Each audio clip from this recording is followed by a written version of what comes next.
Introduction. The following is a fully referenced and easy to understand, detailed commentary on Chapter 17, Al-Isra of the Holy Quran.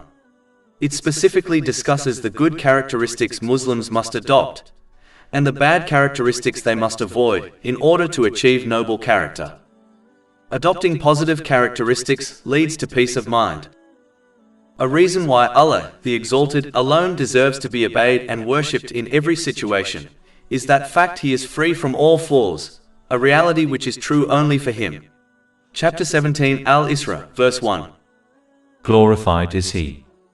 Since everything in the universe unfolds according to the will of Allah, the Exalted, including the challenges one encounters, Muslims must glorify Him by refraining from attributing any negativity to Him. Instead, they should trust that whatever He decrees is ultimately for their benefit, even if its wisdom is not immediately apparent. Chapter 2 Al-Baqarah, verse 216. But perhaps you hate a thing and it is good for you, and perhaps you love a thing and it is bad for you. And Allah knows while you know not. Cultivating such a mindset is essential, as it helps individuals navigate life's challenges while remaining obedient to Allah, the Exalted. This obedience entails using the blessings He has granted in ways that are pleasing to Him, as outlined in the Holy Quran and the teachings of the Holy Prophet Muhammad, peace and blessings be upon him. When faced with hardship, one should remember that the situation could have been far worse. If the difficulty is worldly, they should be grateful that it does not affect their faith. Instead of dwelling on sorrow, they should focus on the eternal reward promised to those who show patience for the sake of Allah, the Exalted. In times of loss, individuals should reflect on the many blessings they still possess. Every trial should prompt reflection on the Quranic verse that highlights the hidden wisdoms within tests and difficulties, which may not be immediately evident. Thus, the current situation may be more favorable than what one initially desired. Chapter 2 Al-Baqarah, verse 216. But perhaps you hate a thing and it is good for you, and perhaps you love a thing and it is bad for you. And Allah knows while you know not. Ultimately, reflecting on these truths and others can help foster a positive mindset, an essential component of properly glorifying Allah, the Exalted, by refraining from attributing negativity to Him. Remember, the cup is not half empty, it is indeed half full. Chapter 17 Al-Isra, verse 1. Glorified is He. After mentioning the fact that Allah, the Exalted, is free of all negative characteristics, such as weakness, He then briefly mentions the heavenly journey of the Holy Prophet Muhammad, peace and blessings be upon him, where he was taken from Masjid Haram in Mecca to Masjid Aqsa in Jerusalem, and then up to the 7 heavens and returned to Mecca in a part of a night. Chapter 17 Al-Isra, verse 1. Glorified is He who took His servant by night from Al-Masjid Al-Haram to Al-Masjid Al-Aqsa, whose surroundings we have blessed, to show Him of our signs. This verse makes it clear that the purpose of the heavenly journey was not that it became an entertaining and fascinating story, but this journey occurred so that people could learn important lessons so that they increase their obedience of Allah, the Exalted, by correctly using the blessings He has granted them as outlined in Islamic teachings. This would ensure they would obtain peace of mind in both worlds through obtaining a balanced mental and physical state, and through correctly placing everything and everyone within their life. Sadly, this event and many others from the life of the Holy Prophet Muhammad, peace and blessings be upon him, have been turned into entertaining stories whereby the important signs shown to him and the lessons derived from these signs are not discussed. One must always approach Islamic events with the attitude of learning lessons from them, so that they can increase their obedience of Allah, the Exalted, and avoid approaching them seeking entertainment, as this attitude will only encourage them to persist on misusing the blessings Allah, the Exalted, has granted. Consequently, they will experience an imbalance in both their mental and physical well-being. They will misplace everything and everyone in their life, and neglect proper preparation for their accountability on the Day of Judgment. This will result in stress, hardship, and challenges in both this world and the hereafter, even if they appear to enjoy certain worldly comforts. As indicated by the rest of verse 1, one must correctly utilize their sense of hearing and seeing in order to benefit from the signs of Allah, the Exalted. Chapter 17 Al-Isra, verse 1. Indeed, he is the hearing, the seeing. One must correctly listen to Islamic teachings, such as events in Islamic history, in order to learn lessons from them so that they increase their obedience of Allah, the Exalted, by correctly using the blessings He has granted them as outlined in Islamic teachings. This process entails attentively listening with Islamic knowledge, relating it to one's past experiences, assessing how to apply the teachings moving forward, and earnestly striving to implement them. Such an approach ensures that one truly benefits from the Islamic knowledge they acquire. Simply listening to Islamic teachings without following these steps will not lead to meaningful behavioral change. This is a key reason why many Muslims fail to transform positively, despite having unprecedented access to Islamic knowledge. Chapter 17 Al-Isra, verse 1. Indeed, he is the hearing, the seeing.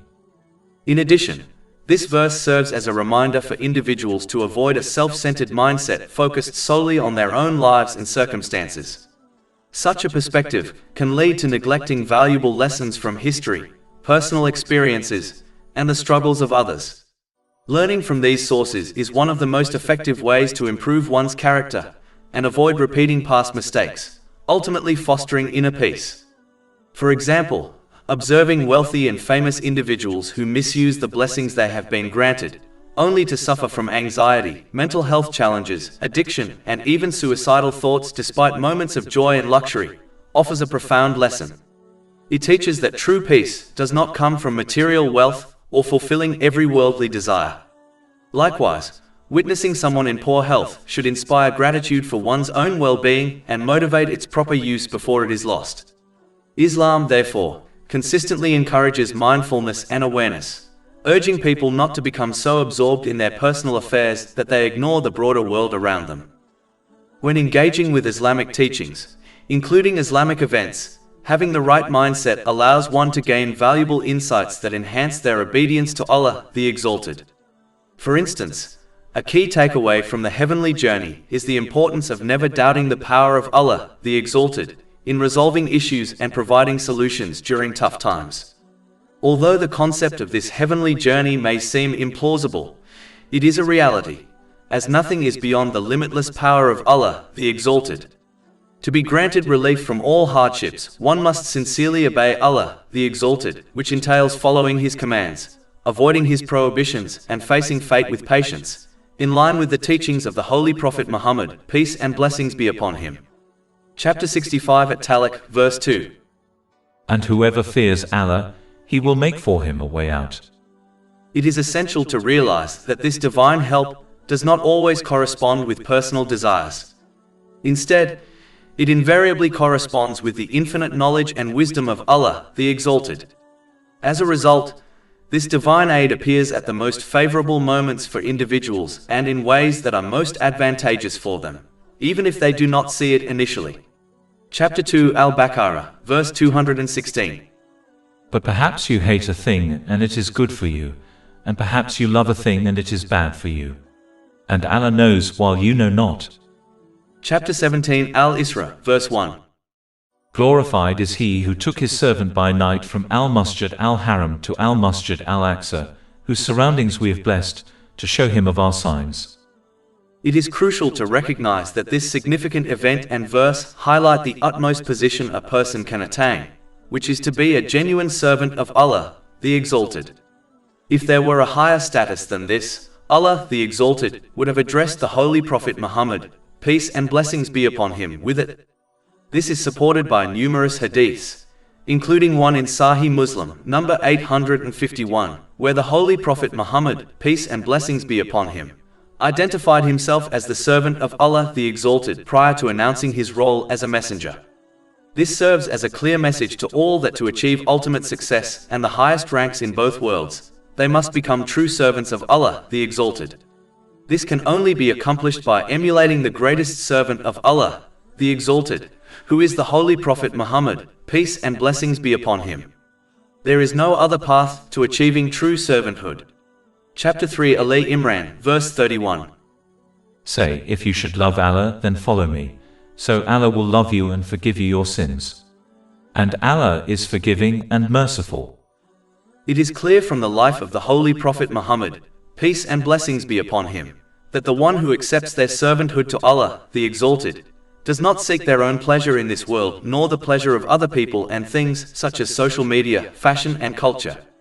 Rather, they constantly seek the pleasure of their Master, Allah, the Exalted. This is practically shown when one correctly uses the blessings they have been granted, as outlined in Islamic teachings, instead of using them according to their own desires. In addition, the servant of Allah, the Exalted, does not desire people to please them and instead desires people to please Allah, the Exalted.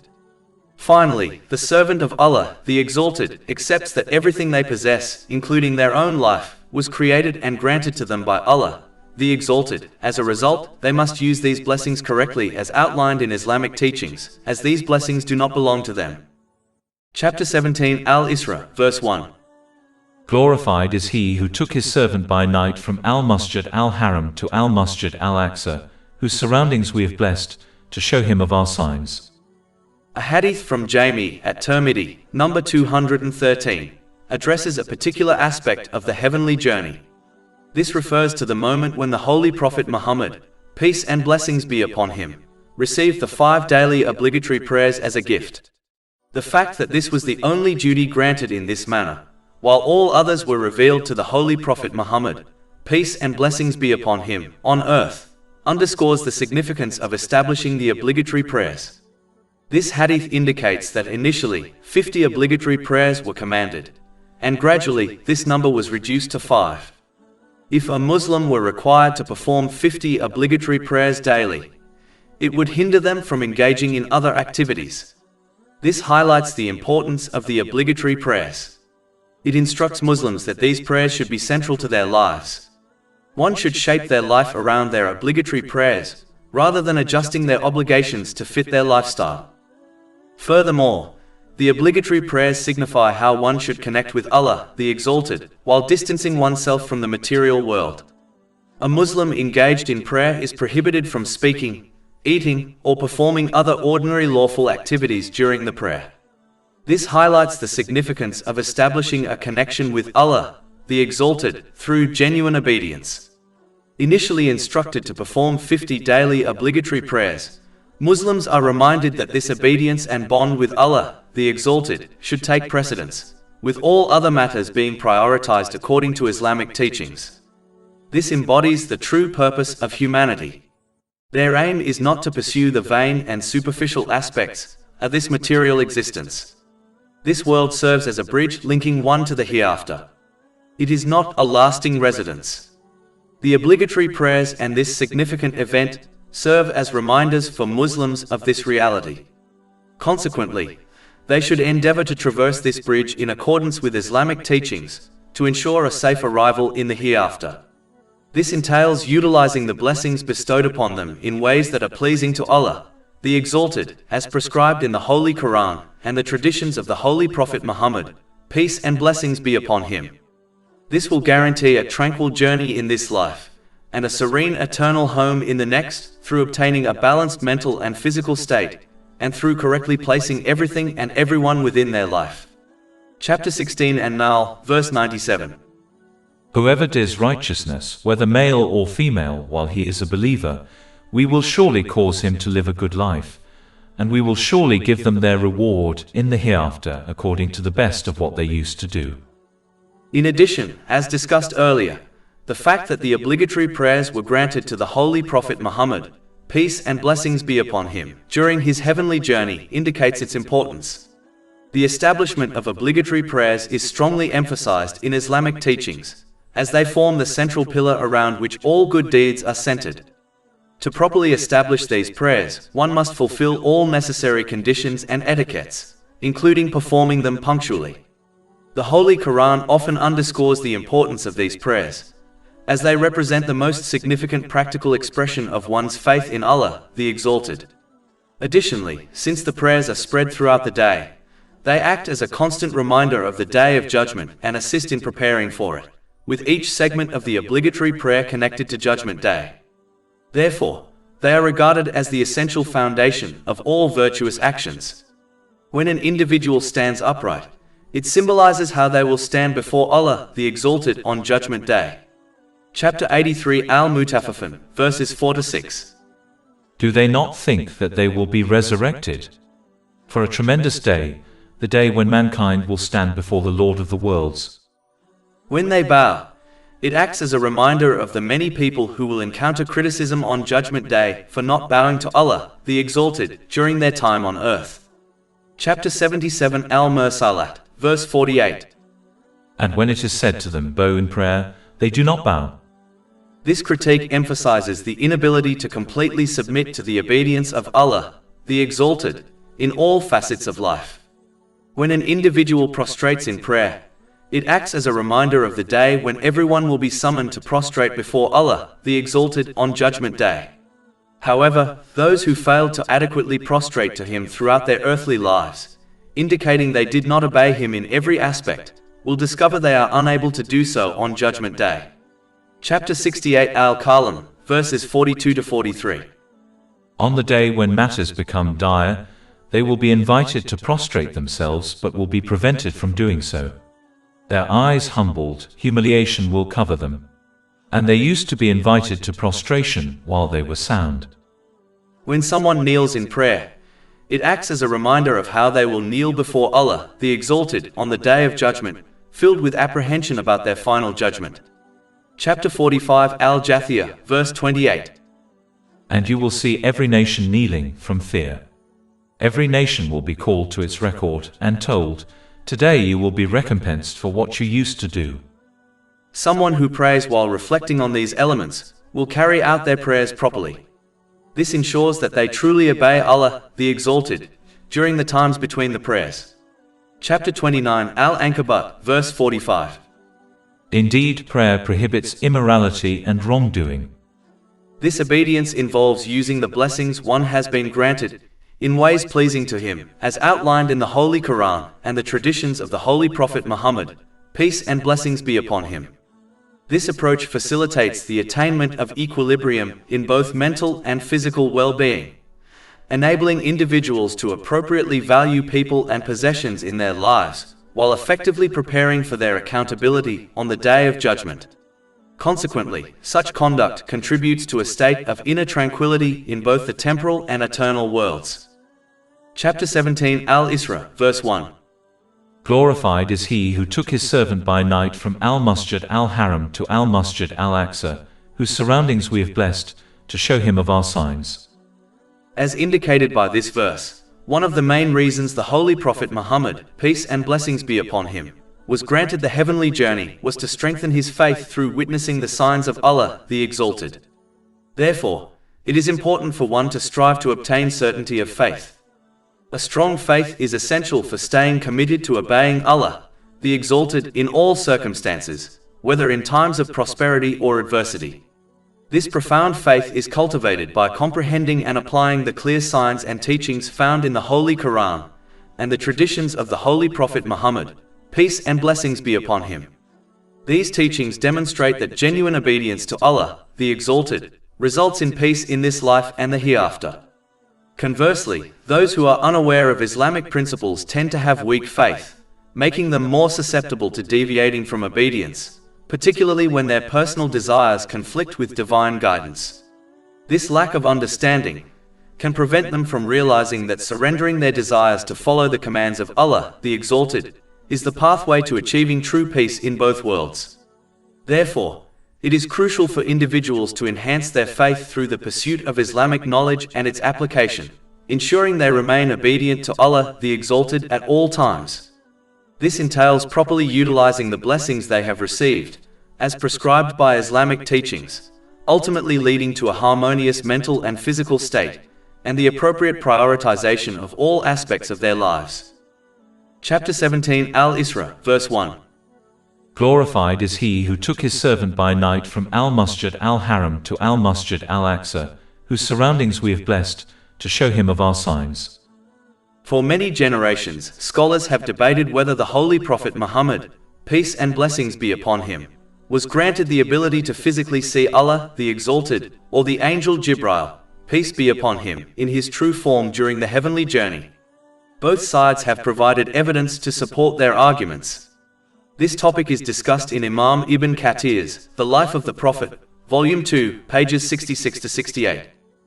However, it is crucial for Muslims to avoid falling into disputes over this and similar matters, to the extent that it breeds animosity among them. Furthermore, holding one belief or another will not impact their faith and obedience to Allah, the Exalted. Allah, the Exalted, will not question this on the Day of Judgment, otherwise the Muslim community would have been informed.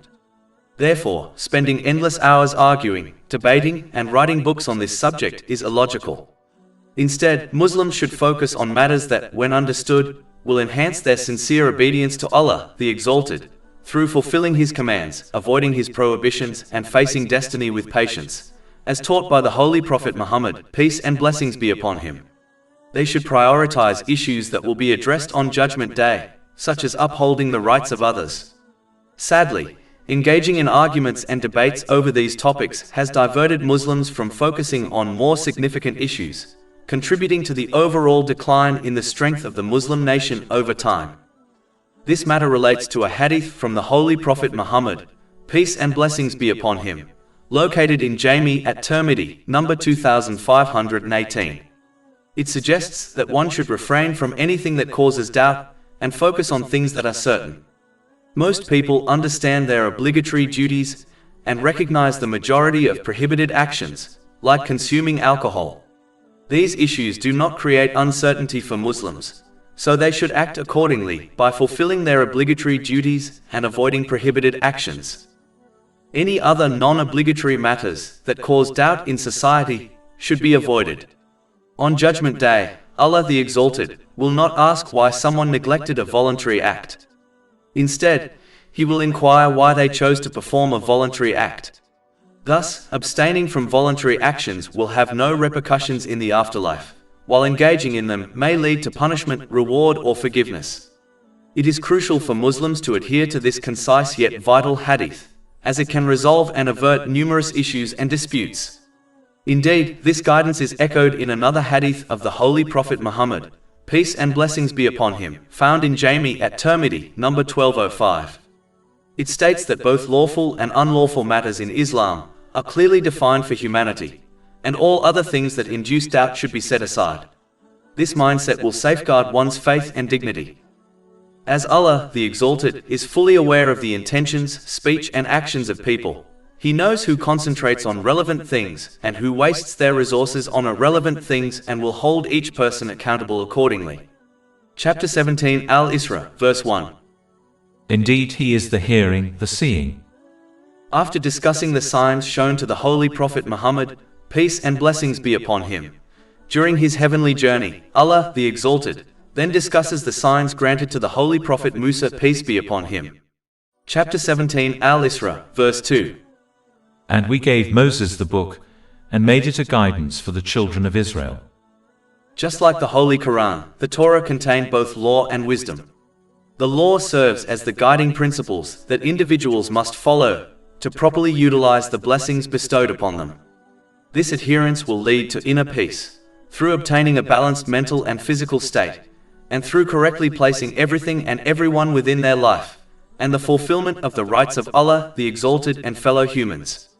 Consequently, this law promotes the establishment of peace and justice in society. Wisdom is essential, as it instructs individuals on how to effectively apply their knowledge, including the law, for the benefit of themselves and others in both worlds. To foster a just and peaceful society, both law and wisdom are necessary. Chapter 17 Al-Isra, verse 2.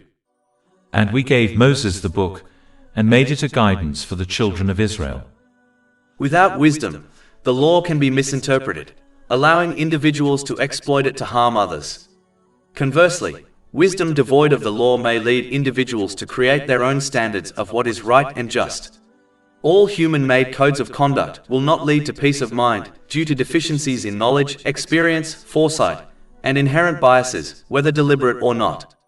Thus, lacking the law, wisdom will also hinder the attainment of peace of mind and obstruct the promotion of peace and justice in society, as individuals will neglect the rights of others. As both a perfect law system and wisdom can only come from Allah, the Exalted, as He knows all things, one must adhere to the divine code of conduct He has granted to ensure they achieve peace of mind on an individual level, through obtaining a balanced mental and physical state, and through correctly placing everything and everyone within their life, and cause the spread of justice and peace within their society. Chapter 17 Al-Isra, verse 2. That you not take other than me as disposer of affairs.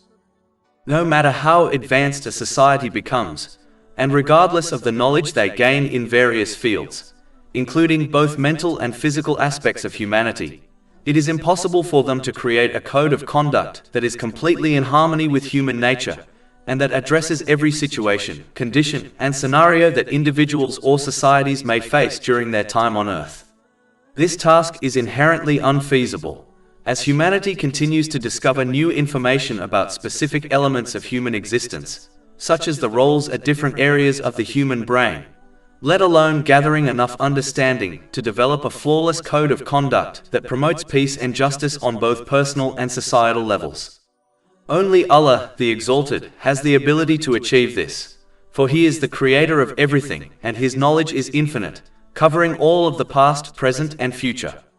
Therefore, He alone is in the right position to offer humanity a code of conduct, a standard that clearly distinguishes between good and evil, beneficial and harmful, and helps achieve peace of mind in a life filled with stress. Chapter 17 Al-Isra, verse 2. And we gave Moses the book and made it a guidance for the children of Israel, that you not take other than me as disposer of affairs.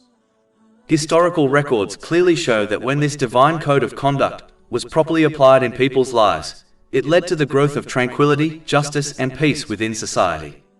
As a result, individuals should accept the divine code of conduct given to them, recognizing it as the most beneficial for their well-being, even if some aspects may clash with their personal wishes.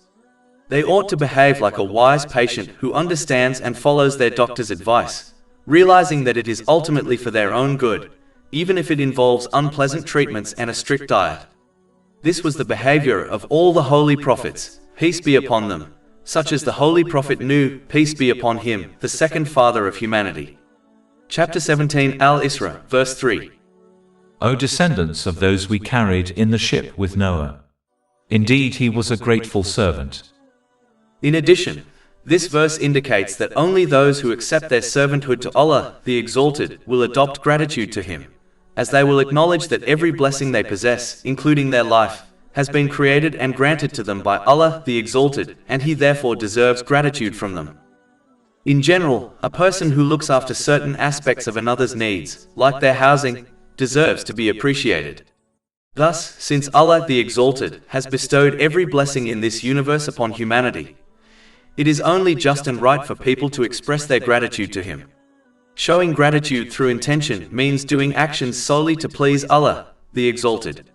Those who act for different motives will not receive rewards from Allah, the Exalted. This warning is mentioned in a hadith found in Jami at Tirmidhi, number 3154. A clear indication of a good intention is when a person does not seek or anticipate any recognition or reward from others. Gratitude expressed verbally involves either speaking positively or choosing to remain silent. Additionally, gratitude through actions means utilizing the blessings one has received in ways that are pleasing to Allah, the Exalted, as described in the Holy Quran and the teachings of the Holy Prophet Muhammad, peace and blessings be upon him. This practice leads to an increase in blessings, and ultimately brings peace of mind in both this world and the next, through obtaining a balanced mental and physical state, and through correctly placing everything and everyone within their life. Chapter 14 Ibrahim, verse 7. If you are grateful, I will surely increase you in favor.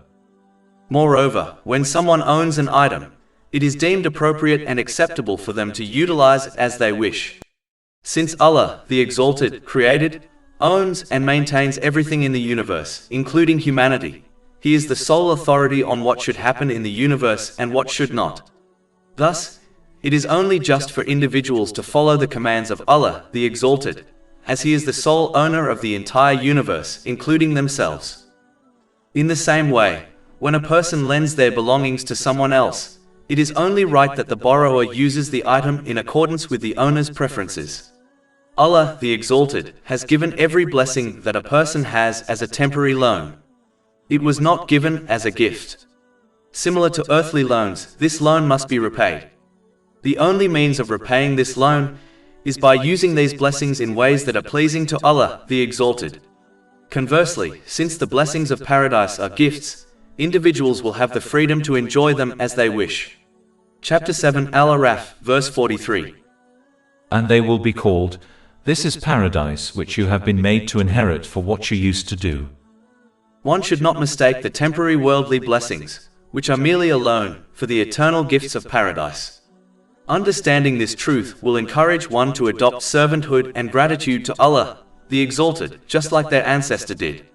Chapter 17 Al-Isra, verse 3. O descendants of those we carried in the ship with Noah! Indeed he was a grateful servant. Allah, the Exalted, then discusses how ignoring one's servanthood to Him leads to arrogance, whereby they fail to fulfill the rights of Allah, the Exalted, and people, thereby causing the spread of corruption and injustice within society. Chapter 17 Al-Isra, verse 4. And we conveyed to the children of Israel in the scripture that you will surely cause corruption on the earth twice, and you will surely reach a degree of great haughtiness.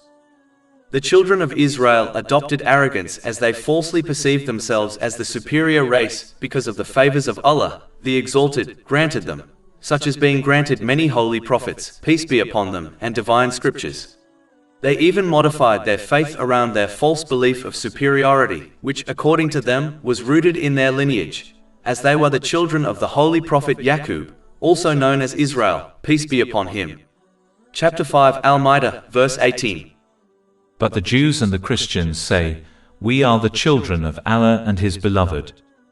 The favors granted to them by Allah, the Exalted, were not a sign of His love, nor were they a sign of their superiority. Rather, it was a responsibility He gave them to correctly obey Him according to divine guidance and to correctly represent Him to the outside world. Chapter 2 Al-Baqarah, verse 40. O children of Israel, remember my favor which I have bestowed upon you, and fulfill my covenant upon you, that I will fulfill your covenant from me and be afraid of only me. In addition, by falsely believing they were the favorites of Allah, the Exalted, because of their blood ties, they attributed racism to Him, which He is entirely free of. And they assumed their salvation was guaranteed because of their blood ties, which attributed injustice to Allah, the Exalted, as they claimed He would treat an evildoer equal to a good doer. Chapter 45 Al-Jathiyah, verse 21. Or do those who commit evils think we will make them like those who have believed and done righteous deeds, make them equal in their life and their death? Evil is that which they judge. These false beliefs they fabricated encouraged them to adopt arrogance, believing they were lords over the rest of mankind. As a result, their arrogance encouraged them to disobey Allah, the Exalted, by wronging others while falsely believing they had the right to do so. Chapter 17 Al-Isra, verse 4. And we conveyed to the children of Israel in the scripture that you will surely cause corruption on the earth twice, and you will surely reach a degree of great haughtiness.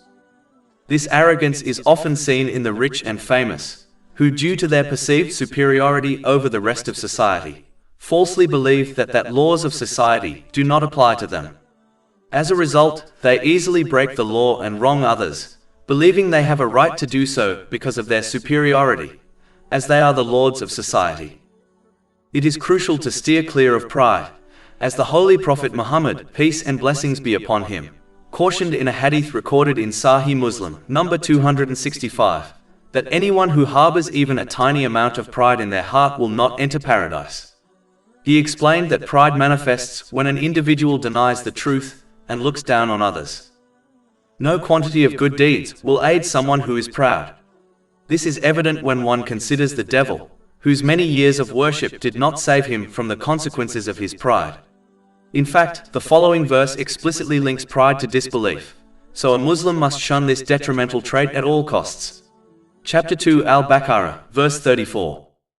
And mention when we said to the angels, prostrate before Adam, so they prostrated except for Iblis.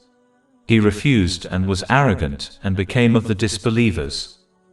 The proud individual is the one who dismisses the truth when it is presented to them, simply because it did not originate from themselves, and because it contradicts their desires and mindset. A proud person also perceives themselves as superior to others, even though they are oblivious to their true standing in the sight of Allah, the Exalted. They may think they are significant due to a few insincere and flawed good deeds they have performed, while in reality, they are disfavored by Allah, the Exalted, because of their numerous sins. Moreover, looking down on others is unwise, as one is ignorant of their own ultimate fate and that of others. In other words, the person they disdain may pass away as a sincere Muslim, while they themselves might die as a disbeliever. In truth, it is unwise to take pride in anything, considering that Allah, the Exalted, is the creator and provider of everything a person possesses. Even the righteous actions one undertakes are solely due to the inspiration, knowledge, and strength bestowed by Allah, the Exalted. Thus, feeling proud of something that does not inherently belong to oneself is foolish. This is akin to someone who takes pride in a mansion they neither own nor inhabit. This is why pride is rightfully attributed to Allah, the Exalted, as He alone is the creator and true owner of all things. Anyone who dares to confront Allah, the Exalted, with pride will be cast into hell.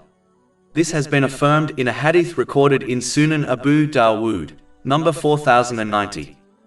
One should follow the example of the Holy Prophet Muhammad, peace and blessings be upon him, and embrace humility.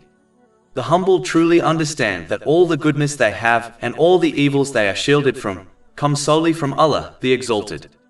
Thus, humility is more appropriate for a person than pride. One should not be misled into thinking that humility brings disgrace, as no one has been more esteemed than the humble servants of Allah, the Exalted. Indeed, the Holy Prophet Muhammad, peace and blessings be upon him, has assured an elevation in status for those who practice humility for the sake of Allah, the Exalted, as stated in a hadith in Jami at Tirmidhi, number 2029. A humble individual accepts the truth, regardless of its source, knowing that the origin of truth is none other than Allah, the Exalted. Rather than looking down on others, they view others with compassion and mercy, supporting this with genuine actions, all while hoping that Allah, the Exalted, will regard them with mercy and compassion. They recognize that one will be treated by Allah, the Exalted, in accordance with how they treat others. This principle is highlighted in a hadith found in Sahih Bukhari, number 7376.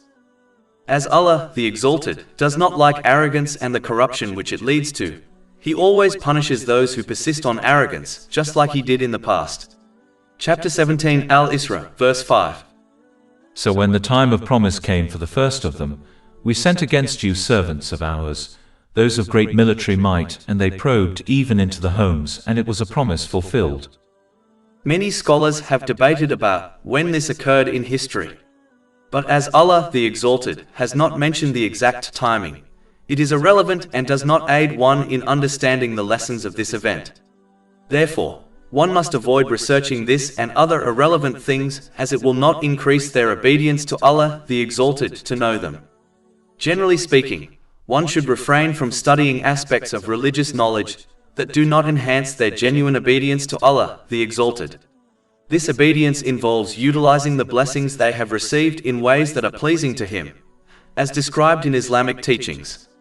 A useful method for determining the relevance of a religious knowledge topic is to consider whether Allah, the Exalted, will inquire about it on Judgment Day.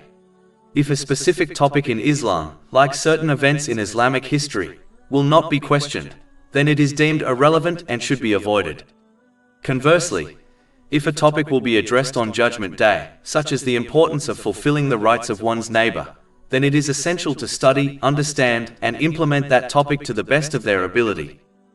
Chapter 17 Al-Isra, verse 5. So when the time of promise came for the first of them, we sent against you servants of ours, those of great military might, and they probed even into the homes, and it was a promise fulfilled. It is important to bear in mind that the children of Israel were the Muslims of their time, and they were still subjected to this severe punishment, as their arrogance caused them to disobey Allah, the Exalted, by misusing the blessings He has granted them, and caused them to wrong people, thereby causing the spread of corruption and injustice in their society. But as Allah, the Exalted, always gives second chances to people so that they can reform themselves, the children of Israel were granted worldly blessings as they repented from their evil behavior. Chapter 17 Al-Isra, verse 6. Then we gave back to you a return victory over them. And we reinforced you with wealth and sons, and made you more numerous in manpower. But they were also warned not to return to their evil habits, as this would only cause them to misuse the blessings Allah, the Exalted, had granted them. Chapter 17 Al-Isra, verse 7. And said, if you do good, you do good for yourselves, and if you do evil, you do it to yourselves. Generally speaking, on an individual level, this mindset prevents a person from attaining balance in both their mental and physical well-being, and causes them to misplace their priorities and relationships in life. As a result, aspects that should bring comfort, such as family, friends, career, and wealth, become sources of stress. If they continue to disobey Allah, the Exalted, they begin to direct blame toward the wrong people and circumstances, often accusing loved ones, such as their spouse, for their distress. Removing these good influences from their lives only deepens their struggles, leading to worsening mental disorders, depression, substance abuse, and even suicidal thoughts. This reality is evident in those who persist in misusing the blessings they have been granted, like the rich and famous, who despite their luxuries are plagued with mental health issues. And since such an attitude prevents them from preparing for accountability on the Day of Judgment, their suffering in the hereafter will be far more severe. And on a societal level, misusing the blessings they had been granted would cause them to wrong others, thereby causing the spread of injustice and corruption. Chapter 17 Al-Isra, verse 7. Then when the final promise came, we sent your enemies to sadden your faces and to enter the temple in Jerusalem as they entered it the first time, and to destroy what they had taken over with total destruction. As mentioned earlier, Allah the Exalted always gives people second chances in this world, and if they sincerely repent and remain firm on His obedience by correctly using the blessings He has granted them, they will obtain peace of mind in both worlds, through obtaining a balanced mental and physical state and through correctly placing everything and everyone within their life. And they will cause the spread of peace and justice within society, as they will fulfill the rights of people. Chapter 17 Al-Isra, verse 8. Then Allah said, it is expected, if you repent, that your Lord will have mercy upon you. Genuine repentance requires feeling remorse, asking for forgiveness from Allah, the Exalted, and from anyone who has been harmed, provided this does not cause additional issues. One should earnestly vow to refrain from repeating the same or a similar sin, and rectify any rights that have been infringed upon concerning Allah, the Exalted, and others. They must persist in sincerely obeying Allah, the Exalted, by appropriately utilizing the blessings He has bestowed upon them, as described in Islamic teachings. But Allah the Exalted also warned the children of Israel, and by extension all people, that if they return to disobeying Him, by misusing the blessings He has granted them, they will obtain an unbalanced mental and physical state, and misplace everything and everyone within their life. This would lead to stress, trouble, and difficulties in this world. And as their attitude would cause them to wrong people, it would cause the spread of corruption and injustice within society. Chapter 17 Al-Isra, verse 8. But if you return to sin, we will return to punishment. And as this behavior prevents one from preparing for their accountability on the Day of Judgment, their punishment in the hereafter will be far worse. Chapter 17 Al-Isra, verse 8. And we have made hell for the disbelievers a prison bed. It is important to note that this discussion was specifically about the children of Israel, who were the Muslims of their time. Yet Allah, the Exalted, mentions disbelievers in this verse, even though they believed in Him. This verse therefore warns that the one who fails to support their belief in Allah, the Exalted, with actions, by correctly using the blessings He has granted them, may leave this world without their faith. It is essential to recognize that faith resembles a plant. It must be nourished through acts of obedience in order to grow and endure. Just as a plant deprived of nourishment, such as sunlight, eventually withers and dies, so too can a person's faith perish if it is not sustained by obedience. This is the most profound loss. Allah, the Exalted, mentioned events from history so that people learn lessons from them. These verses therefore serve as a powerful reminder for individuals to avoid falling into a self-centered mindset, focused only on their own lives and circumstances. Such an outlook can cause them to neglect valuable lessons found in history, personal experiences, and the struggles of others. Reflecting on these lessons is one of the most effective ways to refine one's character, avoid repeating past mistakes, and cultivate inner peace. For example, witnessing wealthy and famous individuals misuse the blessings they have been granted, only to face anxiety, poor mental health, substance abuse, and even suicidal thoughts, despite moments of luxury and pleasure, offers a profound warning. It teaches people not to misuse the blessings they have been granted, and reminds them that true peace cannot be found in material wealth or the pursuit of every desire. Likewise, seeing someone suffer from poor health should inspire gratitude for one's own well-being and motivate its proper use before it is lost. In this way, Islam consistently calls people to remain vigilant and reflective, rather than becoming so absorbed in personal concerns that they fail to notice the broader lessons unfolding around them. In order to avoid the negative outcomes discussed, one must learn and act on Islamic teachings so that they remain firm on obeying Allah, the Exalted, by correctly using the blessings He has granted them, thereby fulfilling His rights and the rights of people. This will ensure they obtain peace of mind in both worlds, through obtaining a balanced mental and physical state, and through correctly placing everything and everyone within their life. And it will ensure they cause the spread of justice and peace within society, by fulfilling the rights of people. Chapter 17 Al-Isra, verse 9. Indeed, this Quran guides to that which is more upright. Regardless of how advanced a society may become, and irrespective of the extent of knowledge it acquires across various disciplines, including those concerning the mental and physical dimensions of human beings, it remains beyond human capacity to devise a code of conduct that is wholly consistent with human nature and universally applicable to every circumstance, condition, and scenario that individuals or societies may encounter throughout their existence on Earth. Such an undertaking is inherently unattainable, for humanity continues to uncover new insights into even the most fundamental aspects of life, such as the functions at different regions of the human brain. It is, therefore, inconceivable that human beings could ever amass sufficient understanding to construct an impeccable framework capable of ensuring justice and tranquility on both an individual and collective level. Only Allah, the Exalted, possesses the authority and capacity to establish such a code, for He is the creator of all things. His knowledge is limitless, encompassing the past, present, and future in their entirety.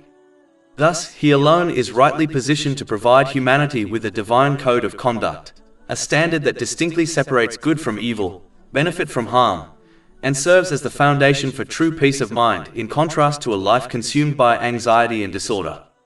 History provides unequivocal testimony that whenever this divine code was faithfully implemented, it resulted in the widespread flourishing of justice, harmony, and inner serenity within society.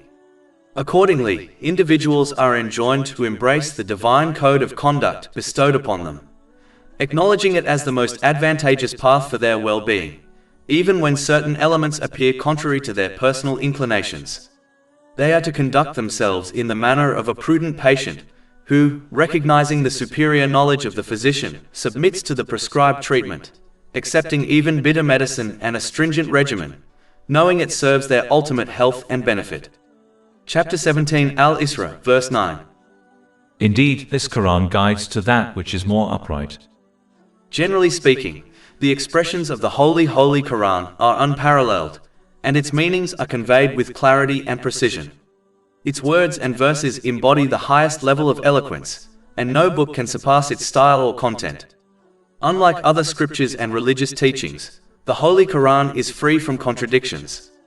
It recounts the histories of past nations in detail, despite the fact that the Holy Prophet Muhammad, peace and blessings be upon him, was unlettered and not formally educated in history.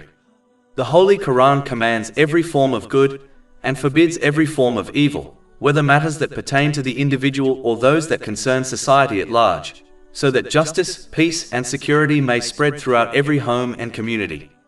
Unlike poetry, myths, or fabricated tales, the Holy Quran is entirely free from exaggeration, falsehood, and frivolity. Its verses are universally beneficial and practically applicable to daily life. Even when the same narrative is repeated, it presents fresh dimensions and unique lessons.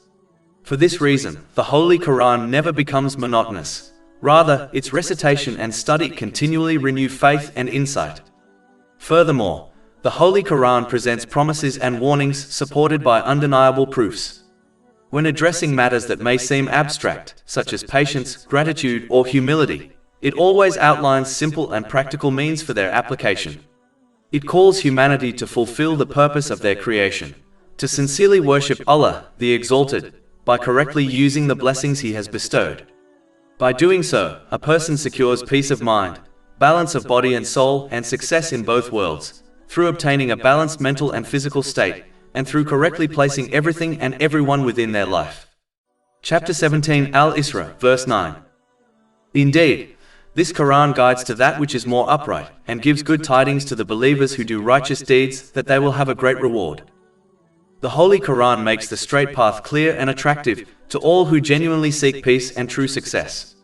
Because it addresses human nature directly, its teachings are timeless, relevant to every person, place, and generation. It is a cure for emotional, social, and even economic ills when it is understood and applied correctly. The Holy Quran provides solutions for every problem faced by individuals or societies. History testifies that whenever its guidance was faithfully implemented, nations prospered in justice, knowledge, and stability. Moreover, centuries have passed without a single alteration to its text. In fulfillment of the promise of Allah, the Exalted, no other book in history shares this divine quality of preservation.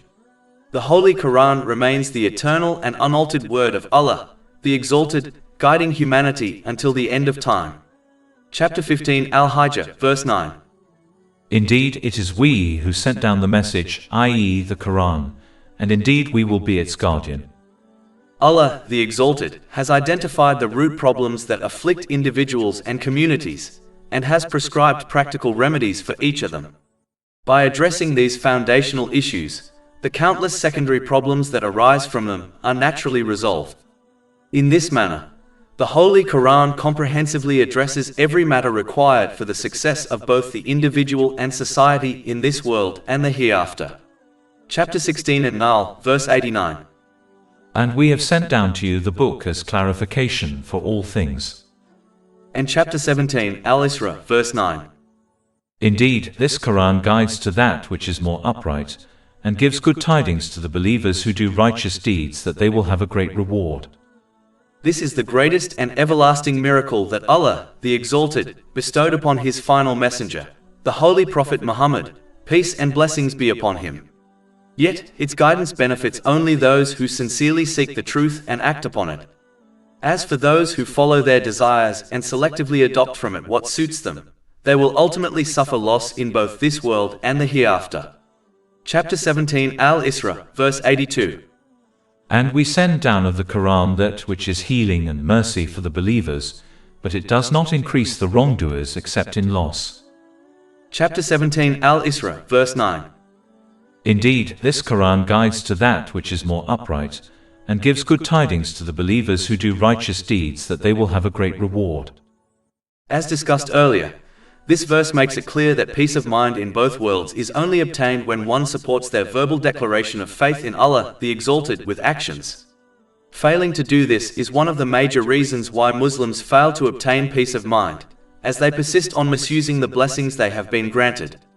As a result, they will fall into an imbalanced state of mind and body, misplace their priorities and relationships, and neglect proper preparation for their accountability on the Day of Judgment.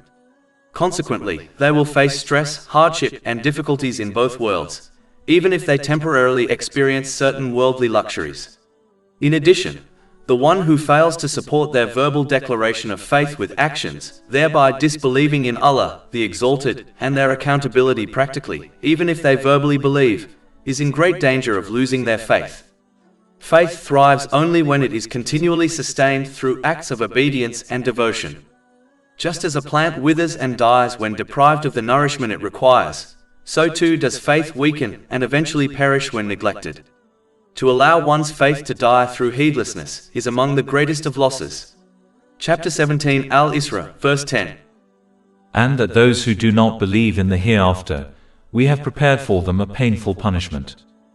In addition, The one who fails to support their verbal declaration of faith in Allah, the Exalted, with practical actions, by correctly using the blessings He has granted them as outlined in Islamic teachings, will adopt an attitude whereby they only supplicate for and desire worldly things, thereby treating their faith like a credit card to gain worldly things such as a visa, a spouse, or a child. In addition, they demand worldly things from Allah, the Exalted, despite not knowing if these things are good for them, due to their limited knowledge and foresight. Chapter 17 Al-Isra, verse 11. And the human supplicates for evil as he supplicates for good, and the human is ever hasty. In general, a key distinction that sets Islam apart from all other religions and lifestyles is that it is not a transactional faith. This refers to the practice of serving a deity solely to gain material rewards, like children or wealth. In contrast, Islam encourages individuals to acknowledge their role as creations and servants of Allah, the Exalted, and to fulfill their true purpose. While Islam does provide worldly advantages, such as attaining peace of mind through the proper use of the blessings bestowed upon them as per Islamic teachings, these benefits are secondary rather than the primary goal of Islam. This explains why Islam does not seek to draw people in by offering material rewards, unlike other faiths. Instead, it showcases the authenticity of Islam through compelling evidence and invites individuals to realize their purpose in this life, leading to a meaningful existence that fosters peace of mind in both this world and the hereafter through obtaining a balanced mental and physical state, and through correctly placing everything and everyone within their life. Sadly, many Muslims have adopted a misguided mindset, approaching Islam in a transactional manner. For instance, some Muslims may perform good deeds with the expectation of receiving worldly rewards, such as children or wealth. They view the treasury of Allah, the Exalted, as a store of worldly goods that can be acquired in exchange for good actions and spiritual practices. It is crucial to steer clear of this mindset, as individuals may not understand what is truly beneficial for them, and consequently, may chase after worldly gains that are detrimental to their well-being. Chapter 2 Al-Baqarah, verse 216. But perhaps you hate a thing and it is good for you, and perhaps you love a thing and it is bad for you. And Allah knows while you know not.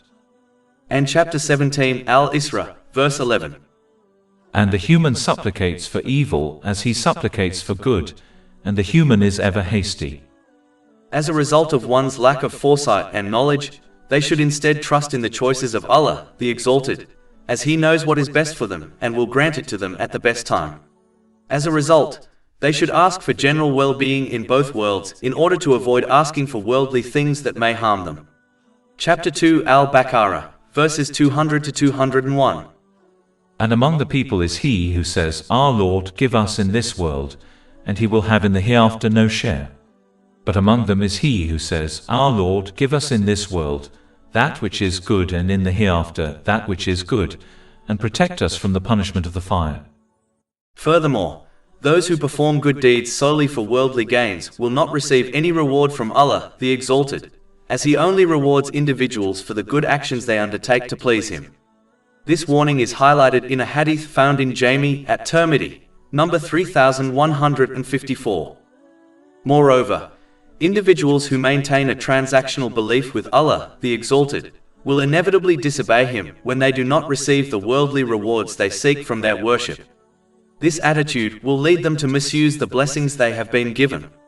Consequently, they will experience an unbalanced mental and physical state, misplace everything and everyone in their lives, and they will fail to prepare adequately for their accountability on the Day of Judgment. This will result in stress, trouble, and difficulties in both this world and the next, even if they enjoy some material luxuries.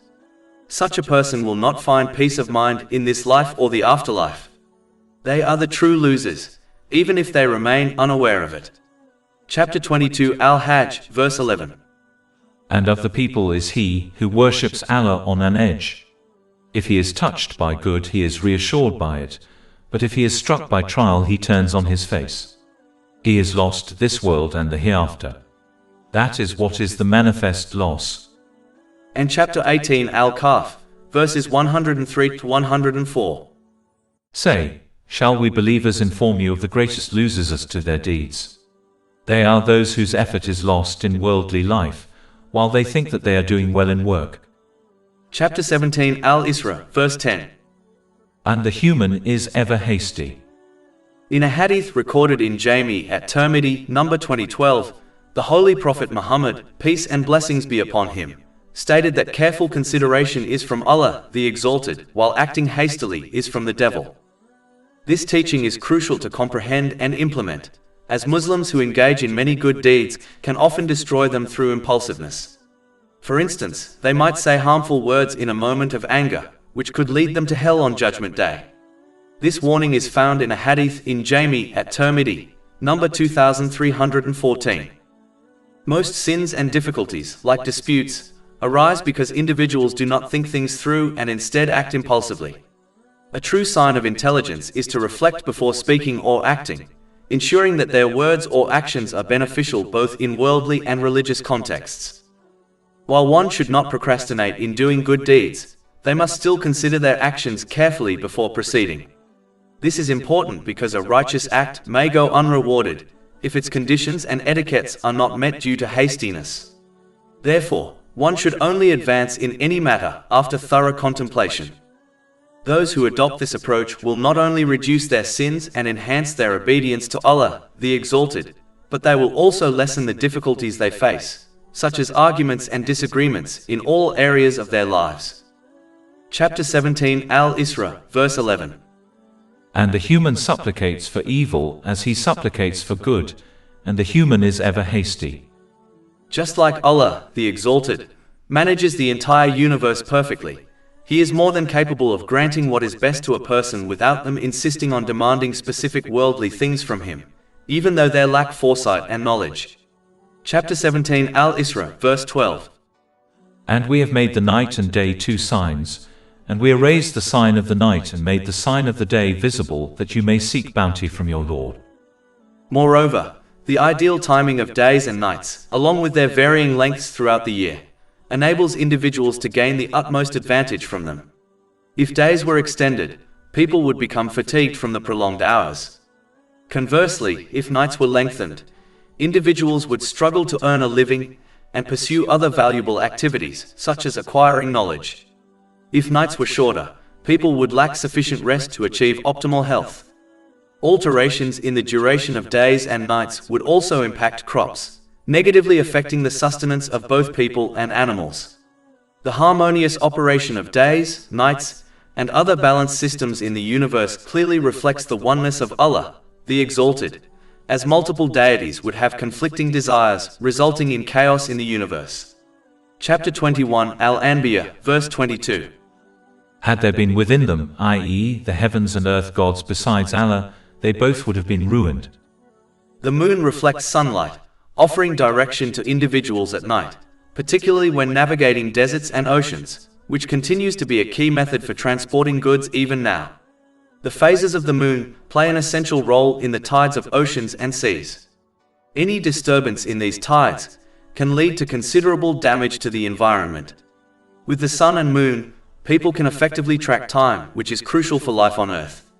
The exact balance and positioning of the sun and moon in the solar system clearly suggests the presence of a creator. Chapter 17 Al-Isra, verse 12. And may know the number of years and the account of time, and everything we have set out in detail and explained. As Allah, the Exalted, has fully explained the right path in life, which leads to peace of mind in both worlds, through obtaining a balanced mental and physical state, and through correctly placing everything and everyone within their life. And as He has explained the wrong paths in life, which lead to trouble and difficulties, no one is left with an excuse if they willingly choose the wrong path in life. In addition, as Allah, the Exalted, has control over all things, they will not be able to escape facing the consequences of their choices in both worlds. Chapter 17 Al-Isra, verse 13. And, for every person we have imposed his fate upon his neck. The one who chooses the wrong path in life will inevitably misuse the blessings Allah, the Exalted, has granted them. In this life, such an attitude deprives a person of balance in both mind and body, and causes them to misplace their priorities and the people in their life. Consequently, what should have been sources of comfort, family, friends, career, and wealth, become instead causes of stress and anxiety. Persisting in the disobedience of Allah, the Exalted, will cause them to misdirect blame, holding others, such as their spouse, responsible for their inner turmoil. By severing ties with those who genuinely care for them, they further isolate themselves, deepening their struggles until they descend into mental disorders, depression, substance abuse, and even suicidal thoughts. This reality can be observed clearly among those who misuse the blessings they have been granted, particularly the wealthy and famous, who despite access to every form of luxury, often live in misery. Their attitude not only ruins their worldly life, but also prevents them from preparing for their accountability before Allah, the Exalted, on the Day of Judgment, where the consequences will be far more severe. Chapter 17 Al-Isra, verses 13 to 14.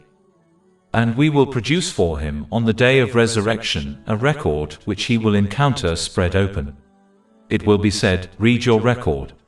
Sufficient is yourself against you this day as accountant. This verse relates to the moment when a person's own body will bear witness against them on Judgment Day. Chapter 24 An-Nur, verse 24. On a day when their tongues, their hands and their feet will bear witness against them as to what they used to do. As one's own body will serve as evidence against them on Judgment Day, it is crucial to ensure that both their body and the worldly blessings they have been granted testify in their favor. Otherwise, they will face suffering. This can only be achieved by utilizing each blessing correctly, as prescribed in Islamic teachings.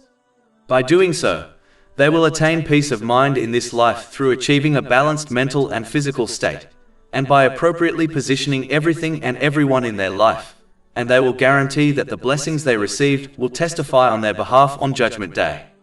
Chapter 17 Al-Isra, verse 14. It will be said, read your record. Sufficient is yourself against you this day as accountant.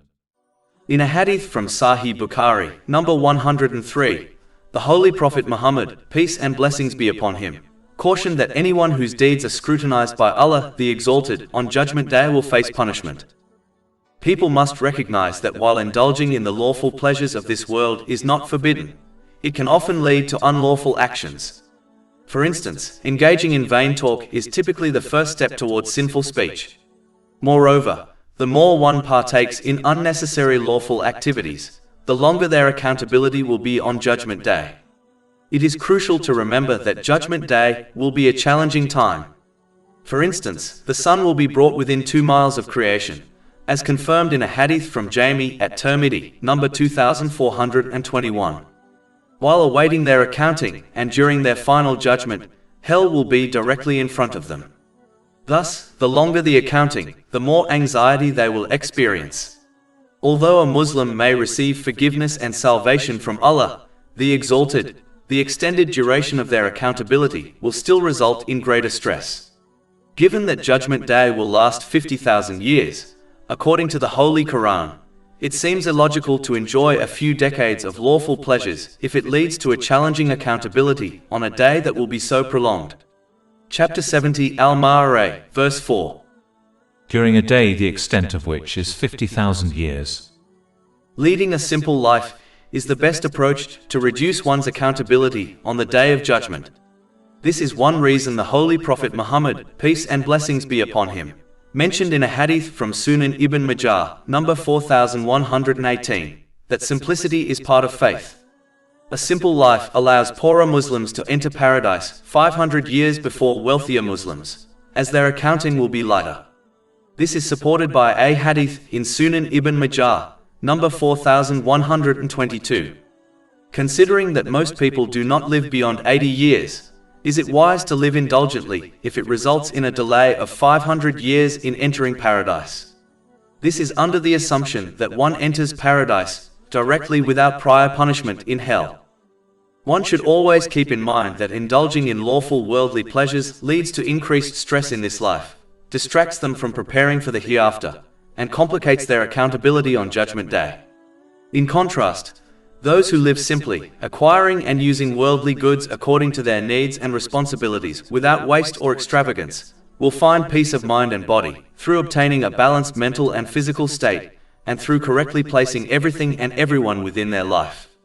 They will be better prepared for the Day of Judgment, resulting in a simpler final accounting. It is clear which path is the most beneficial. Chapter 17 Al-Isra, verse 14. It will be said, read your record.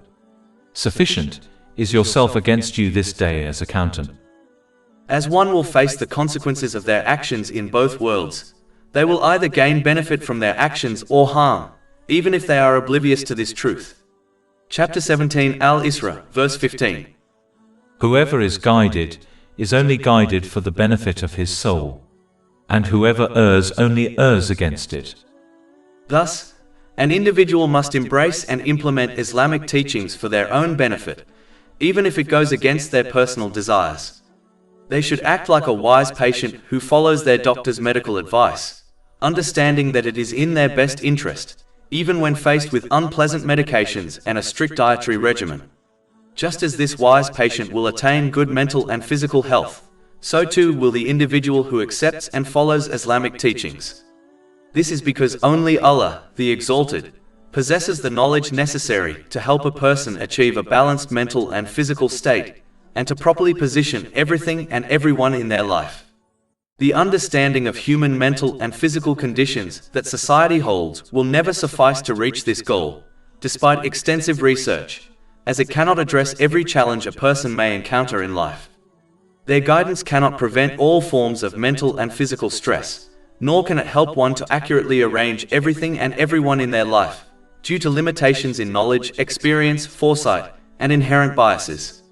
Only Allah, the Exalted, has this knowledge, which He has bestowed upon humanity through the Holy Quran and the teachings of the Holy Prophet Muhammad, peace and blessings be upon him. This reality becomes clear when one observes those who utilize the blessings they have received in accordance with Islamic teachings, versus those who do not. While most patients may not grasp the science behind their prescribed medications, and thus blindly trust their doctor, Allah, the Exalted, encourages individuals to contemplate the teachings of Islam so they can recognize its beneficial impact on their lives. He does not require people to accept Islamic teachings blindly. Rather, He desires them to acknowledge its truth through its evident proofs. However, this necessitates that a person approaches the teachings of Islam with an open and unbiased mind. Chapter 12 Yusuf, verse 108. Say, this is my way, I invite to Allah with insight, I and those who follow me. Furthermore, since Allah the Exalted is the sole ruler of people's spiritual hearts, the abode of peace of mind, He is the only one who determines who receives it and who does not. Chapter 53 and Najm, verse 43. And that it is He who makes one laugh and weep. It is evident that Allah, the Exalted, will grant peace of mind solely to those who utilize the blessings He has bestowed upon them, in accordance with Islamic teachings. Chapter 17 Al-Isra, verse 15. Whoever is guided is only guided for the benefit of his soul, and whoever errs only errs against it. In addition, one must avoid adopting wishful thinking whereby they persist on the disobedience of Allah, the Exalted, while falsely believing someone else will save them from facing the consequences of their actions, such as a righteous person. Chapter 17 Al-Isra, verse 15. And no bearer of burdens will bear the burden of another.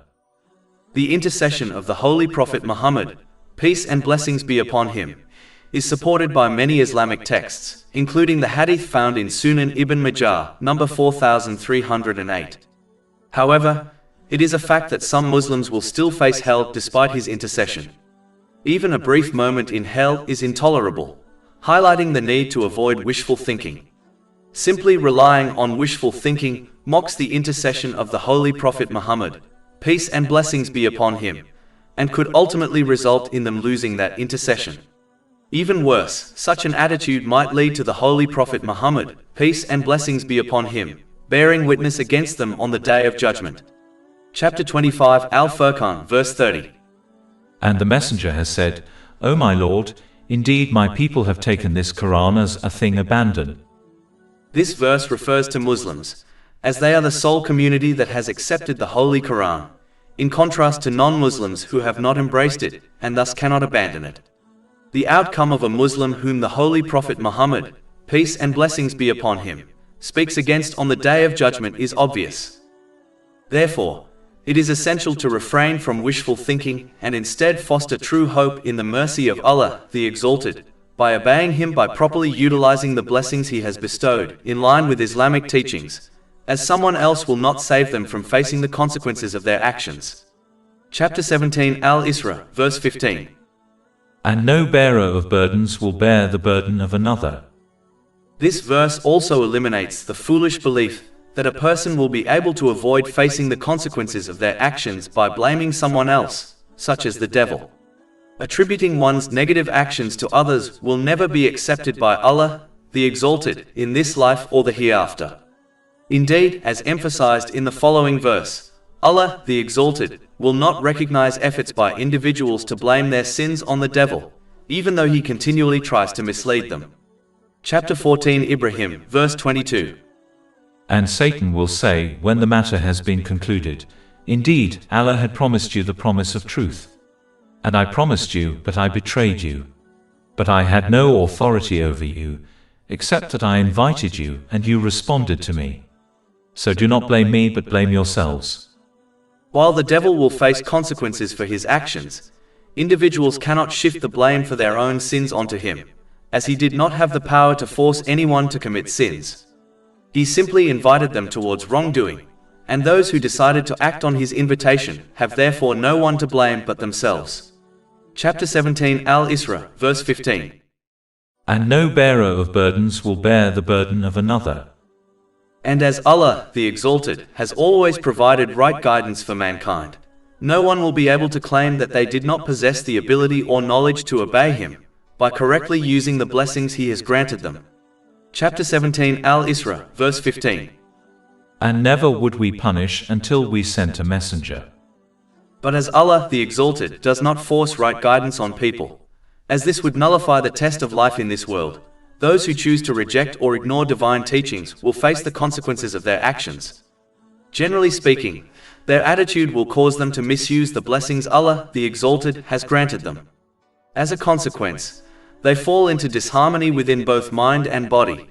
They will misjudge the true worth of people and possessions in their lives, and neglect proper preparation for their ultimate accountability on the Day of Judgment. This inevitably results in hardship, anxiety, and turmoil in both worlds, even if they temporarily partake in certain worldly comforts. And as their attitude prevents them from fulfilling the rights of people, they will cause the spread of corruption and injustice within their society, which then becomes worthy of being destroyed. Chapter 17 Al-Isra, verse 16. And when we intend to destroy a city, we command its affluent, but they defiantly disobey therein. So the word comes into effect upon it, and we destroy it with complete destruction. In truth, anyone who neglects the Islamic code of conduct in favor of other human-created codes does so to satisfy their worldly cravings, as all alternative codes are based on human desires.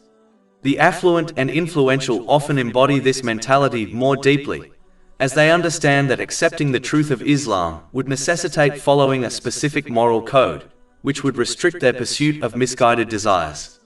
Consequently, they promote this mindset to others, fearing the potential loss of their power and influence. Historically, this is why they have been the first to reject and oppose the holy prophets, peace be upon them.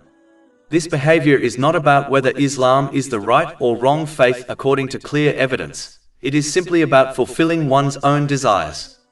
As the upper echelons of society shape the prevailing views, it is crucial to avoid following the majority opinion blindly, since the majority behavior often leads to the disobedience of Allah, the Exalted. When one sees most people disregarding Islamic principles, they might assume that the majority's actions are justified, and consequently follow them without critical thinking. However, the majority opinion is not infallible. History has demonstrated that widely held beliefs can be proven wrong with new insights and discoveries, like the misconception that the earth was flat. It is vital to avoid behaving like sheep by thoughtlessly adhering to the majority view, as this can lead to poor decisions in both worldly and religious matters. Chapter 6 Al-An'am, verse 116. And if you obey most of those upon the earth, they will mislead you from the way of Allah. They follow not except assumption, and they are not but guessing. Instead, people should use their reasoning and intellect to assess each situation based on knowledge and evidence, enabling them to make informed choices, even if these choices differ from the majority's views. In fact, Islam strongly condemns the practice of blindly following others in religious issues for this reason, and thus urges Muslims to learn and apply Islamic teachings with comprehension. Chapter 12 Yusuf, verse 108. Say, this is my way, I invite to Allah with insight, I and those who follow me. But the one who fails to use their common sense, and instead blindly follows the influences and elite of their society like cattle, will inevitably adopt their behavior whereby they persist on misusing the blessings Allah, the Exalted, has granted them, and as a result they will suffer the same fate as them. Chapter 17 Al-Isra, verse 17. And how many have we destroyed from the generations after Noah? And sufficient is your Lord concerning the sins of his servants as acquainted and seeing. This verse stands as a profound reminder against adopting a self-absorbed outlook, where one becomes preoccupied solely with personal circumstances and neglects the broader realities of life. Such a mindset blinds a person to the wisdom embedded in history, their own experiences, and the struggles faced by others. Contemplating these lessons is among the most effective means at developing good character, breaking free from repeated mistakes, and attaining true inner tranquility. For instance, observing the wealthy and renowned misusing the blessings they have been granted, only to face anxiety, mental illness, substance dependency, and even suicidal tendencies despite their access to luxury, serves as a striking warning. It illustrates that peace is not found in material possessions or the unchecked pursuit of desire. Similarly, witnessing another endure poor health should awaken gratitude for one's own well-being and inspire its good use before it slips away. Thus, Islam continually urges believers to remain conscious and reflective, to look beyond their immediate personal affairs, and to draw wisdom from the world around them. In doing so, they safeguard themselves from heedlessness and cultivate a perspective that leads to balance, gratitude, and lasting peace, through obtaining a balanced mental and physical state, and through correctly placing everything and everyone within their life.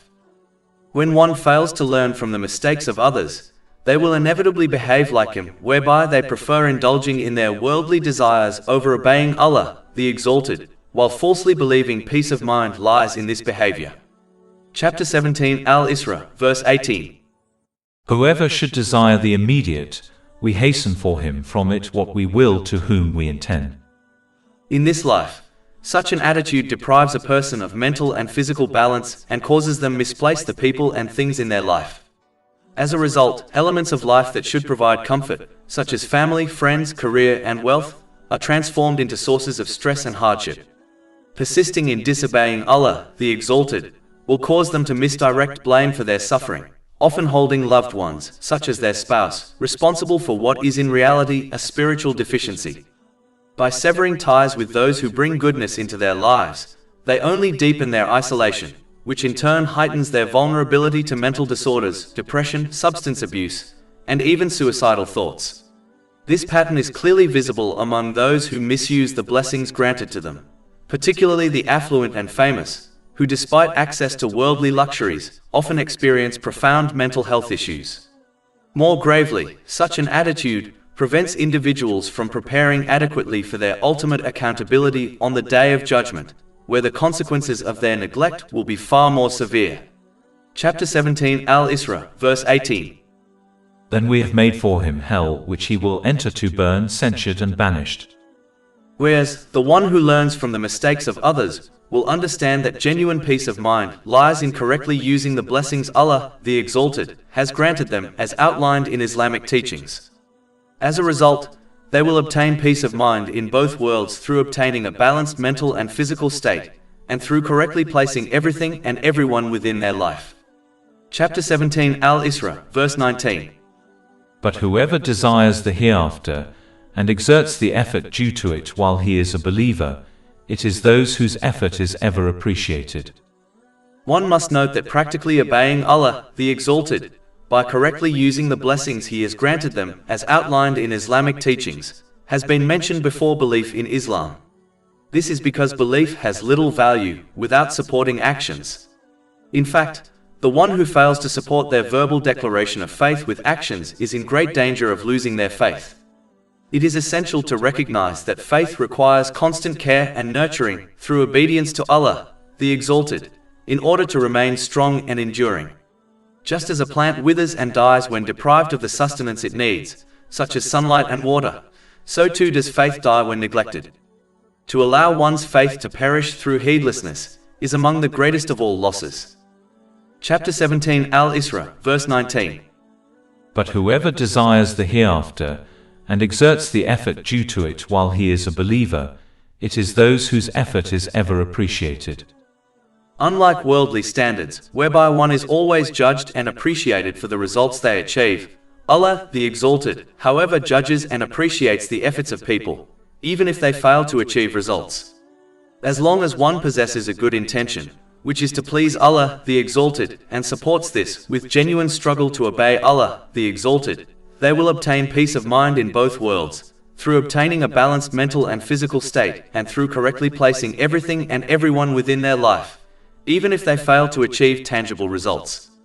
For example, the one who possesses a good intention and struggles to complete a charitable project will gain reward from Allah, the Exalted, in both worlds, even if their efforts do not yield any physical results.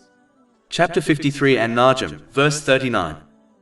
And that there is not for the human except that good for which he strives.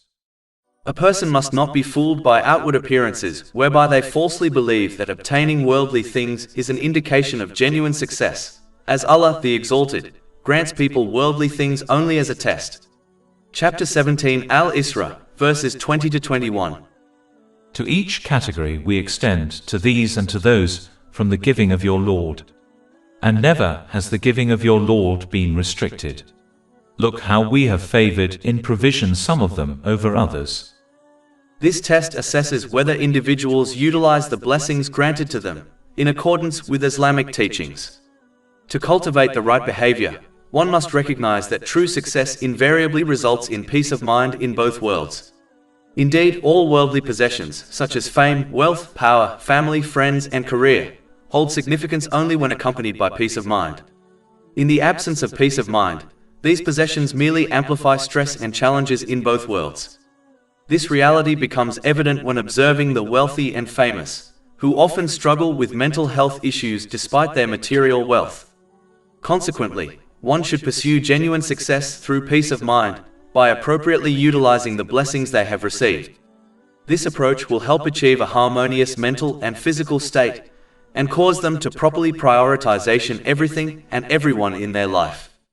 Such behavior will ultimately foster peace of mind.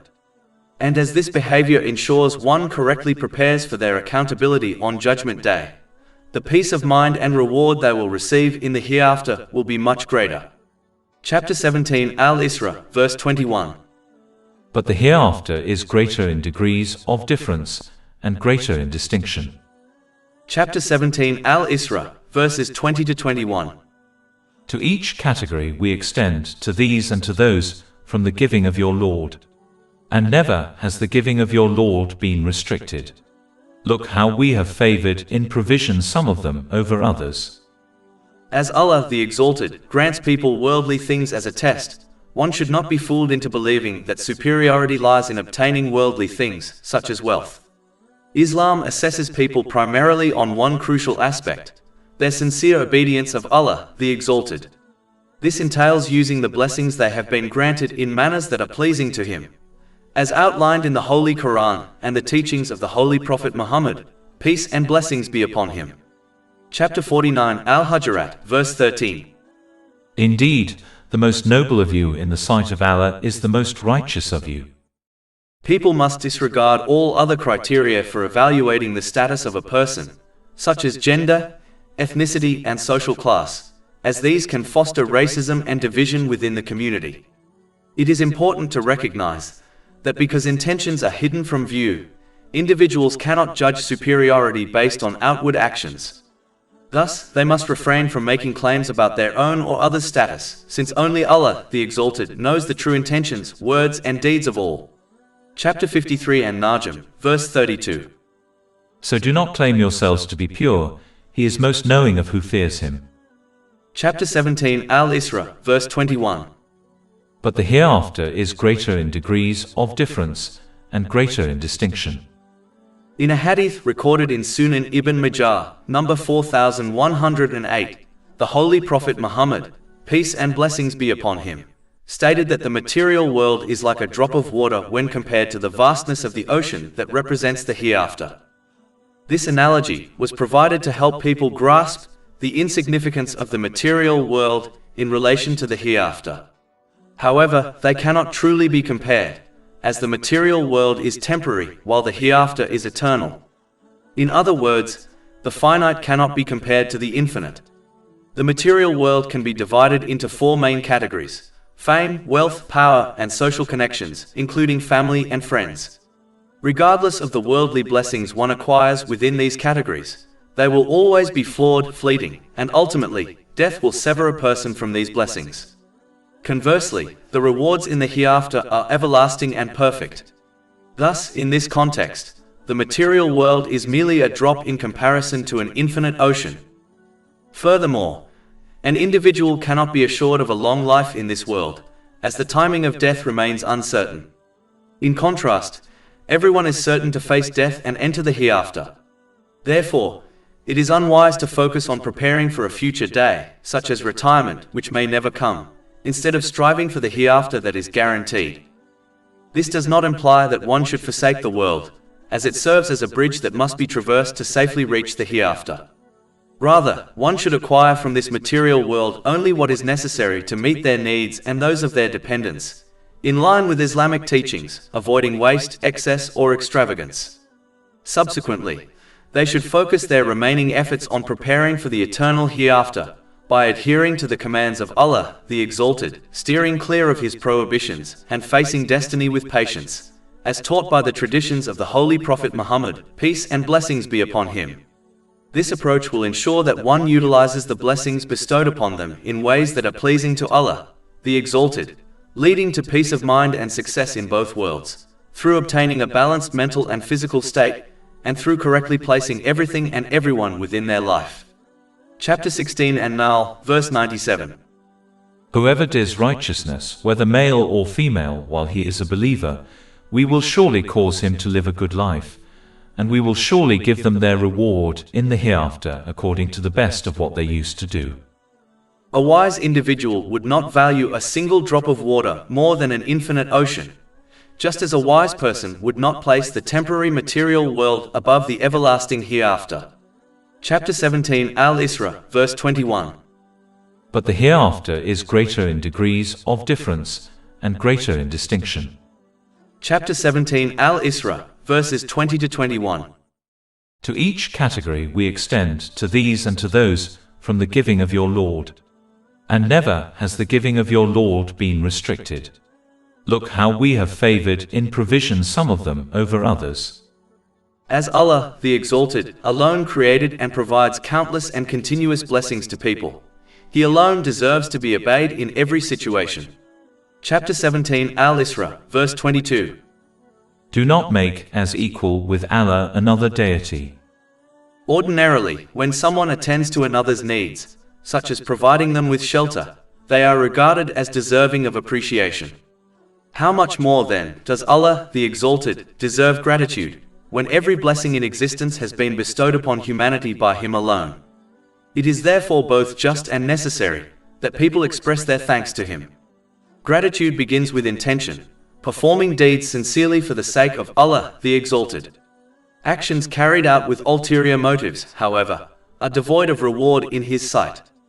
This reality is emphasized in a hadith recorded in Jami at Tirmidhi, number 3154. A sincere intention is evident when a person seeks neither recognition nor recompense from others. Gratitude is also expressed verbally by speaking words of praise and thanks, or, when that is not possible, by remaining silent rather than uttering complaints. Finally, gratitude manifests through action, using the blessings one has been given in ways that are pleasing to Allah, as outlined in the Holy Quran and the teachings of the Prophet Muhammad, peace and blessings be upon him. Such gratitude not only increases one's blessings, but also nurtures peace of mind in this world, and ultimate success in the hereafter through obtaining a balanced mental and physical state, and through correctly placing everything and everyone within their life. Chapter 14 Ibrahim, verse 7.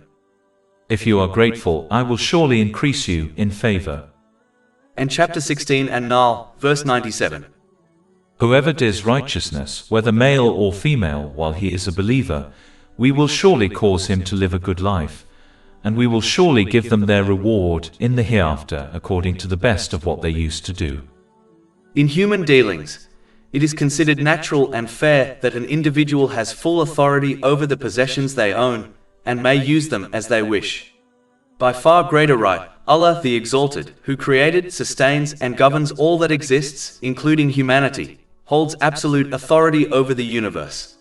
It is therefore only just that His commands be obeyed, for He alone is the true owner of all things, including the very lives of human beings. A simple example illustrates this truth. When someone lends their property to another, it is expected that the borrower will use it in accordance with the owner's wishes. Likewise, every blessing granted to human beings is not an outright gift but a temporary loan from Allah the Exalted. As with any trust or loan, there is an obligation to return it in a manner that satisfies the owner. The repayment of this divine loan lies in utilizing these blessings in ways that are pleasing to Him, as outlined in Islamic teachings. In contrast, the blessings of paradise will not be temporary trusts but everlasting gifts. Because they are granted as a reward rather than a loan, the people of paradise will be free to enjoy them without restriction, in whatever manner they desire. Chapter 7 Al-Araf, verse 43. And they will be called, "This is paradise which you have been made to inherit for what you used to do." One must not confuse the fleeting worldly blessings, which are simply a loan, with the everlasting gifts of paradise. Chapter 17 Al-Isra, verse 22. Do not make as equal with Allah another deity. The one who fails to acknowledge that all the blessings they have been granted, including their life, has been created and granted to them by none other than Allah, the Exalted, will inevitably misuse the blessings He has granted them. A person who adopts such an attitude ultimately deprives themselves of balance in both mind and body, and they will misplace everything and everyone within their life. As a consequence, aspects of life that should bring comfort and support, such as family, friendships, career, and wealth, become sources of anxiety and hardship. If they persist in the disobedience of Allah, the Exalted, they will misdirect blame towards the very people and circumstances that could have been a source of stability, often targeting loved ones, such as their relatives. In doing so, they drive away those who genuinely care for them, leaving themselves increasingly vulnerable to psychological decline.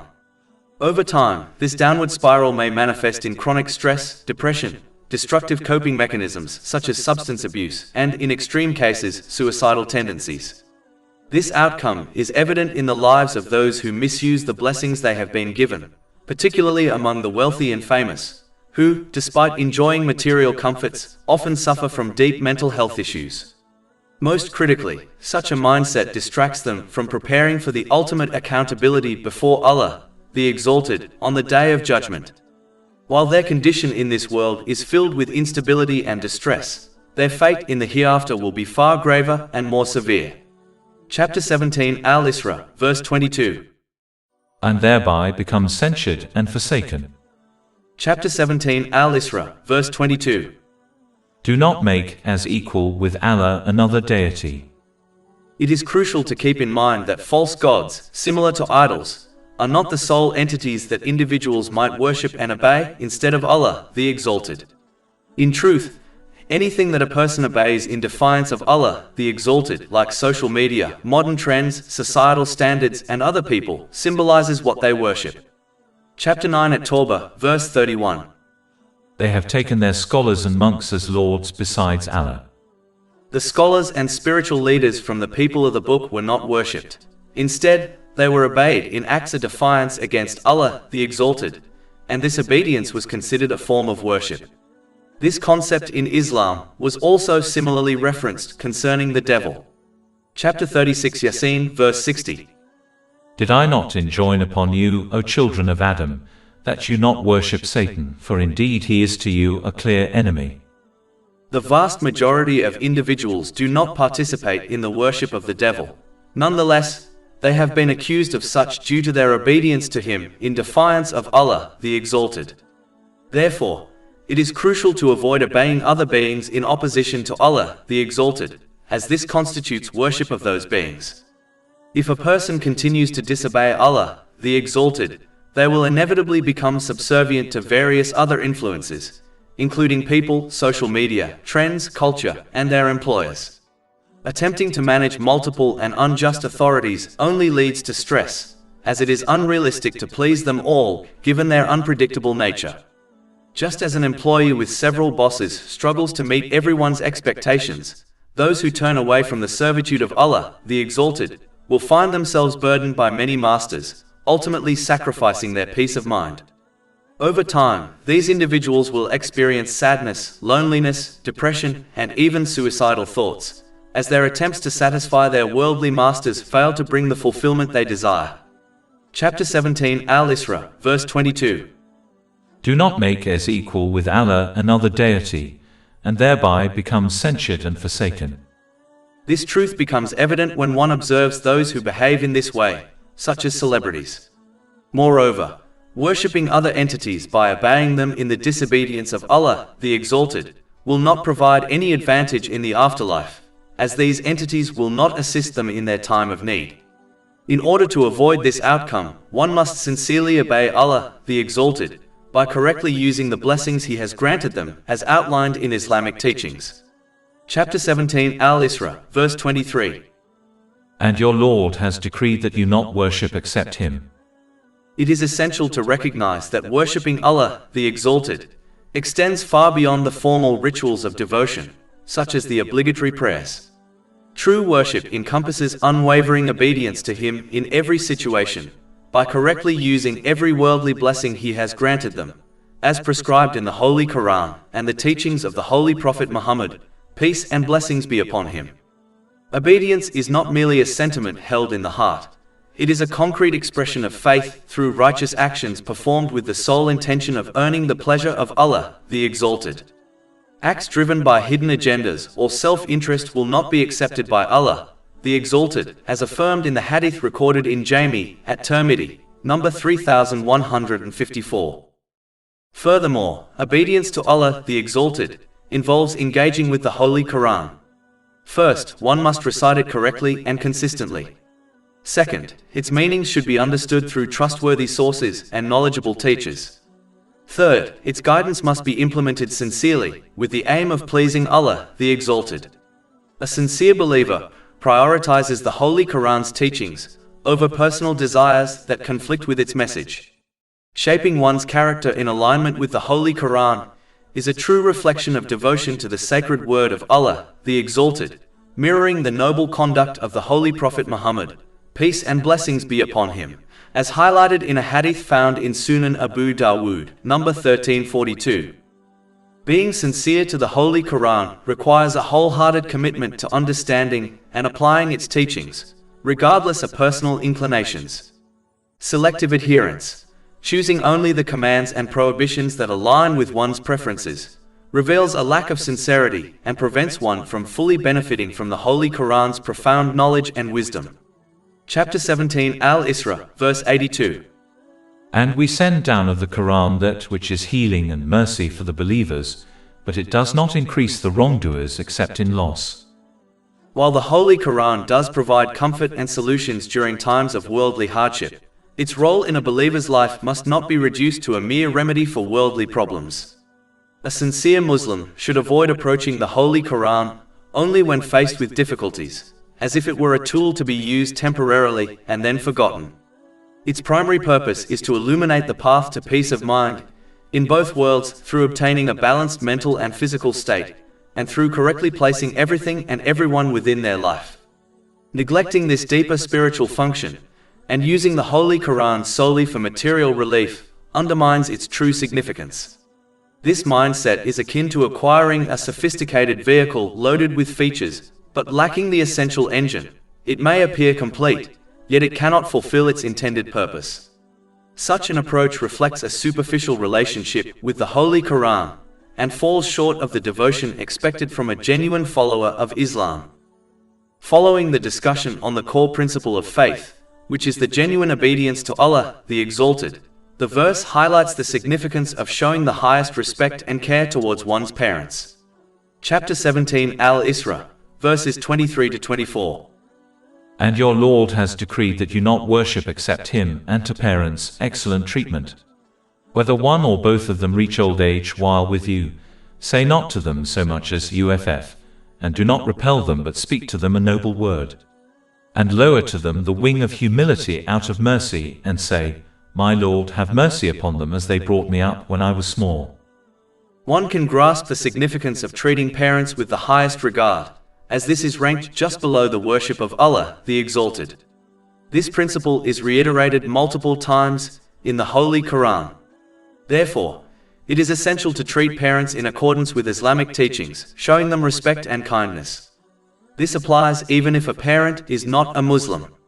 This guidance is found in a hadith from Sahih Muslim, number 2325. Furthermore, verse 23 emphasizes this point, indicating that one should not only be kind to Muslim parents. The best way to achieve this is by treating parents as one wishes to be treated by their own children. It is crucial to understand that the Holy Quran does not mandate absolute obedience to parents, especially if they instruct their child to disobey Allah, the Exalted. Absolute obedience is reserved solely for Allah, the Exalted, and His Holy Prophet Muhammad, peace and blessings be upon him, who only commands obedience to Allah, the Exalted. Consequently, parents should not misinterpret Islamic teachings by insisting on total obedience and submission from their children in every circumstance. Sadly, this mindset among Muslim parents has become quite common, as they have adopted cultural practices from other religions that equate total obedience to parents with the total obedience owed to God. Children are allowed to disagree with their parents, even on matters that are permissible in Islam, but they must always show respect in their words and actions towards their parents. Chapter 17 Al-Isra, verse 23. Whether one or both of them reach old age while with you, say not to them so much as uff, and do not repel them but speak to them a noble word. As Islam is a balanced religion, it teaches the importance of showing gratitude to Allah, the Exalted, as well as people. In fact, the Holy Prophet Muhammad, peace and blessings be upon him, has warned in a hadith found in Jami at Tirmidhi, number 1954, that whoever is not grateful to people cannot be grateful to Allah, the Exalted. Even though there is no doubt that the source of all blessings is none other than Allah, the Exalted, nonetheless, showing gratitude to people is an important aspect of Islam.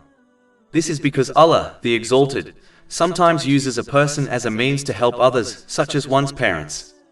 As the means has been created and used by Allah, the Exalted, being grateful to them is in fact being grateful to Allah, the Exalted. Chapter 31 Luqman, verse 14. Be grateful to me and to your parents.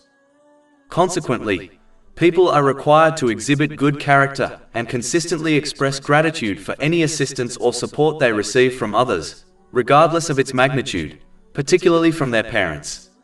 They ought to show appreciation to Allah, the Exalted, by utilizing the blessing in accordance with His directives, as He is the origin of the blessing.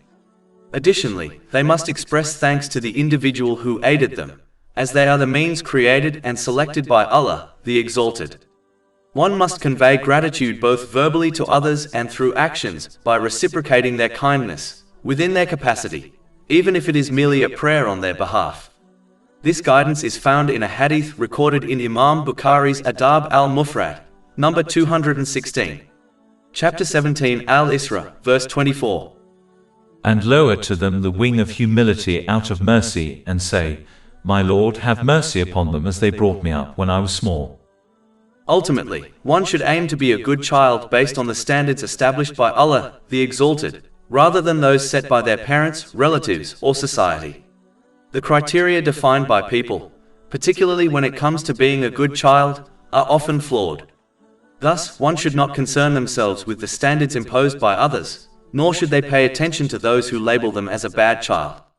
Instead, they should follow the teachings of Islam regarding how to treat their parents and seek reward from Allah, the Exalted, for their behavior, even if their parents or others are unhappy with them. One should seek the approval and validation of Allah, the Exalted, alone, rather than that of people, including their parents. Chapter 17 Al-Isra, verse 25. Your Lord is most knowing of what is within yourselves. If you should be righteous, then indeed He is ever to the often returning to Him, forgiving. Seeking validation from people can lead to insincerity towards Allah, the Exalted, and may even tempt one to disobey Allah, the Exalted, in pursuit of their parents' approval and validation. Chapter 29 Al-Ankabut, verse 8. And we have enjoined upon man goodness to parents.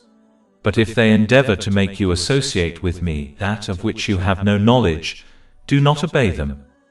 In addition, as all people are different, some parents will be good people who treat their children with respect and manners, while other parents will abuse their children both verbally and physically.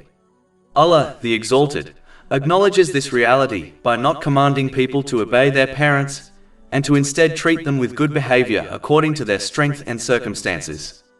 As Allah, the Exalted, is fully aware of the intention and efforts of people, He knows who tries to treat their parents with goodness despite their bad behavior and will award them accordingly, and He will forgive the child for any mistakes, as showing kind treatment when dealing with bad-mannered parents is an extremely difficult thing to do.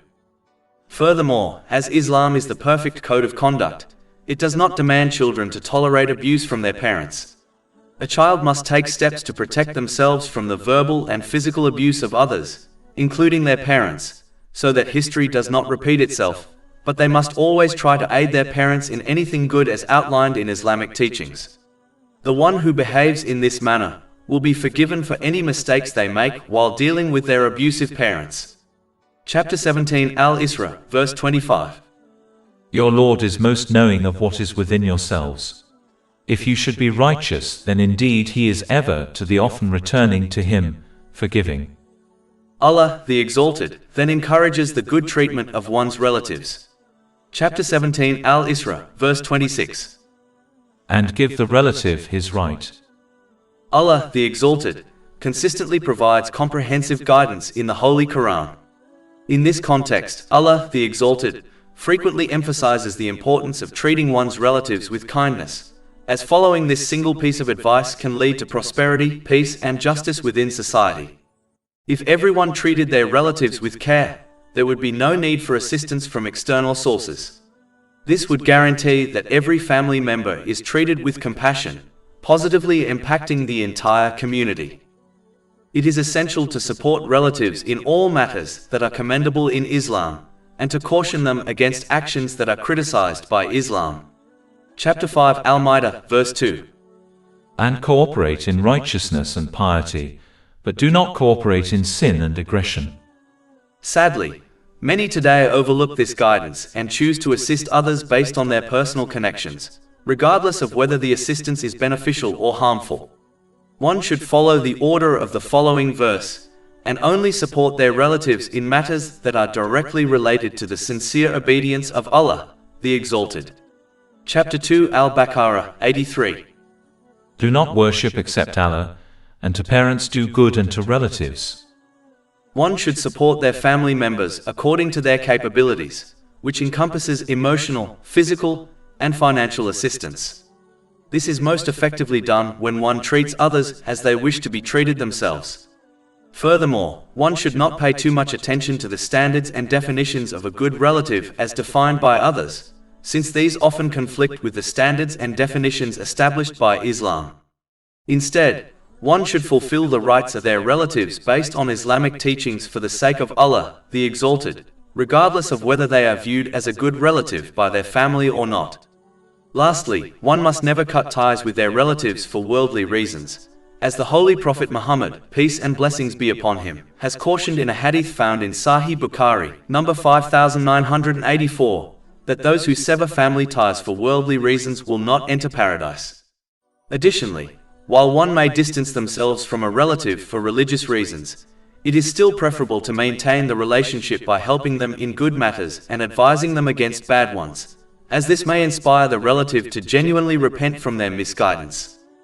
After the rights of relatives is mentioned, Allah, the Exalted, encourages people to aid the needy according to their means. Chapter 17 Al-Isra, verse 26. And give the relative his right, and also the poor. The first point to understand is that helping the poor is a duty on everyone based on their capabilities. Thus, individuals should not act as if they are doing a favor to someone in need, as it is their obligation to assist them. In fact, it is crucial to remember that any resources they have, like wealth, are a trust from Allah the Exalted and not a gift. A trust must be returned to its rightful owner. The way to repay the trust given by Allah the Exalted is by utilizing those resources in ways that please Him. Therefore, when someone helps the needy, they are merely repaying the debt owed to Allah the Exalted. Keeping this in mind will help prevent them from acting as if they are doing a favor to Allah the Exalted or to the person in need. In truth, Allah the Exalted has favored them by providing worldly blessings and by offering them the chance to earn immense rewards through helping the needy. The person in need has actually done the donor a favor by accepting their assistance. If every person in need were to refuse help from others, how would anyone earn the rewards mentioned in divine teachings? Remembering these aspects will help one avoid diminishing their reward by adopting the wrong mindset. Ultimately, helping the needy encompasses meeting any lawful needs a person may have. This includes emotional, physical, and financial needs. Therefore, no one, regardless of how little wealth they have, can excuse themselves from acting on this verse. Chapter 17 Al-Isra, verse 26. And give the relative his right, and also the poor and the traveler. The traveler is an outsider who finds themselves in an unfamiliar place. Allah, the Exalted, urges people to share some of their resources to assist these individuals on their travels if they are in need. Those who have wealth should demonstrate kindness to this stranger and offer help in any way possible, whether that means providing food, transportation, or safeguarding them from any harm that might come their way during their journey. As fulfilling the rights of Allah, the Exalted, and people, such as one's relatives, involves correctly using the blessings Allah, the Exalted, has granted them as outlined in Islamic teachings, He warns people from misusing these blessings. Chapter 17 Al-Isra, verse 26. And do not spend wastefully. In fact, the ultimate goal of the devil is to discourage a person from fulfilling the rights of Allah, the Exalted, and people. This is achieved when he encourages people to show ingratitude to Allah, the Exalted, for the countless and continuous blessings He grants them by misusing them, just like He did and does. Chapter 17 Al-Isra, verse 27. Indeed, the wasteful are brothers of the devils, and ever has Satan been to his Lord ungrateful. A person who adopts a misguided attitude in life, one rooted in the disobedience of Allah, the Exalted, will find themselves in a state of inner turmoil. Their mental and physical well-being will suffer, and they will lose sight of the true value of the people and blessings around them. Relationships, careers, and material wealth, instead of bringing peace, will become sources of anxiety and conflict. If they continue down this path, they may begin to wrongly attribute their distress to those closest to them, perhaps even blaming a loving spouse or loyal friends. In doing so, they risk severing ties with those who genuinely care for them, which only deepens their emotional instability. Over time, this can spiral into serious psychological issues, including depression, addiction, and in extreme cases, suicidal thoughts. This outcome is common among individuals who misuse the blessings they have been granted, especially those who appear to have everything, fame, fortune, and comfort, yet are plagued with mental health issues. Despite their worldly success, their refusal to align with divine guidance leaves them unprepared for their ultimate reckoning in the hereafter. And while their suffering in this life is profound, the consequences awaiting them in the hereafter will be far more severe. In addition, as misusing the blessings one has been granted prevents them from fulfilling the rights of people, such as their relatives, they will wrong them, thereby causing the spread of corruption and injustice within their home and society. These negative outcomes is the major reason why misusing the blessings one has been granted has been so closely connected to the devil. Chapter 17 Al-Isra, verse 27. Indeed, the wasteful are brothers of the devils, and ever has Satan been to his Lord ungrateful. In addition, this comparison has been made to the devil for other reasons also.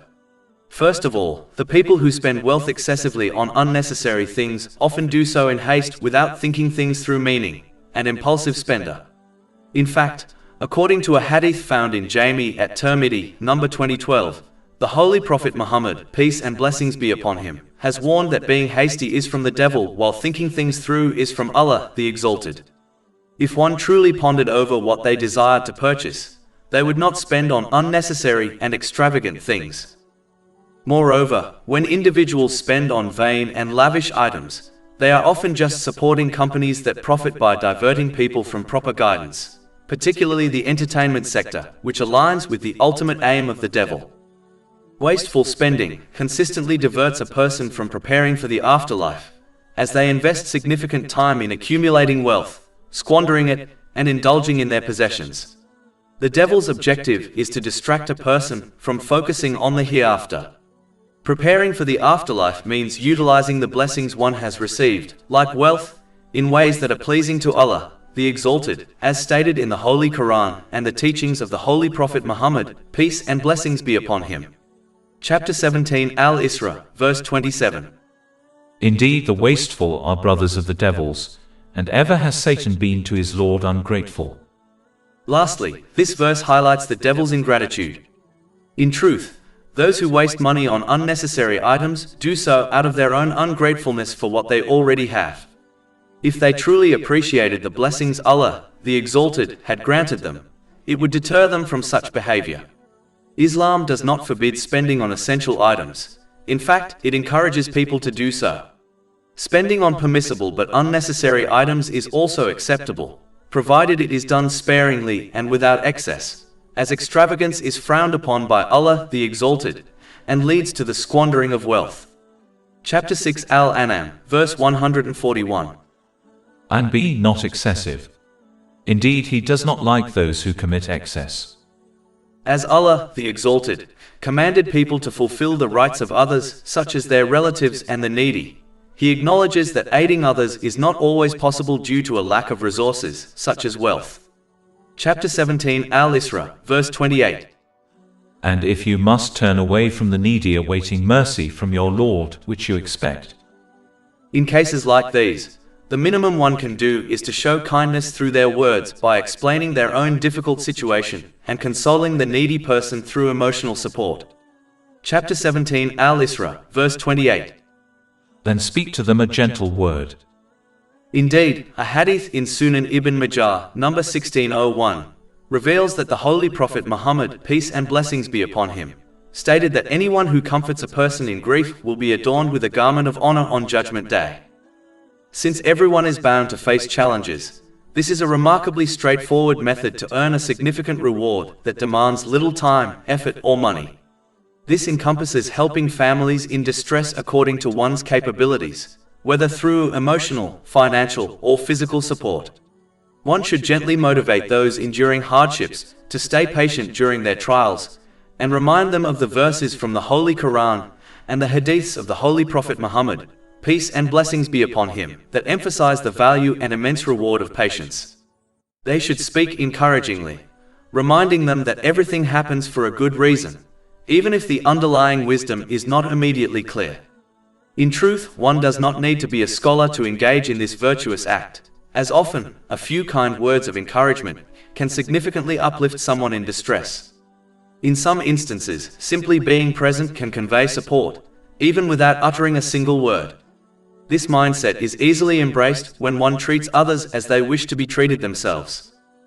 Ultimately, it is crucial for people to purify their intentions when undertaking this virtuous act, meaning they should do it for the sake of Allah, the Exalted, rather than to impress others, such as family members, or out of fear of criticism from others if they do not act.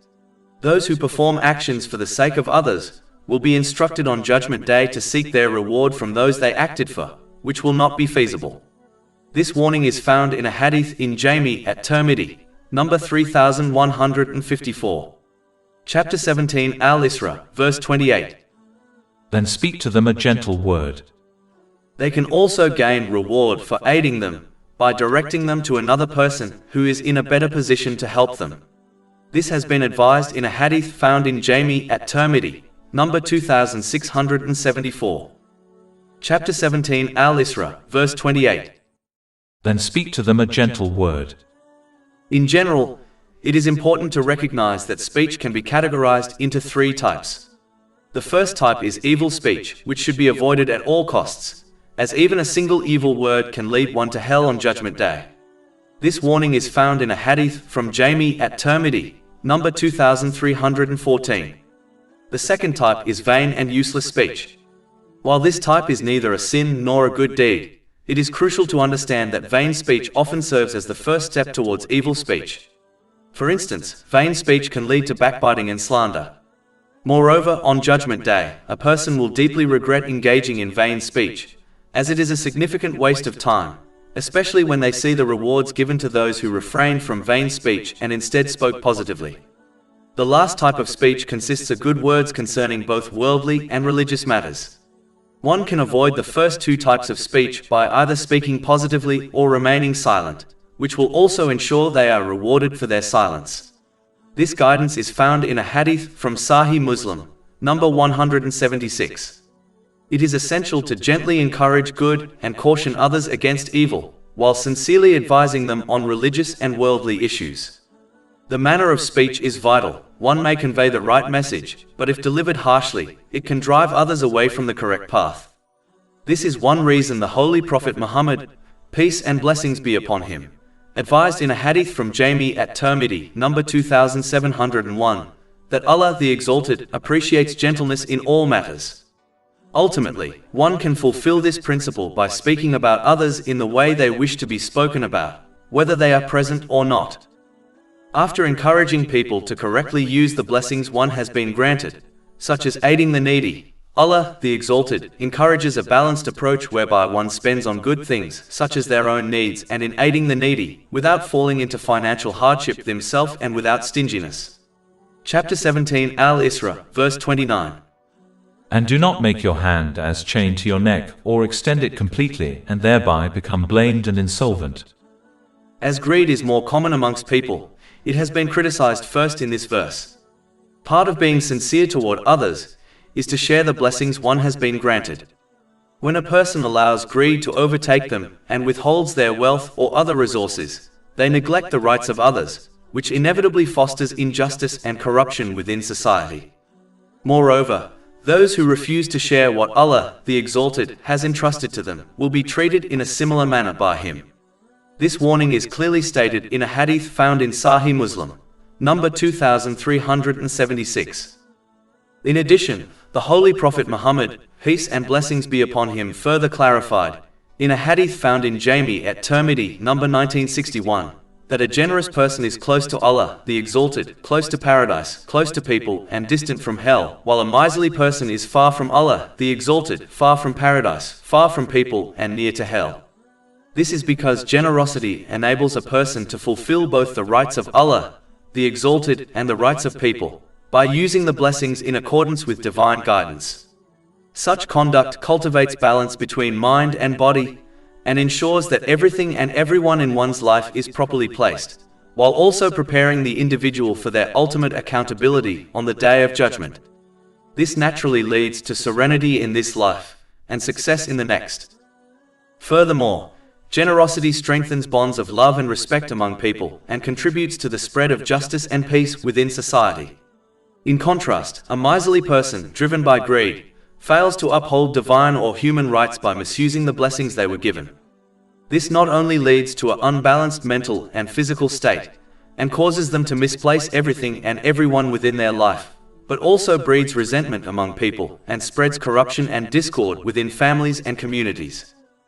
As mentioned earlier, even though generosity is encouraged, one must not adopt an extreme attitude whereby they fail to fulfill their own rights and the rights of their dependents, such as their children, out of generosity towards others, such as the needy.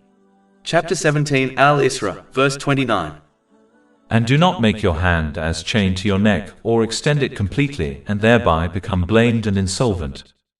The one who behaves in such a manner will only become a burden on others. Therefore, one must adopt a balanced approach whereby they correctly use the blessings Allah, the Exalted, has granted them as outlined in Islamic teachings, as this will ensure they fulfill their own rights, the rights of their dependents and the wider public without adopting an extreme attitude. This behavior will ensure they obtain peace of mind in both worlds through obtaining a balanced mental and physical state, and through correctly placing everything and everyone within their life. And as they fulfill the rights of people, they will cause the spread of justice and peace within their society.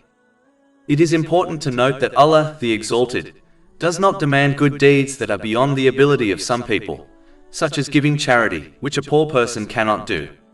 Rather, Allah, the Exalted, expects people to correctly use whatever blessings He has granted them, as outlined in Islamic teachings, whether they are given a lot of blessings or a little.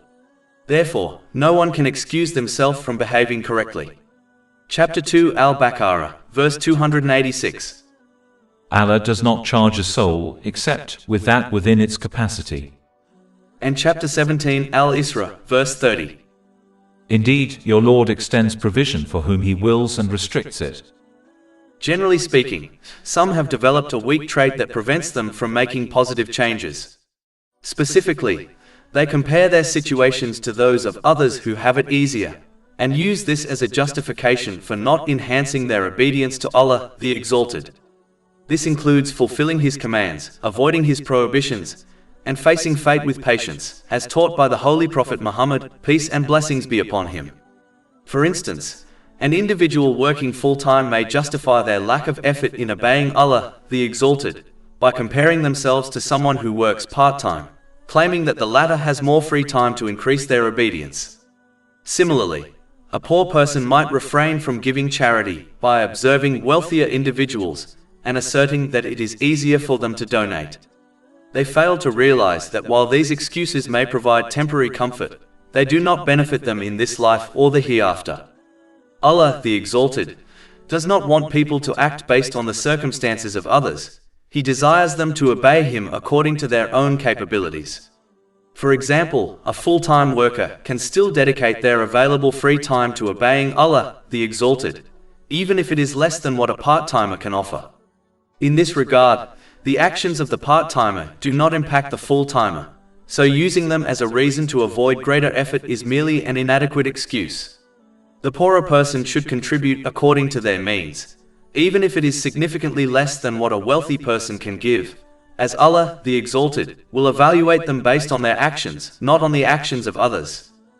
People need to abandon these unproductive excuses and simply obey Allah, the Exalted, according to their own means, by correctly using the blessings He has granted them, as outlined in Islamic teachings.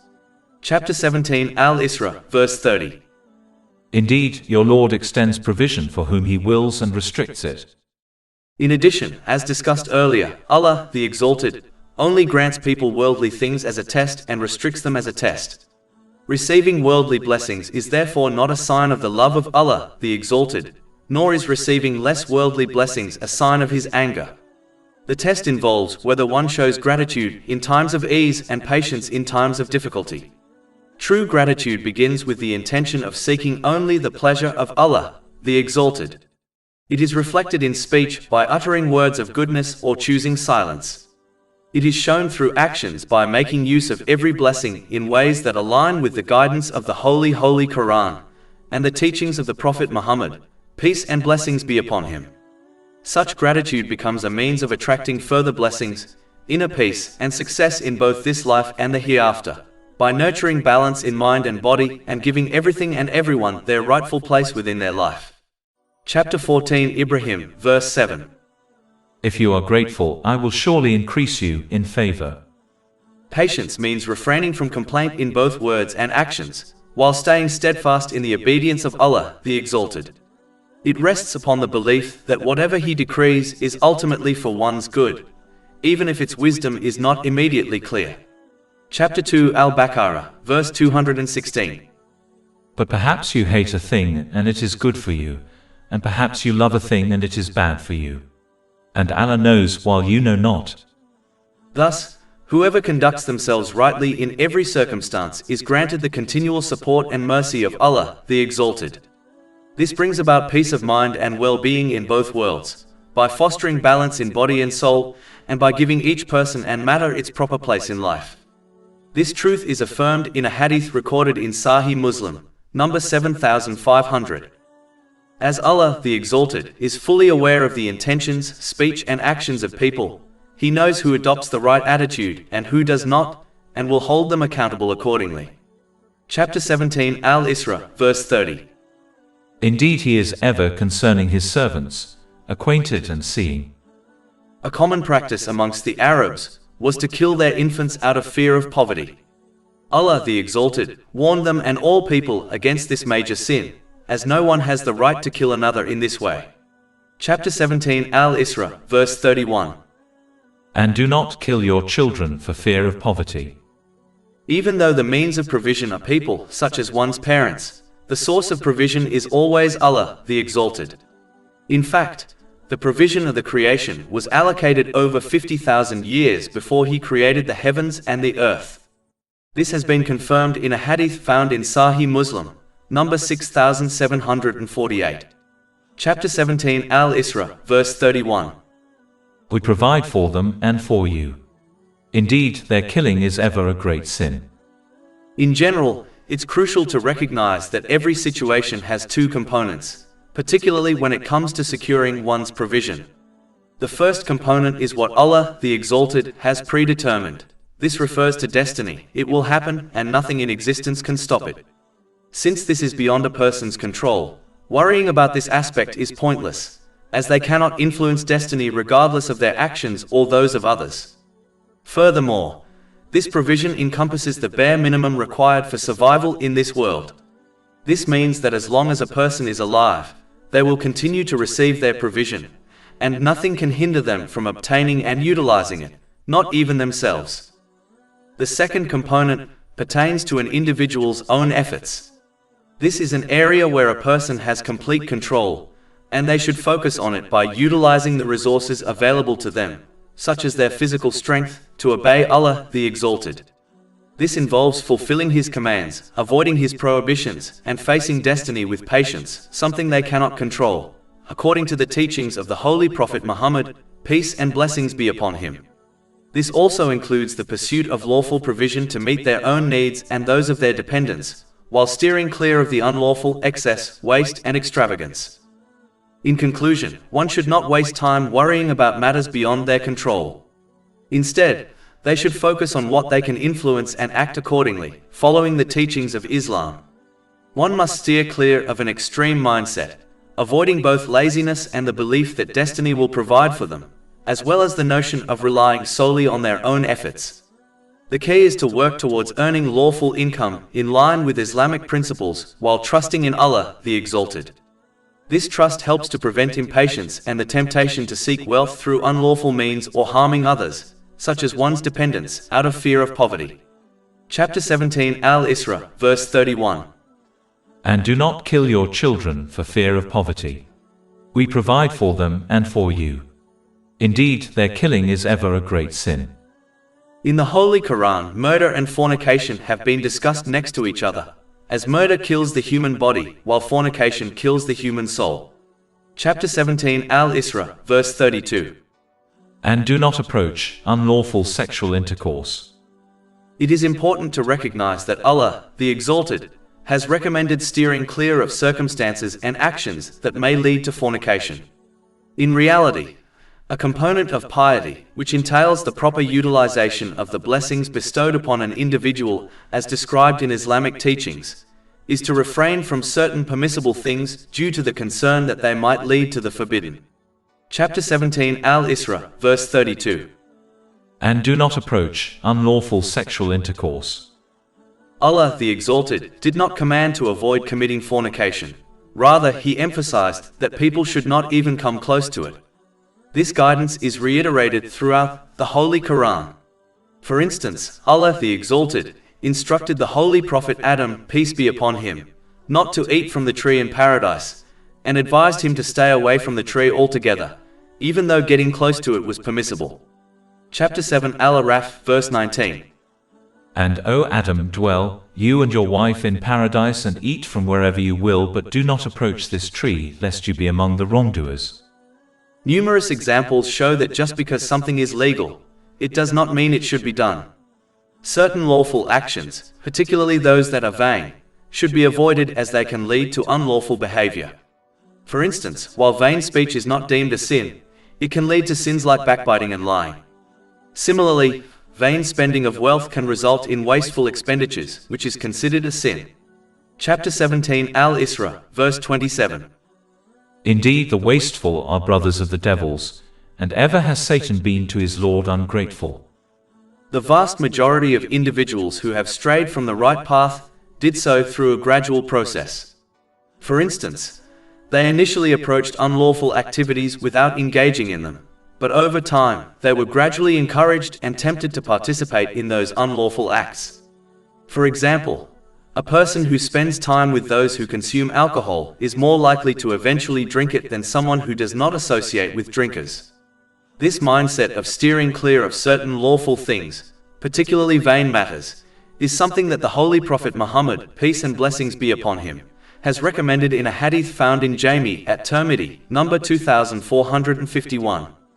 In fact, he stated that a person cannot attain piety, meaning they cannot remain steadfast in utilizing the blessings they have been given according to Islamic teachings, until they forsake some lawful things out of fear that it may lead them to the unlawful. Therefore, one must be particularly vigilant, not only in avoiding unlawful actions, but also in steering clear of certain lawful things, especially vain matters, out of concern that it may eventually lead them to the unlawful. This will help ensure they remain committed to the sincere obedience of Allah, the Exalted, which entails using the blessings one has been granted appropriately, as described in the Holy Quran and the teachings of the Holy Prophet Muhammad, peace and blessings be upon him, which is the core of righteousness and brings peace of mind in both this world and the hereafter through obtaining a balanced mental and physical state and through correctly placing everything and everyone within their life. Chapter 2 Al-Baqarah, verse 187. Thus does Allah make clear his verses, i.e. ordinances to the people that they may become righteous. And chapter 16 An-Nahl, verse 97. Whoever does righteousness, whether male or female, while he is a believer, we will surely cause him to live a good life, and we will surely give them their reward in the hereafter according to the best of what they used to do. Those who do not recognize the significance of respecting the boundaries set by Allah, the Exalted, tend to indulge excessively in permissible activities, particularly vain ones. This behavior heightens the likelihood of engaging in forbidden actions, and leads to a misuse of the blessings they have received. Consequently, they will find themselves in an unbalanced mental and physical condition. They will misplace everything and everyone in their lives, and inadequately preparing for their accountability on the Day of Judgment. This will result in stress, challenges and hardships in both worlds, even if they experience certain worldly luxuries. Chapter 20 Taha, verses 124 to 126. And whoever turns away from my remembrance, indeed he will have a depressed, i.e. difficult life, and we will gather, i.e. raise him on the day of resurrection blind. He will say, My Lord, why have you raised me blind while I was once seeing?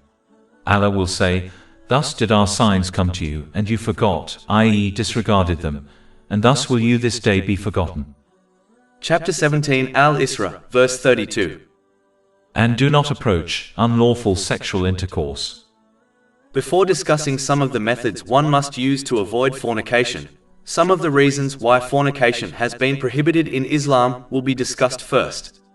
Allah, the Exalted, promotes the institution of marriage and prohibits illicit relationships. When a couple lacks genuine commitment to one another, akin to that of a married couple, any significant challenges they encounter will result in increased emotional strain, as they are unable to adequately support each other. Engaging in numerous relationships throughout one's life undoubtedly has a negative impact on mental well-being. It is not surprising that individuals who break up with their partners frequently seek counseling. They often experience mental health issues, such as depression, more acutely than those who refrain from such relationships. Furthermore, individuals who are recognized in society for having multiple partners are less likely to secure a suitable spouse who will honor their rights.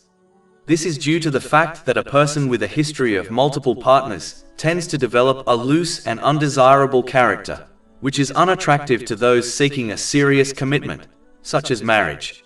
Consequently, this situation exacerbates the emotional distress for individuals with multiple partners. In casual relationships, partners frequently do not share the same perspective. This means that one partner often approaches the relationship with greater seriousness, desiring to establish a long-term commitment, while the other does not share the same vision for the future. When this disparity in outlook eventually becomes apparent, it can lead to enduring emotional trauma for the partner who took the relationship more seriously. In contrast, a married couple, from the outset, is aligned in their commitment to one another regarding their long-term intentions. A married couple are devoted to each other in every situation, whether they face situations which are planned or unplanned, such as having children. This attitude is very rarely found amongst normal couples. Having a relationship with another also fools a person into believing they completely know their partner. And so if they do get married, they often complain about their spouse changing after marriage. In most cases, they did not change. The things that changed were the responsibilities and pressures of their relationship. This issue often leads to marriage issues for those couples who were in a relationship prior to their marriage. Even if they lived together prior to marriage, even then the same issue will occur. In addition, it is no secret that whenever one faces trouble with their partner, how severely it affects every other aspect of their life. For example, many young people drop out of education simply because they cannot face seeing their former partner every day at their educational institute. As marriage is a deep connection and commitment between two people, they are less likely to break up over the same petty issues normal couples break up over. Furthermore, an individual should not be misled by the superficial aspects of an unlawful relationship, thinking that it poses no danger to either the couple or society at large. Due to their limited understanding, short-sightedness, and emotional influences, individuals may mistakenly perceive that engaging in a relationship outside of marriage is innocuous, while overlooking the underlying detrimental effects that can harm both themselves and others. A Muslim involved in an unlawful relationship may find themselves increasingly encouraged to take further actions and commit additional sins with their partner over time. Given that emotions and feelings are challenging to regulate, and considering that such sins, including fornication, have become commonplace in many societies, a couple not bound by marriage may easily succumb to these transgressions. This situation can lead to numerous other issues for both the individuals and society, including unintended pregnancies and the trivialization of other significant sins in Islam. Moreover, even if one refrains from committing other major sins within their unlawful relationship, such as fornication, their emotions may cloud their judgment, potentially leading them to marry their partner without recognizing their unsuitability as a spouse, despite initial appearances of compatibility. As previously mentioned, this occurs because the pressures and obligations of marriage, such as meeting the rights of one's spouse and children, alter the dynamics of the relationship, often resulting in marital difficulties. Consequently, married couples who were previously together before marriage frequently accuse one another of changing their behavior post-marriage. Additionally, regardless of the amount of time spent with a partner, one will never truly understand their character in the same way that a married couple comprehends each other. The hidden negative traits in each individual will become apparent after marriage, leading to additional marital issues. A fact that is frequently ignored by those involved in an unlawful relationship is that a person who is a suitable partner does not necessarily guarantee being a good spouse or parent. This is due to the fact that distinct qualities are necessary to be an effective spouse and parent, as opposed to merely being a good partner. Due to their affection for their partner, individuals often neglect the significance of selecting a righteous person to marry, as such a person is the only one who will uphold the rights of their spouse and children and will refrain from causing them harm, even in moments of anger. Conversely, an individual lacking piety will fail to honor the rights of their spouse or children and may mistreat them, particularly when angered. Those who have a partner may disregard this crucial aspect and consequently choose to marry their partner based solely on their feelings, even if that partner lacks piety. Emotions, such as love, can render a person blind and deaf to the unfavorable traits of their beloved. This warning is echoed in a hadith recorded in Sunan Abu Dawood, number 5130. Moreover, an individual who embraces an immoral character and consequently engages with multiple partners will invariably draw immoral individuals into their lives. These immoral individuals will consistently seek to exploit them, showing interest solely in satisfying their desires, thereby neglecting to respect or uphold the rights of their partner, even in the context of marriage. Whenever one partner feels aggrieved by the other, they may resort to verbal abuse, likening them to a prostitute due to their previous indecent conduct. Even if apologies are offered subsequently, such verbal attacks inflict emotional wounds that remain unhealed and can often be more harmful to a person's mental well-being than physical violence. Furthermore, those who invite immoral individuals into their lives, due to their own immoral and promiscuous nature, are also at a heightened risk of experiencing physical abuse from their partner or spouse. The moment the immoral individual loses the external attributes that initially attracted their partner, such as physical allure, their immoral partner or spouse will seek out someone new. This tendency is a significant factor contributing to the prevalence of extramarital affairs among immoral individuals. They tend to regard their partner or spouse as a vehicle that is utilized for a time and then replaced with a newer model. The emotional trauma inflicted by this behavior is challenging to comprehend.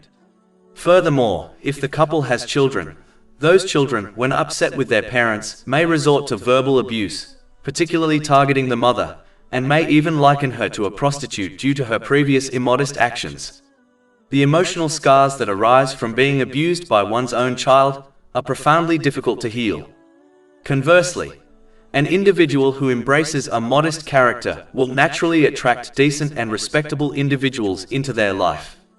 Such individuals, including a partner or spouse, will honor their rights, and any verbal abuse directed at them will be disregarded, as all parties involved recognize that the insults lack truth. If this couple has children, those children are more inclined to show respect to both parents, owing to their modest and virtuous characters.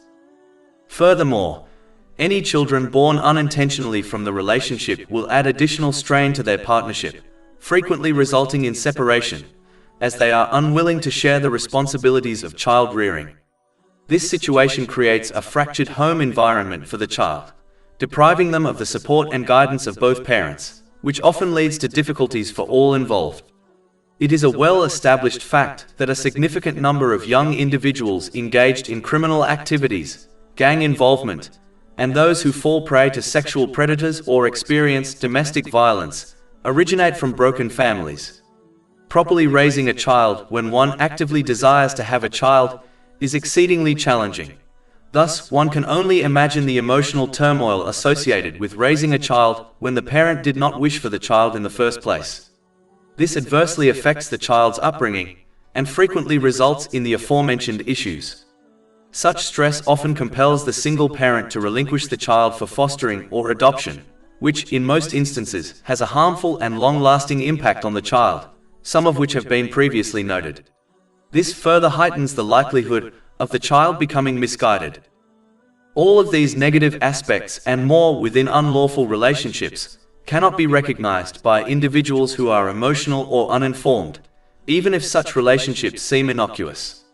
Engaging in unlawful relationships is akin to consuming a meal that appears appetizing but is, in reality, toxic.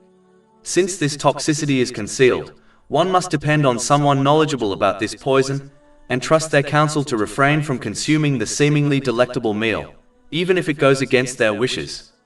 As Allah, the Exalted, possesses complete knowledge of all matters, particularly the hidden dangers within certain actions and relationships, His guidance must be embraced and followed, even if it contradicts personal desires.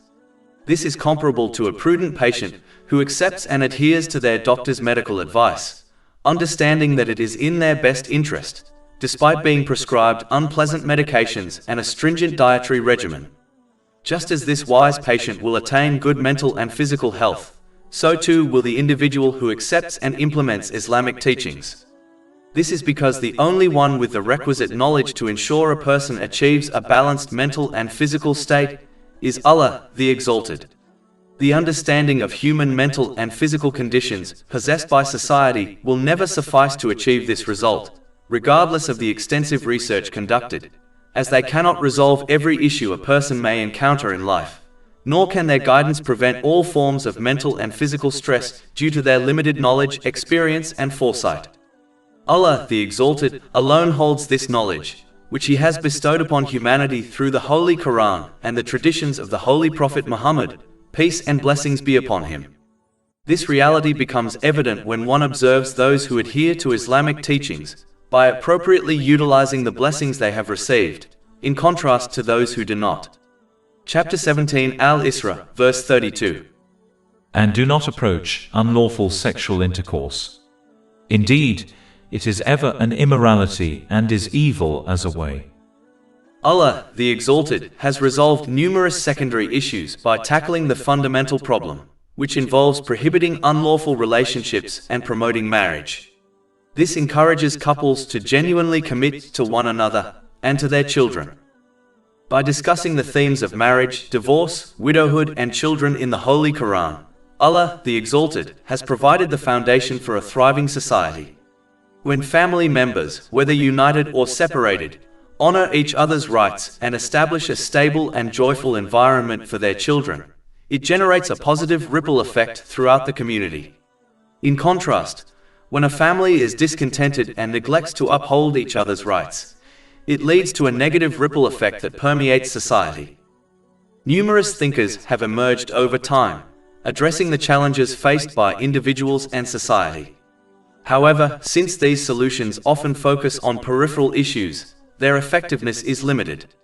In contrast, Allah, the Exalted, by addressing the root causes that impact both individuals and society, has elucidated all matters, enabling people to attain success in both this world and the hereafter. Chapter 16 An-Nahl, verse 89. And we have sent down to you the book as clarification for all things, and as guidance and mercy. Only those who appropriately utilize the intelligence bestowed upon them will grasp the deep wisdom contained in the verses of Allah, the Exalted. Chapter 2 Al-Baqarah, verse 242. Thus does Allah make clear to you His verses that you might use reason. Chapter 17 Al-Isra, verse 32. And do not approach unlawful sexual intercourse. Indeed, it is ever an immorality and is evil as a way. In addition, the placement of adultery alongside polytheism and the act of murdering an innocent individual in the subsequent verse underscores its seriousness. Chapter 25 Al-Furqan, verse 68. And those who do not invoke with Allah another deity or kill the soul which Allah has forbidden to be killed, except by right, and do not commit unlawful sexual intercourse. Muslims ought to exercise caution to prevent being lured into unlawful relationships. Firstly, it is essential for them to practice lowering their gaze.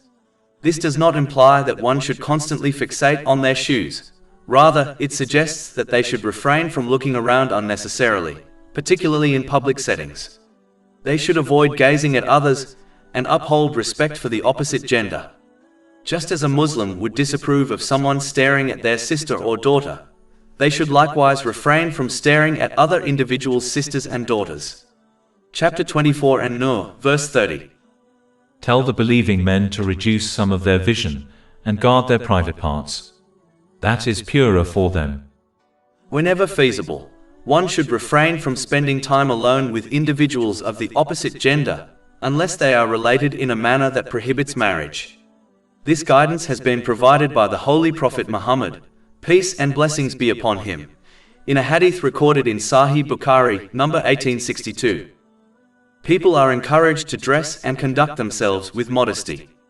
Modest attire helps to avoid drawing the attention of strangers, while modest behavior prevents one from initiating actions that could lead to an unlawful relationship, such as unnecessary conversations with the opposite gender. Recognizing the advantages of steering clear of unlawful relationships is another means of safeguarding oneself from them.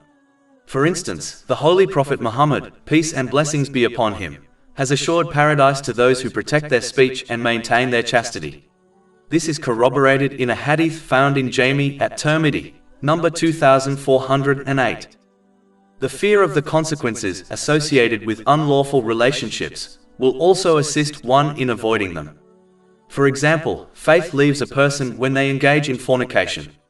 This is substantiated in a hadith found in Sunan Abu Dawood, number 4690.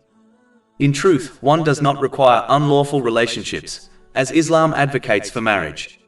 Those who are unable to marry should engage in frequent fasting, as this practice also aids in controlling one's desires and actions. This advice is found in a hadith recorded in Sahih Muslim, number 3398. Chapter 17 Al-Isra, verse 32. And do not approach unlawful sexual intercourse. Indeed, it is ever an immorality and is evil as a way. After warning against the killing of a person's soul through fornication, Allah, the Exalted, warns against murder, the killing of the human body. Chapter 17 Al-Isra, verse 33. And do not kill the soul which Allah has forbidden. Islam instructs people to honor all forms of life.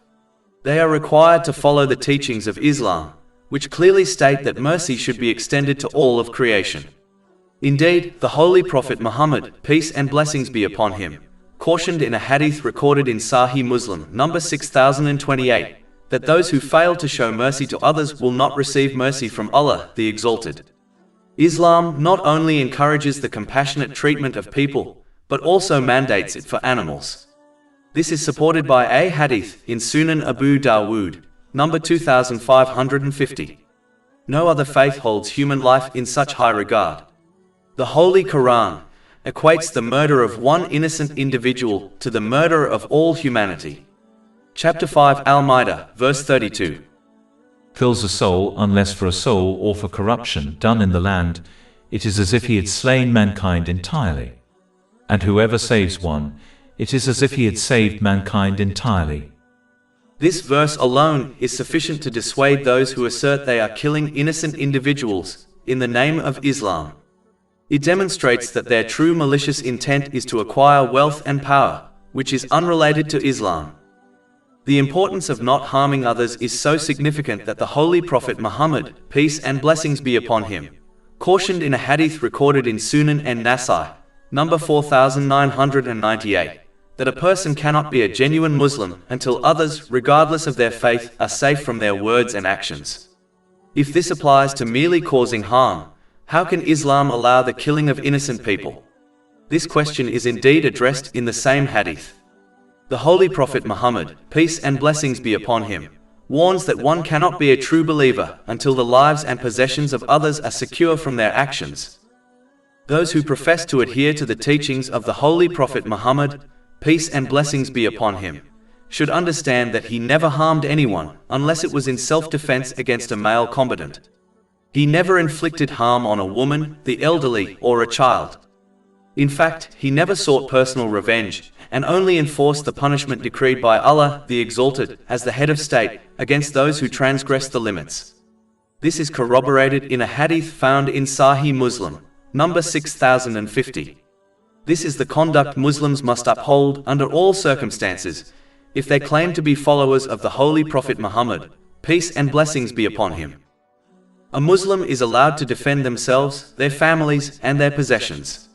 However, there are boundaries to this permission. A Muslim is never permitted to initiate violence or take the life of an innocent individual. Islam, however, grants people the ability to take legal retribution against others through the Islamic government. Chapter 17 Al-Isra, verse 33. And do not kill the soul which Allah has forbidden except by right. And whoever is killed unjustly, we have given his heir authority, but let him not exceed limits in the matter of taking life. Indeed, he has been supported by the law. And chapter 2 Al-Baqarah, verse 178. Prescribed for you is legal retribution for those murdered, the free for the free, the slave for the slave, and the female for the female. But whoever overlooks from his brother, the killer, anything, then there should be a suitable follow-up and payment to him, the deceased's heir or legal representative, with good conduct.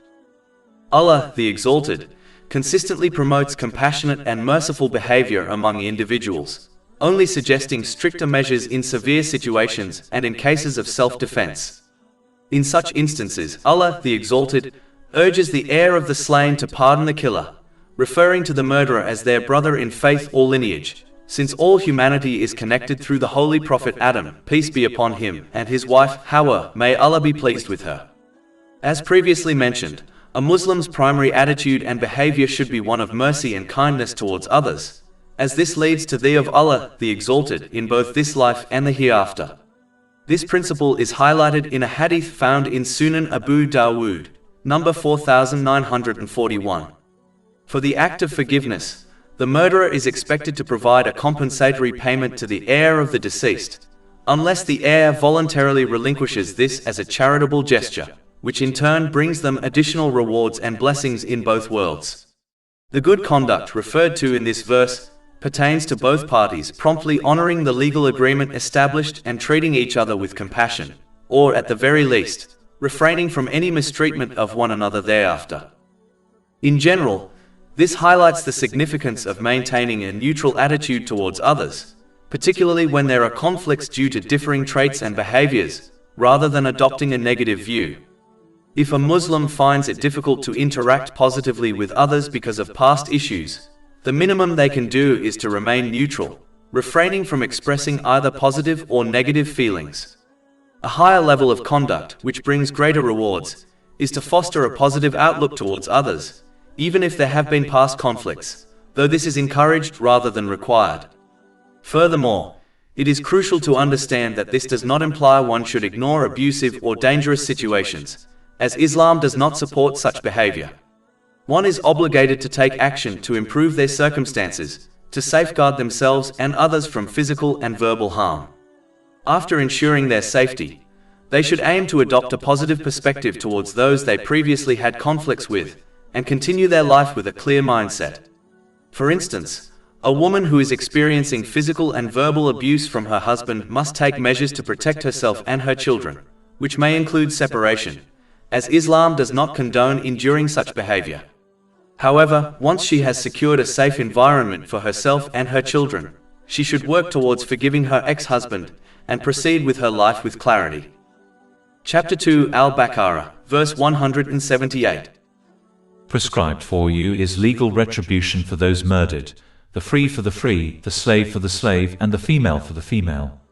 But whoever overlooks from his brother, the killer, anything, then there should be a suitable follow-up and payment to him, the deceased's heir or legal representative, with good conduct. This is an alleviation from your Lord, and a mercy. Allah, the Exalted, provided the heir of the murdered individual with the choice of legal retribution, which can only be executed by the government and under strict regulations, or the option of forgiveness, with or without a compensation fee from the murderer.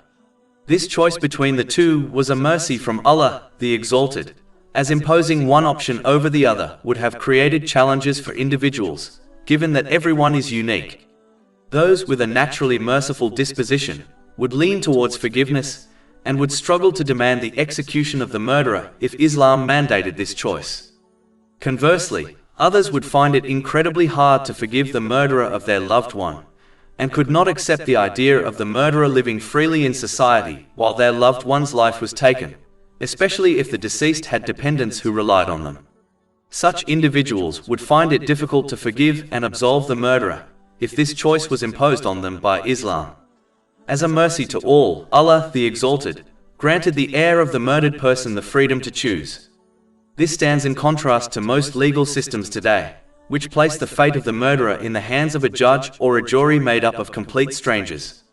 This flawed system hinders the heir from achieving peace of mind, which can be attained when they are allowed to decide the fate of the murderer and close the case, enabling them to move forward with their lives.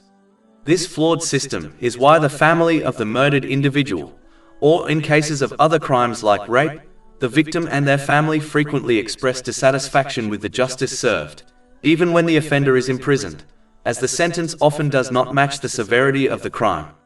In other words, the criminal may be released after a few years and resume their normal life, receiving government benefits, while the victim and their family endure lifelong psychological scars. The only way to somewhat ease this psychological pain is by empowering the family to determine the consequences for the criminal. Chapter 2 Al-Baqarah, verse 178. But whoever transgresses after that will have a painful punishment. The term transgression pertains to the family members of the deceased seeking revenge directly, since only the government has the authority to enforce legal penalties, or pursuing vengeance after a settlement for compensation or forgiveness has been reached. It also encompasses the scenario where the murderer commits another murder after being pardoned initially. In such instances, the legal judge will order their execution, regardless of whether the heir of the second victim consents to forgiveness. This effectively eliminates any loopholes that a criminal might exploit to evade justice. Chapter 2 Al-Baqarah, verse 179. And there is for you in legal retribution saving of life, O you people of understanding. In legal retribution, there exists life, as many murderers are not deterred from their actions by any punishment short of execution. Numerous instances have shown that a murderer may serve a few years in prison for their crime, only to commit murder again upon release. Thus, executing one individual can save the lives of others. Furthermore, as previously mentioned, this legal retribution also supports the mental well-being of the victim's relatives. Knowing that the murderer has paid for their crime with their life can help the victim's family move forward. However, when the murderer is merely imprisoned and often released later, the painful memories of the trauma inflicted on their loved one can hinder the victim's relatives from finding peace and moving on. Preventing this mental anguish is akin to giving them life. Similarly, when the government makes decisions regarding an offender, the victim's relatives frequently feel that justice has not been achieved. This is one reason why, in cases of intentional murder, the victim's family is given the option to either execute the killer or pardon them, with or without financial compensation. Allowing the victim's relatives to make this decision can alleviate the mental stress that would arise if the government determined the outcome. This, in turn, enables the victim's family to progress in their lives rather than being consumed by resentment, which is not truly living. Such resentment can be so intense that it may cause rifts within the victim's family, especially when members disagree on how to move forward. This often results in fractured families, such as the parents of the deceased ending up divorced. Therefore, granting the family the authority to decide the fate of the murderer helps prevent the disintegration of the victim's family, making it more likely for them to move on with their lives if the outcome regarding the murderer is left to them. Legal retribution through execution also protects lives by stopping revenge killings that can last for generations. Thus, executing one murderer can prevent numerous killings. Moreover, when a person with dependents is killed due to revenge, it devastates the lives of their dependents, like their children. This situation can be avoided if the victim's family is allowed to decide the fate of the murderer, as it stops revenge killings and the harm it inflicts on the dependents of all victims. Therefore, legal retribution safeguards the lives of all these individuals. It is crucial to understand that this holds true when Islamic law is properly followed and applied in legal matters. Convicting someone of murder necessitates strong and genuine evidence that surpasses all reasonable doubt. In Islam, any uncertainty in the case results in the complete legal punishment, such as execution, being nullified. Furthermore, obtaining irrefutable proof is more feasible today with advancements like CCTV footage, DNA testing, and other scientific methods that can accurately convict offenders with a high degree of certainty. This significantly reduces the risk of wrongfully convicting an innocent person. Even if non-Islamic nations implemented legal retribution correctly in these specific instances, it would greatly decrease crime rates. In these scenarios, the rationale of avoiding execution due to the fear of executing an innocent individual does not apply, as there is no doubt that the right person has been executed. Chapter 2 Al-Baqarah, verse 179. And there is for you in legal retribution saving of life, O you people of understanding. As this verse suggests, only those who think critically will grasp the extensive advantages of legal retribution. For instance, a person lacking understanding may refuse to amputate a limb to save their life, focusing solely on the act of amputation itself. They fail to consider the broader implication of saving their life, leading them to reject the idea of amputation. In contrast, someone who thinks clearly recognizes that while amputating a limb is a serious decision, failing to do so could result in a far worse outcome, death. They take the larger context into account and choose to amputate a limb to preserve their life. While executing a member of society for murder may seem severe, if it brings numerous benefits to the rest of society, including the relatives of the victim, it is justified. A government must prioritize the overall welfare of society over the life of a convicted murderer, who forfeited their human rights by not behaving humanely, or in very rare instances, the single life of an innocent person wrongfully convicted. In instances of wrongful conviction, their ultimate reward lies with Allah the Exalted, provided they maintain their patience. This reward will surpass any benefits they might have obtained, had they not confronted this challenge with patience. Chapter 2 Al-Baqarah, verse 179. And there is for you in legal retribution saving of life, O you people of understanding, that you may become righteous. As indicated in the final part of this verse, capital punishment serves as a significant deterrent for the public. Observing the execution of murderers may dissuade those who contemplate harming or killing others, as they fear for their own lives, thus preserving their own existence and that of others. This principle can extend to all forms of crime. If penalties for offenses like rape were more severe, it would prevent many would-be criminals from acting. The leniency of laws is a primary factor contributing to the persistent crime rates in societies. Another facet of legal retribution involves the act of forgiving the perpetrator.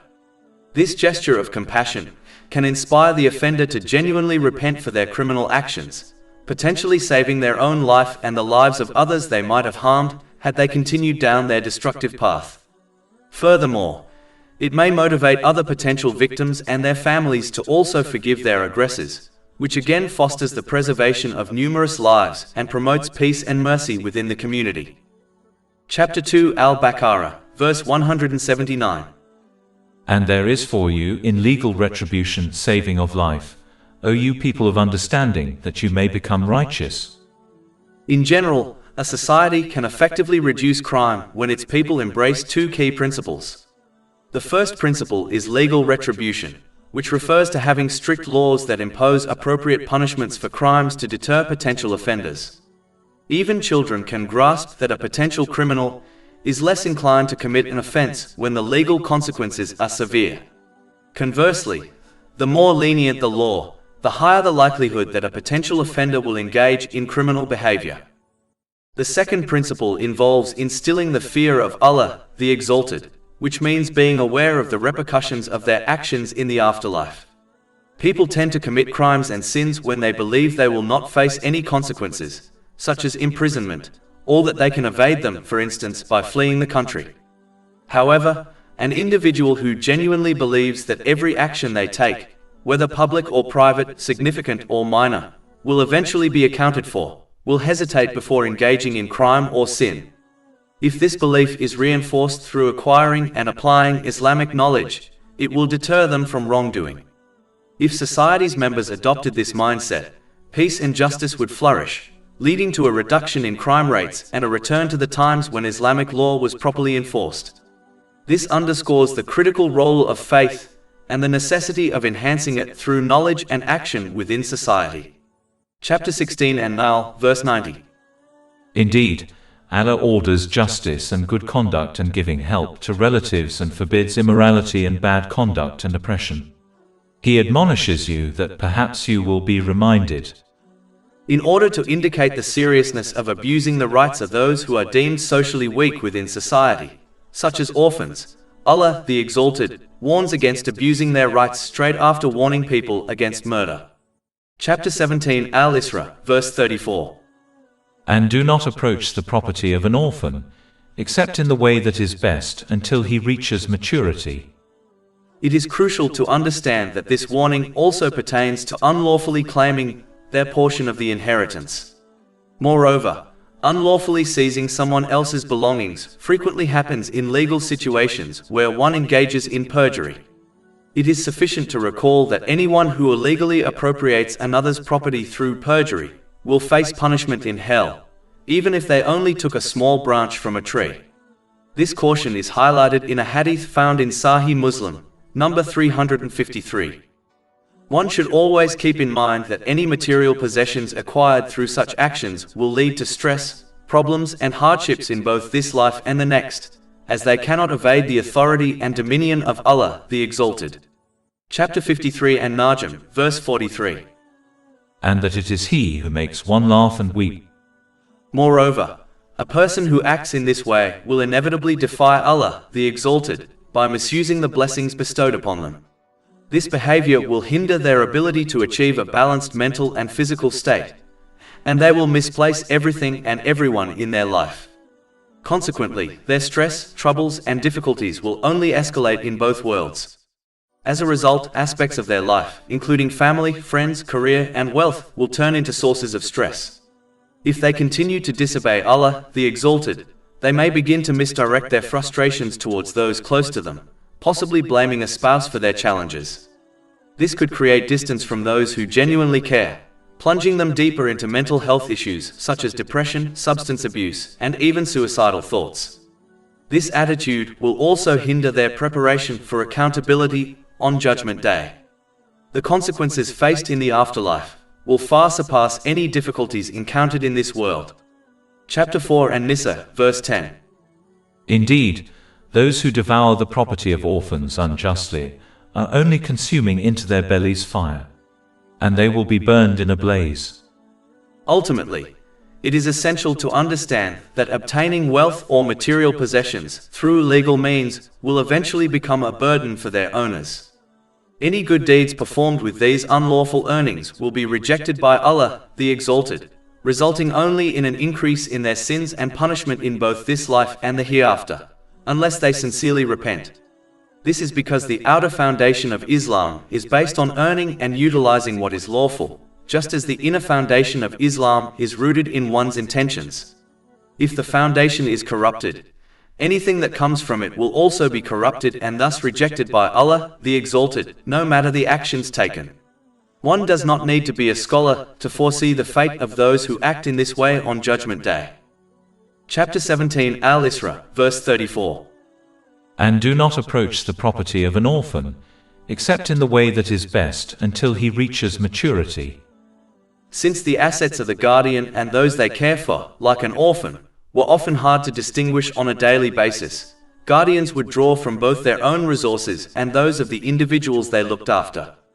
In such situations, the guardian should refrain from using the assets of those in their care, such as an orphan, in a lavish or excessive manner, as they risk losing this source of wealth in the long run. Chapter 4 and Nisa, verse 6. And do not consume it excessively and quickly, anticipating that they will grow up. The guardian of an orphan has the right to charge a reasonable fee from the orphan's assets. However, if the guardian is in need, it would be preferable for them to borrow from the orphan's assets. Even better would be to avoid taking a fee altogether, and instead use the orphan's assets for the orphan's benefit.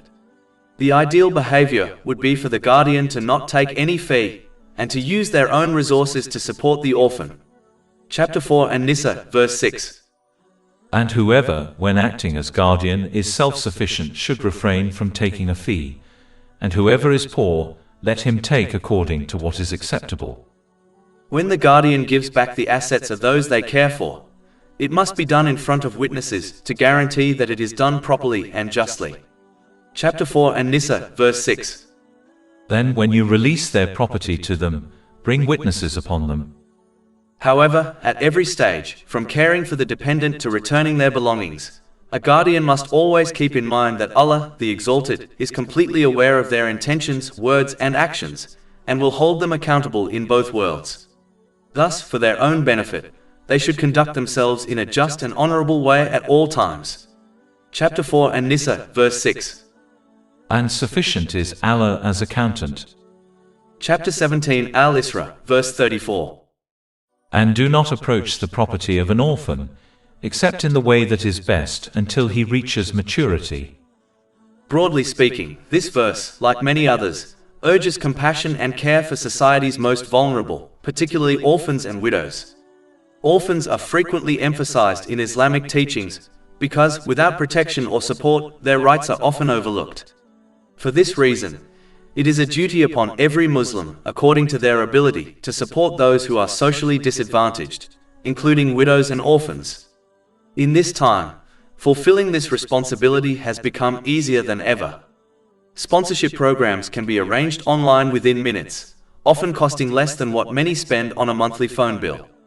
People should not neglect this essential practice, for it brings the ongoing help and mercy of Allah, the Exalted, both in this life and the hereafter, as affirmed in a hadith found in Sahih Muslim, number 6853.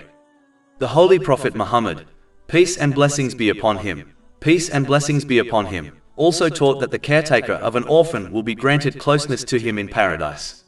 This has been advised in a hadith found in Sahih Bukhari, number 6005. Likewise, the one who supports the needy, such as a widow, will be rewarded as if they spent every night in prayer and every day in fasting, as indicated in a hadith found in Sahih Bukhari, number 6006. For those who struggle to maintain such voluntary acts of worship, caring for orphans and widows provides a means of attaining the same reward with ease. In addition, it is also vital to remember that whatever one possesses, wealth, property, or resources, is not truly theirs, but a trust from Allah, the Exalted. These blessings are a loan, not a gift, and every loan must be repaid to its true owner. Repayment takes the form of using such blessings in ways pleasing to Him. Thus, when a person helps the needy, they are not conferring a favor, but rather discharging a debt owed to Allah, the Exalted. Recognizing this truth prevents arrogance or the mistaken belief that one is doing a favor to Allah, the Exalted, or to the recipient. In reality, it is Allah, the Exalted, who has favored the giver by granting both the means to give and the opportunity to earn immense reward. Likewise, the needy themselves do the giver a service by accepting their help. For if no one were willing to receive aid, how could the giver hope to obtain the promised rewards? Keeping these truths in mind protects one from nullifying their good deeds through pride or ingratitude, and ensures their reward remains intact. Ultimately, helping those in need means addressing any legitimate requirement an individual might have. This encompasses emotional, physical, and financial needs.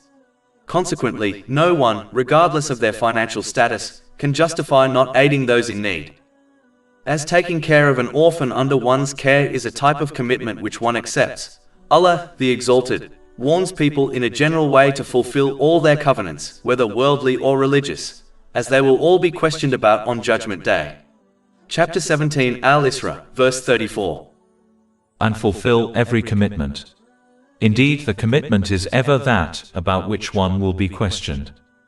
It is crucial to acknowledge that the divine code of conduct given by Allah, the Exalted, throughout history has consistently served as a thorough guide that affects every situation a person faces, whether in worldly affairs or religious observances, and influences every blessing they receive. Sadly, many mistakenly think that meeting their obligations to Allah, the Exalted, such as performing the obligatory prayers, frees them from considering the rights of others. Consequently, this misunderstanding results in the mistreatment of individuals.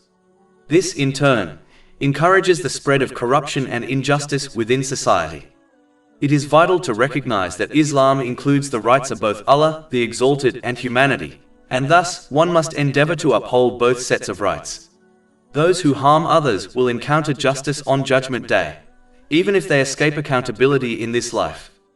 The oppressor will be compelled to transfer their good deeds to their victims, and if necessary, they will bear the weight of their victims' wrongs until justice is achieved. This could result in the oppressor facing damnation in hell on Judgment Day, regardless of their adherence to the rights of Allah, the Exalted. This important warning is emphasized in a hadith from Sahih Muslim, number 6579. To prevent this outcome, one should work to uphold the rights of Allah, the Exalted, and of people. This will result in peace of mind by achieving a balanced mental and physical state, and by properly positioning everything and everyone in their life. And it will lead to the spread of justice and peace in society, as the rights of people are fulfilled. Chapter 17 Al-Isra, verse 34. And fulfill every commitment. Indeed, the commitment is ever that about which one will be questioned. This encompasses all the trusts granted by Allah, the Exalted, and by people. Every blessing one has is a trust from Allah, the Exalted. The proper way to honor these trusts is to utilize the blessings in manners that please Allah, the Exalted, as outlined in Islamic teachings. By doing so, one will receive even more blessings, as this reflects genuine gratitude, and obtain peace of mind through obtaining a balanced mental and physical state, and through correctly placing everything and everyone within their life. Chapter 14 Ibrahim, verse 7. And remember when your Lord proclaimed, "If you are grateful, I will surely increase you in favor." The trust between individuals is crucial to uphold as well. Those who are given the responsibility of someone else's possessions should not misuse them, and must only utilize them in accordance with the owner's intentions.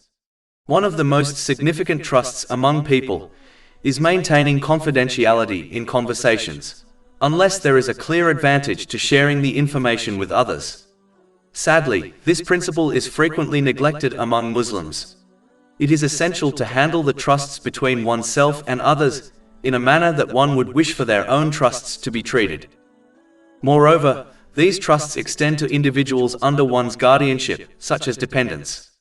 One is obligated to honor these trusts by respecting the rights of these individuals as outlined in Islamic teachings.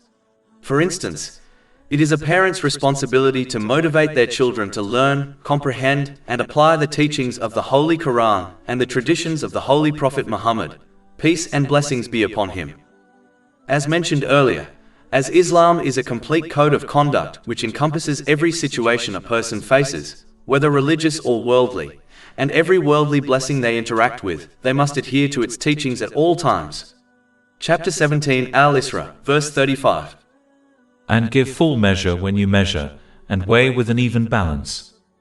In a hadith recorded in Sunan Ibn Majah, number 2146, the Holy Prophet Muhammad, peace and blessings be upon him, cautioned that merchants will be resurrected as immoral individuals on Judgment Day, except for those who fear Allah the Exalted, act justly and speak the truth. Chapter 17 Al-Isra, verse 35. That is the best way and best in result. This hadith is relevant to everyone involved in business transactions. It is crucial to fear Allah the Exalted by adhering to His commands, avoiding His prohibitions, and facing fate with patience in accordance with the traditions of the Holy Prophet Muhammad, peace and blessings be upon him. This also involves treating others kindly as per Islamic teachings.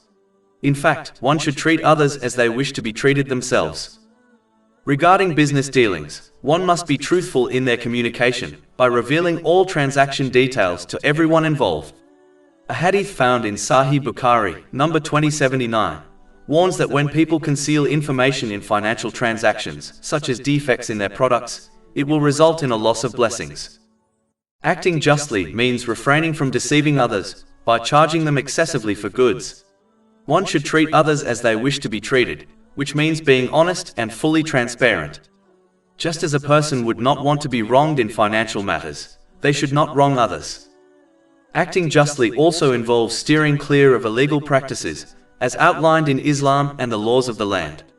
If someone is dissatisfied with the business regulations of their country, they should refrain from conducting business there.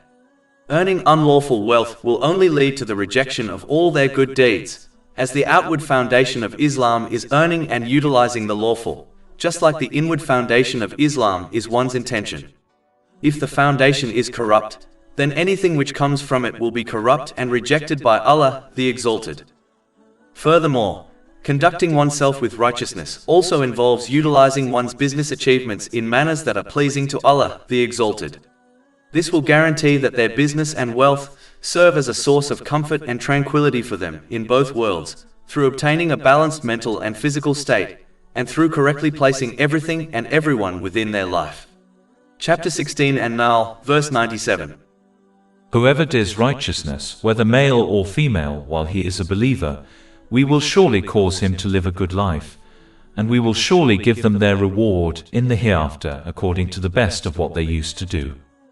However, individuals who exploit their business achievements will discover that it turns into a source of stress and unhappiness, as they will obtain an unbalanced mental and physical state. They will misplace everything and everyone within their life, and fail to prepare adequately for their accountability on the Day of Judgment. Chapter 20 Taha, verses 124 to 126. And whoever turns away from my remembrance, indeed he will have a depressed, i.e., difficult life, and we will gather, i.e., raise him on the day of resurrection blind. He will say, My Lord, why have you raised me blind while I was once seeing? Allah will say, Thus did our signs come to you, and you forgot, i.e., disregarded them, and thus will you this day be forgotten. Business professionals must always steer clear of dishonesty, as it results in immorality, and such immorality can lead to hell. Indeed, an individual may continue to speak and act on falsehoods until they are recognized as a significant liar by Allah, the Exalted. This warning is mentioned in a hadith located in Jami at Tirmidhi, number 1971. Chapter 17 Al-Isra, verse 35. And give full measure when you measure, and weigh with an even balance. That is the best way and best in result. Allah, the Exalted, then warns against acting without correct knowledge and evidence in both worldly or religious matters, as doing so is a major source of misguidance. Chapter 17 Al-Isra, verse 36. And do not pursue that of which you have no knowledge. This tendency often arises when people imitate others without reflection, especially by conforming to the dominant practices of their society. A believer must be cautious of such blind following, for the prevailing behavior of the masses frequently leads to disobedience of Allah, the Exalted. When one sees most people neglecting Islamic principles, they may assume that the majority must be correct and follow them without question. Yet, truth is not determined by numbers. History repeatedly demonstrates that popular opinion can be gravely mistaken. For example, the widespread but false belief that the earth was flat. Such examples remind us that blindly aligning with the majority is dangerous, both in worldly matters and in matters of faith. To simply imitate without thought or discernment is to behave like cattle, driven without direction, and this often results in choices that lead one astray. Chapter 6 Al-An'am, verse 116. And if you obey most of those upon the earth, they will mislead you from the way of Allah. They follow not except assumption, and they are not but guessing. Rather than imitating others, a person should use the intellect and reasoning granted by Allah, the Exalted, to assess situations through knowledge and evidence, making choices that are sound even if they differ from popular opinion. Islam strongly condemns blind imitation in matters of faith for this very reason, urging Muslims instead to seek understanding, acquire knowledge and practice their religion with insight and awareness. Chapter 12 Yusuf, verse 108. Say, this is my way, I invite to Allah with insight, I and those who follow me. When one fails to use their common sense and instead blindly follows others, they will inevitably misuse their faculties, such as their intelligence, hearing and sight. Consequently, such individuals fall into imbalance both mentally and physically, and they will misplace their priorities and relationships in their lives. This ultimately brings hardship, anxiety and difficulties, even if outwardly they appear to enjoy certain worldly comforts. And as their attitude prevents them from preparing for their accountability on the Day of Judgment, their stress and trouble will increase exponentially. Chapter 17 Al-Isra, verse 36. Indeed, the hearing, the sight, and the emotional heart, about all those one will be questioned. Generally speaking, one must correctly use their sense of hearing in order to benefit from the things they listen to, such as Islamic teachings. True transformation through Islamic teachings requires more than passive listening. It demands thoughtful engagement, reflecting on how the knowledge relates to one's personal journey, considering practical ways to apply it moving forward, and making a genuine effort to embody those principles. Without this intentional process, the impact of Islamic learning remains superficial. Despite the unprecedented availability of religious resources today, many Muslims struggle to experience meaningful change because the knowledge is not internalized or acted upon. One must adopt a perceptive attitude in order to benefit from observing others. One must therefore rise above a narrow, self-centered view of life. When individuals focus solely on their own situations, they risk overlooking the profound insights found in history, personal growth, and the experiences of others. Such neglect can stunt character development and trap one in cycles of repeated error. True wisdom and inner calm emerge when one reflects deeply on the world beyond themselves. Consider the lives of the affluent and famous, those surrounded by luxury yet plagued by anxiety, addiction, and despair. Their suffering reveals a truth: fulfillment does not lie in wealth or indulgence. Likewise, witnessing someone struggle with illness should stir a sense of gratitude for one's own health and motivate its care before it fades. Islam consistently encourages believers to remain aware, to think beyond their own concerns, and to seek meaning in the broader human experience. This reflective approach nurtures humility, fosters appreciation, and leads to a more peaceful and balanced life. Chapter 17 Al-Isra, verse 36. Indeed, the hearing, the sight, and the emotional heart, about all those one will be questioned. In addition, Allah the Exalted has given people the capacity to experience various emotions that are essential for thriving in this world. Generally, Islamic teachings indicate that expressing emotions is allowed within certain limits when facing different situations, like feeling sadness during difficult times, as it is a natural human characteristic. As long as these feelings stay within the boundaries of Islam, expressing them is completely acceptable. No one anticipates that a person will act like a robot in tough situations. In every case, one should aim to find a balance, permitting themselves to express their emotions to ease tension without going beyond the limits established by Islam.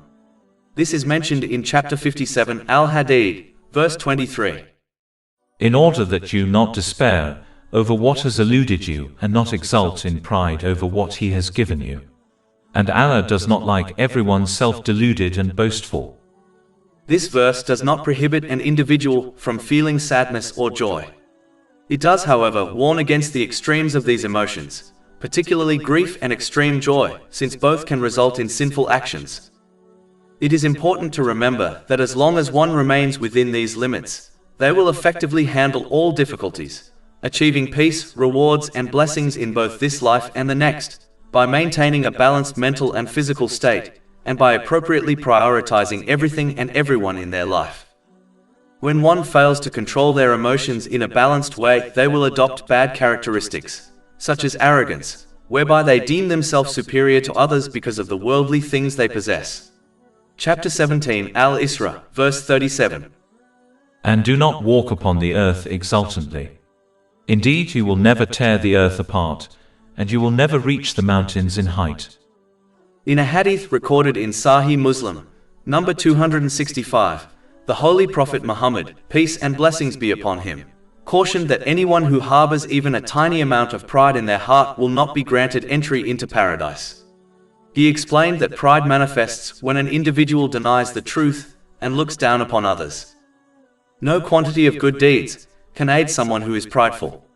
This is evident when one considers the devil, whose many years of worship did not save him from the consequences of his pride. Indeed, the following verse explicitly links pride to disbelief, thus one must steer clear of this detrimental trait at all costs. Chapter 2 Al-Baqarah, verse 34. And mention when we said to the angels, prostrate before Adam, so they prostrated except for Iblis. He refused and was arrogant and became of the disbelievers.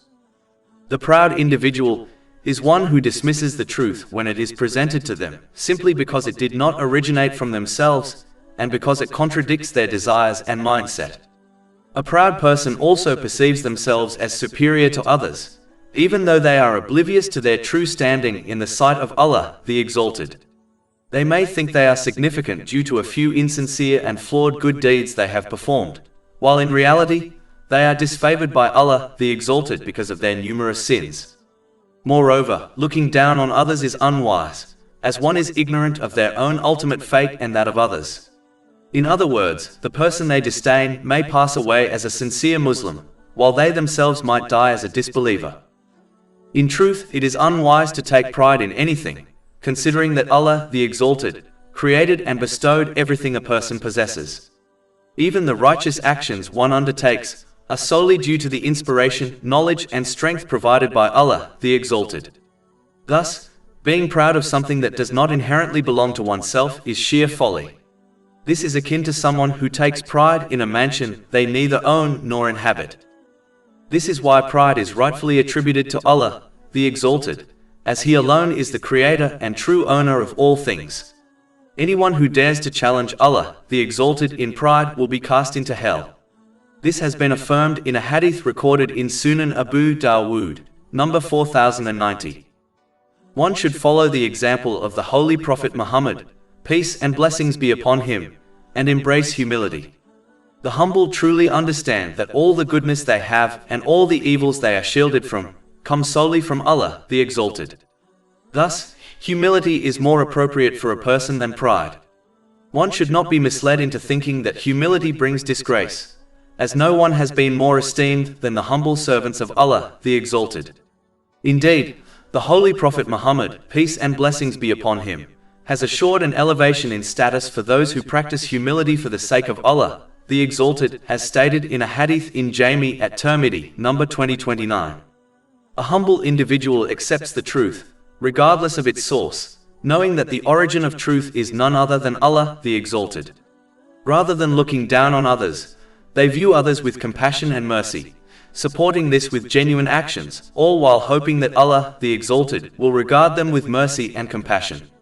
They recognize that one will be treated by Allah, the Exalted, in accordance with how they treat others, as indicated in a hadith found in Sahih Bukhari, number 7376. Chapter 17, Al-Isra, verse 37. And do not walk upon the earth exultantly. Indeed, you will never tear the earth apart, and you will never reach the mountains in height.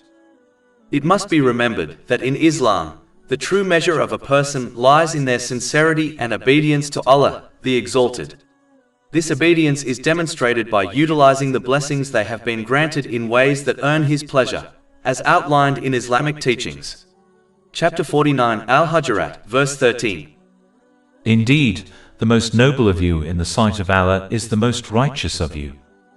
Any other criteria used to measure a person's worth, such as gender, race, or social standing, carry no weight in Islam and should be disregarded, for holding on to such standards only fuels racism and division within society. Since intention is concealed from people, no one has the right to declare themselves or others superior based on outward actions alone. Only Allah, the Exalted, fully knows the inner state, intentions, words, and deeds of every individual. Chapter 53 An-Najm, verse 32. So do not claim yourselves to be pure, He is most knowing of who fears Him. After discussing some prohibitions, Allah, the Exalted, summarizes that these things lead to harm for people on an individual and societal level in both worlds. Chapter 17 Al-Isra, verse 38. All that, its evil is ever in the sight of your Lord detested. No matter how advanced a society becomes, or how much knowledge it gains about the physical and mental aspects of human beings, it cannot create a code of conduct that perfectly aligns with human nature and addresses every possible situation or circumstance individuals or communities may face. This is inherently impossible, because humanity continues to discover new aspects of human life, such as the workings of the brain, making it unrealistic to claim full understanding sufficient to establish a flawless system of guidance that ensures justice and inner peace for all. Only Allah, the Exalted, possesses this ability, for He is the creator of everything, with infinite knowledge encompassing the past, present, and future. He alone is capable of providing humanity with a divine code of conduct, one that clearly distinguishes right from wrong, benefit from harm, and guides people toward genuine tranquility amid life's challenges. Chapter 17 Al-Isra, verse 39. That is from what your Lord has revealed to you of wisdom. History demonstrates that when this divine guidance has been properly followed, it has brought about justice, peace, and serenity in society. Therefore, individuals should embrace the guidance Allah, the Exalted, has revealed, recognizing it as the most beneficial for their well-being, even if certain aspects conflict with personal desires. They should approach it like a patient who trusts the wisdom of a physician, accepting treatments and dietary restrictions that may be difficult, knowing that they serve their ultimate good. But as the Islamic code of conduct contradicts the worldly desires of people, many of them will reject and ignore it, even if they claim faith in it. This attitude will encourage them to misuse the blessings Allah, the Exalted, has granted them. In this world, their attitude will disrupt their ability to maintain harmony between their mental and physical well-being, and they will misplace everything and everyone within their life, turning once cherished aspects of life, family, friendships, career, and wealth, into burdens rather than blessings. If they continue to defy the commands of Allah, the Exalted, they will begin to wrongly attribute their inner turmoil to innocent individuals, such as their spouse or loved ones. By distancing themselves from those who genuinely care for them, they only deepen their psychological distress. Over time, this can spiral into severe emotional instability, manifesting as depression, addiction, or even thoughts of self-harm. This outcome is evident among those who misuse the blessings they have been granted, particularly among the affluent and celebrated, whose external success often masks profound mental health issues. Ultimately, their attitude will prevent them from preparing for the day of judgment, and therefore, the consequences they face in the hereafter will be far worse. Chapter 17 Al-Isra, verse 39. And do not make as equal with Allah another deity, lest you be thrown into hell, blamed and banished. Remember, false gods are not limited to carved idols. Anything a person elevates above obedience to Allah, the Exalted, whether it's social media, trends, public opinion, or the influence of others, becomes what they effectively worship. Whatever one obeys in opposition to Allah, the Exalted, is in reality the object of their worship. Chapter 9 at Tawbah, verse 31. They have taken their scholars and monks as lords besides Allah. Religious scholars and leaders among the people of the book were not taken as objects of worship. Yet when people obeyed them in ways that contradicted the commands of Allah, the Exalted, that obedience itself became a kind of worship. Islamic teaching makes a similar point about the devil. Obeying him in the disobedience of Allah, the Exalted, amounts to worshipping him. Chapter 36 Yasin, verse 60. Did I not enjoin upon you, O children of Adam, that you not worship Satan, for indeed he is to you a clear enemy? Most people do not deliberately worship the devil, yet they are labeled as doing so when they obeyed him in the opposition to Allah, the Exalted. For this reason, one must refuse obedience to any being that conflicts with the commands of Allah, the Exalted, because such surrender is a form of worship toward that being. Persisting in disobedience to Allah, the Exalted, leaves a person captive to countless competing influences, people, social media, trends, cultural pressures, and employers. Trying to satisfy multiple, often unjust authorities breeds constant strain, since their demands are unpredictable and irreconcilable. Like an employee with several bosses, anyone who abandons servitude to Allah, the Exalted, trades one Lord for many masters and forfeits peace. Over time, this pressure can harden into sadness, isolation, depression, and even thoughts of self-harm, as seeking fulfillment from worldly masters never yields the contentment the soul longs for. This pattern is plain to see in many public figures, including celebrities. And in the end, obeying anything in defiance of Allah, the Exalted, brings no benefit in the hereafter. The very ones obeyed will offer no help when it matters most. Chapter 17 Al-Isra, verse 39. And do not make as equal with Allah another deity, lest you be thrown into hell, blamed and banished. The non-Muslims of Mecca and other idol worshippers would mistakenly assert that the angels were the daughters of Allah, the Exalted, and they would worship the angels in hopes that they would intercede for them with Allah, the Exalted. Chapter 17 Al-Isra, verse 40. Then, has your Lord chosen you for having sons and taken from among the angels daughters? Indeed you say a grave saying. And chapter 39 Az-Zumar, verse 3. Unquestionably, for Allah is the pure religion. And those who take protectors besides Him, say, we only worship them that they may bring us nearer to Allah in position. In general, non-Muslims who believed in Allah, the Exalted, often attributed human flaws to Him, such as feeling tired. As a result, they perceived Allah, the Exalted, as a worldly ruler. A worldly ruler cannot manage the affairs of his domain alone, and therefore appoints assistants, like governors, to help oversee his kingdom. Because of this belief, many of these individuals started to worship other beings, to earn the favor of Allah, the Exalted, including angels. This idea has also been accepted by some Muslims. These Muslims dedicate time, energy, and resources to finding spiritual individuals who are thought to have a special connection to Allah, the Exalted, much like a governor has a unique link to the king. Their aim is to please the spiritual figure so that they may advocate for them with Allah, the Exalted, similar to how a governor can advocate with the king for someone who has pleased the governor through gifts and extraordinary displays of respect and affection. These spiritual figures act as gatekeepers between the general public and Allah, the Exalted, which fundamentally contradicts Islamic teachings. The Holy Prophets, peace be upon them, did not serve as gatekeepers. Instead, they clarified the path and methods that lead to the pleasure of Allah, the Exalted, and never asked for any form of compensation from individuals, such as gifts. Therefore, a Muslim should seek Islamic knowledge from a qualified teacher and show them the respect they deserve, but they should not believe they need to worship individuals who appear spiritual to connect with and please Allah, the Exalted. Allah, the Exalted, alone has complete control and authority over the universe and knows everything that happens within it. Thus, He does not need gatekeepers between Himself and humanity.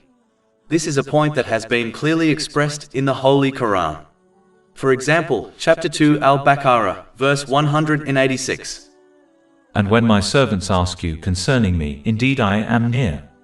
I respond to the invocation of the supplicant when he calls upon me. And chapter 40 Ghafir, verse 60. And your Lord says, call upon me, I will respond to you. Chapter 2 Al-Baqarah, verse 255. Who is it that can intercede with him except by his permission? Moreover, while intercession will occur on Judgment Day after Allah, the Exalted, grants permission, it is essential not to mock its importance, otherwise one risks being denied it. Mocking intercession shows a complacent attitude where a person fails to make use of the blessings given to them according to Islamic teachings, yet still expects to be saved by someone else on Judgment Day, such as a family member or a spiritual leader. Even if intercession is granted, their complacency may not protect them from hell, even if their punishment is reduced. It is crucial to realize that even a short time in hell is truly unbearable. Therefore, one must have genuine hope in the idea of intercession. This hope necessitates actively utilizing the blessings they have received in line with the Holy Quran and the teachings of the Holy Prophet Muhammad, peace and blessings be upon him, and then hoping for intercession from others on Judgment Day. Additionally, it was peculiar how the non-Muslims of Mecca would assign daughters to Allah, the Exalted, while they despised the birth of daughters. Even in their misguided and unfounded belief, they could not do justice to Allah, the Exalted, by attributing to Him what they preferred for themselves. Chapter 17 Al-Isra, verse 40. Then, has your Lord chosen you for having sons and taken from among the angels daughters? Indeed you say a grave saying. And chapter 16 An-Nahl, verses 57 to 59. And they attribute to Allah daughters, exalted is He, and for them is what they desire. And when one of them is given the good news of the birth of a female, his face becomes dark and he suppresses grief. He hides himself from the people, because of the ill of which he has been given good news about. Should he keep it in humiliation, or bury it in the ground? Unquestionably, evil is what they decide. Although the disapproval of having daughters has been condemned to a great extent within Islamic teachings, it is regrettable that many Muslims have nonetheless adopted the mindset of the idolaters of pre-Islamic Arabia, who considered the birth of daughters undesirable. The first point of note is that Allah, the Exalted, explicitly refers to the birth of a daughter as good news in these verses. Furthermore, the aversion to daughters has been directly attributed to those who worship lifeless idols. Any Muslim who harbors such an attitude should therefore feel ashamed and sincerely repent from this misguided disposition. It is important to recognize the degree to which this attitude has been censured, for Allah, the Exalted, has described in detail the inner resentment, facial expressions, outward behavior, and reflective thoughts of those who resent the birth of daughters. No other negative characteristic is condemned with such comprehensiveness in the Quranic discourse. Moreover, Islam places particular emphasis on the blessings and rewards associated with daughters, even more so than with sons. For instance, in a hadith recorded by Imam Bukhari's Adab Mufrad, number 78, the Holy Prophet Muhammad, peace and blessings be upon him, gave glad tidings of paradise to parents who successfully raised two daughters with proper care and guidance. While it is understandable that parents may feel greater concern for the welfare of daughters than sons, especially in today's society, this should never translate into diminished joy at their birth. Rather, Muslim parents must remember that their responsibility lies in educating and nurturing their children in accordance with Islamic teachings, while the ultimate outcome of their lives rests between the choices of their children and their destiny. For this reason, one must abstain from adopting such a negative outlook and instead find contentment in whichever child Allah, the Exalted, blesses them with, bearing in mind that many married couples long for children yet are not granted any. Finally, it is significant that the Quranic condemnation of disliking daughters is mentioned immediately before the subject of disbelief, thereby indicating that such an attitude reflects alignment with the practices of non-believers. Persisting in such behavior leads to misusing the blessings granted by Allah, the Exalted, and ultimately undermines one's verbal declaration of faith in Him and in the hereafter. As a result, such individuals will be left in a state of imbalance, both mentally and physically. They will fail to assign the proper place to the people and matters within their lives, and they will remain unprepared for their accountability on the Day of Judgment. This condition will inevitably lead to stress, hardship, and adversity in both this world and the hereafter, even if they appear to possess certain material comforts. It is therefore essential that one reinforces their verbal declaration of faith in Allah, the Exalted, and their belief in accountability on the Day of Judgment through adopting the correct attitude and righteous conduct. Indeed, those who neglect to do so place themselves in grave danger of losing their faith before death overtakes them. One must understand that faith resembles a plant. It requires nourishment through acts of obedience in order to grow and flourish. Just as a plant deprived of sunlight withers and dies, so too does faith perish if it is not sustained through sincere devotion and righteous action. Such a loss represents the greatest calamity of all. In order to avoid adopting the wrong belief regarding Allah, the Exalted, and how one should live in this world, Allah, the Exalted, has provided divine guidance so that people can correctly use the blessings He has granted them. This will lead them to peace of mind in both worlds through obtaining a balanced mental and physical state, and through correctly placing everything and everyone within their life. Chapter 17 Al-Isra, verse 41. And we have certainly diversified the contents in this Quran that they may reflect. The Holy Quran's expression is unmatched, and its meanings are conveyed with clarity. Its verses are exquisitely eloquent, beyond comparison with any other book. It contains no contradictions, unlike the teachings found in other traditions. It recounts the histories of earlier peoples in detail, even though the Holy Prophet Muhammad, peace and blessings be upon him, was not formally taught such knowledge. It commands all that is good and forbids all that is harmful, at the personal and societal level, so that justice, safety, and tranquility take root in every home and community. The Holy Quran steers clear of exaggeration and falsehood, unlike poetry, tales, and fables. Every verse carries benefit and practical guidance. When a narrative appears more than once, new lessons are drawn out each time. Unlike ordinary books, it never becomes tedious through repeated reading. Its promises and warnings are presented with lucid, compelling proofs. When it speaks about seemingly abstract virtues, like patience, it pairs them with simple, actionable steps. It calls people to the purpose for which they were created, sincere obedience to Allah, the Exalted, by correctly using the blessings He has granted as outlined in Islamic teachings.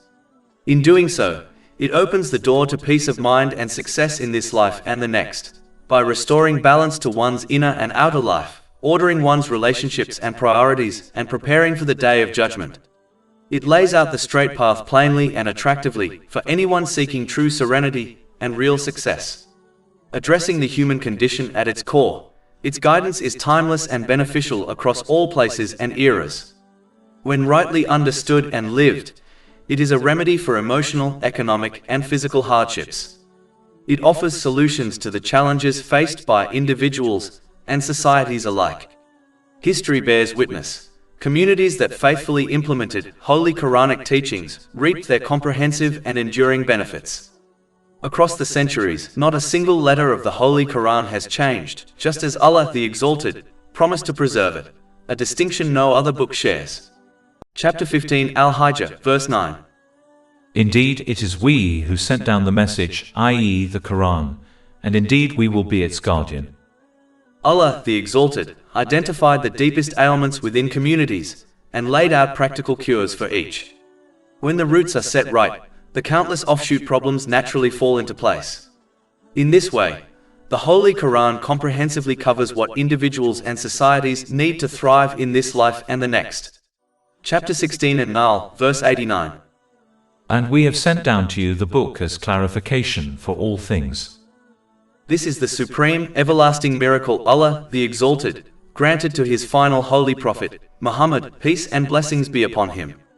Yet its benefit is reserved for those who sincerely seek the truth and put it into practice, while those who chase their desires and treat it selectively will find only loss in this life and the next.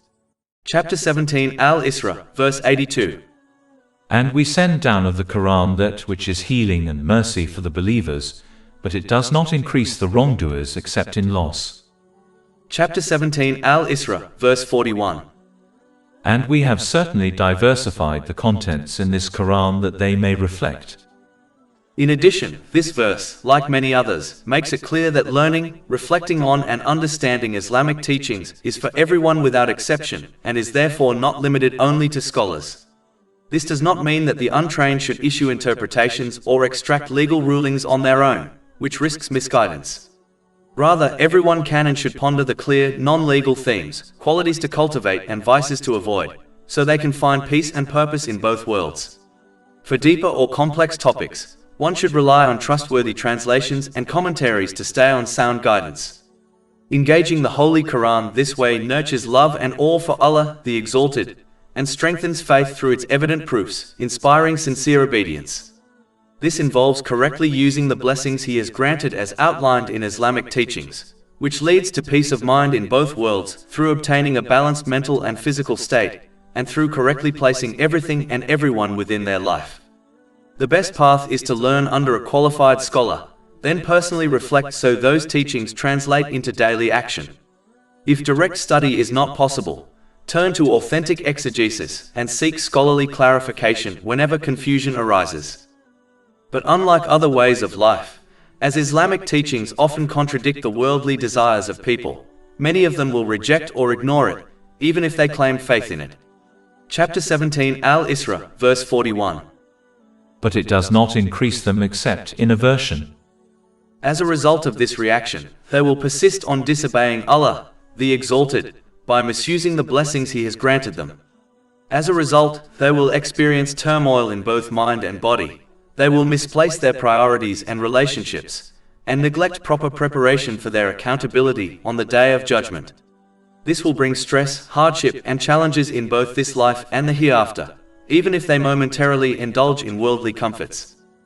In addition, anyone who abandons the Islamic code of conduct in favor of man-made systems does so primarily to satisfy their worldly desires, as all such human-devised codes are ultimately shaped by worldly desires. Those who are wealthy and powerful are often the most committed to this path, knowing that accepting the truth of Islam would require them to submit to a clear moral framework that limits the pursuit of their misguided desires and aspirations. To protect their status and influence, they encourage others to follow the same path. Historically, this explains why the elite were among the first to reject and oppose the holy prophets, peace be upon them. Their resistance is not a matter of Islam being right or wrong according to evidence. It is simply a reflection of their attitude to indulge their desires. As a result of their desires, people throughout the ages have fabricated religions and ways of life so that they are free to fulfill their worldly desires like animals, while pretending to be devout worshippers and forward thinkers. But with a little reflection, it is obvious that the concept of more than one deity is baseless, as each deity would contend with other deities for power and control, and as each one would desire something different, it would lead to chaos within the universe, which is obviously not the case. Chapter 21 Al-Anbiya, verse 22. Had there been within them, i.e., the heavens and earth gods besides Allah, they both would have been ruined. And chapter 17 Al-Isra, verses 42 to 43. Say, if there had been with him other gods as they say, then they each would have sought to the owner of the throne away. Exalted is he, and high above what they say by great sublimity. The fact that is obvious to anyone who reflects with an unbiased and open mind is that the harmony within the universe, and the perfectly balanced systems within the universe, clearly indicate the oneness of Allah, the Exalted. Chapter 17 Al-Isra, verse 44. The seven heavens and the earth, and whatever is in them glorifies him. And there is not a thing except that it glorifies by his praise, but you do not understand their way of glorification. For instance, the sun's precise distance from the earth is a clear sign of divine design, as even a slight variation would render the planet uninhabitable. Likewise, the earth itself has been created with a perfectly balanced and pure atmosphere, providing the essential conditions that allow life to flourish. Chapter 2 Al-Baqarah, verse 164. And the alternation of the night and the day. The precise durations of day and night, and their seasonal variations, are designed to allow people to make the most of their time. If the days were longer, fatigue would overwhelm them. If the nights were longer, there would be insufficient time to earn a living or pursue knowledge. Conversely, if the nights were too short, people would not get adequate rest to maintain good health. Altering the length of days and nights would also disrupt crop growth, negatively affecting the sustenance of both humans and animals. Chapter 2 Al-Baqarah, verse 164. And the great ships which sail through the sea with that which benefits people, and what Allah has sent down from the heavens of rain. The perfectly balanced water cycle also points unmistakably to a creator. Water evaporates from the seas, rises and condenses into acidic rain, which falls upon the mountains. These mountains naturally neutralize the acidity, making the water safe for people and animals to use. Any disruption to this delicate system would have disastrous consequences for life on Earth. Similarly, the salt in the seas prevents the decomposition of dead marine creatures from contaminating the water. Without this balance, sea life could not survive, and the resulting impurities would affect life on land as well. The oceans themselves are also perfectly balanced. Their waters sustain marine life while allowing heavy ships to float and transport goods.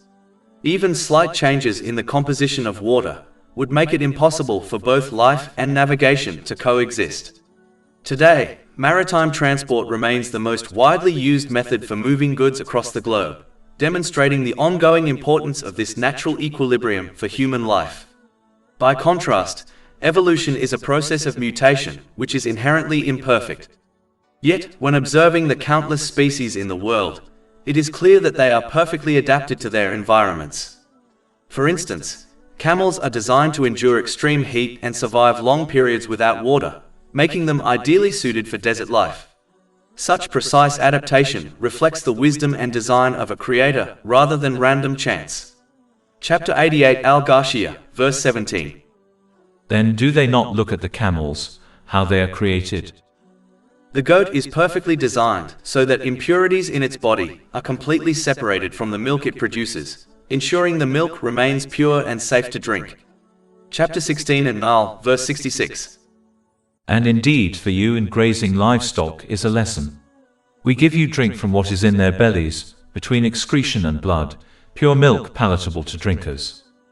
Every species has been given a specific lifespan, which helps maintain balance and prevents any one species from dominating others. For instance, flies live only 3 to 4 weeks but can lay up to 500 eggs. If their lifespan were longer, their population would grow uncontrollably, threatening other species. In contrast, creatures with long lifespans typically produce only a few offspring, naturally keeping their numbers in check. Such precise balance cannot be accidental, nor can it be adequately explained by the process of evolution. Chapter 2 Al-Baqarah, verse 164. And his directing of the winds and the clouds controlled between the heaven and earth. Winds play a vital role in the natural world. They enable wind pollination, allowing crops, plants, and trees to reproduce. In earlier times, winds were essential for sea travel, and even today, maritime transport remains the primary method for moving goods across the globe. Winds also guide rain clouds to specific regions, providing water that all living beings depend upon. The system of winds on Earth is perfectly balanced. Too little wind would cause chaos, while excessive winds would create disorder as well. Similarly, rainfall is precisely regulated. Too little causes drought and famine, while too much results in destructive floods. Chapter 23 Al-Mu'minun, verse 18. And we have sent down rain from the sky in a measured amount and settled it in the earth. And indeed, we are able to take it away. Such flawless balance cannot be the result of chance. It unmistakably reveals the hand of the Creator. Anyone who reflects on these perfectly ordered systems cannot reasonably deny the existence of a single, all-powerful Creator who governs everything. Furthermore, since all of creation, apart from humanity, has completely surrendered to the will of Allah, the Exalted, they exist in a state of balance and harmony. Chapter 17 Al-Isra, verse 44. The seven heavens and the earth, and whatever is in them glorifies Him. And there is not a thing except that it glorifies by His praise, but you do not understand their way of glorification. The balance and harmony are evident when observing the universe's creation, such as the consistent rising and setting of the sun, the various phases of the moon, and the numerous planets that maintain their orbits. This harmony is attained only when they fully submit to the obedience of Allah, the Exalted. In contrast, such harmony is lacking among humanity, as they do not submit to the obedience of Allah, the Exalted, unlike the rest of creation. Therefore, to achieve the same harmony and balance seen in the universe within their own lives, individuals must sincerely obey Allah, the Exalted, at all times, by correctly utilizing the blessings bestowed upon them as per Islamic teachings. This approach will ensure they attain a harmonious mental and physical state, aligning all aspects of their lives, while adequately preparing for their accountability on the Day of Judgment. As a result, this behavior will lead to peace in both worlds. And as Allah, the Exalted, does not demand perfection from people, the one who sincerely strives to obey Him will be forgiven for any mistakes they happen to make. Chapter 17 Al-Isra, verse 44. Indeed, He is ever forbearing and forgiving. Chapter 17 Al-Isra, verse 44. The seven heavens and the earth, and whatever is in them glorifies Him. And there is not a thing except that it glorifies by His praise, but you do not understand their way of glorification. In general, since nothing in the universe happens without the will of Allah, the Exalted, including the challenges people encounter, they should glorify Allah, the Exalted, by refraining from attributing negative things to Him. Instead, they should recognize that everything He decides for them is best for them, even if it is not immediately clear to them. Chapter 2 Al-Baqarah, verse 216. But perhaps you hate a thing and it is good for you, and perhaps you love a thing and it is bad for you. And Allah knows while you know not. Not attributing anything negative to Allah, the Exalted, which is the essence of glorifying Him, encourages one to adopt a positive mindset. It is crucial for individuals to develop this positive outlook, as it helps them navigate challenges while remaining obedient to Allah, the Exalted. This obedience means correctly using the blessings He has given as outlined in Islamic teachings, and leads to peace of mind in both worlds through obtaining a balanced mental and physical state, and through correctly placing everything and everyone within their life. When faced with difficulties, individuals should remember that their situation could be much worse. If the challenge is related to worldly matters, they should be grateful that it does not affect their faith. Instead of dwelling on the immediate pain that comes with the challenge, they should concentrate on the ultimate reward that awaits those who are patient for the sake of Allah, the Exalted. When someone loses certain blessings, they should think about the numerous blessings they still possess. In every trial, one should recall a verse from the Holy Quran that highlights the hidden wisdoms within challenges and tests that may not be obvious at first. Therefore, the current situation they are experiencing is actually more beneficial than what they initially desired. Chapter 2 Al-Baqarah, verse 216. But perhaps you hate a thing and it is good for you, and perhaps you love a thing and it is bad for you. And Allah knows while you know not. In summary, it is important to reflect on these facts and others to develop a positive mindset, which is crucial for properly glorifying Allah, the Exalted, by refraining from attributing negative aspects to Him. Remember, the cup is not half empty, it is truly half full. Chapter 15 Al-Hijr, verse 98. So glorify Allah with praise of your Lord. Expressing gratitude to Allah, the Exalted, for the numerous and ongoing blessings He bestows upon people is the right and just course of action. Showing gratitude through intention involves acting solely to please Allah, the Exalted. Demonstrating gratitude through words entails speaking positively or opting for silence. Additionally, showing gratitude through actions means using the blessings one has received in ways that are pleasing to Allah, the Exalted, as outlined in the Holy Quran and the teachings of the Holy Prophet Muhammad, peace and blessings be upon him. Engaging in this practice will lead to more blessings, peace, and success in both this life and the hereafter, by achieving a balanced mental and physical state, and by properly placing everything and everyone in one's life. Chapter 14, Ibrahim, verse 7.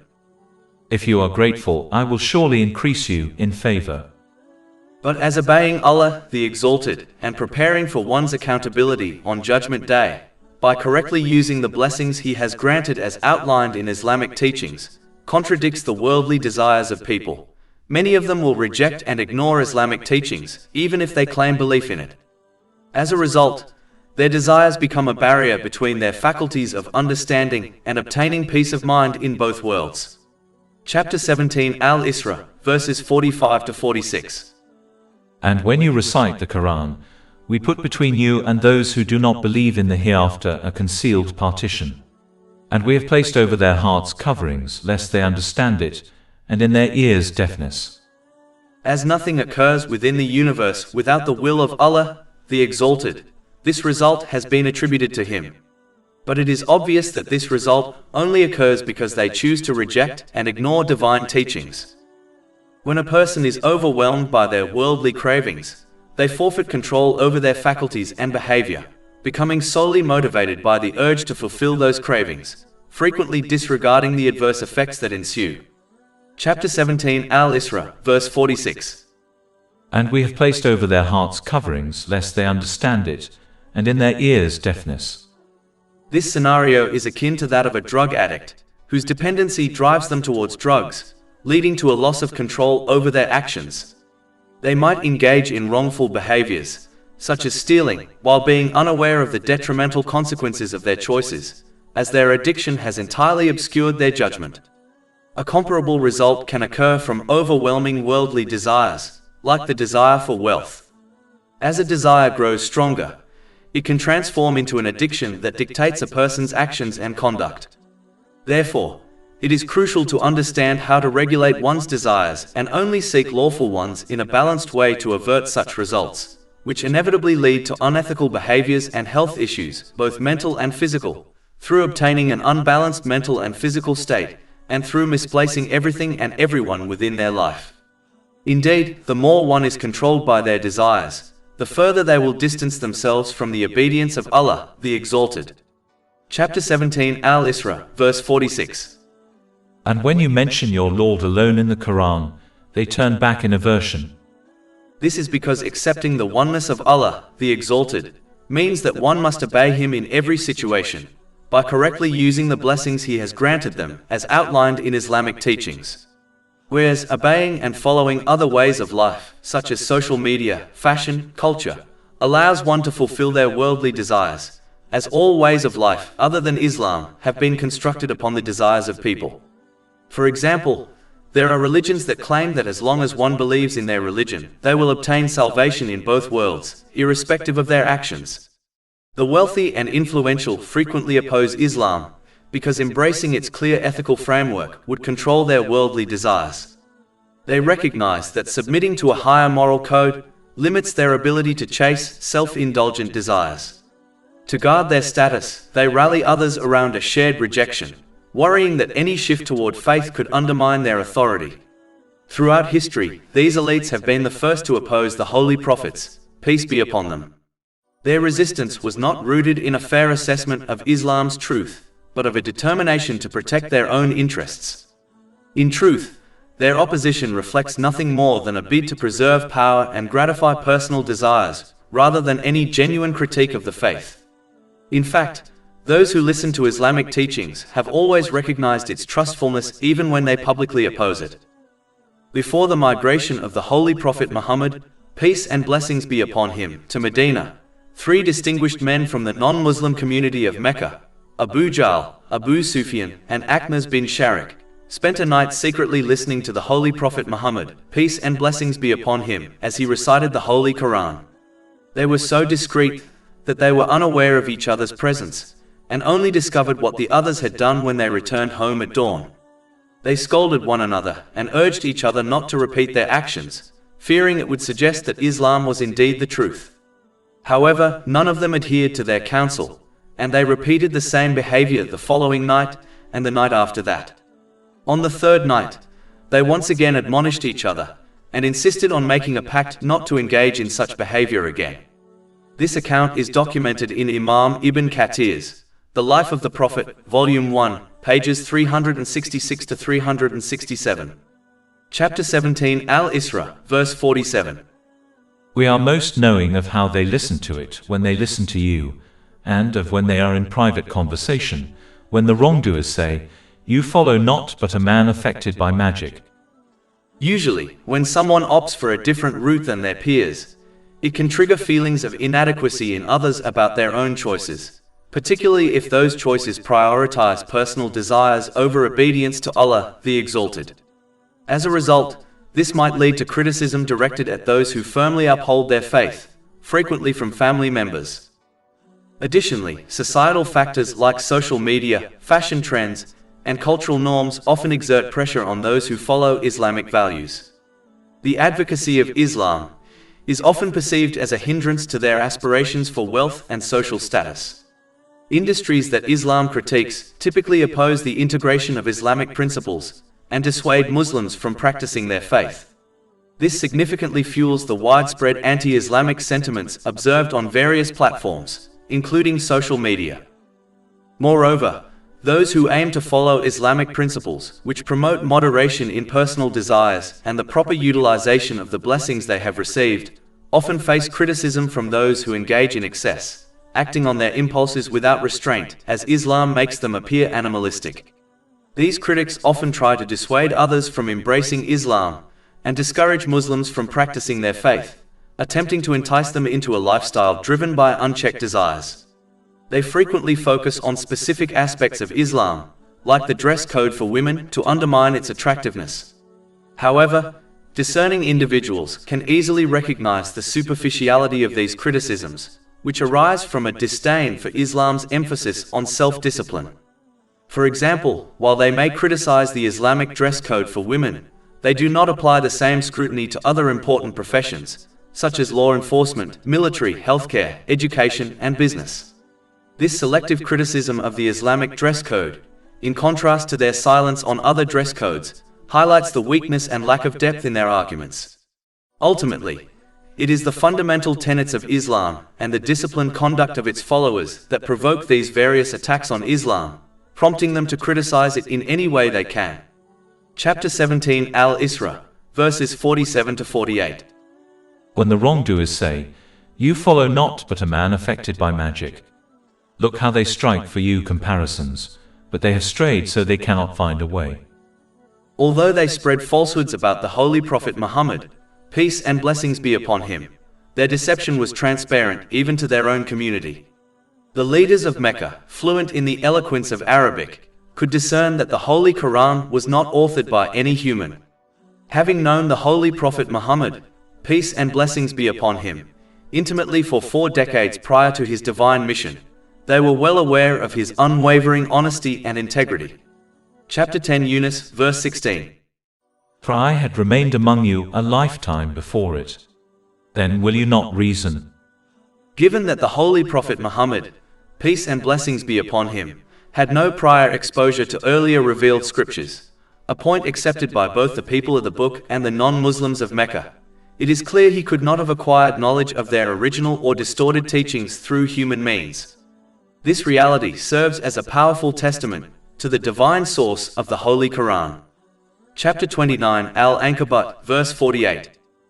And you did not recite before it any scripture, nor did you inscribe one with your right hand.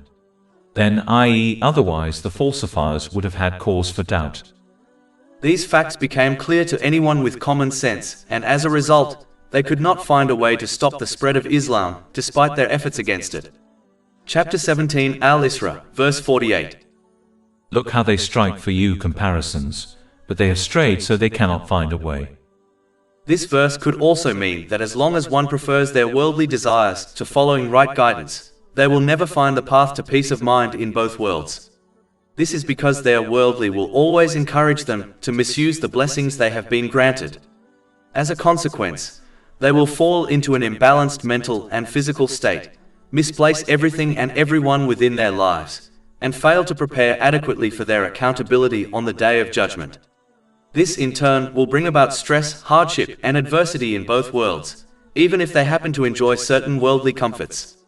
Therefore, it is necessary for a person to accept and act upon the teachings of Islam for their own benefit, even when such guidance conflicts with their personal desires. They should emulate the conduct of a wise patient who, recognizing the superior knowledge of the physician, accepts and follows medical advice despite being prescribed bitter medicines and a restrictive diet. Just as such a patient ultimately attains sound mental and physical health through obedience to the doctor, so too does the individual who embraces and implements Islamic teachings attain true balance in both mind and body. This is because the only one who possesses complete knowledge of how a person may achieve equilibrium and rightly position everything and everyone within their life is Allah the Exalted. As previously stated, leaders and influences in society have consistently sought to dissuade individuals from embracing and acting upon divine guidance, as it conflicts with their worldly ambitions for wealth and power. However, regardless of the resources at their disposal, their attempts to eliminate divine guidance from society will ultimately fail, for they cannot overpower Allah the Exalted, nor the guidance He has bestowed upon humanity. Instead, their efforts and human-made regulations will be overshadowed by divine guidance, ensuring that anyone who seeks true guidance will find it and be able to act accordingly. Since their struggle is against Allah the Exalted, they will inevitably be unable to defeat the truth of Islam, a fact that history has clearly demonstrated. Numerous individuals, organizations, and sectors have risen and fallen, attempting to eradicate Islam from society through various means, including politics, warfare, propaganda, and social media. Nevertheless, Islam remains steadfast and will endure until the Day of Judgment. Their efforts to eliminate Islam are as pointless as trying to extinguish the sun's light by simply blowing on it. Chapter 9 at Tawbah, verse 32. They want to extinguish the light of Allah with their mouths, but Allah refuses except to perfect His light, although the disbelievers dislike it.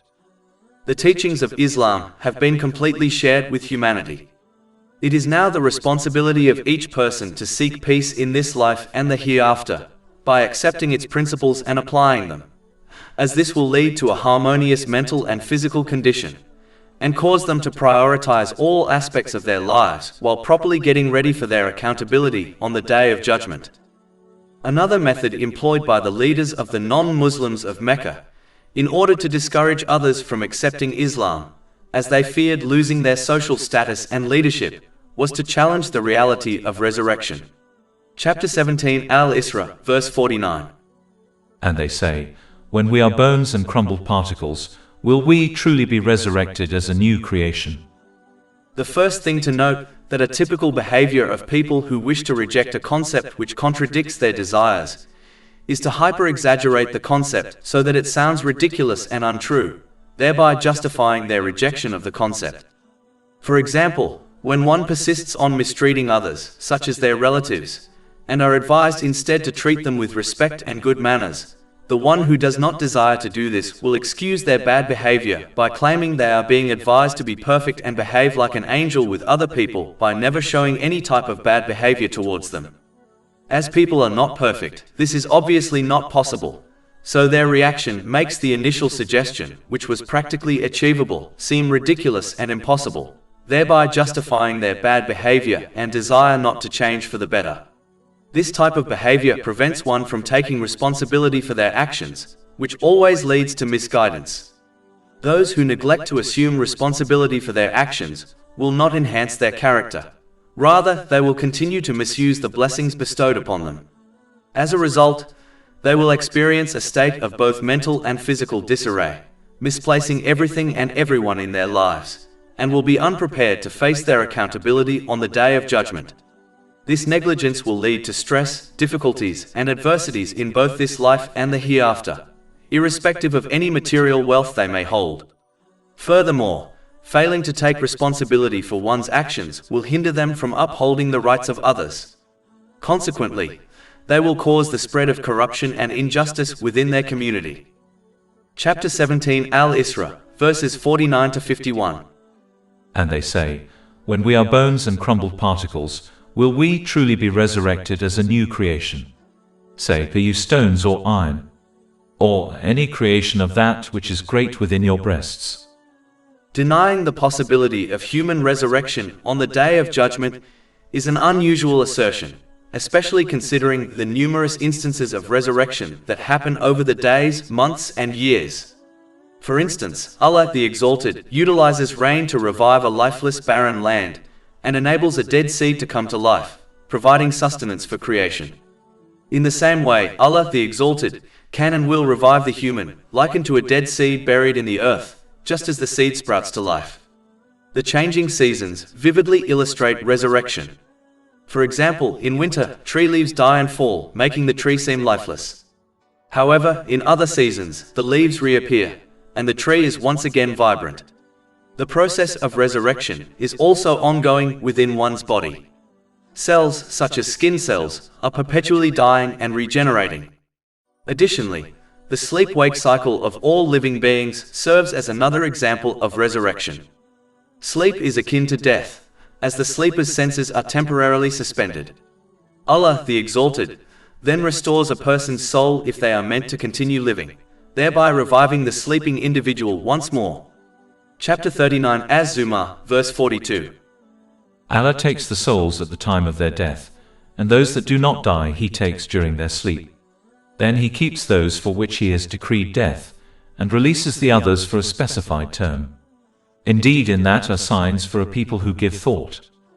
Furthermore, the Day of Judgment is an event that is destined to happen. Observing the universe reveals numerous instances of balance. For instance, the Earth maintains an ideal distance from the Sun. If it were even slightly closer or farther, it would be uninhabitable. Likewise, the water cycle, which consists of water evaporating from the ocean into the atmosphere and then condensing to create rain, is meticulously balanced to sustain life on Earth. The ground is designed in a way that allows delicate branches and shoots of seeds to break through, providing crops for life, while also being sturdy enough to support heavy structures built upon it. Numerous examples exist that not only point to a creator, but also to the concept of balance. However, one significant aspect of this world is evidently unbalanced: the actions of humanity. It is common to witness oppressive and tyrannical individuals who evade consequences in this life. In contrast, many people suffer oppression and other hardships without receiving their due rewards for their endurance. Numerous Muslims who faithfully obey Allah the Exalted often encounter various challenges in this world and receive only a fraction of their rewards, while those who blatantly disobey Allah the Exalted enjoy worldly luxuries. Just as Allah the Exalted has established balance in all His creations, the rewards and punishments for actions should also be balanced. However, this is clearly not the case in this world, which is why it must take place at another time, specifically on the Day of Judgment. Allah the Exalted has the power to fully reward and punish in this world. However, one reason He does not impose complete punishment here is to provide individuals with numerous chances to genuinely repent and amend their actions. He does not grant Muslims full rewards in this life, because it is not paradise. Moreover, faith in the unseen, particularly the complete rewards awaiting Muslims in the afterlife, is a crucial element of belief. In fact, this belief in the unseen is what distinguishes faith. If one could only believe in what is tangible through the five senses, like receiving full rewards in this world, it would lose its significance. In addition, fearing complete punishment while hoping for full rewards in the hereafter motivates individuals to refrain from sins and engage in righteous actions. For the day of recompense to begin, this material world must come to an end. This is because punishment and reward can only be administered once everyone's actions have ceased. Thus, the day of recompense cannot occur until people's actions are concluded, indicating that the material world will eventually end. In addition, as Allah the Exalted created people from nothing, resurrecting them after they have turned into dust and bones is an easier task. Chapter 17 Al-Isra, verse 51. And they will say, Who will restore us? Say, He who brought you forth the first time. Then they will nod their heads toward you. Their behavior makes it clear that they were not interested in the truth, and were instead only mocking Islamic teachings, through their questions and behavior, in order to deter others from accepting Islam. Generally speaking, one must avoid predetermined decisions when approaching different situations, whether worldly or religious, as this is a major cause of misguidance. One should instead approach each situation they encounter with an open and unbiased mind, and base their response and behavior on evidence and knowledge, even if their desires are contradicted, as this will ensure they make the right choices in life, as obtaining right guidance by opposing knowledge and evidence is not possible. Chapter 17 Al-Isra, verse 51. And say, When is it? Say, Perhaps it will be soon. In reality, when a person dies, their final judgment begins, as they cannot perform good deeds nor repent from their sins. As death will occur at an unknown time, one must not adopt false hopes of a long life, as this will deter them from preparing for their death and accountability on Judgment Day. Harboring unrealistic expectations of a long life is a deeply regrettable trait, as it primarily leads one to prioritize accumulating worldly possessions over preparing for the afterlife. To grasp this reality, one only needs to evaluate their typical 24-hour day and see how much time is spent on worldly matters versus spiritual preparation. In fact, false hopes of longevity are among the most potent tools the devil employs to mislead individuals. When someone is convinced they will live for a long time, they procrastinate on preparing for the afterlife, mistakenly believing they can do so later. Often, this later never arrives, and individuals pass away without having made adequate preparations for what comes next. Moreover, the illusion of a long life leads to postponing genuine repentance and character development, as people think they have plenty of time to change. It also drives individuals to accumulate material wealth, under the impression that they will need these resources throughout their extended life on earth. The devil instills fear, making people believe they must stockpile wealth for their later years, fearing they will lack support when they become frail and unable to work. They overlook the fact that just as Allah, the Exalted, provided for them in their youth, He will also take care of them in their old age. In reality, the provisions for all creation were determined over 50,000 years before the creation of the heavens and the earth, as stated in a hadith found in Sahih Muslim, number 6748. It is indeed peculiar how someone can spend 40 years saving for retirement, which seldom lasts more than 20 years, yet fails to prepare similarly for the everlasting afterlife. Islam encourages Muslims to care about their worldly life, rather than abandoning it. Saving for the near future is acceptable, provided that the hereafter remains the priority.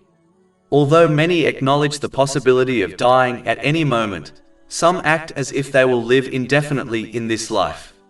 Even if offered eternal life on earth, they might still struggle to work harder to gather more material wealth due to the limitations of day and night. How many individuals have died sooner than anticipated? And how many actually learn from this and alter their actions? In truth, one of the most profound sorrows a person experiences at death or any phase of the hereafter is the regret for not having prepared adequately for the hereafter. Chapter 63 Al-Munafiqun, verses 10 to 11. And spend in the way of Allah from what we have provided you before death approaches one of you, and he says, My Lord, if only you would delay me for a brief term, so I would give charity and be of the righteous. But never will Allah delay a soul when its time has come. And Allah is aware of what you do. A person would be considered foolish if they invested more time and money in a house they intended to occupy briefly, rather than in one they plan to live in for a long time. This illustrates the tendency to prioritize the temporary world over the everlasting afterlife. One should strive for success in both this life and the hereafter, but they must understand that death can arrive unexpectedly, regardless of the time, circumstances, or age they anticipate. Thus, preparing for death and its consequences should take precedence over planning for an uncertain future in this world. The one who fails to appreciate how fast life passes by in this world will fail to make use of the time and blessings they have been granted correctly. As a result, they will persist on misusing the blessings they have been granted. This will leave them mentally and physically unsettled, and cause them to misplace their priorities and relationships. As a consequence, they will face anxiety, hardship, and trials, even if they appear to enjoy certain material comforts. And as their attitude prevented them from preparing for their accountability on the day of judgment, they will pass through this world in a moment and reach the hereafter unprepared. Chapter 17 Al-Isra, verse 52. On the day he will call you, and you will respond with praise of him and think that you had not remained in the world except for a little. The key lesson to understand is that this is a call that no one can or will refuse to respond to. Thus, it is essential to answer the call of Allah, the Exalted, through the Holy Prophet Muhammad, peace and blessings be upon him, by sincerely obeying his commands, avoiding his prohibitions, and facing destiny with patience in line with the traditions of the Holy Prophet Muhammad, peace and blessings be upon him. This approach will guarantee that they utilize the blessings bestowed upon them in ways that are pleasing to Allah, the Exalted. This in turn will lead to peace of mind in both worlds, through obtaining a balanced mental and physical state, and through correctly placing everything and everyone within their life. Chapter 8 An-Anfal, verse 24. O you who have believed, respond to Allah and to the Messenger when he calls you to that which gives you life. Those who answer this call in this life will find the final call easier to bear and respond to. In contrast, those who ignore the call of Allah, the Exalted, in this world, by misusing the blessings he has granted them, will not find peace and will be compelled to respond to the trumpet's call, which will be a heavy burden for them. A person can only disregard the call of Allah, the Exalted, for a limited time, as the final call will eventually come, and no one can escape or ignore it. Given that this is unavoidable, it is wise to respond to it now, today, rather than live in negligence. If someone hears the trumpet while being heedless, no action or regret will help them, and what follows for that individual will be even more frightening. Therefore, as indicated by the next verse, they must respond to the obedience of Allah, the Exalted, in this world.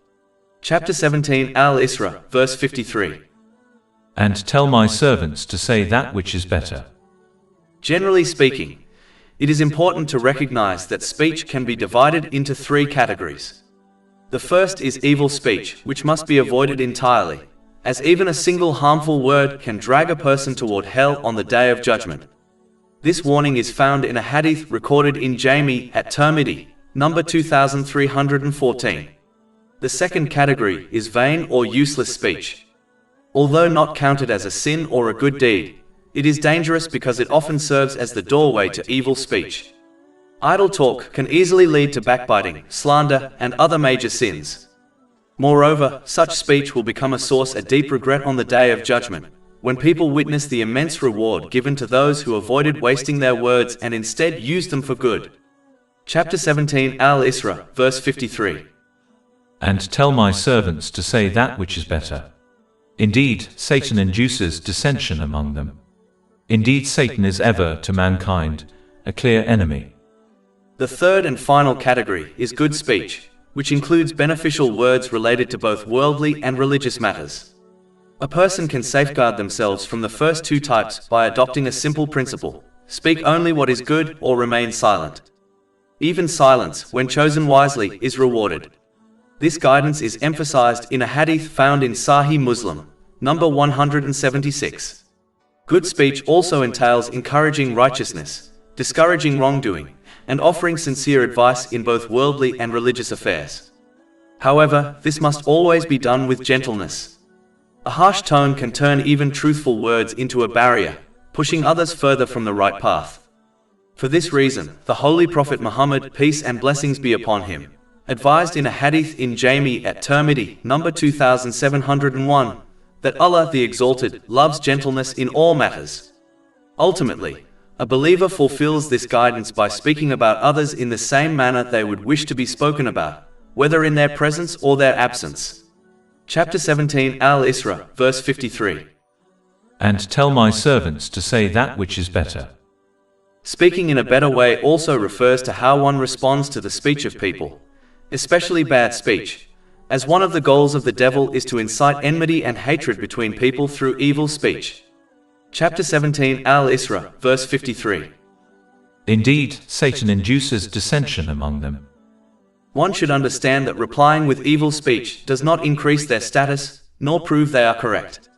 Nor does replying to evil speech with good speech or silence diminish their status in any way. In fact, the one who behaves in this manner will gain more respect from others as a result of their superior behavior. In addition, evil speech often occurs when one is emotional, such as when they are angered. As evil speech can sometimes be more harmful to one's relationships than physical actions, it is important to remain silent and avoid talking until they gain control over their emotions. This will ensure they do not say something they later regret and cannot take back. Finally, the devil uses evil speech to encourage people towards evil actions. Therefore, one must control their physical actions by controlling their speech so that they say good words or remain silent. Chapter 17 Al-Isra, verse 53. Indeed, Satan is ever to mankind a clear enemy. Generally speaking, in order to overcome the tricks of the devil so that one remains firm on obeying Allah, the Exalted, by correctly using the blessings He has granted them, such as their ability to speak, as outlined in Islamic teachings, they must adopt strong faith. Firm faith is essential for remaining steadfast in obeying Allah, the Exalted, in every circumstance, whether in times of ease or hardship. Such faith is strengthened by learning, reflecting upon, and living according to the clear guidance found in the Holy Quran and the traditions of the Holy Prophet Muhammad, peace and blessings be upon him. These sources teach that true obedience to Allah, the Exalted, is the path to peace in this life and eternal success in the next, through obtaining a balanced mental and physical state, and through correctly placing everything and everyone within their life. Chapter 17 Al-Isra, verse 54. Your Lord is most knowing of you. If He wills, He will have mercy upon you. In contrast, those who are ignorant of Islamic principles develop weak faith, leaving them vulnerable to disobedience, especially when their personal desires conflict with divine commands. Their lack of understanding prevents them from realizing that true peace comes only from surrendering one's desires to the will of Allah, the Exalted. As a result, they will persist on disobeying Allah, the Exalted, by misusing the blessings He has granted them. Consequently, they will experience instability in both mind and body. They will misplace their relationships and priorities, and they will fail to prepare adequately for their accountability on the Day of Judgment. Despite any material comforts they may possess, this will lead to hardships, anxiety, and turmoil in both this life and the next. Chapter 17 Al-Isra, verse 54. Or if He wills, He will punish you. For this reason, every believer must strive to strengthen their faith by seeking Islamic knowledge and applying it consistently. Doing so ensures that they remain obedient to Allah, the Exalted, by correctly using the blessings He has granted as outlined in Islamic teachings. This will ensure they obtain peace of mind in both worlds, through obtaining a balanced mental and physical state, and through correctly placing everything and everyone within their life. But as Allah, the Exalted, does not force right guidance on people, as this would nullify the test of life in this world, one will not be forced onto the right path if they fail to learn and act on Islamic teachings. Chapter 17 Al-Isra, verse 54. And we have not sent you over them as a manager. It is generally a person's duty to educate those around them about the difference between proper guidance and misguidance, while also encouraging them to follow the right path in life. However, they cannot force anyone to make that decision. Those who do not understand this reality will repeatedly experience frustration and disappointment towards those who choose misguidance, and this sadness may deepen into depression if they do not recognize that their role is not to pressure others into selecting the right path in life. Chapter 88 Al-Ghashiyah, verses 21 to 22. So remind you are only a reminder. You are not over them a controller. Only those who desire right guidance will respond favorably. Individuals striving for peace in both worlds, even at the cost of suppressing their earthly cravings, see that controlling their desires in this life is a small price to pay for attaining peace of mind in both worlds. Moreover, these individuals realize that fulfilling every worldly wish does not lead to true inner peace. This is evident when observing the lives of the rich and renowned. As Allah, the Exalted, is fully aware of the intentions, speech, and actions of people, He knows who strives for right guidance and who does not, and will therefore hold each person accountable accordingly. Chapter 17 Al-Isra, verse 55. And your Lord is better knowing of whoever is in the heavens and the earth. In addition, as Allah, the Exalted, has provided mankind with right guidance throughout the generations, no one is left with an excuse if they willingly choose misguidance. Chapter 17 Al-Isra, verse 55. And we have made some of the prophets exceed others in various ways, and to David we gave the book of Psalms. No matter how advanced human civilization becomes, and regardless of the knowledge it acquires in various fields, including the study of the human mind and body, it will never succeed in creating a code of conduct perfectly aligned with human nature and suitable for every situation individuals and societies face throughout their existence. This is impossible, as humanity is still only beginning to uncover aspects of its own reality, such as the functions of the brain, let alone developing a complete understanding sufficient to establish a flawless system that guarantees justice and inner peace at both personal and societal levels. Only Allah, the Exalted, has the ability to provide such a code. As the creator of all things, His knowledge is infinite, encompassing the past, present, and future. He alone is qualified to set forth guidance that clearly distinguishes right from wrong, benefit from harm, and offers humanity peace of mind amid life's hardships. History itself proves that whenever this divine code was truly implemented, it produced justice, serenity, and harmony within society. Therefore, people must accept and live by the divine code of conduct granted to them, recognizing it as the greatest benefit to their well-being, even when certain commands conflict with personal desires. They should follow it like a wise patient who trusts the advice of their physician, knowing that even bitter medicine or strict discipline ultimately serves their best interest. In addition, the final code of divine guidance has been designed for every person till the end of time, which is an aspect of the superiority granted to the final Holy Prophet Muhammad, peace and blessings be upon him, over the other holy prophets, peace be upon them. Chapter 17 Al-Isra, verse 55. And we have made some of the prophets exceed others in various ways.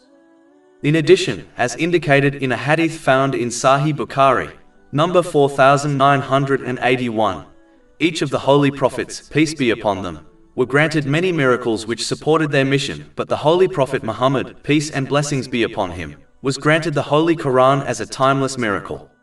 The miracles bestowed upon the other holy prophets, peace be upon them, by Allah, the Exalted, were limited to particular times and locations, primarily intended to reinforce their message rather than serve as its main focus. Additionally, since miraculous occurrences are restricted by time and place, those who witness them are encouraged to accept the truth. However, for those who have not experienced these fleeting miracles, they remain simply stories, failing to evoke belief or strengthen obedience to Allah, the Exalted, among those who already possess faith, as they did not observe the miracle directly. In contrast, the Holy Quran and by extension the traditions of the Holy Prophet Muhammad, peace and blessings be upon him, represent an everlasting and living miracle, available to anyone at any time, and thus it significantly surpasses any temporary miracle that was granted to the other holy prophets, peace be upon them. Chapter 17 Al-Isra, verse 55. And we have made some of the prophets exceed others in various ways. Generally speaking, the Holy Quran stands alone in its linguistic brilliance and clarity of meaning. Its verses possess a beauty and eloquence that surpass all other writings, free from contradiction or confusion. Unlike other traditions, it presents the stories of ancient nations with remarkable detail, despite the fact that the Prophet Muhammad, peace and blessings be upon him, had no formal instruction in such histories. It promotes all that nurtures goodness and forbids what causes harm, guiding both individuals and societies toward justice, peace, and well-being. Unlike poetry or folklore, it avoids exaggeration and falsehood, offering instead verses rich with wisdom and practical direction. Even when a passage is repeated, it unveils new insights each time, never losing its freshness or relevance. Its promises and warnings are supported by clear, rational evidence. When addressing virtues like patience, it does not remain abstract. It provides tangible steps for real-life application. The Holy Quran calls humanity to its true purpose, sincere devotion to Allah, the Exalted, by using His blessings in ways that please Him as outlined in Islamic teachings. Through this path, it brings harmony to one's inner life and outward affairs, aligning relationships, priorities, and preparation for the Day of Judgment. It presents the straight path in a compelling and accessible way, offering peace and fulfillment to those who seek truth. Its guidance speaks directly to the human soul, remaining timeless and universally beneficial. When embraced and practiced, it becomes a healing force, addressing emotional, financial, and physical struggles, and offering solutions to both personal and societal challenges. History affirms its transformative power. Communities that lived by its teachings flourished in every dimension. And through all the centuries, not a single letter has been altered, just as Allah the Exalted promised to safeguard it. No other scripture shares this divine preservation. Chapter 15 Al-Hijr, verse 9.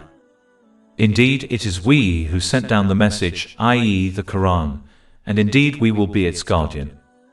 Allah, the Exalted, has illuminated the core afflictions that trouble human communities, and provided clear, actionable remedies for each.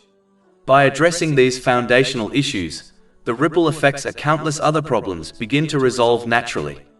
Through this divine wisdom, the Holy Quran offers a complete framework for personal growth and societal well-being, guiding humanity towards success in both this world and the hereafter, through obtaining a balanced mental and physical state, and through correctly placing everything and everyone within their life.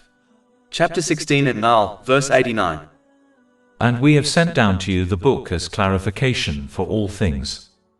The Holy Quran stands as the eternal and unparalleled miracle bestowed by Allah, the Exalted, upon His final messenger, the Holy Prophet Muhammad, peace and blessings be upon him. Its transformative power, however, is unlocked only by those who earnestly pursue truth and live by its guidance. Those who approach it with selective belief or allow their desires to override its teachings will ultimately face loss, both in this world and in the hereafter. Chapter 17 Al-Isra, verse 82. And we send down of the Quran that which is healing and mercy for the believers, but it does not increase the wrongdoers except in loss. This behavior will cause them to obey other things in the disobedience of Allah, the Exalted, such as social media, fashion and culture, while falsely believing peace of mind lies in this behavior. Chapter 17 Al-Isra, verse 56. Say, invoke those you have claimed, i.e. as objects of obedience besides Him, for they do not possess the ability for removal of adversity from you or for its transfer to someone else.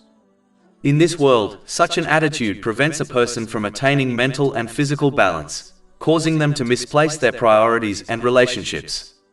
As a result, the very things meant to bring them comfort, family, friends, career, and wealth, become sources of stress and burden. If they persist in disobeying Allah, the Exalted, they begin to place blame on the wrong people and circumstances, even turning against righteous companions such as their spouse. Cutting these supports from their lives only deepens their struggles, leading them toward mental instability, depression, substance abuse, and even suicidal thoughts. This pattern is evident when observing those who misuse the blessings they have been given, such as the rich and famous, who, despite their worldly luxuries, are plagued with mental health issues. And because their attitude keeps them from preparing for accountability on the Day of Judgment, their suffering in the hereafter will be far greater than what they experienced in this life. The non-Muslims of Mecca, along with other idol worshippers, wrongly claimed that the angels were the daughters of Allah, the Exalted. They worshipped the angels and certain revered figures from their past, regarded as saints, believing that such devotion would secure their intercession with Allah, the Exalted. Chapter 39 Az-Zumar, verse 3. Unquestionably, for Allah is the pure religion. And those who take protectors besides Him, say, we only worship them that they may bring us nearer to Allah in position.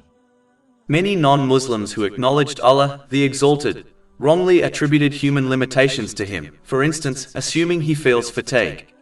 This led them to view Allah, the Exalted, as a worldly ruler, comparable to a king who cannot govern alone, and therefore appoints governors to manage different parts of his kingdom. From this misconception, they began worshipping other beings, such as angels, in the hope of gaining the favor of Allah, the Exalted, through them. Sadly, a similar belief has been adopted by some Muslims.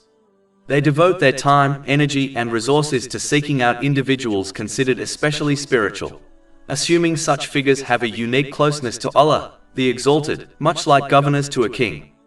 Their goal is to please these individuals with gifts and extraordinary acts of reverence, so that they intercede for them with Allah, the Exalted. In this way, they effectively turn these spiritual leaders into gatekeepers between themselves and Allah, the Exalted, a practice that fundamentally contradicts Islamic teachings. The Holy Prophets, peace be upon them, never acted as gatekeepers. Rather, their role was to clarify the path that leads to peace of mind in both worlds, through obtaining a balanced mental and physical state, and through correctly placing everything and everyone within their life. And they never sought worldly compensation, such as gifts in return for their guidance. Thus, while Muslims are encouraged to learn from qualified teachers and show them appropriate respect, they must never believe that connecting with Allah, the Exalted, requires worshipping or glorifying spiritual personalities. Allah, the Exalted, alone possesses complete knowledge and authority over the entire universe, and He requires no gatekeepers between Himself and His creation. This truth is clearly emphasized in the Holy Quran. For example, chapter 2 Al-Baqarah, verse 186. And when my servants ask you concerning me, indeed I am near.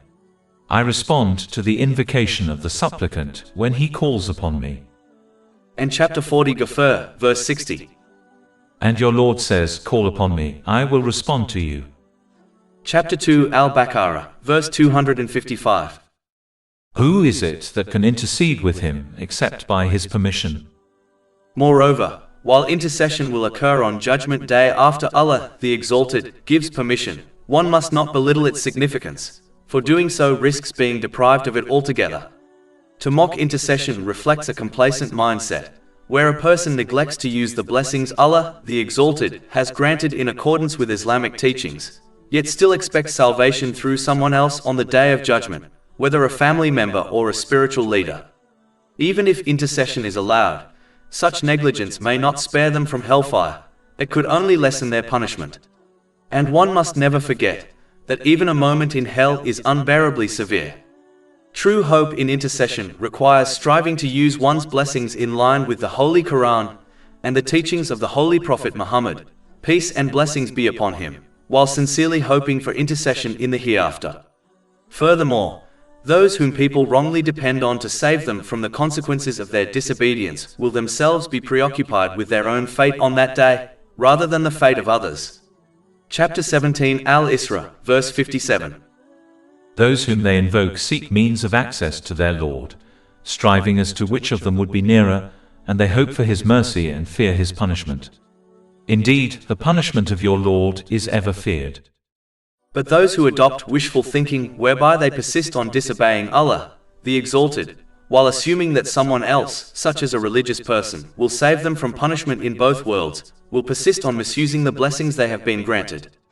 As a consequence, they will suffer mental and physical imbalance, they will misplace their priorities and relationships, and remain unprepared for their accountability on the Day of Judgment. This will lead to stress, hardship, and difficulties in both this world and the next, regardless of any worldly comforts they may possess. And as their behavior prevents them from fulfilling the rights of people, they will cause the spread of corruption and injustice within society. And this society is worthy of being destroyed as a result of their behavior. Chapter 17 Al-Isra, verse 58. And there is no city, but that we will destroy it before the day of resurrection or punish it with a severe punishment. That has ever been in the register inscribed. Generally speaking, this verse critiques a narrow, self-centered perspective, as it impedes one's capacity to recognize and learn from the broader human condition. This focus on individual circumstances obstructs access to the valuable insights found in historical events, personal experiences, and the adversities of others.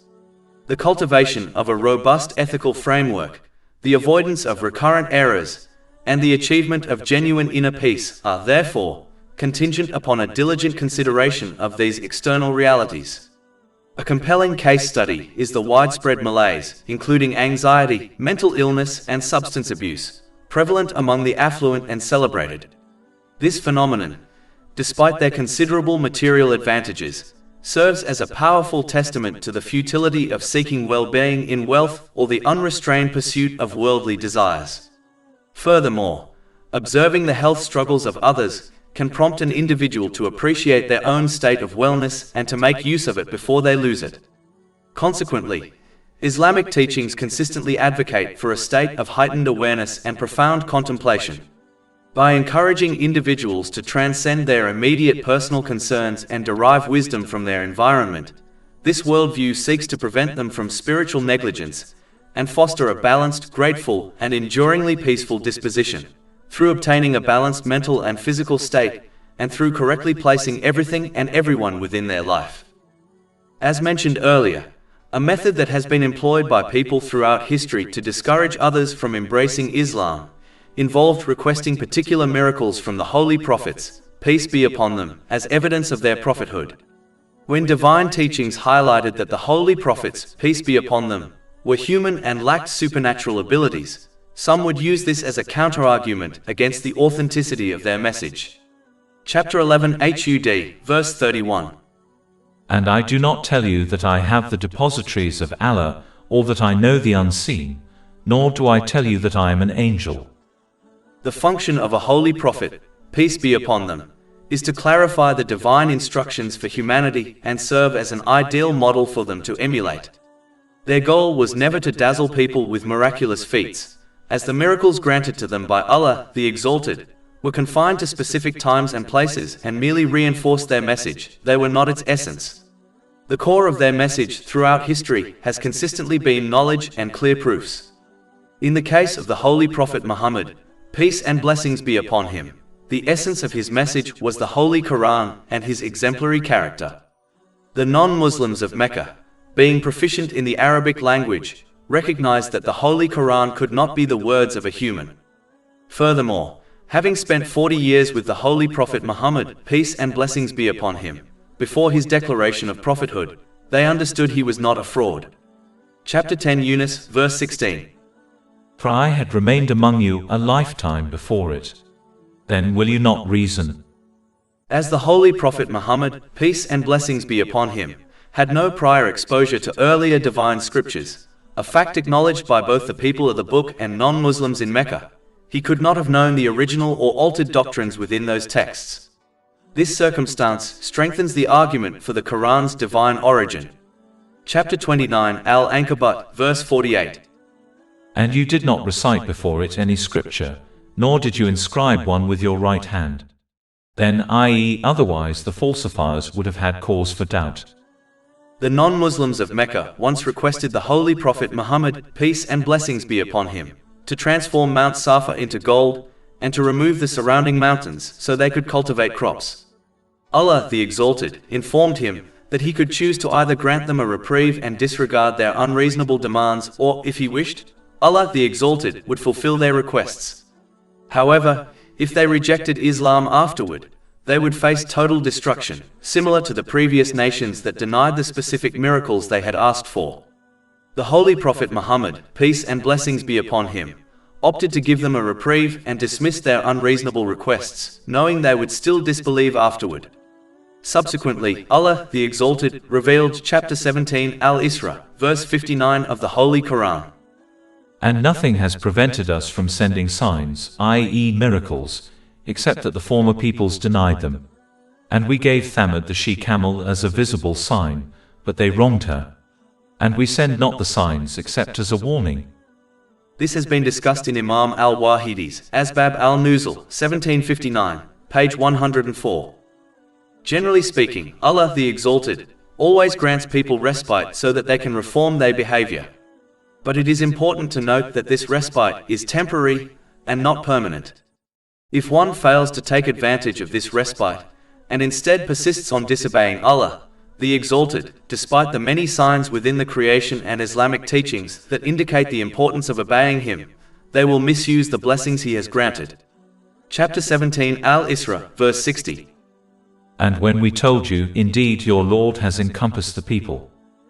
This attitude will prevent them from finding a healthy equilibrium in their lives, and cause them to mismanage every aspect of their existence, turning their relationships, careers, and possessions into sources of immense stress. When they continue to defy divine guidance, they will misplace the blame for their stress onto innocent people in their lives, like their spouse. Pushing away these good people will only worsen their mental health, leading to depression, addiction, and even suicidal thoughts. This downward spiral is clear when you observe the lives of those who misuse the blessings they have been granted, such as the rich and famous, despite their luxurious lifestyles. Since this attitude also prevents them from preparing for the day of judgment, the consequences in the next life will be far more severe. Chapter 17 Al-Isra, verse 60. And when we told you, indeed your Lord has encompassed the people. As Allah, the Exalted, has full control over people, they must accept and fulfill the test of life in this world, which involves correctly using the blessings He has granted them as outlined in Islamic teachings. This approach will help them achieve a balanced mind and body, put all aspects of their life in proper order, and prepare effectively for their final accountability. As a result, they will find peace in this life and the next. But as this world is a place of tests, people will be tested in different ways, such as facing times of ease and difficulty, and with things that are beyond their five senses to understand, such as the heavenly journey of the Holy Prophet Muhammad, peace and blessings be upon him, and other unseen things mentioned in Islamic teachings. Chapter 17 Al-Isra, verse 60. And we did not make the sight which we showed you, except as a trial for the people, as was the accursed tree mentioned in the Quran. In general, this verse critiques those who assert they will not embrace and follow Islamic teachings until all matters, including the unseen, like angels, are made visible and clear to them. This mindset is foolish because true faith holds value when it involves believing in certain unseen realities without relying on the five senses, such as seeing Allah, the Exalted. However, these unseen aspects are backed by numerous proofs and signs found in the heavens and the earth. For instance, the existence of a painting signifies a painter. Similarly, the existence of creation points to a creator, particularly when the creation is flawlessly made. Moreover, there are countless worldly phenomena that individuals cannot perceive yet still utilize without complaint. For example, many people take medicine without understanding how it functions within the human body. Although the moral framework provided to humanity through Islam is entirely founded on evidence and common sense, some elements of Islam are rooted in the unseen, which adds value to faith. Therefore, the faith of someone who witnesses unseen elements, like angels, will not be acknowledged by Allah, the Exalted, because believing in these unseen aspects once they are witnessed is not remarkable. The test for individuals lies in their ability to accept reality, even when it cannot be directly perceived through their senses, and whether they genuinely obey Allah, the Exalted, despite having the strength and capability to disobey Him. In sending the holy prophets, peace be upon them, and revealing divine scriptures, Allah, the Exalted, has consistently ensured that there is room for testing people's judgment and their obedience to Him. He has never revealed reality to such an extent that individuals would be forced to accept it without question. If this were the case, there would be nothing left to test, and the concepts of success or failure would lose all meaning. Thus, Islamic teachings emphasize that people should not wait for Allah, the Exalted, and His angels to manifest before them. Such an occurrence would signify the conclusion of everything, leaving no opportunity for individuals to make decisions. Believing in and sincerely obeying Allah, the Exalted, holds value only as long as reality is presented in a manner that allows for its rejection. If the truth were completely revealed, and if individuals could witness the unseen aspects of the universe and the hereafter, their faith and obedience would lose significance. If all these elements were observable, even the most obstinate non-believers and the gravest sinners would not disbelieve or defy. The acceptance of faith and obedience is meaningful only while a veil remains over reality.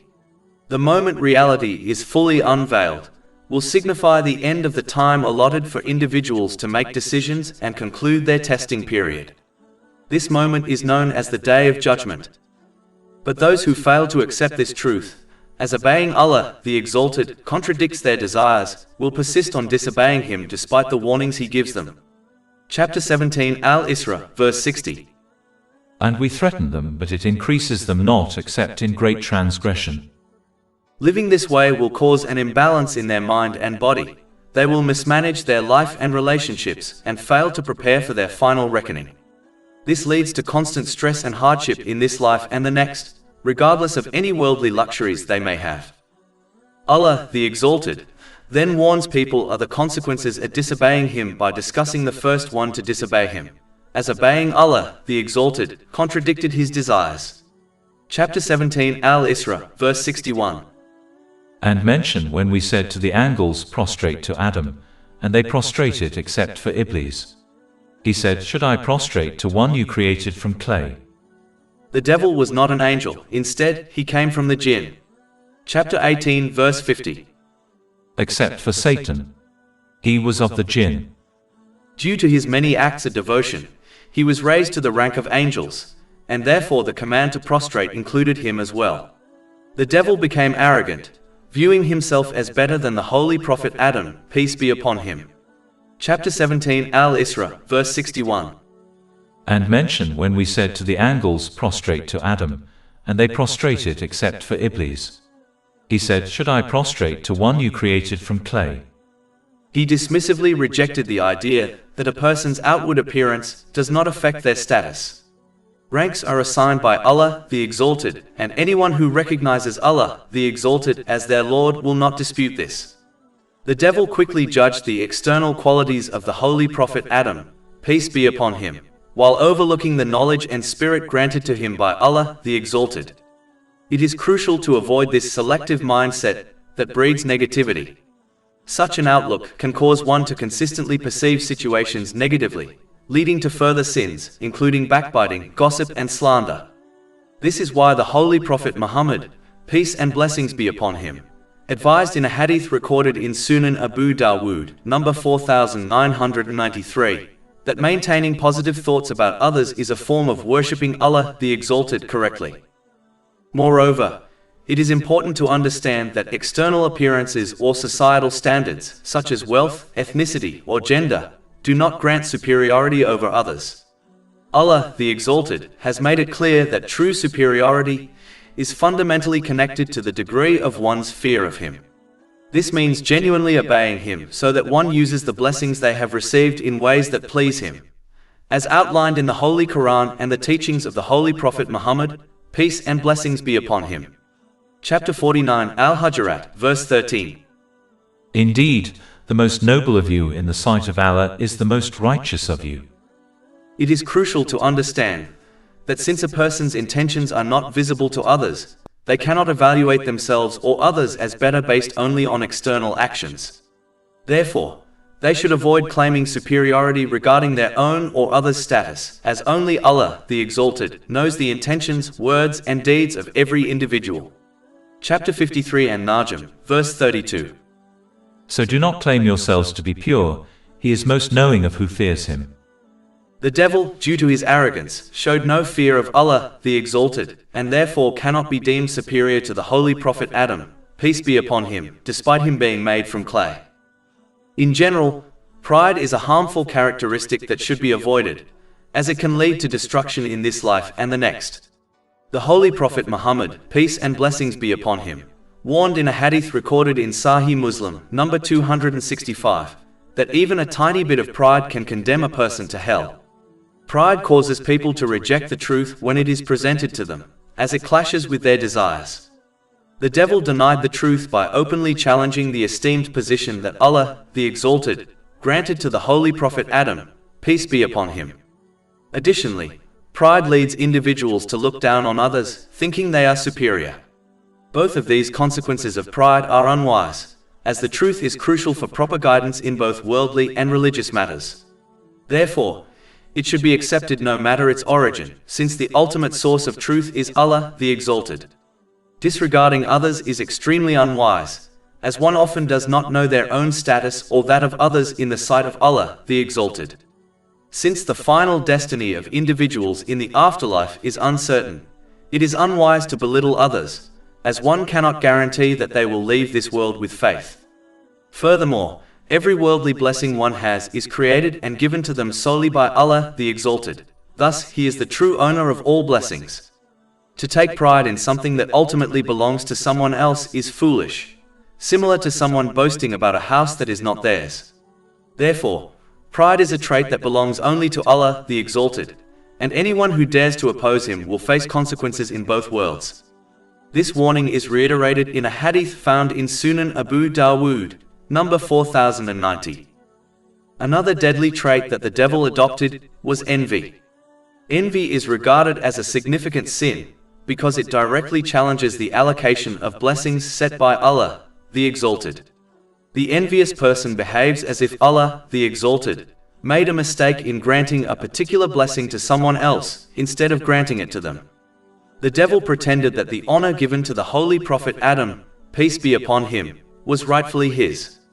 To avoid envy, one must understand that Allah, the Exalted, gives each person what is best suited for them. Therefore, they should concentrate on making the most of the blessings they have received in ways that please Him, rather than obsessing over what others possess. This approach will lead to peace of mind in both worlds, by achieving a balanced mental and physical state, and by appropriately positioning everything and everyone in their life. Chapter 42 Ash-Shura, verse 27. And if Allah had extended excessively provision for His servants, they would have committed tyranny throughout the earth. But He sends it down in an amount which He wills. Indeed He is of His servants aware and seeing. One should cultivate a dislike for envy, and avoid letting it influence their words or actions towards the person they envy. If one behaves in this manner, it is hoped that they will be forgiven for their feelings of envy. It is important to recognize that wanting similar possessions to those of others, without wishing for their misfortune, is acceptable yet often looked down upon in worldly matters. If one desires to achieve similar blessings to those enjoyed by others, it is recommended that these aspirations be connected to spiritual blessings, such as gaining beneficial knowledge and participating in charitable deeds. This advice is supported by a hadith found in Sahih Muslim, number 1896. Additionally, the devil's case acts as a warning against the excessive desire for leadership and power. The devil sought the role of being the representative of Allah, the Exalted, on earth, and thought he was more entitled to it. Chapter 17 Al-Isra, verse 62. Iblis said, "Do you see this one whom you have honored above me?" His strong desire for this leadership caused him to rebel against Allah, the Exalted, and develop other negative traits, such as pride and envy. This is one of the reasons why the Holy Prophet Muhammad, peace and blessings be upon him, warned in a hadith recorded in Jami at Tirmidhi, number 2376, that the pursuit of leadership and wealth can be more harmful to a person's faith than two starving wolves set loose on a flock of sheep. This is because an overwhelming desire for these two goals can easily lead a person to disobey Allah, the Exalted, in their efforts to obtain, keep, and grow them. It is always wiser to pursue lawful endeavors that align with one's needs and responsibilities. Following this path shields an individual from stress and the potential for punishment in both this life and the hereafter. Furthermore, it is crucial to imitate the angels who understood the true nature of servanthood, which involves not challenging the commands of Allah, the Exalted, but instead yielding to them with total obedience. Chapter 17 Al-Isra, verse 61. And mention when we said to the angels, "Prostrate to Adam," and they prostrated. The devil, conversely, took on the role of a master, and enforced his own logic over the directives of Allah, the Exalted. Chapter 17 Al-Isra, verse 61. Except for Iblis. He said, "Should I prostrate to one you created from clay?" This conduct directly contradicts genuine servanthood, as a servant is required to listen to and obey their master at all times, recognizing that the master knows what is best for them in every situation. The devil was the first to deviate by using his own logic to interpret the command of Allah, the Exalted, instead of following it. It is crucial to reject this way of thinking and to emulate the angels, who did not innovate and submitted to Allah, the Exalted, exactly as He instructed.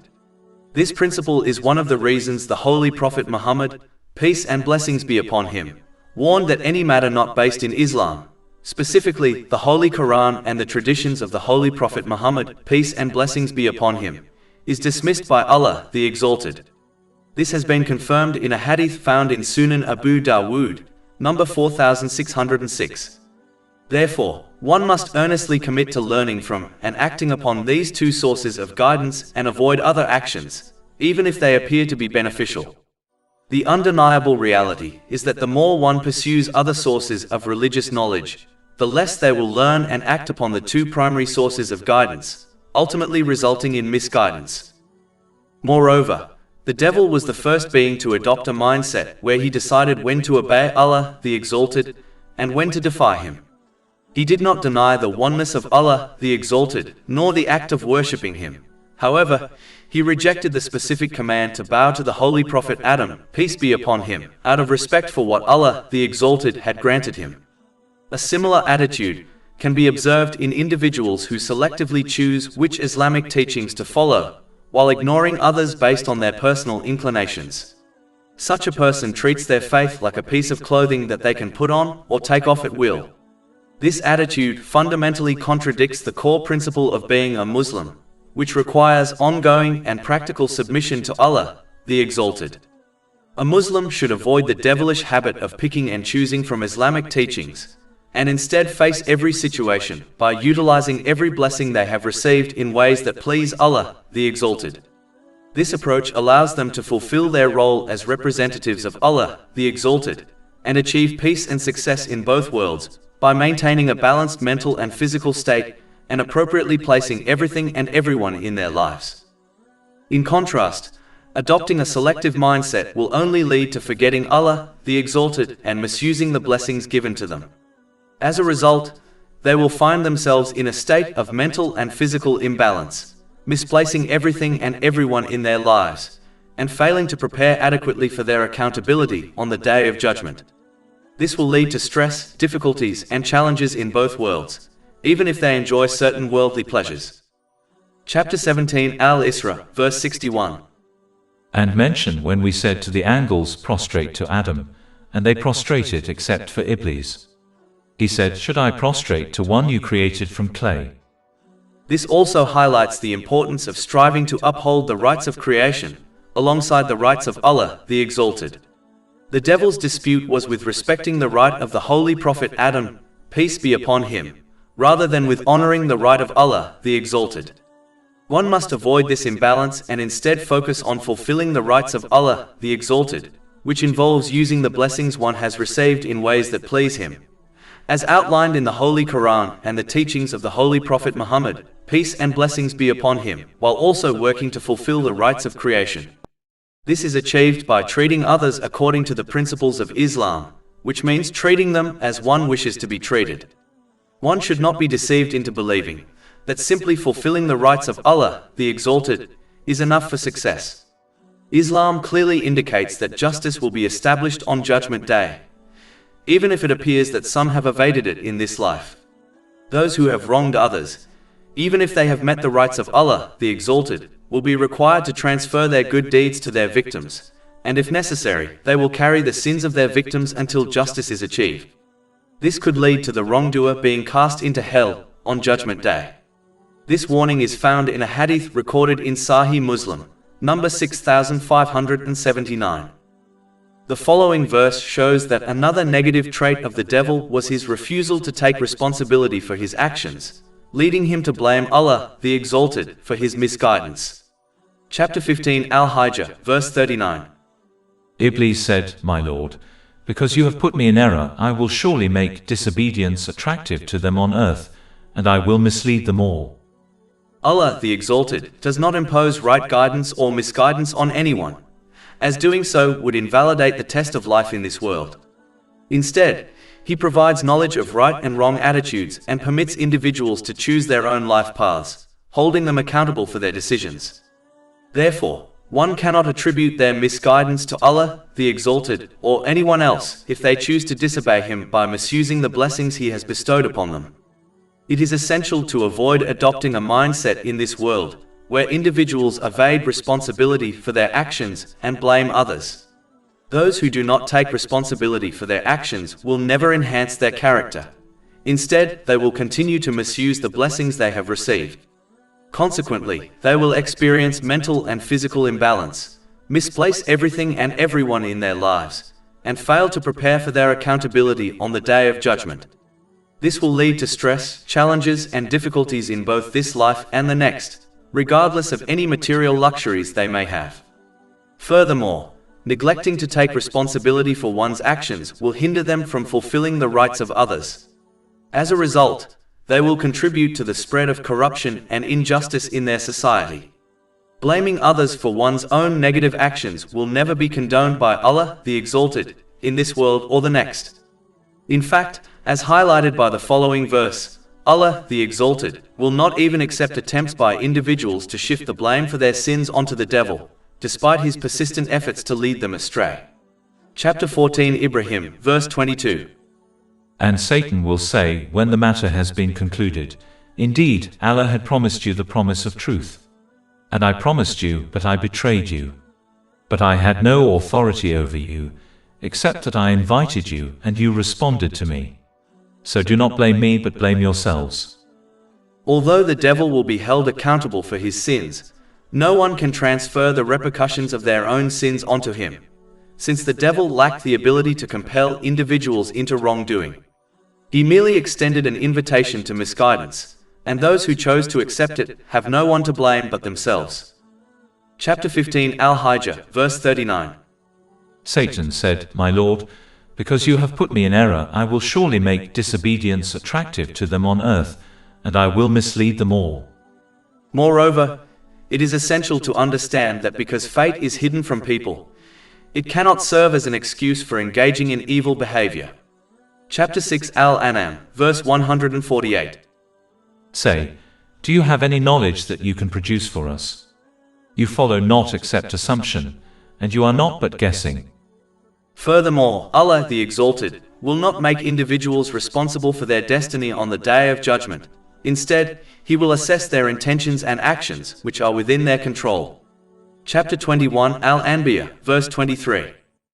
He is not questioned about what he does, i.e. destiny, but they will be questioned.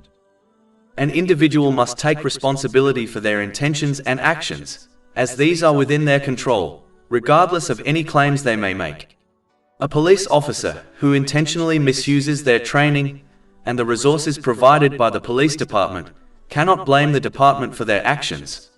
Likewise, a person cannot hold Allah the Exalted responsible when they deliberately misuse the blessings He has given them, particularly after He has shown them how to properly utilize those blessings. Furthermore, it is peculiar that someone would use destiny as an excuse for their sins and to evade responsibility. Yet when they encounter wrongdoing from others, they demand justice and overlook the fact that, according to their beliefs, this injustice was also predetermined. Consequently, based on their beliefs, they cannot hold their oppressor accountable. In summary, destiny should not serve as a rationale for sinful behavior, as it does not imply that Allah, the Exalted, compels individuals to act in specific ways. Rather, destiny signifies that Allah, the Exalted, is aware of individuals' choices and actions in advance, has documented these actions, and permits them to execute their intended deeds, since He does not impose correct guidance on people, as doing so would undermine the purpose of life in this world. Even though the devil understood these truths, he blamed Allah, the Exalted, for his misguidance because he refused to accept responsibility for his actions. Additionally, by not taking responsibility, he mistakenly believed that the Holy Prophet Adam, peace be upon him, was the reason for his fall from grace among the angels, and thus he vowed to lead all his descendants astray so that they would fail the test of life in this world and suffer in both worlds, just as he does. Chapter 17 Al-Isra, verse 62. If you delay me until the day of resurrection, I will surely destroy his descendants except for a few. Life on earth is a test of whether or not people will use the blessings they have been given, in the way Islam teaches. The devil's main goal is to make people misuse those blessings so they fail this test. People who fall for his tricks will inevitably obtain an unbalanced mental and physical state. They will mismanage everything and everyone in their lives, turning their family, friends, career, and wealth into sources of stress. If they continue to disobey Allah, the Exalted, they will wrongly blame others, like their spouse, for their problems. When they cut these good people out of their lives, their mental health will only get worse, leading to depression, addiction, and even suicidal thoughts. One can see this clearly in the lives of the many rich and famous people who misuse the blessings they have been granted. even though they enjoy worldly luxuries. And as this behavior also prevents them from preparing for their final judgment, their punishment in the next life will be much more severe. Chapter 17 Al-Isra, verse 63. Allah said, "Go, for whoever of them follows you, indeed hell will be the recompense of you, an ample recompense." Allah, the Exalted, then warns mankind from falling for the many traps of the devil, as his promises of peace of mind and success are nothing but deception. Chapter 17 Al-Isra, verse 64. And incite, i.e. desires, for whoever you can among them with your voice, and assault them with your horses and foot soldiers, and become a partner in their assets and their children, and promise them. But Satan does not promise them except delusion. The devil's voice includes anything which encourages people towards misusing the blessings Allah, the Exalted, has granted them, which includes social media, fashion and culture. Chapter 17 Al-Isra, verse 64. And incite, i.e. desires, for whoever you can among them with your voice. As Islam encourages people to control their worldly desires, the devil encourages those whose only aim in life is to fulfill their desires to criticize Muslims, as Islam makes them appear animalistic. These critics often try to stop people from converting to Islam, and to discourage Muslims from practicing their faith. They do this by promoting a life of unrestrained desires. A common tactic is to single out aspects of Islam, such as the women's dress code, to make the religion seem unappealing. However, a careful look reveals how weak these arguments are. They stem from a dislike for the self-discipline that Islam requires. For instance, while these critics attack the Islamic dress code, they do not apply the same scrutiny to dress codes in other fields like law enforcement, the military, healthcare, education, or business. This selective focus exposes the lack of substance in their arguments. Ultimately, the true reason for these attacks is a fundamental disagreement with Islam's core principles and the disciplined lives of its followers. Chapter 17 Al-Isra, verse 64. And assault them with your horses and foot soldiers. Societal influences, such as social media, fashion, and cultural norms, often pressure people who follow Islamic values. Many see the teachings of Islam as a barrier to achieving wealth and social status. Industries that are at odds with Islamic principles actively resist the integration of these values and discourage Muslims from practicing their faith. This resistance is a major factor, driving the anti-Islamic sentiment seen widely on platforms like social media. Chapter 17 Al-Isra, verse 64. And become a partner in their assets. The devil becomes a partner in one's assets when they are acquired in unlawful means. When people acquire things through dishonest means, those things will only bring them stress. Earning and using what is lawful is the external foundation of Islam, just as one's intention is its internal foundation. When someone corrupts this foundation, they corrupt their entire faith. Chapter 17 Al-Isra, verse 64. And become a partner in their assets. This also occurs when one uses the resources they have been granted in vain or sinful ways. Consequently, they will experience a disruption in both their mental and physical well-being. They will misplace their relationships and priorities, and they will fail to prepare adequately for their accountability on the day of judgment. Despite any material comforts they may possess, their attitude will lead to hardships, anxiety, and challenges in both this life and the next. In order to corrupt the beliefs and actions of people, the devil will also encourage people to remain ignorant of Islamic teachings and avoid teaching the next generation about Islam and the importance of obeying Allah, the Exalted, thereby becoming a partner in raising their children in the incorrect way. Chapter 17 Al-Isra, verse 64. And become a partner in their assets and their children. To avoid this outcome, one must lead by example, so that they act in the right way and encourage others, such as their children, to do the same. Leading by example means learning and implementing the teachings of Islam, so that others can see its truth through their actions and words. Only then can Muslims effectively teach the Holy Quran and the traditions of the Holy Prophet Muhammad, peace and blessings be upon him, to the next generation, helping them grasp the truth of Islam through evidence rather than mere imitation. This approach will help them stay committed to the teachings of Islam throughout their lives. It is disheartening to see that many Muslim parents are very enthusiastic about imparting worldly knowledge that leads to material success. Yet they often overlook their children's religious education, delegating this responsibility to others, despite it being their duty to directly teach their children the fundamentals of Islam. While it is commendable to encourage the younger generation to pursue worldly knowledge, parents must not ignore the importance of religious education. Simply sending children to mosques to learn how to recite the Holy Quran without comprehension is inadequate. Teenagers need to embrace Islam based on evidence, not blind imitation. Otherwise, they may drift away from Islam over time, viewing it merely as a cultural aspect that can be abandoned. When one accepts Islam based on evidence, they recognize it as a comprehensive way of life that should be applied in every circumstance and in the use of every blessing they receive. This understanding can only be achieved when the elders in their family provide them with clear proofs and evidence of Islam's truthfulness. This is feasible only when these elders, like parents, led by example by learning and practicing Islamic teachings themselves. Chapter 17 Al-Isra, verse 64. And become a partner in their assets and their children.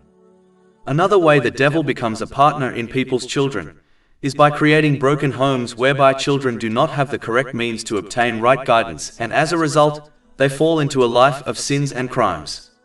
A major cause of this is through fornication, which leads to the birth of children outside the comfort and protection of marriage. From an Islamic perspective, Allah, the Exalted, encourages marriage and forbids unlawful relationships. Marriage provides a foundation of mutual commitment and responsibility, something casual relationships generally lack.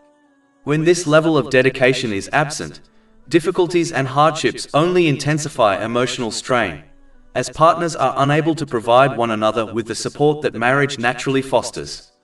A lifestyle of repeatedly engaging in short-term relationships often leads to psychological harm. It is common for individuals who go through frequent breakups to require counseling, as they experience mental health challenges such as depression more intensely than those who avoid such relationships. Moreover, people known for having multiple partners may struggle to find a suitable spouse who respects and values them. This is because a history of casual partners often weakens one's character and reputation, making them appear unsuitable for those seeking stability and long-term commitment. This reality only deepens the emotional difficulties faced by those accustomed to such relationships. Another challenge with casual relationships is the lack of shared vision. It is not uncommon for one partner to take the relationship seriously, hoping for permanence, while the other views it as temporary. Once this difference in intentions becomes clear, the partner with deeper feelings is often left with lasting emotional pain. Marriage, on the other hand, begins with a clear, mutual understanding of lifelong commitment. Married couples share responsibilities, face both expected and unexpected situations together, such as raising children, and remain devoted in ways casual partners rarely do. Unlawful relationships can also create false impressions. Individuals may believe they fully know their partner, only to later complain that their spouse changed after marriage. In reality, it is not the person who has changed, but rather the responsibilities and pressures that naturally come with married life. This misconception often leads to marital conflicts among couples who were involved before marriage, even if they lived together beforehand. Furthermore, difficulties in relationships can have severe consequences in other aspects of life. For instance, many young people abandon their studies simply because they cannot cope with seeing an ex-partner daily. In contrast, marriage built upon deep trust and dedication provides resilience. Married couples are less likely to separate over trivial issues, while casual relationships often collapse under the same pressures. One should not be deceived by the surface-level appeal of an unlawful relationship, assuming it carries no harm for the individuals involved or for society as a whole.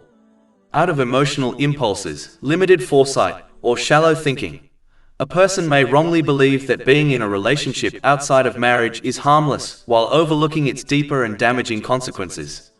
For a Muslim, engaging in such a relationship often paves the way toward further sins, since emotional desires are difficult to restrain. In many societies today, where acts like fornication have become normalized, couples who are not bound by marriage can easily fall into these prohibited behaviors. This, in turn, opens the door to numerous other problems for both individuals and the wider community, such as unplanned pregnancies and the gradual diminishing of respect for other major prohibitions in Islam. Even if a couple avoids committing major sins such as fornication within their unlawful relationship, their emotional attachment can still cloud their judgment. They may eventually marry their partner without properly assessing their true compatibility, mistaking feelings for suitability. However, once the responsibilities of marriage, such as fulfilling the rights of one's spouse and raising children, come into play, the dynamic changes drastically. Many couples who were previously together before marriage often accuse one another of changing afterward. In reality, it is the demands and burdens of married life that reveal aspects of character not previously seen. Regardless of how much time partners spend together before marriage, the reality is that true character, especially negative traits, only becomes fully apparent after marriage, often leading to conflict. Another critical point overlooked in unlawful relationships is that being a good partner does not necessarily translate into being a good spouse or parent. Marriage and parenthood require qualities far deeper than those needed for casual companionship. Sadly, emotional attachment often blinds individuals to this reality, causing them to prioritize affection over the essential quality of righteousness. A truly righteous person is one who upholds the rights of their spouse and children, and refrains from harming them, even in moments of anger. By contrast, someone lacking piety is far more likely to neglect those rights and behave unjustly, especially when angered. When people allow emotions such as love to dominate their decisions, they often ignore or excuse harmful traits in their partner, which can lead to great regret later on. This very danger is highlighted in a hadith recorded in Sunan Abu Dawood, number 5130, which warns against the blinding and deafening effects of unchecked love. A person who adopts an immodest lifestyle and engages in relationships with multiple partners inevitably surrounds themselves with others of similar character. Such individuals are often driven by selfish desires, seeking only to gratify themselves rather than respecting or fulfilling the rights of their partner, even within marriage. In times of conflict, an immodest spouse may resort to verbal abuse, insulting their partner by comparing them to a prostitute because of their past indecencies. Even if they later apologize, the emotional pain caused by such words can leave lasting scars, often more damaging to mental health than physical harm. Moreover, those who invite immoral and immodest people into their lives because of their own immodest behavior expose themselves to a greater risk of physical abuse. Once external attractions, such as physical beauty, fade, an immoral spouse is likely to seek someone new. This attitude helps explain why extramarital affairs are so common among people of immodest character. They often view their spouse as something to be used temporarily and then discarded, much like an object replaced when it no longer pleases them. The emotional devastation this creates is profound and difficult to recover from. If children are involved, the consequences can be even more heartbreaking. When angry with their parents, children may echo the verbal abuse they have witnessed, targeting their mother and shaming her for her past immodest behavior. Such insults from one's own child inflict deep wounds that are especially difficult to heal. By contrast, a person who lives with modesty and integrity attracts virtuous and respectful individuals.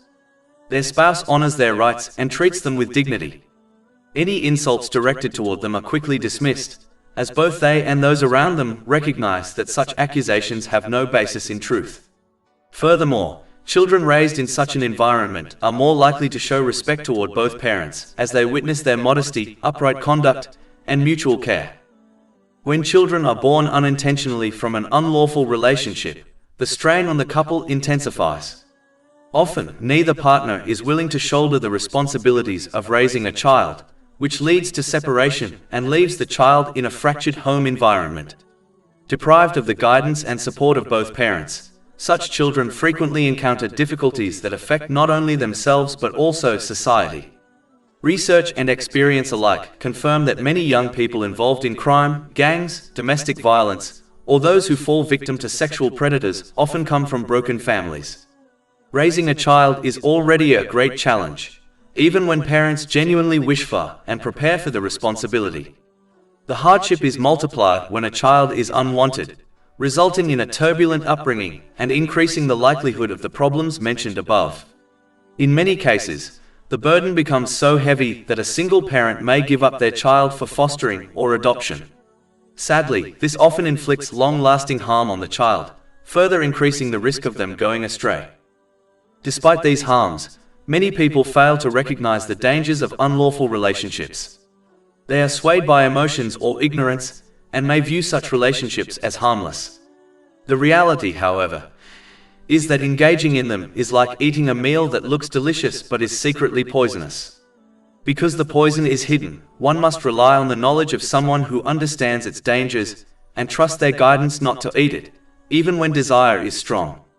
In the same way, Allah, the Exalted, who knows all hidden realities, has warned against these relationships and provided clear guidance for human well-being. His wisdom surpasses personal desires, just as a patient trusts a doctor's prescription, accepting bitter medicine or a strict diet, knowing it leads to health. Likewise, a believer who accepts and applies the teachings of Allah, the Exalted, attains true well-being, both mentally and physically, through obtaining a balanced mental and physical state, and through correctly placing everything and everyone within their life. Human knowledge, no matter how advanced, will always remain limited. No amount of research can provide solutions to every problem, or protect people from every form of suffering. Allah, the Exalted, alone possesses perfect knowledge of the human condition, and has conveyed it through the Holy Quran and the teachings of the Prophet Muhammad, peace and blessings be upon him. This truth becomes clear when one compares the lives of those who live according to Islamic guidance, and use their blessings properly, with those who disregard such teachings. Chapter 17 Al-Isra, verse 32. And do not approach unlawful sexual intercourse. Indeed, it is ever an immorality and is evil as a way. Allah, the Exalted, has resolved numerous secondary issues by tackling the fundamental problem, which involves prohibiting unlawful relationships and promoting marriage. This encourages couples to genuinely commit to one another and to their children, thereby preventing the devil from misguiding them and their children through the promotion of unlawful relationships. Chapter 17 Al-Isra, verse 64. And become a partner in their assets and their children. The devil falsely promises that if they correctly use the blessings Allah, the Exalted, has granted them, then they will never achieve peace of mind, and they will only gain it if they use these blessings according to their desires. Chapter 17 Al-Isra, verse 64. And promise them. But this is a false promise, as the only one who has the knowledge required to ensure a person achieves a balanced mental and physical state, and correctly places everything and everyone within their life, is Allah, the Exalted. The knowledge of the mental and physical states of humans possessed by society will never be enough to achieve this outcome, despite all the research that has been undertaken, as they cannot solve every issue a person can face within their life.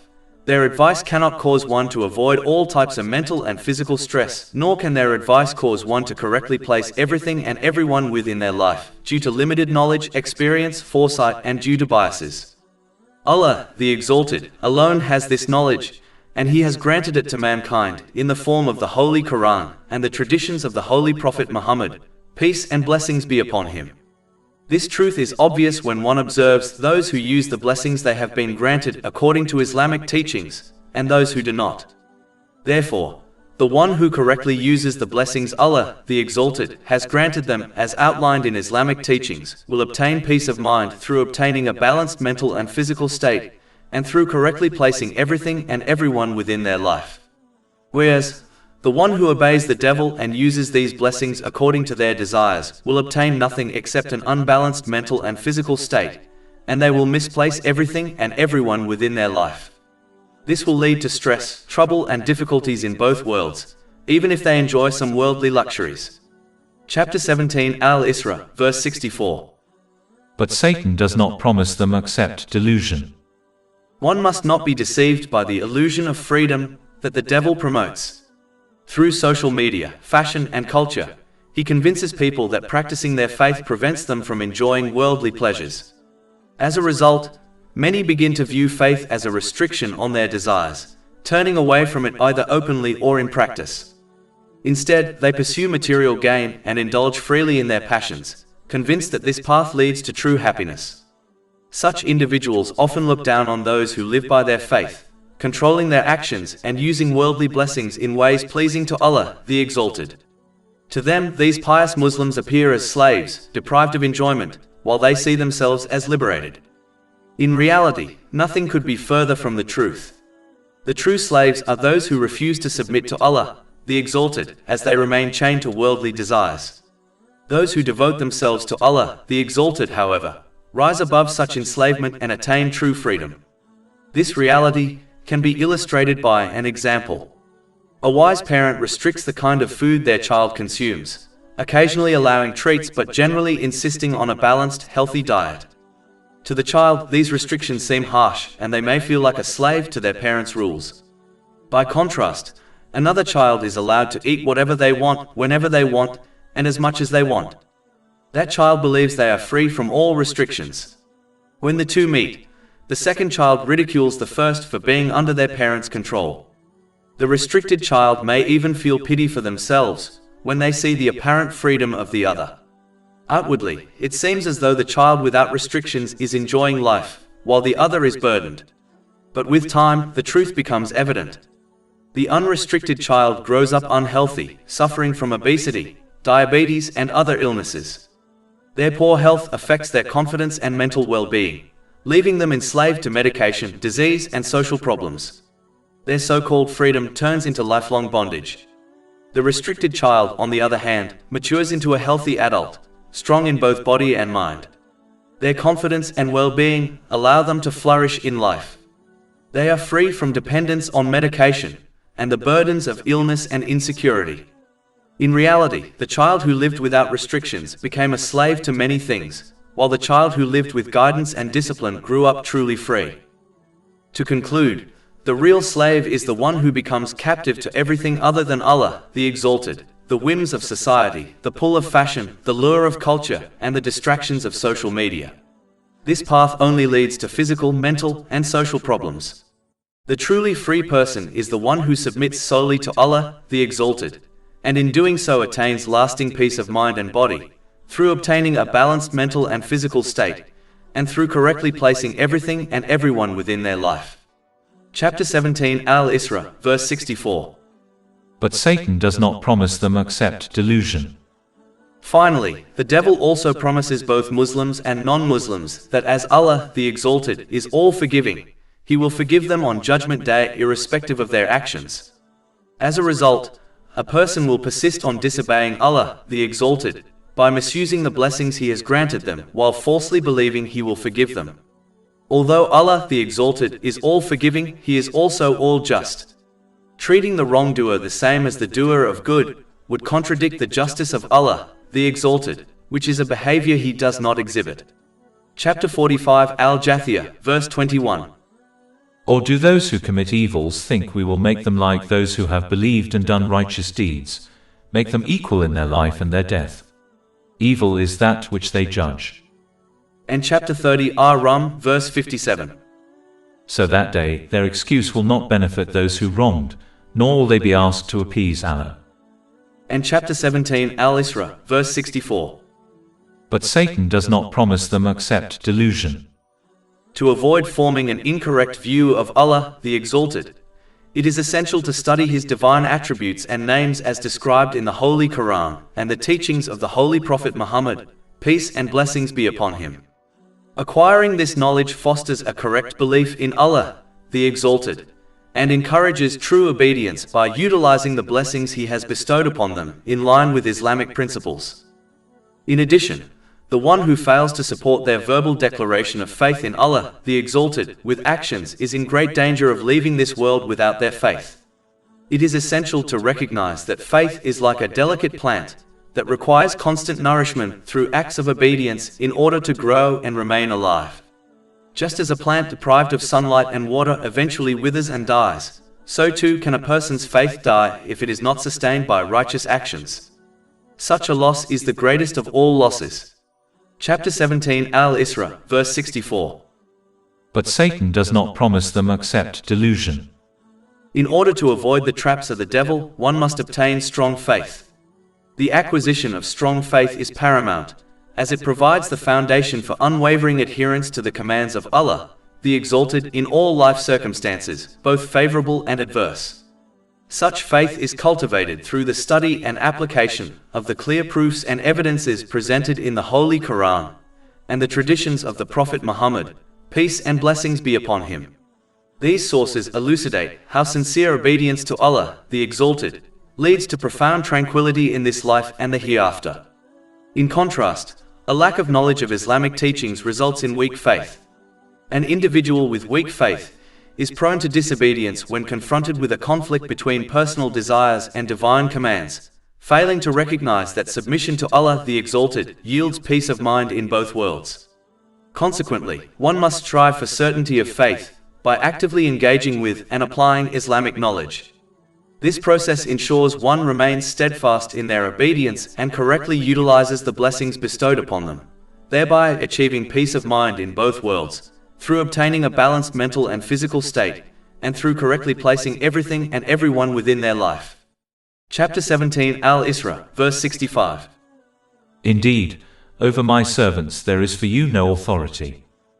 The one who adopts strong faith will accept their servanthood to Allah, the Exalted. The true servant of Allah, the Exalted, does not pursue their own worldly satisfaction, nor do they seek validation from people or from fleeting influences such as social media, fashion, or culture. Their sole concern is earning the pleasure of their Master, Allah, the Exalted. This devotion is demonstrated in practice by using every blessing they have been granted in accordance with Islamic teachings, rather than according to personal whims and desires. Moreover, such a servant does not strive for others to please them. Instead, they wish for people to seek the pleasure of Allah, the Exalted. Above all, they recognize that everything they possess, including their very life, was created and entrusted to them by Allah. For this reason, they are obliged to use these blessings responsibly and correctly, as prescribed by Islam, for nothing truly belongs to them. Therefore, they trust and prefer the commands, prohibitions and advice of Allah, the Exalted, over all other things. As a result, they will obey Allah, the Exalted, in every situation, by correctly using the blessings He has granted them, as outlined in Islamic teachings. By doing so, a person attains balance in both mind and body. They place everything and everyone in their life in the correct place, while also preparing themselves for the accountability of the Day of Judgment. Such conduct ultimately brings true peace of mind in this world and the next. Chapter 17 Al-Isra, verse 65. And sufficient is your Lord as disposer of affairs. Therefore, a person must accept and practice the teachings of Islam for their own benefit, even when those teachings go against personal desires. They should act like a wise patient who follows the advice of a doctor, recognizing that it is in their best interest, even if the treatment involves bitter medicine or a strict diet. Just as the patient eventually gains physical and mental well-being through obedience to medical guidance, so too does the believer attain true balance by adhering to Islamic teachings. This is because only Allah, the Exalted, possesses the perfect knowledge needed to grant a person harmony in both mind and body, and to guide them in giving everything and everyone in their life the rightful place. After warning people against obeying the devil, Allah, the Exalted, encourages to instead obey him by discussing some of his favors on them. Chapter 17 Al-Isra, verse 66. It is your Lord who drives the ship for you through the sea. The waters of the oceans and seas have been created with a precise balance that allows both marine life to flourish within them and massive ships to sail upon their surface. If the composition of water were even slightly different, this equilibrium would collapse, permitting either sea creatures to survive within it or ships to float upon it, but not both simultaneously. Even today, sea transport remains the primary means of moving goods across the globe. This delicate balance is, therefore, indispensable for the continuation of life on earth. Chapter 17 Al-Isra, verse 66. That you may seek of His bounty. Indeed He is ever to you merciful. Allah, the Exalted, then reminds people of the innate understanding of His oneness embedded inside them, which often manifests when they face an extreme difficulty, from which the resources they possess cannot save them from. Chapter 17 Al-Isra, verse 67. And when adversity touches you at sea, lost are all those you invoke except for Him. When an individual encounters a real difficulty that cannot be solved with the resources they have or can access, they frequently turn to one God, Allah the Exalted. They refrain from invoking multiple deities, as their soul holds them back during moments of crisis. This phenomenon is often depicted in films and television, where a character, who may not even believe in a deity, calls out to one God in their hour of need. Despite the efforts of filmmakers to downplay religion, this truth is still frequently represented in the cinematic world. This inherent urge to reach out to one God, Allah the Exalted, in times of distress stems from the soul. The soul that once existed in the presence of Allah, the Exalted, and acknowledged His lordship, oneness, and complete dominion and authority over everything. Chapter 7 Al-Araf, verse 172. And mention when your Lord took from the children of Adam from their loins their descendants and made them testify of themselves, saying to them, Am I not your Lord? They said, Yes, we have testified. One must pay attention to these moments, as they clearly indicate the oneness of Allah, the Exalted.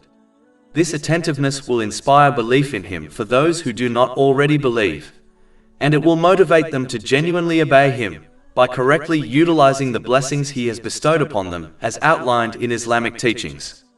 By doing so, they will attain a balanced mental and physical state, rightly order everything and everyone within their life, and properly prepare for their accountability on the Day of Judgment. Such conduct will ultimately grant them peace of mind in both this world and the hereafter.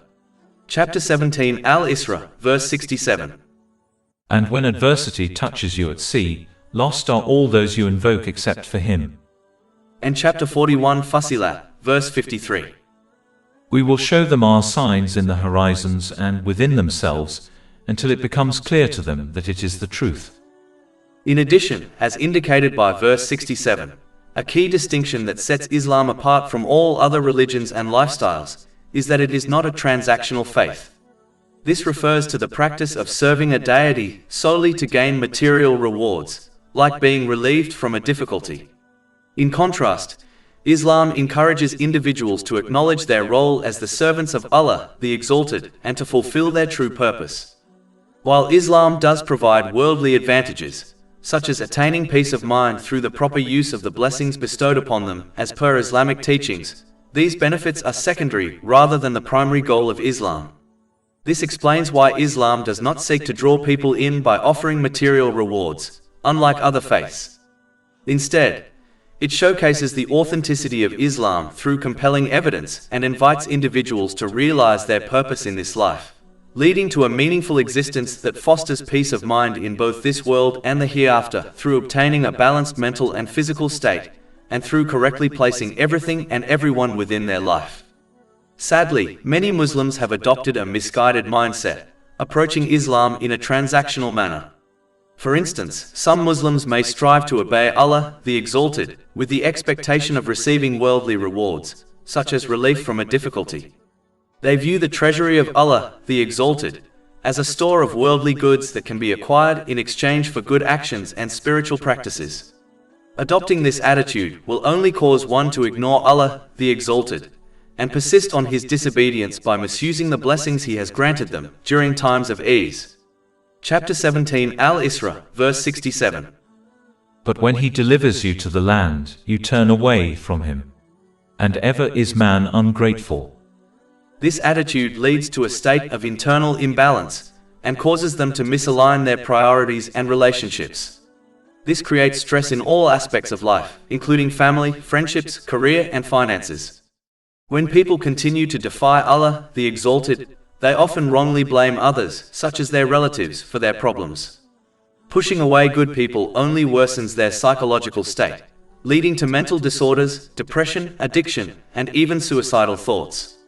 This downward spiral is clearly visible in the lives of those who misuse the blessings they have been granted, like many of the wealthy and famous, who, despite their luxuries, suffer from serious mental health issues. Because their actions in this life fail to prepare them for their accountability on Judgment Day, the ultimate punishment in the hereafter will be even more severe. Chapter 17 Al-Isra, verses 68 to 69. Then do you feel secure that instead he will not cause a part of the land to swallow you or send against you a storm of stones? Then you would not find for yourselves an advocate. Or do you feel secure that he will not send you back into the sea another time, and send upon you a hurricane of wind and drown you for what you were ungrateful? Then you would not find for yourselves against us an avenger. As Allah, the Exalted, does not hold people accountable for their bad actions immediately, He grants them respite so that they reform their behavior, and He therefore continues to provide them with countless blessings. Chapter 16 and Nahl, verse 61. And if Allah were to impose blame on the people for their wrongdoing, He would not have left upon it, i.e. the earth, any creature, but He defers them for a specified term. And when their term has come, they will not remain behind an hour, nor will they precede it. And chapter 17, Al-Isra, verse 70. And we have certainly honored the children of Adam, and carried them on the land and sea, and provided for them of the good things, and preferred them over much of what we have created, with definite preference. Humans have been honored in many ways, one of which is that they have been granted the faculties and guidance to obtain peace of mind in this world and paradise in the next world, through obtaining a balanced mental and physical state, and through correctly placing everything and everyone within their life. Chapter 17, Al-Isra, verse 70. And we have certainly honored the children of Adam. Allah, the Exalted, created animals for humans to facilitate travel to far-off places for tourism and trade.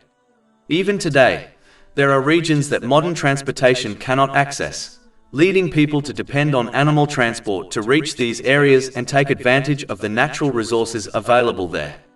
Chapter 16 and Nahl, verse 7. And they carry your loads to a land you could not have reached, except with difficulty to yourselves. Indeed, your Lord is kind and merciful. Allah, the Exalted, granted the inspiration and knowledge necessary for creating various inventions that transport people and their goods, including planes, cars, and ships. Without these inventions, global and large-scale trading would not be feasible. Chapter 16 and Nahl, verse 8. And He created the horses, mules, and donkeys for you to ride, and as adornment. And He creates that which you do not know. Furthermore, it is Allah, the Exalted, who solely grants the inspiration, knowledge, opportunities, resources, and strength necessary for innovation. Thus, He is the only source of all inventions, even if individuals contribute to their creation. Moreover, every invention relies on certain natural resources that undeniably originate from Allah, the Exalted. Chapter 17, Al-Isra, verse 70. And we have certainly honored the children of Adam, and carried them on the land. As discussed earlier, the unique properties of ocean and seawater have been finely tuned to support both marine ecosystems and maritime navigation. Its composition allows aquatic creatures to flourish beneath the surface, while enabling massive vessels to remain buoyant and traverse vast distances above. Even a slight alteration in the chemical makeup of water could disrupt this delicate equilibrium, favoring either marine life or seafaring transport, but not both simultaneously. Remarkably, sea routes continue to dominate global trade, serving as the primary method for moving goods across continents. This harmonious balance is not just a marvel of nature, it is a cornerstone of life and commerce on this planet. Chapter 17, Al-Isra, verse 70.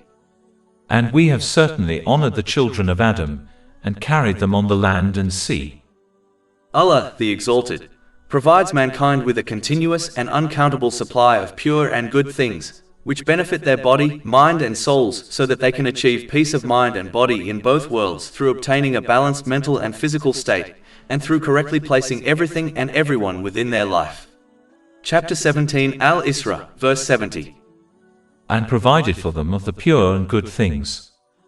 Because Allah, the Exalted, is the sole creator of the universe, He alone possesses perfect knowledge of what benefits and harms an individual, even if it is not immediately apparent to them. For example, many of the detrimental effects of alcohol on the human body and mind have been recently confirmed through scientific research, despite being prohibited by Allah over 1,400 years ago. Generally, the few things deemed unlawful in Islam are those in which the harm significantly outweighs any perceived benefits. Prior to the full prohibition of alcohol and gambling, Allah, the Exalted, established this principle by declaring that their negative consequences far exceed any potential gains. This is a truth evident to anyone with a sound mind. Chapter 2 Al-Baqarah 219. They ask you about wine and gambling. Say, in them is great sin and yet some benefit for people. The principles of Islam are established exclusively for the benefit of humanity. Allah, the Exalted, neither gains from human obedience nor suffers from their disobedience. Chapter 60 Al-Mumtahana, verse 6. And whoever turns away, then indeed Allah is the free of need, the praiseworthy. Therefore, it is essential that individuals embrace and apply the teachings of Islam for their own well-being and benefit. This involves correctly using the blessings bestowed upon them, as outlined in Islamic teachings. Through this adherence, one can attain peace of mind and achieve success in both this world and the hereafter through obtaining a balanced mental and physical state, and through correctly placing everything and everyone within their life. Individuals should emulate the wise patient who accepts and follows their doctor's guidance, understanding it is for their own good, despite the possibility of unpleasant medication or a strict diet. In the same way that a wise patient removes any mental and physical barriers to good health, so too will a person who learns and acts upon Islamic teachings. As a result of the unique and continuous blessings granted to mankind, Allah, the Exalted, favored them over much of His creation, even though they did nothing to earn this. Chapter 17 Al-Isra, verse 70. And provided for them of the pure and good things, and preferred them over much of what we have created, with definite preference. If a person fulfills even part of another's needs, such as providing them with shelter, they are regarded as deserving of gratitude. Thus, as Allah, the Exalted, has granted humankind every blessing within this universe, it is only just and proper that people show gratitude to Him. Gratitude of intention means acting solely for the sake of pleasing Allah, the Exalted, for whoever acts with any other motive will not receive reward from Him. This warning is clearly mentioned in a hadith found in Jami at Tirmidhi, number 3154. A true sign of sincerity in intention is that a person does not seek nor hope for recognition or reward from people. Gratitude expressed by the tongue consists of speaking only that which is good or otherwise remaining silent. Gratitude through action means to use the blessings granted by Allah, the Exalted, in ways that are pleasing to Him, as outlined in the Holy Quran and the traditions of the Holy Prophet Muhammad, peace and blessings be upon him. Such gratitude brings about an increase in blessings, and ultimately leads to peace of mind in both this world and the hereafter, through obtaining a balanced mental and physical state, and through correctly placing everything and everyone within their life. Chapter 14 Ibrahim, verse 7. If you are grateful, I will surely increase you in favor. And chapter 16 An-Nahl, verse 97. Whoever does righteousness, whether male or female, while he is a believer, we will surely cause him to live a good life, and we will surely give them their reward in the hereafter according to the best of what they used to do.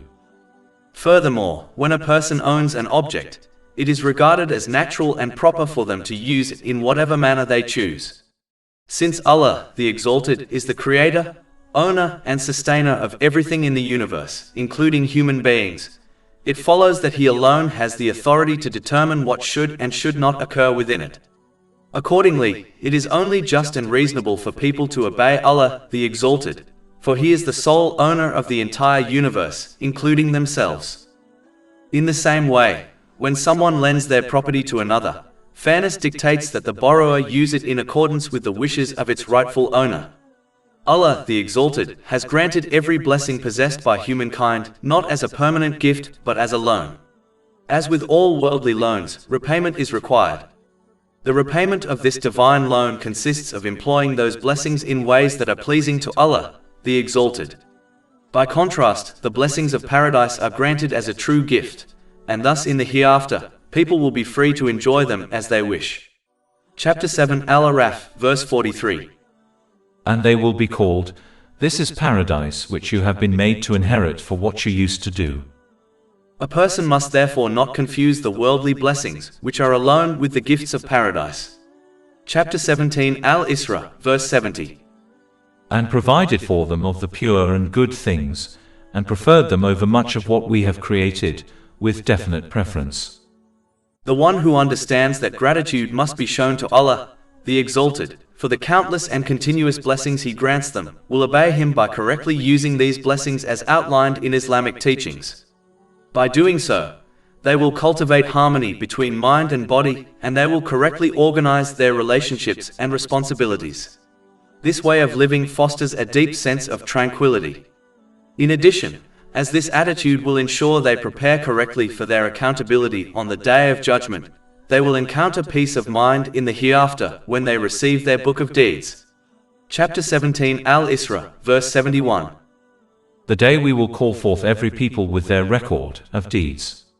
Then whoever is given his record in his right hand, those will read their records. In this world, the good doer often does not receive the appreciation or acknowledgement they deserve from society. But as Allah the Exalted is fully aware of their intention, speech and actions, they will be rewarded and honored for every good intention, words and actions irrespective of their size. In addition, those who do adhere to good conduct often do not gain the same level of worldly success as those who do bad things. Whereas, the success in the hereafter is fully determined by doing what is good in this world. Chapter 17 Al-Isra, verse 71. And injustice will not be done to them, even as much as a thread inside the date seed. The one who fails to show gratitude to Allah, the Exalted, for the continuous and countless blessings He grants them, will persist on disobeying Him by misusing these blessings. Chapter 17 Al-Isra, verse 72. And whoever is blind in this life. In this life, this attitude will prevent them from maintaining mental and physical well-being, and it will cause them to misjudge the roles and value of people and things in their life. As a result, aspects of life that should bring comfort, such as family, friendships, career, and wealth, become sources of anxiety and turmoil. If they continue to defy the commands of Allah, the Exalted, they may begin to wrongly attribute their distress to innocent individuals, including their relatives. Removing these positive influences from their lives only deepens their suffering, often leading to psychological instability, addiction, and even thoughts of self-harm. This pattern is evident in those who misuse the blessings they have been given, particularly among the wealthy and famous, despite their access to material abundance. And because their attitude keeps them from preparing for the Day of Judgment, the consequences they face in the hereafter will be far more severe. Chapter 17 Al-Isra, verse 72. And whoever is blind in this life will be more blind in the hereafter and more astray in way. And chapter 20 Taha, verses 124 to 126. And whoever turns away from my remembrance, indeed he will have a depressed, i.e., difficult life, and we will gather, i.e., raise him on the day of resurrection blind. He will say, My Lord, why have you raised me blind while I was once seeing? Allah will say, Thus did our signs come to you, and you forgot, i.e., disregarded them, and thus will you this day be forgotten. As obeying Allah, the Exalted, by correctly using the blessings He has granted them, as outlined in Islamic teachings, often contradicts the worldly desires of people, many of them will still persist on disobeying Him. Indeed, those who turn away from the Islamic code of conduct and instead adopt man-made systems, often do so in pursuit of personal desires, as such systems are shaped by human desires.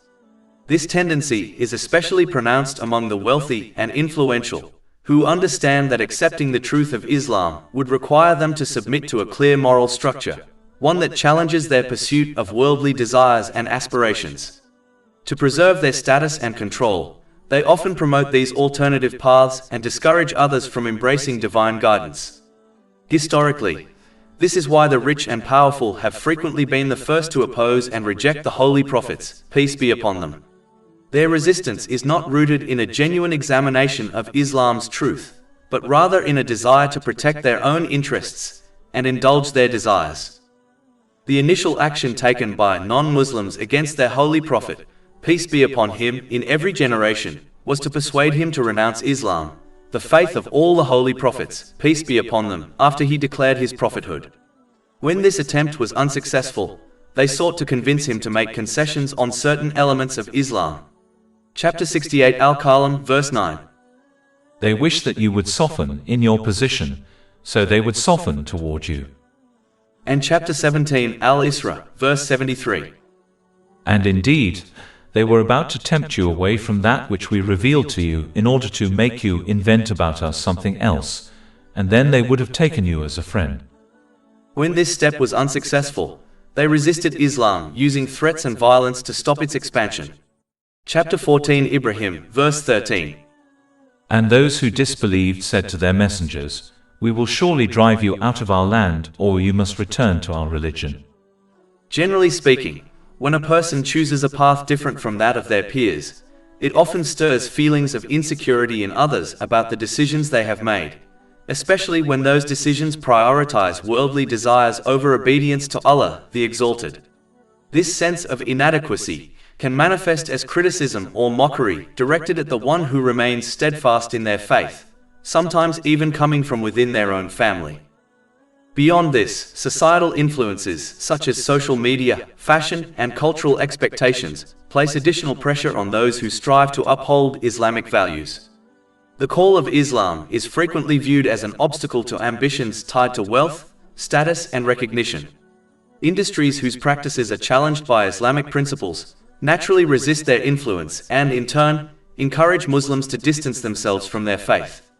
This opposition plays a major role in fueling the widespread anti-Islamic attitudes that are especially visible across social media platforms.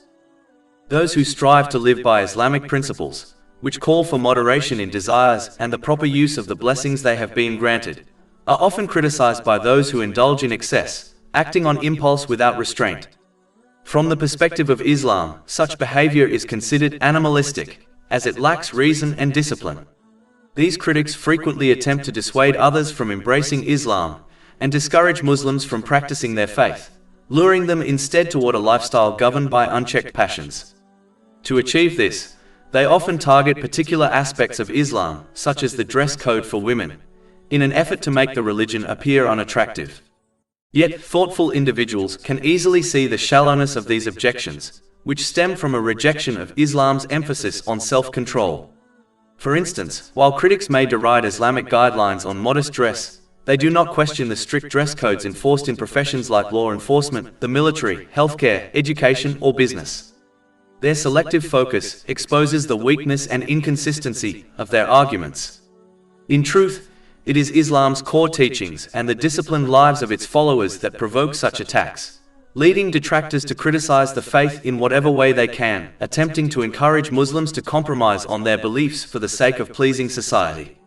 Chapter 17 Al-Isra, verse 73.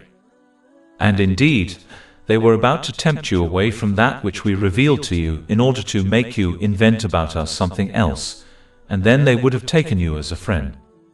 In all situations, a believer must remain steadfast in their obedience to Allah, the Exalted, understanding that true devotion grants inner peace and shields them from the harmful influence of others. Disobeying Allah, the Exalted, in order to win the approval of others inevitably strips a person of inner peace. Such a choice leads to the misuse of the blessings they have been granted, resulting in mental and physical imbalance and the misplacing of the things and people within their life, leaving them unprepared for their ultimate accountability on the Day of Judgment. No matter how much material wealth they may possess, this path brings stress, hardship, and tribulation in both worlds. To resist this, a believer must cultivate a steadfast mindset through strong faith. Chapter 17 Al-Isra, verse 74. And if we had not strengthened you, you would have almost inclined to them a little.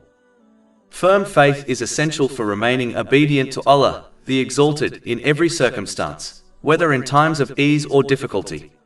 This strength of faith grows through learning, understanding, and living by the clear guidance of the Holy Quran and the traditions of the Prophet Muhammad, peace and blessings be upon him. These teachings emphasize that true submission to Allah is the source of peace in this life and the hereafter. In contrast, those who lack knowledge of Islamic principles often develop weak faith. Such fragility makes them vulnerable to abandoning obedience, particularly when their desires conflict with divine guidance. Their ignorance blinds them to the reality that setting aside personal whims for the sake of obeying Allah, the Exalted, is the very key to lasting peace in both worlds. Chapter 17 Al-Isra, verse 75. Then, i.e., if you had compromised, we would have made you taste double punishment in life and double after death. Then you would not find for yourself against us a helper. Therefore, it is vital for every believer to strengthen their faith by seeking Islamic knowledge and consistently applying it in daily life. By doing so, they remain steadfast in obedience, using the blessings they have been entrusted with in accordance with divine teachings. This practice leads to peace of mind in both worlds through balancing mind and body and the proper ordering of all aspects of life. Chapter 17 Al-Isra, verse 74. And if we had not strengthened you, you would have almost inclined to them a little. Even though the Holy Prophet Muhammad, peace and blessings be upon him, did not compromise on Islamic teachings at all, this verse indicates that due to his human nature, he may have felt compelled to make some adjustments of Islamic teachings without disobeying Allah, the Exalted, in order to convince the non-Muslims of Mecca to accept Islam for the sake of their own well-being. Having this thought is part of being a human, which every holy prophet, peace be upon them, was. Therefore, this verse also highlights the human nature of the Holy Prophet Muhammad, peace and blessings be upon him, which he shares with the rest of mankind, despite the fact that he is a holy prophet, peace be upon them. As he is the perfect role model for mankind, he needed to experience and feel the same things people experience and feel, otherwise he could not be a suitable role model for mankind. One should avoid two extreme viewpoints when considering the righteous, who serve as role models for humanity, to prevent falling into misguidance. One extreme viewpoint is to belittle the status of the righteous, including the holy prophets, peace be upon them, out of ignorance, mistakenly believing that such actions enhance the greatness of Allah, the Exalted. In truth, this mindset diminishes the respect needed to emulate the virtuous traits of these individuals, as it is impossible to replicate the character of someone who is not esteemed. The second extreme viewpoint raises the status of the righteous beyond what is outlined in the teachings of the Holy Quran and the traditions of the Holy Prophet Muhammad, peace and blessings be upon him. This viewpoint causes people to see the righteous as angelic beings, instead of as human individuals, whose qualities can and should be imitated. It is impossible to imitate someone with whom one cannot connect. By elevating the status of the righteous beyond the limits set by Islamic teachings, people find it difficult to relate to them, which in turn prevents them from adopting the admirable traits of the righteous, as they may view such traits as out of reach. As a result, instead of actively following the righteous, individuals may only discuss their elevated status and virtuous characteristics. This can create the false impression that simply praising the righteous verbally is enough to achieve proper guidance in life, even if one does not actively work to embody their commendable qualities. While it may be accurate that one cannot reach the exalted status of the righteous, such as that of the Holy Prophet Muhammad, peace and blessings be upon him, it is still crucial for each person to strive to realize their own potential by emulating the virtuous qualities of the righteous, rather than confining themselves to mere verbal admiration. It is vital to avoid both extremes, and to view the righteous in line with Islamic teachings. This perspective will cultivate respect for them, allowing individuals to emulate their virtuous traits while acknowledging them as human beings, whose admirable qualities are deserving of imitation, rather than viewing them as angelic figures who are impractical to emulate.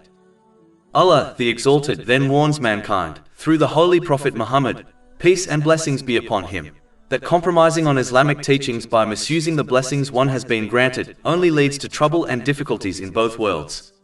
Chapter 17 Al-Isra, verse 75. Then, i.e., if you had compromised, we would have made you taste double punishment in life. Consequently, they will suffer from an unbalanced mental and physical state, and misplace everyone and everything in their lives. This will result in stress, hardship, and difficulties in this world, regardless of any worldly luxuries they may possess. And as this attitude prevents them from preparing for their accountability on the Day of Judgment, their punishment in hereafter will be far worse. Chapter 17 Al-Isra, verse 75. And double punishment after death. Then you would not find for yourself against us a helper. Generally speaking, a major cause of compromising on Islamic teachings is when one acts on alternate sources of religious knowledge instead of adhering to the two sources of guidance, the Holy Quran and the traditions of the Holy Prophet Muhammad, peace and blessings be upon him. The more a person relies on alternative sources of religious knowledge, even if these lead to positive actions, the less they will depend on the two primary sources of guidance, resulting in misguidance. This is why the Holy Prophet Muhammad, peace and blessings be upon him, cautioned in a hadith recorded in Sunan Abu Dawood, number 4606, that any matter not grounded in the two sources of guidance will be rejected by Allah, the Exalted. Furthermore, the more one engages with other sources of religious knowledge, the more they may start to act in ways that contradict Islamic teachings. This is how the devil misleads individuals, gradually. For instance, someone encountering challenges may be encouraged to undertake certain spiritual practices that oppose and challenge Islamic teachings. If this individual is unaware and tends to follow other sources of religious knowledge, they may easily fall into this trap and start engaging in spiritual exercises that directly contradict Islamic principles. They may even come to hold beliefs about Allah, the Exalted, and the universe that conflict with Islamic teachings, such as the notion that people or supernatural beings can dictate their fate, as their understanding is derived from sources other than the two primary sources of guidance. Some of these misguided beliefs and practices are outright disbelief, such as engaging in black magic. Chapter 2 Al-Baqarah, verse 102. It was not Solomon who disbelieved, but the devils disbelieved, teaching people magic, and that which was revealed to the two angels at Babylon, Harut and Marut. But they, i.e. the two angels, do not teach anyone unless they say, "We are a trial, so do not disbelieve," by practicing magic. A Muslim can lose their faith without even being aware of it, as they often rely on various sources of religious knowledge. This is why engaging in religious innovations that are not based on the two primary sources of guidance is akin to following the path of the devil, and therefore leads to trouble and punishment in both worlds. Chapter 2 Al-Baqarah, verse 208. O you who have believed, enter into Islam completely and perfectly, and do not follow the footsteps of Satan. Indeed, he is to you a clear enemy. And chapter 17 Al-Isra, verse 75. Then, i.e. if you had compromised, we would have made you taste double punishment in life and double after death. Then you would not find for yourself against us a helper. Another major cause of compromising on Islamic teachings is when one blindly follows the majority opinion within their society. It is imperative to refrain from unthinkingly following the crowd, as the actions of the majority within society frequently lead to the disobedience of Allah, the Exalted. Individuals who observe the majority disregarding Islamic teachings may mistakenly conclude that such behavior is correct, leading them to conform without critical thought or reflection. The majority opinion, however, is not inherently correct. Historical precedents, such as the widely held belief that the earth was flat, demonstrate how collective assumptions have been proven false by new evidence and knowledge. Therefore, one must avoid mindlessly conforming to popular opinion, as this can lead to detrimental outcomes in both one's worldly and religious endeavors. Chapter 6 Al-An'am, verse 116. And if you obey most of those upon the earth, they will mislead you from the way of Allah. They follow not except assumption, and they are not but guessing. And chapter 17 Al-Isra, verse 75. Then, i.e. if you had compromised, we would have made you taste double punishment in life and double after death. Then you would not find for yourself against us a helper. Instead, individuals should exercise the reason and intellect they have been given to evaluate each situation based on knowledge and evidence. This allows for the formation of informed decisions, even if these choices diverge from the majority's prevailing opinions. Islam, for this reason, strongly condemns blind imitation in religious matters, and instead encourages Muslims to acquire understanding and to act upon Islamic teachings with full comprehension. Chapter 12 Yusuf, verse 108. Say, this is my way, I invite to Allah with insight, I and those who follow me. As discussed earlier, when each of the holy prophets, peace be upon them, declared their prophethood, the non-Muslims of their time first tried to convince them to abandon Islam. When this failed, they then tried to persuade the holy prophet, peace be upon him, to compromise on certain aspects of the faith. Chapter 68 Al-Qalam, verse 9. They wish that you would soften in your position, so they would soften toward you. And chapter 17 Al-Isra, verse 73. And indeed, they were about to tempt you away from that which we revealed to you in order to make you invent about us something else, and then they would have taken you as a friend. When this step was unsuccessful, they resisted Islam using threats and violence to stop its expansion. Chapter 17 Al-Isra, verse 76. And indeed, they were about to drive you from the land to evict you therefrom. As the companions, may Allah be pleased with them, started their migration to Medina, the non-Muslim leaders of Mecca realized it was only a matter of time before the Holy Prophet Muhammad, peace and blessings be upon him, would also move to Medina. They were concerned that if Medina turned into an Islamic state, it would jeopardize their influence and power in the area. Consequently, they convened a meeting at Dar al-Nadwa, situated in Mecca, near the house of Allah, the Exalted, the Kaaba. Even the devil, disguised as an elderly man, attended their gathering. During this meeting, participants shared their thoughts on how to deal with the Holy Prophet Muhammad, peace and blessings be upon him, to undermine his mission. But the devil countered their suggestions until Abu Jahl, the uncle of the Holy Prophet Muhammad, peace and blessings be upon him, put forth his idea. He proposed that they assassinate him, with a group of individuals from various tribes. This strategy would prevent the tribe of the Holy Prophet Muhammad, peace and blessings be upon him, from retaliating against all of them, and they could simply compensate his tribe to resolve the issue. The devil and all the other attendees of the meeting concurred with this wicked plan. This has been discussed in Imam Ibn Kathir's The Life of the Prophet, Volume 2, pages 152 to 153. It is crucial for people to grasp a simple yet significant lesson. They will never find success in this life or the hereafter, whether in worldly or religious matters, through disobeying Allah, the Exalted. From the beginning of time until now, and until the end of time, no individual has ever attained genuine success, nor will they ever, by disobeying Allah, the Exalted. This is due to the fact that Allah, the Exalted, governs all things. He will turn the worldly gains acquired through his disobedience into sources of stress, suffering, and difficulties in both worlds. In fact, the more one disobeys Allah, the Exalted, the more they will obtain an unbalanced mental and physical state, and misplace the things and people within their life, even if they enjoy worldly things. Moreover, since Allah, the Exalted, has control over the spiritual hearts of individuals, the abode of peace of mind, He alone determines who finds tranquility and who does not. Chapter 53 and Najm, verse 43. And that it is He who makes one laugh and weep.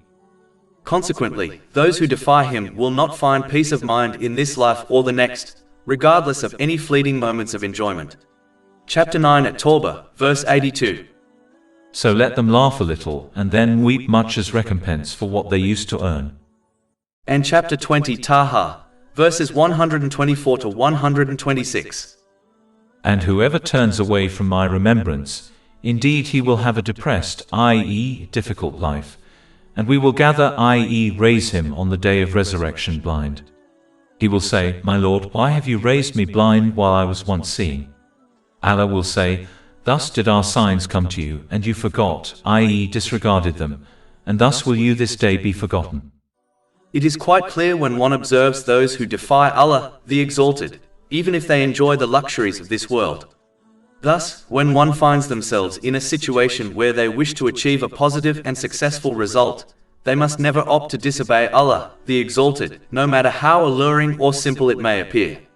Even if close friends and family advise them to do so, there is no obedience to creation if it leads to disobedience to the Creator. In reality, they will never be able to shield them from Allah, the Exalted, and His punishment, whether in this life or the next. Just as Allah, the Exalted, grants success to those who obey Him, He also withdraws a successful outcome from those who disobey Him, even if this withdrawal takes time to become apparent. One should not be deceived, as this will inevitably happen sooner or later. The Holy Quran has made it abundantly clear that an evil plan or action only affects the perpetrator, even if the punishment is postponed. Chapter 35 Fatir, verse 43. But the evil plot does not encompass except its own people. And chapter 17 Al-Isra, verses 76 to 77. And indeed, they were about to drive you from the land to evict you therefrom. And then, when they do, they will not remain there after you, except for a little. That is our established way for those we had sent before you of our messengers, and you will not find in our way any alteration. Thus, regardless of how challenging the circumstances may be, people must always prioritize the obedience of Allah, the Exalted, in all aspects of life, both worldly and religious, as this is the only path to genuine success in both worlds, even if that success is not immediately apparent, through obtaining a balanced mental and physical state, and through correctly placing everything and everyone within their life. Chapter 17 Al-Isra, verse 76. And indeed, they were about to drive you from the land to evict you therefrom. And then, when they do, they will not remain there after you, except for a little. It is important to note that after the Holy Prophet Muhammad, peace and blessings be upon him, was forced to migrate to Medina, the non-Muslims of Mecca were defeated 8 years later, and this time has been referred to as little in verse 76. Therefore, it is important to note that as long as one remains obedient to Allah, the Exalted, by correctly using the blessings He has granted them as outlined in Islamic teachings, He will provide them with peace of mind and success, even if this is not apparent to them. Chapter 65 at Talaq, verse 2.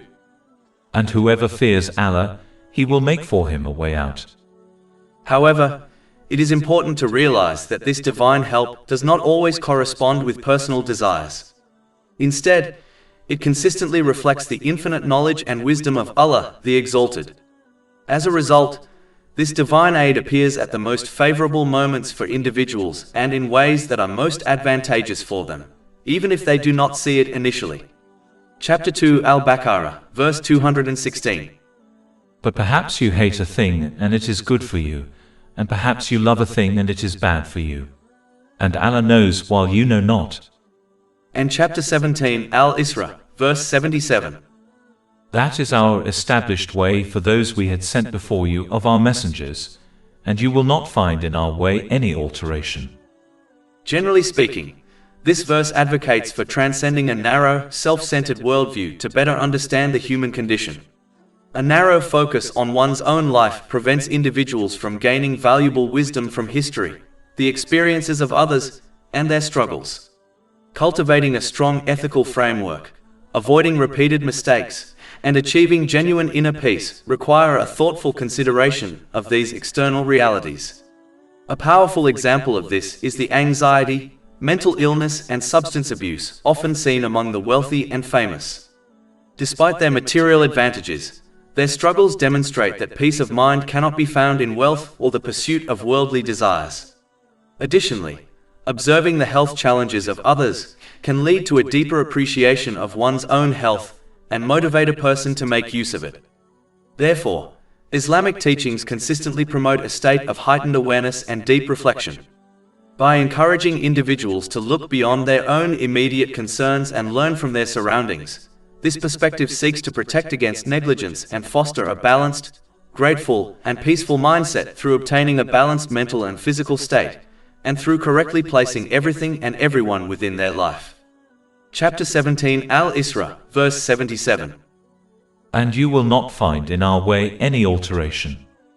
During the difficulties faced by the Holy Prophet Muhammad, peace and blessings be upon him, from the leaders of the non-Muslims of Mecca, he was advised to establish his obligatory prayers, as they prevent one from being distracted from passing the test of life in this world by the different situations they face. Chapter 17 Al-Isra, verse 78. Establish prayer at the decline of the sun, from its meridian until the darkness of the night, and also the Quran of dawn. Indeed, the recitation of dawn is ever witnessed. The daily prayers, being distributed throughout the day, serve as continual reminders of the Day of Judgment and as practical preparation for it. Every element of the obligatory prayer is connected to that day. For example, when a person stands upright in prayer, it mirrors the way they will one day stand before Allah, the Exalted, on the Day of Judgment. Chapter 83 Al-Mutaffifin, verses 4 to 6. Do they not think that they will be resurrected? For a tremendous day, the day when mankind will stand before the Lord of the worlds. When a person bows in prayer, it serves as a reminder of those who will be reproached on the Day of Judgment for neglecting to bow to Allah, the Exalted, during their earthly lives. Chapter 77 Al-Mursalat, verse 48. And when it is said to them, bow in prayer, they do not bow. This reproach also extends to those who fail to truly submit to Allah, the Exalted, in every aspect of their lives. When a person prostrates during prayer, it serves as a reminder of the prostration that will be required before Allah, the Exalted, on the Day of Judgment. Those who did not prostrate correctly in this life, meaning they did not obey Him fully in intentions, words, and deeds, will be unable to perform this act on that day. Chapter 68 Al-Kalam, verses 42 to 43. On the day when matters become dire, they will be invited to prostrate themselves but will be prevented from doing so. Their eyes humbled, humiliation will cover them. And they used to be invited to prostration while they were sound. When a person sits on their knees during prayer, it serves as a reminder of how they will be seated in the same position before Allah, the Exalted, on the Day of Judgment, filled with reverent fear of their final reckoning. Chapter 45 Al-Jathiyah, verse 28. And you will see every nation kneeling from fear. Every nation will be called to its record and told, today you will be recompensed for what you used to do. A person who prays with these reflections in mind will perform their prayers properly, and this mindfulness will naturally extend to sincere obedience to Allah, the Exalted, even outside of the prayer, including when one faces difficulties. Chapter 29 Al-Ankabut, verse 45. Indeed, prayer prohibits immorality and wrongdoing. Such obedience includes correctly utilizing the blessings Allah, the Exalted, has granted as outlined in Islamic teachings. This approach helps a person achieve mental and physical balance, properly prioritize all aspects of their life, and prepare thoroughly for their accountability on the Day of Judgment. Such conduct ultimately brings peace of mind in both this world and the hereafter. As the Holy Prophet Muhammad, peace and blessings be upon him, is the perfect role model for mankind, he was commanded to lead by example to such an extent that the duties imposed on him surpassed the duties imposed on anyone else, such as the night prayer being obligatory for him. Chapter 17 Al-Isra, verse 79. And from part of the night, pray with it as additional worship for you. In a divine hadith recorded in Sahih Bukhari, number 1145, the Holy Prophet Muhammad, peace and blessings be upon him, mentioned that Allah, the Exalted, descends to the nearest heaven every night in accordance with His infinite majesty, and invites people to request His assistance in fulfilling their needs so that He may grant them. Engaging in voluntary night worship demonstrates one's genuine devotion to Allah, the Exalted, as no one else is observing them. This practice allows for a personal dialogue with Allah, the Exalted, and signifies one's servitude to Him.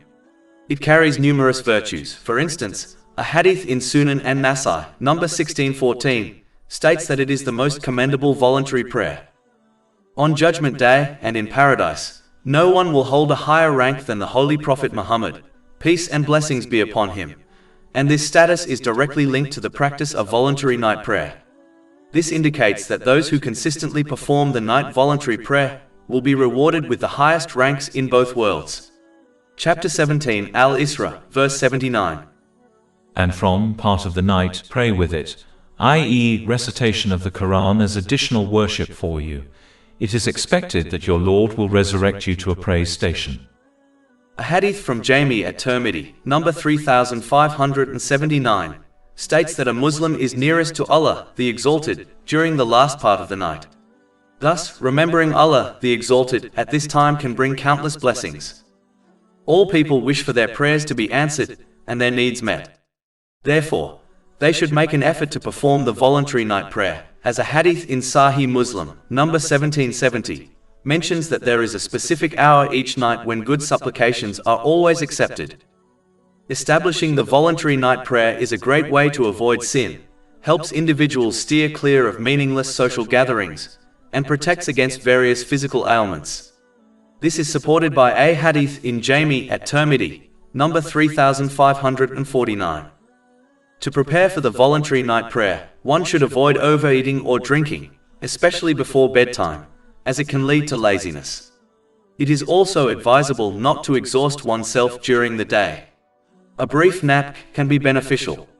Lastly, one should refrain from sins and strive to obey Allah, the Exalted, by following His commands, avoiding His prohibitions, and facing destiny with patience, as taught by the Holy Prophet Muhammad, peace and blessings be upon him, since the obedient find it easier to perform the voluntary night prayer.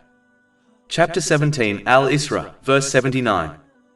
It is expected that your Lord will resurrect you to a praise station. According to the hadith found in Jami at Tirmidhi, number 3137, the praised station refers to when the Holy Prophet Muhammad, peace and blessings be upon him, will be permitted to intercede for the Muslims on Judgment Day. A Muslim should therefore work towards making themselves deserving of the intercession of the Holy Prophet Muhammad, peace and blessings be upon him, by engaging in actions that lead to this, such as making the advised supplication after hearing the call to prayer. This guidance is found in a hadith in Sunan an-Nasai, number 679. However, this necessitates attending the obligatory prayers at a mosque regularly, rather than performing them at home. The most significant action that will lead to intercession is learning and implementing the traditions of the Holy Prophet Muhammad, peace and blessings be upon him. A Muslim should not live in negligence by ignoring this responsibility, and then anticipate intercession on Judgment Day, as this resembles wishful thinking, which is blameworthy and lacks genuine value, in contrast to true hope in the mercy of Allah, the Exalted. Sadly, some who have adopted wishful thinking falsely believe they can reach paradise through intercession, even though they do not obey Allah, the Exalted, by correctly using the blessings He has granted them as outlined in Islamic teachings. These people need to realize that while intercession is a genuine possibility, there are some Muslims who, despite having their punishment lessened through intercession, will still end up in hell. Even a fleeting moment in hell is utterly unbearable. Moreover, such a mocking attitude could result in the Holy Prophet Muhammad, peace and blessings be upon him, bearing witness against them on the Day of Judgment. Chapter 25, Al-Furqan, verse 30. And the Messenger has said, O my Lord, indeed my people have taken this Quran as a thing abandoned.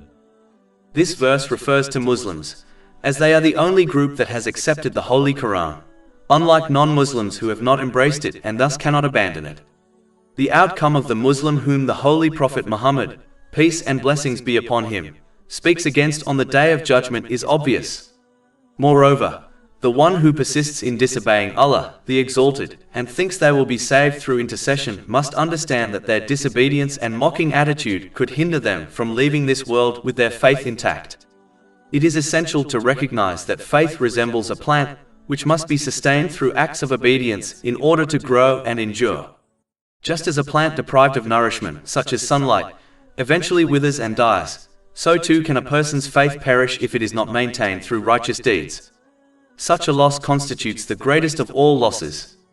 Therefore, this person should prioritize dying as a Muslim rather than relying on intercession on Judgment Day, which is reserved solely for Muslims. Consequently, one should abandon wishful thinking and instead foster genuine hope by actively working to obey Allah, the Exalted, by properly utilizing the blessings they have received as described in Islamic teachings. As discussed earlier, when the leaders of the non-Muslims decided to kill the Holy Prophet Muhammad, peace and blessings be upon him, as they feared he would migrate to Medina and establish an Islamic state, Allah, the Exalted, granted the Holy Prophet Muhammad, peace and blessings be upon him, permission to migrate through revealing the next verse. Chapter 17, Al-Isra, verse 80.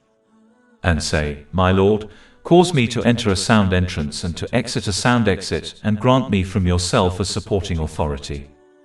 This has been discussed in Imam Ibn Kathir's The Life of the Prophet, Volume 2, page 151. The first thing to note is the importance of adopting a positive perception, as entering the new situation has been placed before exiting the old situation. This positive perception encourages one to always look forward in life rather than clinging onto past experiences, which can cause one to become ungrateful to Allah, the Exalted, for the inevitable changes which occur in life. An aspect of looking forward towards new situations is to always appreciate the good things of the new situation they are entering upon. For example, The one who starts a new job should appreciate the fresh start they have been granted in respect to forming new relationships with people and progressing in their career, instead of focusing on the negative things, such as being the new stranger in their workspace. Chapter 17 Al-Isra, verse 80. And say, My Lord, cause me to enter a sound entrance. The supplication in this verse includes both one's inner intention and outer action. Entering with the truth signifies that whenever one finds themselves in any circumstance, whether worldly or religious, they should approach it with the aim of pleasing Allah, the Exalted. A person will receive rewards for all lawful actions performed with this intention, even if the act seems worldly. For instance, acquiring lawful wealth and meeting the needs of one's family may seem like a worldly task, but when done with the right intention, it transforms into a virtuous deed. This is emphasized in a hadith recorded in Sahih Bukhari, number 4006. It is crucial to understand that a good intention is always accompanied by actions, as stated in the Holy Quran and the teachings of the Holy Prophet Muhammad, peace and blessings be upon him. Those who harbor bad intentions will not receive rewards from Allah, the Exalted. Indeed, on Judgment Day, they will be instructed to seek their rewards from those for whom they acted. This is corroborated in a hadith found in Jami at-Tirmidhi, number 3154. Entering with the truth also entails physically engaging in every situation in a manner that pleases Allah, the Exalted, and only undertaking actions that are pleasing to Him, while steering clear of all situations and actions rooted in falsehood and sin. This can only be accomplished by learning and adhering to the Holy Quran and the traditions of the Holy Prophet Muhammad, peace and blessings be upon him. Chapter 17 Al-Isra, verse 80. And say, My Lord, cause me to enter a sound entrance and to exit a sound exit. Exiting on the truth means departing from every situation with an intention that pleases Allah, the Exalted. This implies that a person should uphold their good intention from the beginning to the end of an action without altering it. It also involves leaving situations in a manner that is pleasing to Allah, the Exalted. For instance, enduring a hardship or trial with patience in accordance with Islamic teachings, while understanding that Allah, the Exalted, selects the best circumstances for each individual, even if they cannot see the wisdom in His decisions. Chapter 2 Al-Baqarah, verse 216. But perhaps you hate a thing and it is good for you, and perhaps you love a thing and it is bad for you. And Allah knows while you know not. Chapter 17 Al-Isra, verse 80. And to exit a sound exit. In addition, an aspect of exiting situations in the correct way is to learn from them so that one improves their behavior towards Allah, the Exalted, and people, thereby avoiding repeating the same mistakes. The one who learns from their past experiences will therefore improve their obedience to Allah, the Exalted, by correctly using the blessings He has granted them as outlined in Islamic teachings. This will lead to peace of mind in both worlds through obtaining a balanced mental and physical state, and through correctly placing everything and everyone within their life. And learning from past experiences will increase one's good behavior towards people, thereby fulfilling their rights. As a result, justice and peace will spread within their home and society. Another aspect of exiting situations in the correct way is to avoid holding on to negative feelings towards others over the mistakes they have made.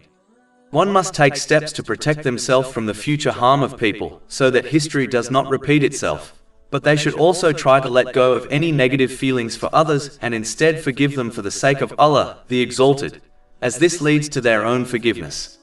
Chapter 24 An-Nur, verse 22. And let them pardon and overlook. Would you not like that Allah should forgive you? Finally, as indicated earlier, when exiting a situation, one should exit it with their body and mind so that they can move forward with their life positively. When one's mind remains in the past, then they will inevitably adopt an ungrateful and impatient behavior, whereby they either preferred their previous situation, which leads to ingratitude, or they relive past difficulties, which leads to impatience. In order to move on with life, they must accept that their life is progressive, whereby they are moved from one stage to the next, whether they like it or not.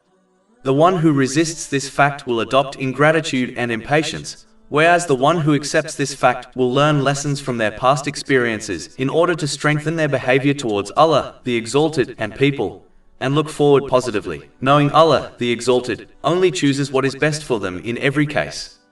This will ensure they continue using the blessings they have been granted, as outlined in Islamic teachings, which leads to peace of mind in both worlds through obtaining a balanced mental and physical state, and through correctly placing everything and everyone within their life. Chapter 17 Al-Isra, verse 80. And grant me from yourself a supporting authority. The concluding section of this supplication highlights the significance of following the ultimate authority and sources of guidance, the Holy Quran and the teachings of the Holy Prophet Muhammad, peace and blessings be upon him. The more a person relies upon sources of religious knowledge other than the two sources of guidance, even if such sources appear to encourage good deeds, the less they will act upon these two sources of guidance. This ultimately leads to misguidance. For this reason, the Holy Prophet Muhammad, peace and blessings be upon him, warned in a hadith found in Sunan Abu Dawood, number 4606, that any matter not rooted in the two authentic sources of guidance will be rejected by Allah, the Exalted. Moreover, when individuals accustom themselves to acting upon knowledge derived from other sources, they inevitably begin to adopt practices that contradict Islamic teachings. In this way, the devil gradually misleads people, step by step. For example, a person in difficulty may be advised to perform certain spiritual exercises that are inconsistent with Islam. Owing to ignorance and a habit of following alternative sources, they fall into this trap and begin to engage in practices that openly oppose the teachings of Islam. Eventually, they may even adopt beliefs regarding Allah, the Exalted, and the universe that are fundamentally opposed to Islam, such as believing that human beings or supernatural beings have control over their destiny, because their knowledge is drawn from outside the two true sources of guidance. Some of these misguided practices and beliefs even amount to outright disbelief, such as the practice of black magic. Chapter 2 Al-Baqarah, verse 102. It was not Solomon who disbelieved, but the devils disbelieved, teaching people magic, and that which was revealed to the two angels at Babylon, Harut and Marut. But they, i.e. the two angels, do not teach anyone unless they say, "We are a trial, so do not disbelieve," by practicing magic. Thus, a Muslim may lose their faith without even realizing it, if they develop the habit of acting upon sources of religious knowledge outside the two sources of guidance. For this reason, engaging in religious innovations that are not rooted in these two authentic sources of guidance amounts to following in the footsteps of the devil. Chapter 2 Al-Baqarah, verse 208. O you who have believed, enter into Islam completely and perfectly, and do not follow the footsteps of Satan. Indeed, he is to you a clear enemy. Therefore, a Muslim must learn and implement these two sources of guidance. However, if they opt for ignorance and fabricated practices, even if they are not sinful, overlearning and acting on these two sources of guidance, they will not attain success. Chapter 17 Al-Isra, verse 81. And say, truth has come and falsehood has departed. Indeed is falsehood, by nature ever bound to depart. It is fundamentally impossible for humanity, regardless of its advancements in science and knowledge, to create a perfect code of conduct that aligns entirely with human nature and accounts for every conceivable circumstance. The understanding of human existence, from the intricacies of the brain to the complexities of social interactions, is still evolving. Therefore, it is beyond their capacity to establish an impeccable framework that ensures universal tranquility and justice. Only Allah, the Exalted, possesses the infinite knowledge required to provide such a guide. As the creator of all things, his wisdom encompasses the past, present, and future.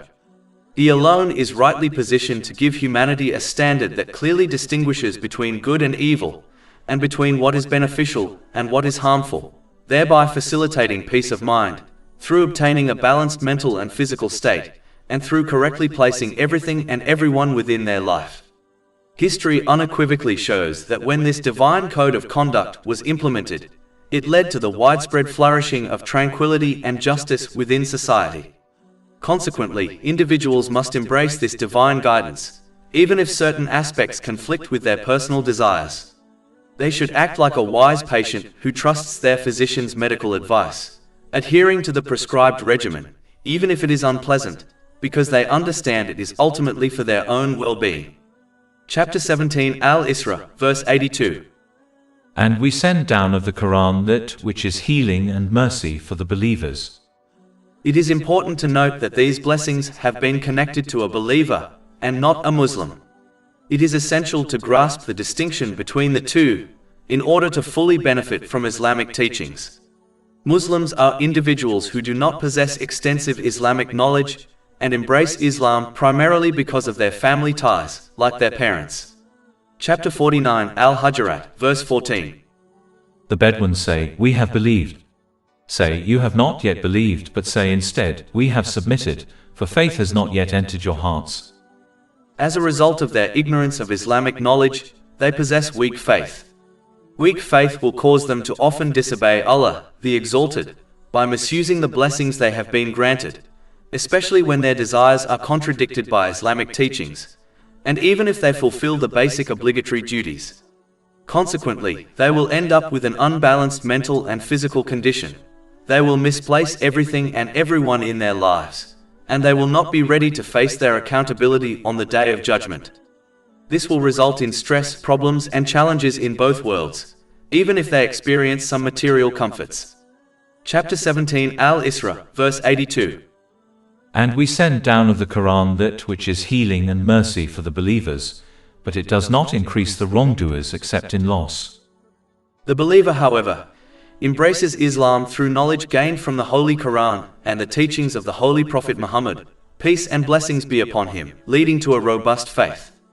Chapter 49 Al-Hujurat, verse 15. The believers are only the ones who have believed in Allah and His Messenger, and then doubt not, but strive with their properties and their lives in the cause of Allah. It is those who are the truthful.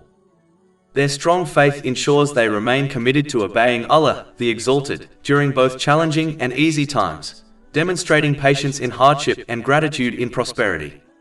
To show gratitude in one's intentions means to act solely for the pleasure of Allah, the Exalted. Expressing gratitude in speech involves either speaking positively or choosing silence. Furthermore, showing gratitude through actions requires utilizing the blessings one has received in ways that please Allah, the Exalted, as described in the Holy Quran and the teachings of the Holy Prophet Muhammad, peace and blessings be upon him. This practice results in additional blessings, peace and success in both this life and the hereafter, by promoting a balanced mental and physical state, and by properly aligning all aspects of one's life. Chapter 14 Ibrahim, verse 7. If you are grateful, I will surely increase you in favor. Additionally, patience involves avoiding complaints in both speech and behavior while remaining committed to obeying Allah, the Exalted. It necessitates a belief that He consistently chooses what is best for them, even if it is not obvious at first. Chapter 2 Al-Baqarah, verse 216. But perhaps you hate a thing and it is good for you, and perhaps you love a thing and it is bad for you. And Allah knows while you know not. Thus, those who adopt strong faith will behave correctly in every circumstance and therefore receive the unwavering support and mercy of Allah, the Exalted. Consequently, this fosters peace in both worlds by achieving a balanced mental and physical state, and by properly positioning everything and everyone in their lives. This guidance is cited in a hadith located in Sahih Muslim, number 7500. Chapter 17 Al-Isra, verse 82. And we send down of the Quran that which is healing and mercy for the believers. But as obeying Allah the Exalted often contradicts the worldly desires of people, many of them will reject or ignore Islamic teachings, even if they claim belief in it. As a result, they will persist on disobeying Allah the Exalted by misusing the blessings He has granted them. In this life, their attitude will prevent them from obtaining a balance in their mental and physical states, and they will misplace their priorities and relationships. Consequently, aspects of their life that should offer comfort, such as family, friendships, professional pursuits, and material wealth, become sources of distress.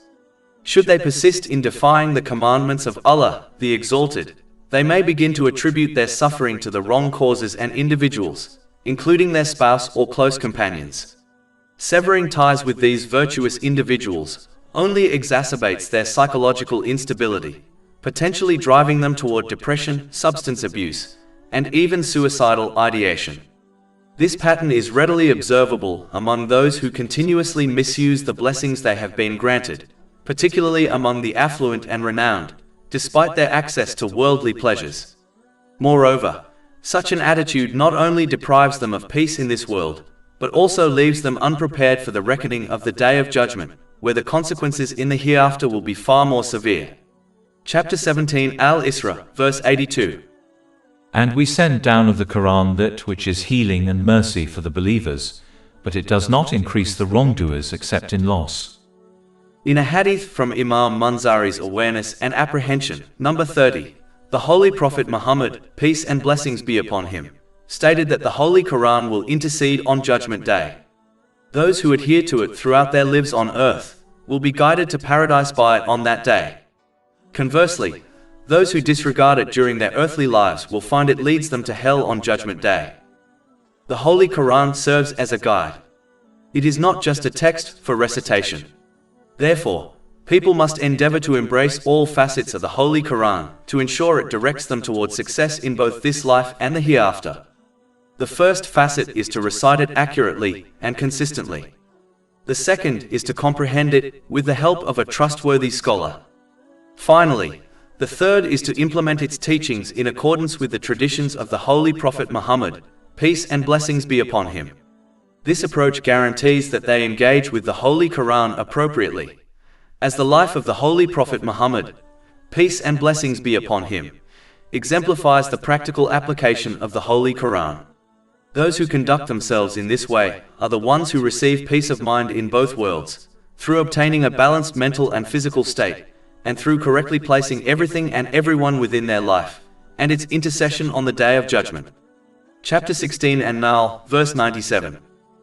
Whoever does righteousness, whether male or female, while he is a believer, we will surely cause him to live a good life, and we will surely give them their reward in the hereafter according to the best of what they used to do.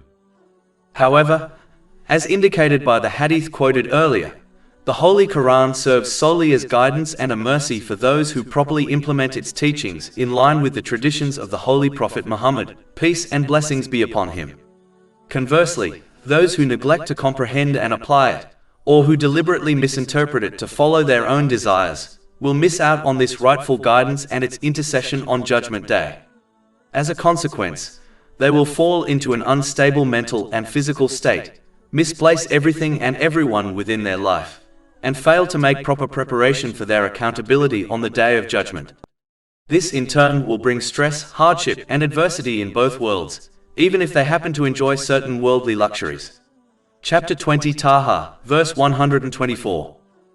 And whoever turns away from my remembrance, indeed he will have a depressed, i.e., difficult life, and we will gather, i.e., raise him on the day of resurrection blind.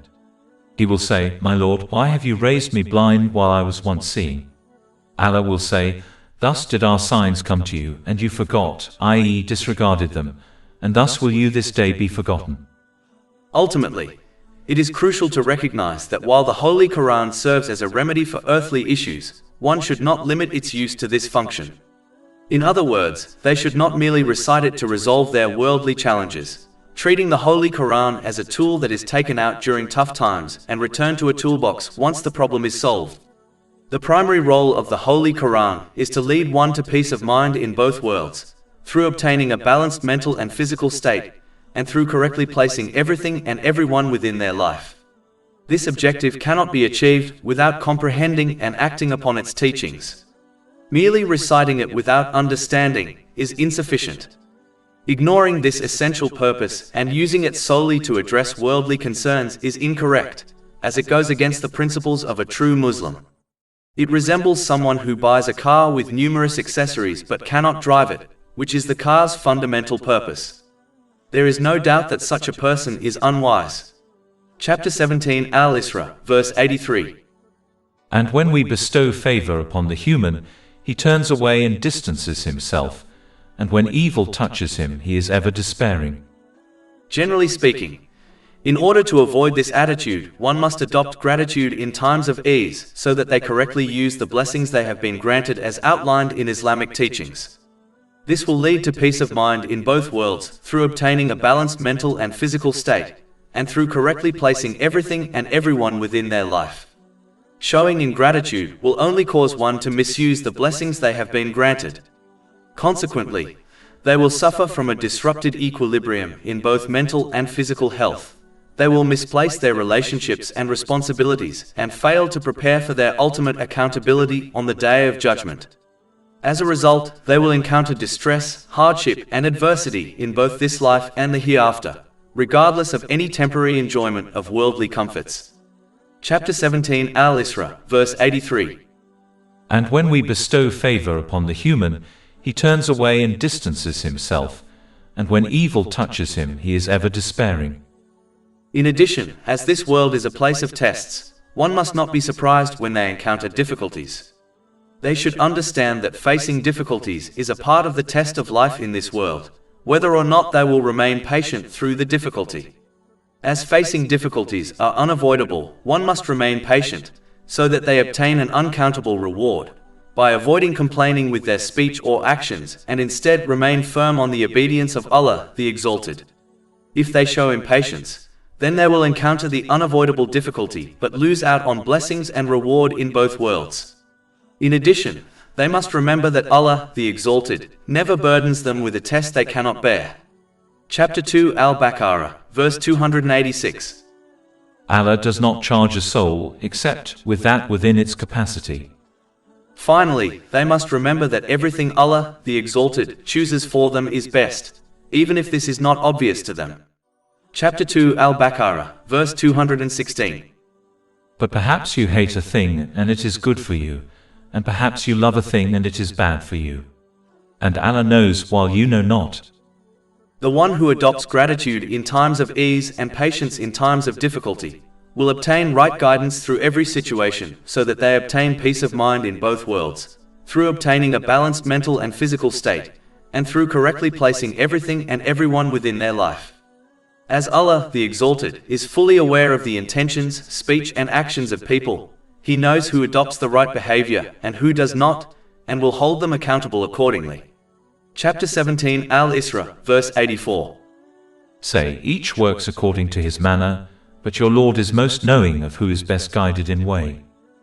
But as the non-Muslims of Mecca chose misguidance over right guidance, as they feared losing their social influence and leadership with the coming of Islam, they employed various methods with the aim of undermining the spread of Islam. On one occasion, the leaders of the non-Muslims in Mecca sent 2 men to meet with the Jewish scholars in Medina, to inquire about the Holy Prophet Muhammad, peace and blessings be upon him. The Jewish scholars, being the custodians of the previous divine scriptures, were deemed more knowledgeable on this matter. They advised the men to test the truthfulness of the Holy Prophet Muhammad, peace and blessings be upon him, by asking him 3 specific questions. The people of Mecca were aware that the Holy Prophet Muhammad, peace and blessings be upon him, had not studied the previous divine scriptures, so they knew he could only answer correctly if he truly was a holy prophet, peace be upon them.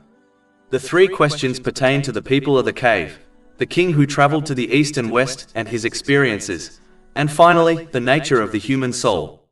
When the Holy Prophet Muhammad, peace and blessings be upon him, was posed these questions, he responded that he would provide answers the following day, but he did not include the phrase, if Allah the Exalted wills.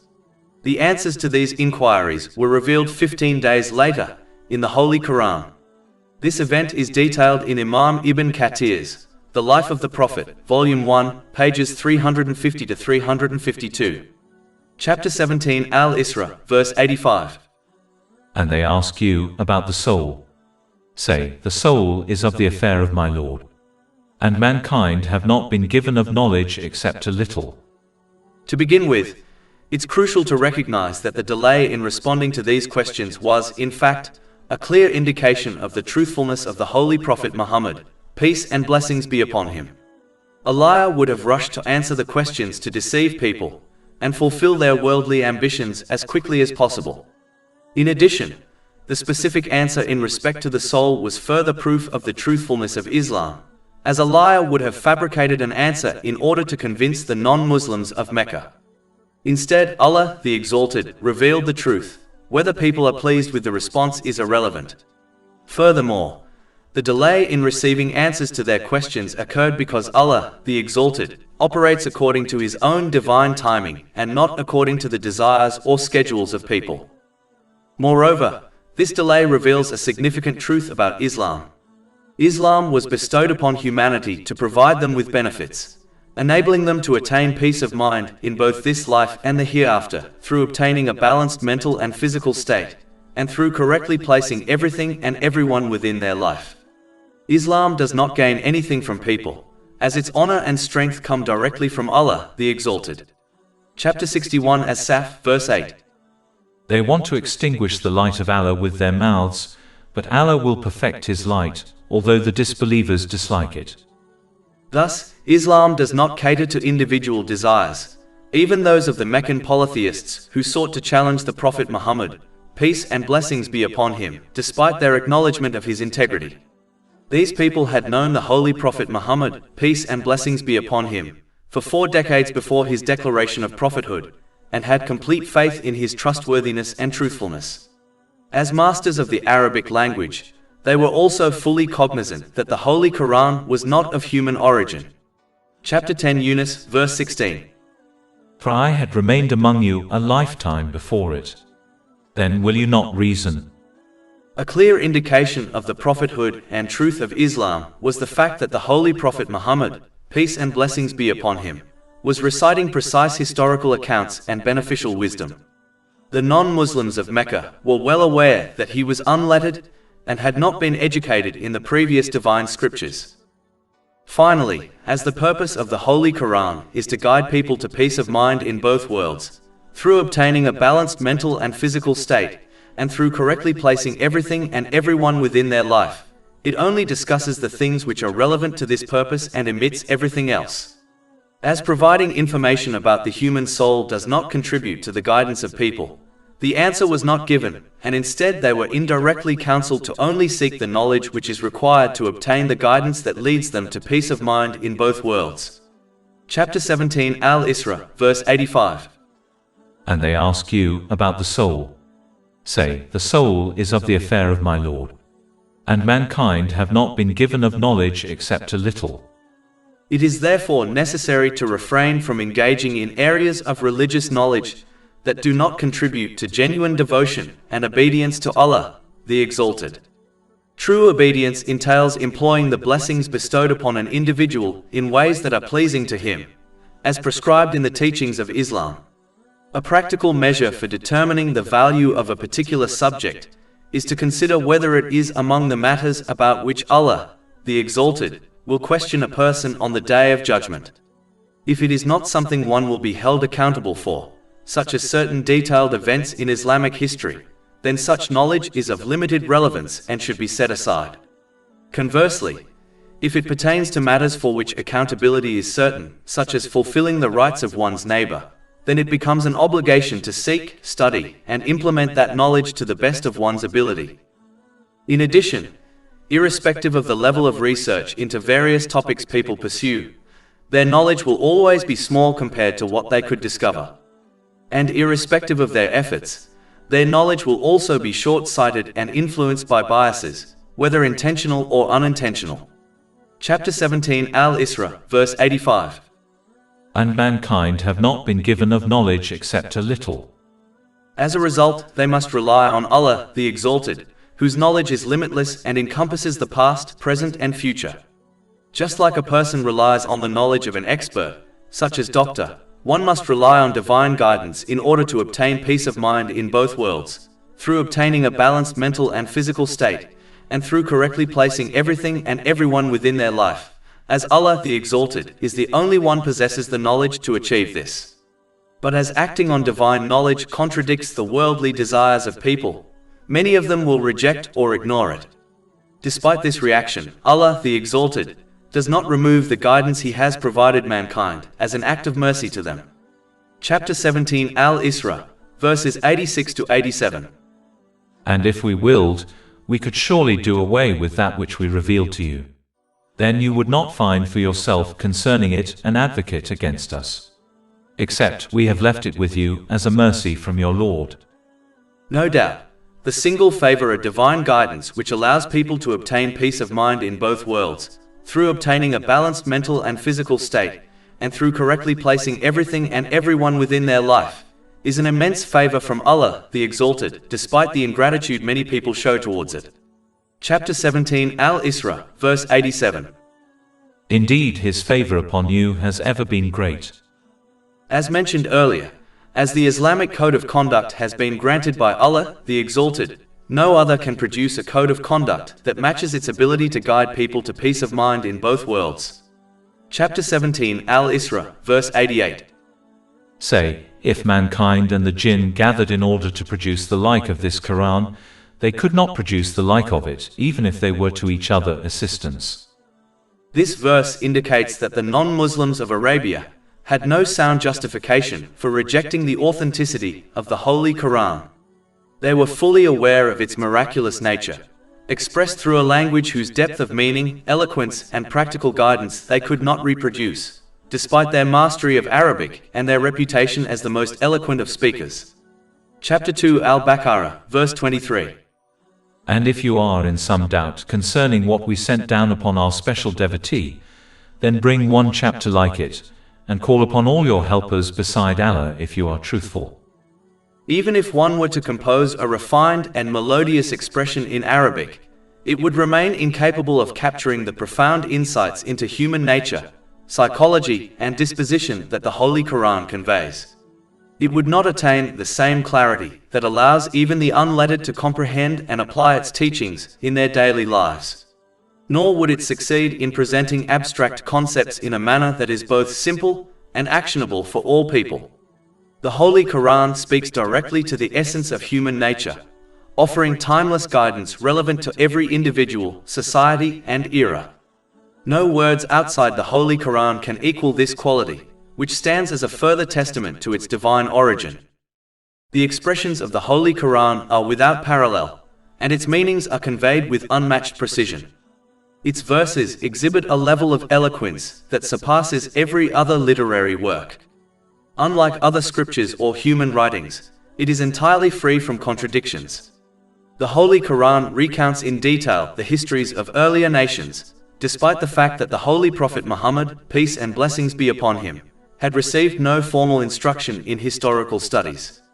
It commands all that is beneficial and prohibits all that is harmful, addressing both individual and societal dimensions, and thereby establishing justice, security, and peace within households and communities. In contrast to poetry, tales, or fables, the Quran is free from exaggeration, falsehood, or deceit. Every verse offers benefit and practical guidance. Even when a narrative is repeated, each retelling highlights distinct lessons of significance. Unlike other texts, the Holy Quran never becomes wearisome with repetition. It delivers promises and warnings, always supported by undeniable evidence and clarity. When presenting concepts that might otherwise seem abstract, such as patience, it provides simple and practical methods for their application in daily life. The Holy Quran reminds humanity of their true purpose, to worship and sincerely obey Allah, the Exalted, by correctly using the blessings He has granted them. Through this, one attains peace and success in both this world and the hereafter, through achieving balance of mind and body and placing every matter and person in its rightful place. It presents the straight path in a manner that is clear, compelling, and appealing to those seeking peace and genuine success. Its guidance is timeless, relevant to every person, community, and era, and serves as a remedy for emotional, financial, and physical hardships. History itself testifies that societies which sincerely adhered to the teachings of the Holy Quran reap the blessings of its all-encompassing wisdom. Remarkably, not a single letter has been altered over the course of centuries, for Allah, the Exalted, has promised to safeguard it. No other text in history possesses this unique and extraordinary distinction. Chapter 15 Al-Hijr, verse 9. Indeed, it is we who sent down the message, i.e. the Quran, and indeed we will be its guardian. Allah, the Exalted, addressed the primary challenges confronting society and prescribed effective remedies for each. By resolving these core issues, countless secondary problems are naturally alleviated. This demonstrates that the Holy Quran provides comprehensive guidance on all essential matters required for the success and prosperity of both individuals and communities in this world and the hereafter. Chapter 16 An-Nahl, verse 89. And we have sent down to you the book as clarification for all things. And chapter 17 Al-Isra, verse 89. And we have certainly diversified for the people in this Quran from every kind of example. This represents the greatest and everlasting miracle granted by Allah, the Exalted, to His final prophet, Muhammad, peace and blessings be upon him. Yet, its guidance benefits only those who sincerely pursue and commit themselves to the truth. Those who follow their desires and accept and act on it selectively will, in the end, suffer loss in both this world and the hereafter. Chapter 17 Al-Isra, verse 82. And we send down of the Quran that which is healing and mercy for the believers, but it does not increase the wrongdoers except in loss. And chapter 17 Al-Isra, verse 89. And we have certainly diversified for the people in this Quran from every kind of example, but most of the people refused anything except ingratitude. The one who persists showing ingratitude to Allah, the Exalted, by ignoring divine guidance, even if they claim belief in it, will inevitably misuse the blessings He has granted them. This will prevent them from achieving a state of mental and physical well-being, and lead them to a profound sense of disorder in their life. When an individual's priorities are out of alignment, their relationships, career, and even wealth can become sources of significant stress. If they persist in disobeying Allah, the Exalted, this stress will lead them to wrongly blame others, such as their spouse. By pushing away good people, they risk further mental deterioration, which can escalate into depression, substance addiction, and even suicidal tendencies. This outcome is evident when one observes those who misuse the blessings they have been granted, such as the rich and famous, despite enjoying material luxuries. Ultimately, this attitude not only damages their worldly well-being, but also leaves them unprepared for their final accountability. As such, their punishment in the hereafter will be far more severe. Chapter 17 Al-Isra, verse 89. And we have certainly diversified for the people in this Quran from every kind of example, but most of the people refused anything except ingratitude. As ingratitude and disbelief have been used interchangeably in the Holy Quran, this verse also warns that if one fails to support their verbal declaration of faith in Islam with actions, they may leave this world without their faith. It is essential to recognize that faith resembles a plant, requiring continual nourishment through acts of obedience to thrive and endure. Just as a plant deprived of sunlight withers and dies, so too can a person's faith perish if it is not sustained by sincere devotion and righteous action. This represents the greatest loss one can experience. Chapter 17 Al-Isra, verse 89. And we have certainly diversified for the people in this Quran from every kind of example. Generally speaking, this verse, like many others, indicates that the Holy Quran was revealed so that all people reflect, understand and act on its teachings, and it was therefore not revealed only for scholars.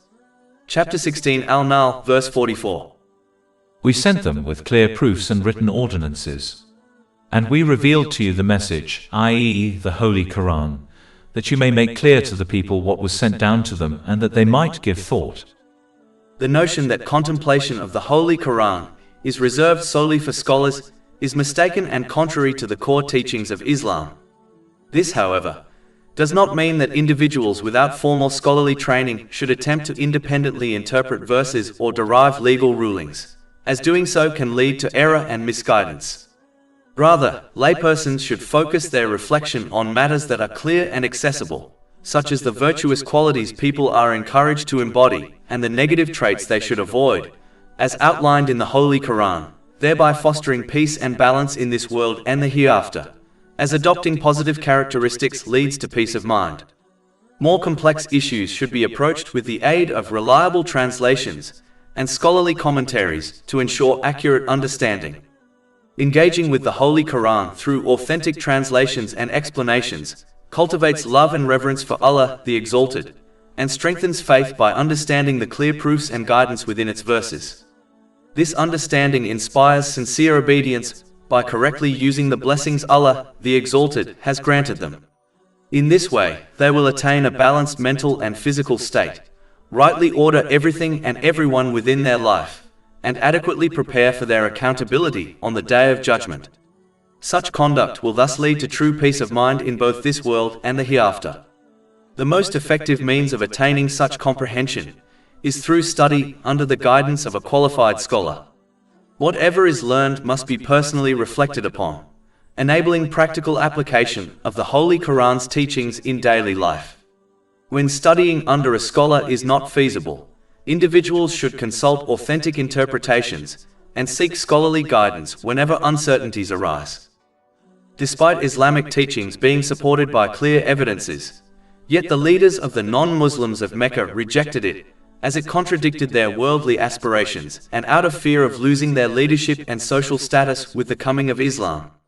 Chapter 17 Al-Isra, verse 89. And we have certainly diversified for the people in this Quran from every kind of example, but most of the people refused anything except ingratitude. As previously noted, they employed various strategies to dissuade others from embracing Islam, continuing the patterns of earlier generations. For instance, they often demanded specific miracles from the holy prophets, peace be upon them, as proof of their prophethood. When divine guidance clarified that the holy prophets, peace be upon them, were human and not endowed with supernatural powers, some individuals used this very fact to challenge the authenticity of their message. Chapter 17 Al-Isra, verses 90 to 93. And they say, "We will not believe you until you break open for us from the ground a spring, or until you have a garden of palm trees and grapes, and make rivers gush forth within them in force and abundance. Or you make the heaven fall upon us in fragments as you have claimed, or you bring Allah and the angels before us. Or you have a house of gold, or you ascend into the sky. And even then, we will not believe in your ascension until you bring down to us a book we may read. Say, exalted is my Lord. Was I ever but a human messenger?" The role of a holy prophet, peace be upon them, is to convey divine guidance to humanity and serve as a flawless exemplar for others to emulate. Their purpose was never to impress through miraculous feats, as the miracles granted to them by Allah, the Exalted, were limited in time and scope, and served only to support their message. They were never the essence of it. Throughout history, the core of prophetic guidance has been knowledge and clear, undeniable evidence. In the case of the Holy Prophet Muhammad, peace and blessings be upon him, the central focus of his message was the Holy Quran and his exemplary character. The non-Muslims of Mecca, despite their mastery of the Arabic language, recognized that the Holy Quran could not be the words of a human. Moreover, having observed the Holy Prophet Muhammad, peace and blessings be upon him, for 40 years before his prophethood, they knew him to be free from deceit. Chapter 10 Yunus, verse 16. For I had remained among you a lifetime before it. Then will you not reason? Since the Holy Prophet Muhammad, peace and blessings be upon him, had no prior exposure to earlier divine scriptures, a fact acknowledged by both the people of the book and the non-Muslims of Mecca, he could not have been aware of either the original or altered teachings contained within them. This circumstance provides further evidence for the divine origin of the Holy Quran. Chapter 29 Al-Ankabut, verse 48. And you did not recite before it any scripture, nor did you inscribe one with your right hand. Then, i.e., otherwise the falsifiers would have had cause for doubt. Furthermore, according to the eternal wisdom of Allah, the Exalted, had he granted the miracle demanded by the non-Muslims of Mecca, and they still rejected Islam, he would have brought about their complete destruction. However, since Allah the Exalted did not will their annihilation, he chose not to fulfill their misguided demands. As a result, they would seize this very decision as an argument against the authenticity of Islam. Chapter 17 Al-Isra, verse 59. And nothing has prevented us from sending miracles, except that the former peoples denied them. And we gave Thamud the she-camel as a visible sign, but they wronged her. And we send not the signs except as a warning. Chapter 17 Al-Isra, verses 90 to 93. And they say, we will not believe you until you break open for us from the ground a spring, or until you have a garden of palm trees and grapes, and make rivers gush forth within them in force and abundance. Or you make the heaven fall upon us in fragments as you have claimed, or you bring Allah and the angels before us. Or you have a house of gold, or you ascend into the sky. And even then, we will not believe in your ascension until you bring down to us a book we may read. Say, exalted is my Lord. Was I ever but a human messenger? These verses also address those who claim they will neither accept nor practice Islamic teachings until all matters, including the unseen, such as angels, are made visible and fully understandable to them. This view is fundamentally flawed, for true faith carries significance precisely because it entails belief in certain unseen realities without requiring sensory perception, such as the vision of Allah, the Exalted. These unseen truths, however, are supported by ample evidence in both the heavens and the earth. Just as the existence of a painting implies a painter, the existence of creation, especially when marked by perfection and balance, indicates a creator. Moreover, countless phenomena in the world are imperceptible, yet are used by people without objection. For example, consuming medicine without understanding its internal workings. While the ethical and practical guidance of Islam is firmly grounded in reason and evidence, some aspects necessarily involve unseen realities, thereby heightening the value of genuine faith. Consequently, a claim of belief based solely on witnessing the unseen, such as angels, holds no merit in the sight of Allah, the Exalted, because such belief, once verified by direct observation, lacks the distinctiveness of true faith. The true test of individuals lies in their ability to accept reality, even when it cannot be directly perceived by the senses, and in their sincere obedience to Allah, the Exalted, despite having the capacity to disobey Him. In sending the holy prophets, peace be upon them, and revealing divine scriptures, Allah, the Exalted, has always allowed space for assessing human judgment and compliance. He has never disclosed reality to such an extent that acceptance would be compelled. If this were the case, the very notions of success and failure would be rendered meaningless. Thus, individuals should not expect the unseen, such as the appearance of Allah, the Exalted, or His angels, to be made manifest before them. With such revelation to occur, it would mark the conclusion of all matters, leaving no room for choice or accountability. Faith and genuine obedience hold significance only while reality remains partially veiled, allowing for the possibility of rejection. If all unseen truths were fully visible, even the most obstinate non-believers and gravest sinners would have no grounds for disbelief or defiance, and the value of faith and obedience would vanish. The complete unveiling of reality will occur on the Day of Judgment, signifying the end of the period granted for human decision-making and testing. Another method employed by the leaders of the non-Muslims of Mecca, just like the generations before them, in order to deter others from accepting Islam, was to question the human nature of the holy prophets, peace be upon them. Chapter 17 Al-Isra, verse 94. And what prevented the people from believing when guidance came to them, except that they said, "Has Allah sent a human messenger?" The role of a holy prophet, peace be upon them, is specifically designed for humanity, making it inappropriate to assign such a position to beings like angels. The primary purpose of a holy prophet, peace be upon them, is to provide a tangible example for humans on how to conduct themselves in all aspects of life. Unlike humans, angels do not experience conditions such as fatigue or hardship, which would prevent people from fully relating to an angelic prophet, and could potentially serve as an excuse before Allah, the Exalted, on the Day of Judgment. Chapter 17 Al-Isra, verse 95. Say, if there were upon the earth angels walking securely, we would have sent down to them from the heaven an angel as a messenger. Why then were the non-Muslims astonished that a human was chosen to convey divine guidance? Is it not customary for a holy prophet, peace be upon them, to be appointed for the guidance of humanity? If people are lost in error and unaware of the truth, what is truly remarkable, that their Creator would provide guidance, or that they would be allowed to continue in misguidance? Indeed, the reaction of those who reject this is extraordinary in itself. Indeed, even if Allah the Exalted had shown them extraordinary miracles, they would have found reasons to reject them, for they had already resolved to deny Islam due to the conflict it posed with their worldly desires and ambitions. Chapter 15 Al-Hijr, verses 14 to 15.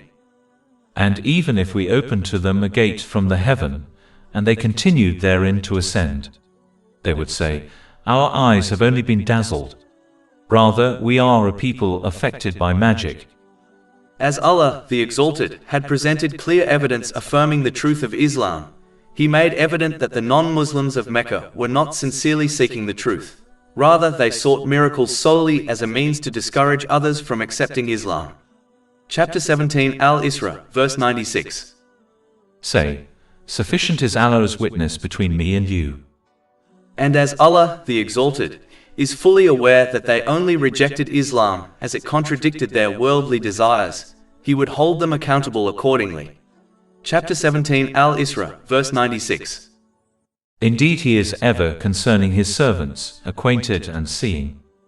People must therefore decide whether or not they wish to obtain peace of mind in both worlds, through obtaining a balanced mental and physical state, and through correctly placing everything and everyone within their life, by accepting and acting on Islamic teachings. Chapter 17 Al-Isra, verse 97. And whoever Allah guides, he is the rightly guided. All they can follow in the footsteps are the leaders of the non-Muslims of Mecca, by rejecting or ignoring Islamic teachings, even if they claim belief in it, as Islam contradicts their worldly desires.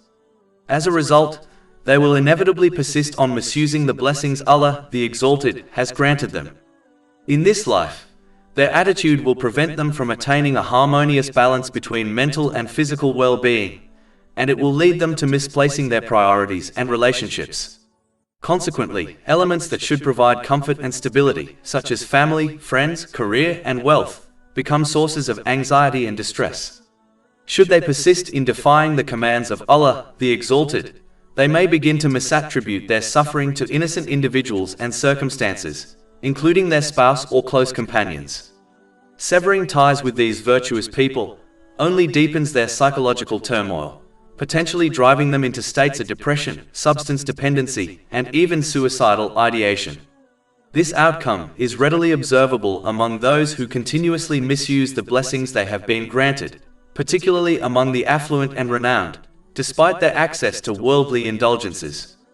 Chapter 17 Al-Isra, verse 97. And whoever He allows to go astray, you will never find for them protectors besides Him. Moreover, such an attitude not only deprives them of peace in this world, but also leaves them unprepared for the day of judgment, where the consequences in the hereafter will be far more severe. Chapter 17 Al-Isra, verses 97 to 98. And we will gather them on the day of resurrection fallen on their faces, blind, dumb and deaf. Their refuge is hell. Every time it subsides we increase them in blazing fire. That is their recompense because they disbelieved in our verses. In general, on the day of judgment, Allah, the Exalted, will not pardon disbelief, as it goes against the essential purpose of life on earth. Chapter 67 Al-Mulk, verse 2. He who created death and life to test you, as to which of you is better indeed. If all students were given a passing grade, no matter how they performed, any exam they do would become meaningless. The primary purpose of an exam is to distinguish between those who merit passing and those who do not. In the same way, if Allah, the Exalted, permitted disbelievers to enter paradise alongside believers, it would establish an unfair equality between the two, undermining the fundamental principles of justice and fairness. Chapter 45 Al-Jathiyah, verse 21. Or do those who commit evils think we will make them like those who have believed and done righteous deeds, make them equal in their life and their death? Evil is that which they judge. While Allah, the Exalted, is boundlessly merciful, His compassion does not undermine His justice and fairness, as that would lead to unacceptable behavior, which He is entirely free from.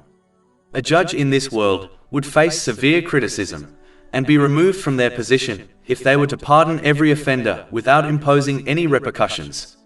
Therefore, it is unreasonable to expect such actions from Allah, the Exalted, who is the ultimate judge. Achieving success in life generally demands considerable effort and resolve, similar to the journey of becoming a doctor. Since entering paradise is a far greater achievement than any success on earth, it also necessitates a certain degree of struggle. The fundamental requirement for entering paradise is faith, even if one has sinned while holding on to that faith. Furthermore, disbelief is a blatant act of rebellion against one's creator and sustainer, and it represents a rejection of the very purpose for which one was created. Chapter 51 Ad-Dariyat, verse 56. And I did not create the jinn and mankind except to worship obey me. Those who reject their creator, Allah, the Exalted, will encounter his rejection on the Day of Judgment. Similarly, individuals who fail to fulfill their intended purpose are worthy of being cast aside on that day, akin to a device that does not serve its intended function and is deemed a failure, thus discarded. A non-Muslim faces eternal damnation in hell because their fleeting existence on earth is overshadowed by their disbelief in Allah, the Exalted, which contradicts his eternal oneness. Consequently, the result of this disbelief is also everlasting in the afterlife. Furthermore, one should not be misled into believing that because Allah, the Exalted, has unlimited forgiveness, he should also pardon disbelief. Genuine forgiveness for all sins is only bestowed upon those who acknowledge the oneness of Allah, the Exalted. Denying his oneness equates to rejecting the concept of his boundless mercy, as it suggests that forgiveness can originate from entities other than Allah, the Exalted. Thus, one must either embrace the oneness of Allah, the Exalted, and the infinite nature of his forgiveness, or they will not acknowledge his oneness and consequently, the vastness of his mercy. If they do not accept his limitless forgiveness, it will remain inaccessible to them, and they will persist in their disbelief unless they genuinely repent. Moreover, a person who opts for disbelief can sway others to follow suit, as their choice may be perceived as a form of freedom, despite being inherently misleading. True freedom, on the other hand, fosters inner tranquility, and those who continue to oppose Allah, the Exalted, by misusing the blessings bestowed upon them, will not experience such tranquility. Instead, they will endure mental and physical instability, and they will misplace everything and everyone in their lives. This will lead to stress, challenges, and suffering in both this world and the next, no matter the material comforts they might possess. However, since this conduct can be portrayed as freedom, it may attract numerous followers. Consequently, an individual who dismisses belief in Allah, the Exalted, has the potential to lead many others to make the same decision, ultimately facing the consequences of their actions in the afterlife. Chapter 4 An-Nisa, verse 48. And he who associates others with Allah has certainly fabricated a tremendous sin. Ultimately, since everything that exists is owned and governed by Allah, the Exalted, it is crucial for people to follow his commandments. Just as one might incur penalties for violating a country's laws, neglecting the divine regulations established by the Creator will result in difficulties both in this life and the afterlife. While an individual can opt to leave an unpleasant country, they cannot escape the authority of Allah, the Exalted. Even though people may try to alter societal norms, they cannot change the divine laws set by Allah, the Exalted. Just as a homeowner sets the rules for their property, the universe is ruled by Allah, the Exalted, who alone determines its laws without requiring human consent. Therefore, adhering to these divine regulations is essential for personal advantage. Those who understand this reality will follow the commands of Allah, the Exalted, and strive to use the blessings they have received in ways that please Him, as outlined in the Holy Quran and the teachings of the Holy Prophet Muhammad, peace and blessings be upon him. Individuals can choose to comprehend the wisdom behind the commands and prohibitions of Allah, the Exalted, acknowledging their role in improving personal and societal welfare, or they can give in to their desires and disregard Islamic teachings. However, those who ignore Islamic principles must be ready to confront the repercussions of their actions in this life and the next, as no amount of objections or complaints will protect them from the results. Chapter 18 Al-Kahf, verse 29. And say, the truth is from your Lord, so whoever wills, let him believe, and whoever wills, let him disbelieve. Indeed, we have prepared for the wrongdoers a fire whose walls will surround them. And if they call for relief, they will be relieved with water like murky oil which scalds their faces. Wretched is the drink, and evil is the resting place. Another method employed by the leaders of the non-Muslims of Mecca, in order to discourage others from accepting Islam, as they feared losing their social influence and leadership, was to question the reality of resurrection. Chapter 17 Al-Isra, verse 98. And said, when we are bones and crumbled particles, will we truly be resurrected in a new creation? It is important to recognize that a common behavior among individuals who want to dismiss a concept that conflicts with their desires is to exaggerate it to the point of absurdity, making it seem false and justifying their rejection. For instance, when someone continues to mistreat others, like their family members, and is advised to treat them with kindness and respect, that person who refuses to change will rationalize their poor behavior by claiming they are being told to be perfect and act like an angel, never displaying any negative behavior. Since no one is perfect, this expectation is clearly unattainable, which makes the original suggestion, which was quite reasonable, appear absurd and impossible, thus justifying their refusal to improve. This behavior hinders individuals from taking responsibility for their actions, leading to misguided choices. Those who fail to accept responsibility will not improve their character. Instead, they will continue to misuse the blessings they have received.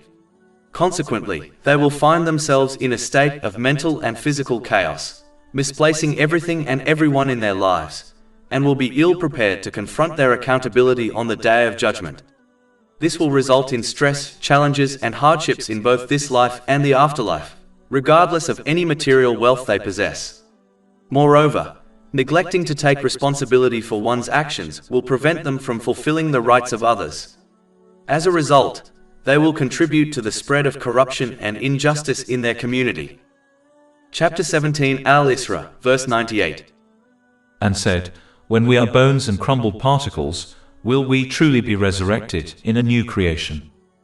Denying the possibility of human resurrection on the day of judgment is a strange claim, particularly when considering the many examples of resurrection that occur over the days, months, and years. For example, Allah the Exalted uses rain to bring life back to a dead barren land and allows a lifeless seed to grow, providing nourishment for creation. Similarly, Allah the Exalted can and will resurrect humans, akin to a dead seed buried in the ground, just as the seed comes to life. The changing seasons vividly demonstrate resurrection. For instance, during winter, tree leaves die and fall, making the tree appear lifeless. Yet in other seasons, the leaves return and the tree becomes vibrant again. The process of resurrection is also continuously happening within one's body. Cells, like skin cells, are constantly dying and regenerating. Moreover, the sleep-wake cycle of all living beings serves as another illustration of resurrection. Sleep resembles death, as the sleeper's senses are momentarily inactive. Allah the Exalted then restores a person's soul if they are destined to continue living, thus reviving the sleeping individual once again. Chapter 39 Az-Zumar, verse 42. Allah takes the souls at the time of their death, and those that do not die He takes during their sleep. Then He keeps those for which He has decreed death, and releases the others for a specified term. Indeed, in that are signs for a people who give thought. Moreover, the Day of Judgment is an inevitable event, predetermined to occur. A careful observation of the universe reveals countless instances of balance and order. For example, the Earth maintains a precise distance from the Sun. Any significant deviation would render it uninhabitable. Similarly, the water cycle, whereby water evaporates from the oceans, rises into the atmosphere, and subsequently condenses into rainfall, is meticulously calibrated to sustain life on Earth. The soil is structured in such a way that it allows tender shoots and delicate seeds to emerge, providing sustenance, while also possessing the strength to support heavy human constructions. These and many other phenomena not only indicate the presence of a creator, but also exemplify the principle of balance. Yet, one conspicuous exception to this balance is human actions. It is often observed that tyrants and oppressors escape accountability in this life, while many who endure suffering and injustice are denied their rightful recompense. Devout Muslims who faithfully obey Allah the Exalted frequently encounter trials and hardships, receiving only a portion of their deserved rewards, whereas those who flagrantly defy Allah enjoy worldly pleasures. Just as Allah the Exalted has established harmony and balance throughout creation, so too should the dispensation of reward and punishment be equitable. The apparent imbalance in this world underscores the necessity of a subsequent realm in which justice will be fully realized, the Day of Judgment. Allah, the Exalted, possesses the power to administer complete reward and punishment in this world. Yet, one reason he refrains from imposing full retribution here is to grant individuals ample opportunities to sincerely repent and rectify their actions. Likewise, Muslims are not accorded their full rewards in this life, for this world is not paradise. Moreover, faith in the unseen, particularly in the complete and eternal rewards that await the righteous in the afterlife, is a fundamental aspect of belief. Indeed, it is precisely this trust in what lies beyond the senses that defines true faith. If one's conviction were limited to tangible, immediate outcomes, such as receiving full recompense in this world, the essence of belief would be diminished. In addition, the awareness of potential punishment, coupled with hope for ultimate reward in the hereafter, encourages individuals to abstain from sin and pursue righteous deeds. In addition, as Allah, the Exalted, created people from nothing, resurrecting them after they have turned into dust and bones is an easier task for Him. Furthermore, the fact that Allah, the Exalted, created greater and more complex things than human beings, resurrecting them is within His ability. Chapter 17 Al-Isra, verse 99. Do they not see that Allah, who created the heavens and earth, is the one able to create the likes of them? And as death is an undeniable and unavoidable reality which Allah, the Exalted, created and controls, it clearly indicates that He can give life to the dead, as both life and death are under His control. Chapter 17 Al-Isra, verse 99. And He has appointed for them a term, about which there is no doubt. For the day of recompense to commence, the material world must come to an end, for the administration of reward and punishment can only occur once all human actions have ceased. Consequently, the onset of the day of recompense necessitates the conclusion of worldly existence, affirming that this temporal world will ultimately reach its end. But as preparing for one's accountability by correctly using the blessings Allah, the Exalted, has granted as outlined in Islamic teachings, contradicts the worldly desires of people, many of them will persist in denying their accountability or ignore preparing for it, even if they claim belief in it. Chapter 17 Al-Isra, verse 99. But the wrongdoers refuse anything except disbelief. In fact, worldly desires can dominate a person to such an extent that if they had direct access to the limitless treasuries of Allah, the Exalted, they would still withhold using them in the right way out of fear of missing out on fulfilling their worldly desires. Chapter 17 Al-Isra, verse 100. Say to them, if you possess the depositories of the mercy of my Lord, then you would withhold out of fear of spending. And ever has man been stingy. In general, embracing greed, by failing to properly utilize the blessings that Allah, the Exalted, has granted, such as sharing them with others, prevents an individual from fulfilling the rights of both Allah, the Exalted, and fellow human beings. This neglect inevitably fosters corruption and injustice within society. Moreover, one who withholds these blessings is warned that Allah, the Exalted, will respond to them in kind, as mentioned in a hadith recorded in Sahih Muslim, number 2376. It is important to remember that a generous person is close to Allah, the Exalted, close to paradise, close to people, and distant from hell. In contrast, the stingy person is distant from Allah, the Exalted, far from paradise, estranged from people, and near hell, as confirmed in a hadith recorded in Jami at Tirmidhi, number 1961. The reason for this distinction is that generosity enables an individual to fulfill both the rights of Allah, the Exalted, and the rights of people by properly utilizing the blessings granted to them, in accordance with Islamic teachings. Such conduct ensures harmony in one's mental and physical state, allows for proper organization of one's life and relationships, and prepares the individual for accountability on the Day of Judgment. Consequently, a generous person experiences tranquility in both this world and the hereafter. Additionally, by fulfilling the rights of others, they earn respect and love from people and contribute to justice and peace within society. Conversely, the stingy person fails to uphold the rights of Allah, the Exalted, and others. Their greed leads to the misuse of their blessings, resulting in mental and physical imbalance, disorganization in their personal and social life, and inadequate preparation for the day of judgment. This imbalance produces stress, hardship, and struggle in both worlds, despite any material comforts they may possess. Furthermore, by neglecting the rights of others, they earn the disfavor of people and contribute to the spread of corruption and injustice within their family and society at large. Chapter 17 Al-Isra, verse 100. Say to them, if you possess the depositories of the mercy of my Lord, then you would withhold out of fear of spending. And ever has man been stingy. As mentioned earlier, when the worldly desires of a person dominates them, then they will adopt greed, whereby they persist on fulfilling their worldly desires by misusing the blessings they have been granted. In order to avoid this attitude, one must adopt strong faith. A profound and unwavering faith is essential for maintaining steadfast obedience to Allah, the Exalted, through all circumstances.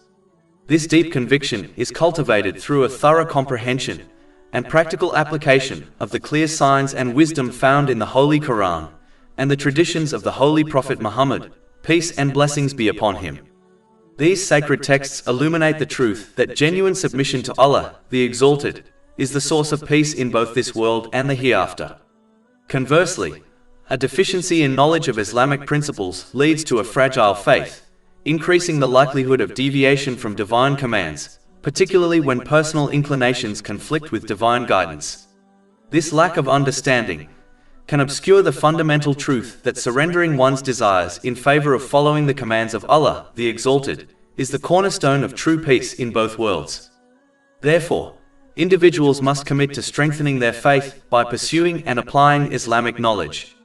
This commitment ensures continuous obedience to Allah, the Exalted, enabling them to appropriately utilize the blessings they have been granted in accordance with Islamic teachings. Ultimately, this leads to a state of mental and physical equilibrium and the correct prioritization of all aspects of life. After discussing the stubborn attitude of the leaders of the non-Muslims of Mecca, who persisted on opposing Islam, as it contradicted their worldly aspirations, and as they feared losing their social influence and leadership with the coming of Islam, Allah, the Exalted, warns them, and by extension all people, of the consequences of disobeying Him by relating a historical account. Chapter 17 Al-Isra, verse 101. And we had certainly given Moses 9 evident signs. So ask the children of Israel about when he came to them, and Pharaoh said to him, Indeed I think, O Moses, that you are affected by magic. The fact that the Prophet Muhammad, peace and blessings be upon him, had no prior exposure to the histories and scriptures of the people of the book, a truth acknowledged by scholars of both the people of the book and the pagan Meccans, validates the divine revelation of the Holy Quran. It demonstrates that his detailed knowledge of the children of Israel's history could only have come from Allah, the Exalted. Chapter 29 Al-Ankabut, verse 48. And you did not recite before it any scripture, nor did you inscribe one with your right hand. Then, i.e., otherwise the falsifiers would have had cause for doubt. And chapter 17 Al-Isra, verse 101. And we had certainly given Moses 9 evident signs. So ask the children of Israel about when he came to them. Throughout history, misguided individuals from every generation, despite recognizing the truth, have resisted divine guidance out of fear of losing their social influence and authority. Pharaoh and his followers, for example, criticized the Holy Prophet Musa, peace be upon him, and the guidance he brought, not because of its validity, but to protect their own positions of power. Similarly, any person who neglects the Islamic code of conduct in favor of man-made systems does so primarily to satisfy worldly desires, for such systems are invariably shaped by human desires.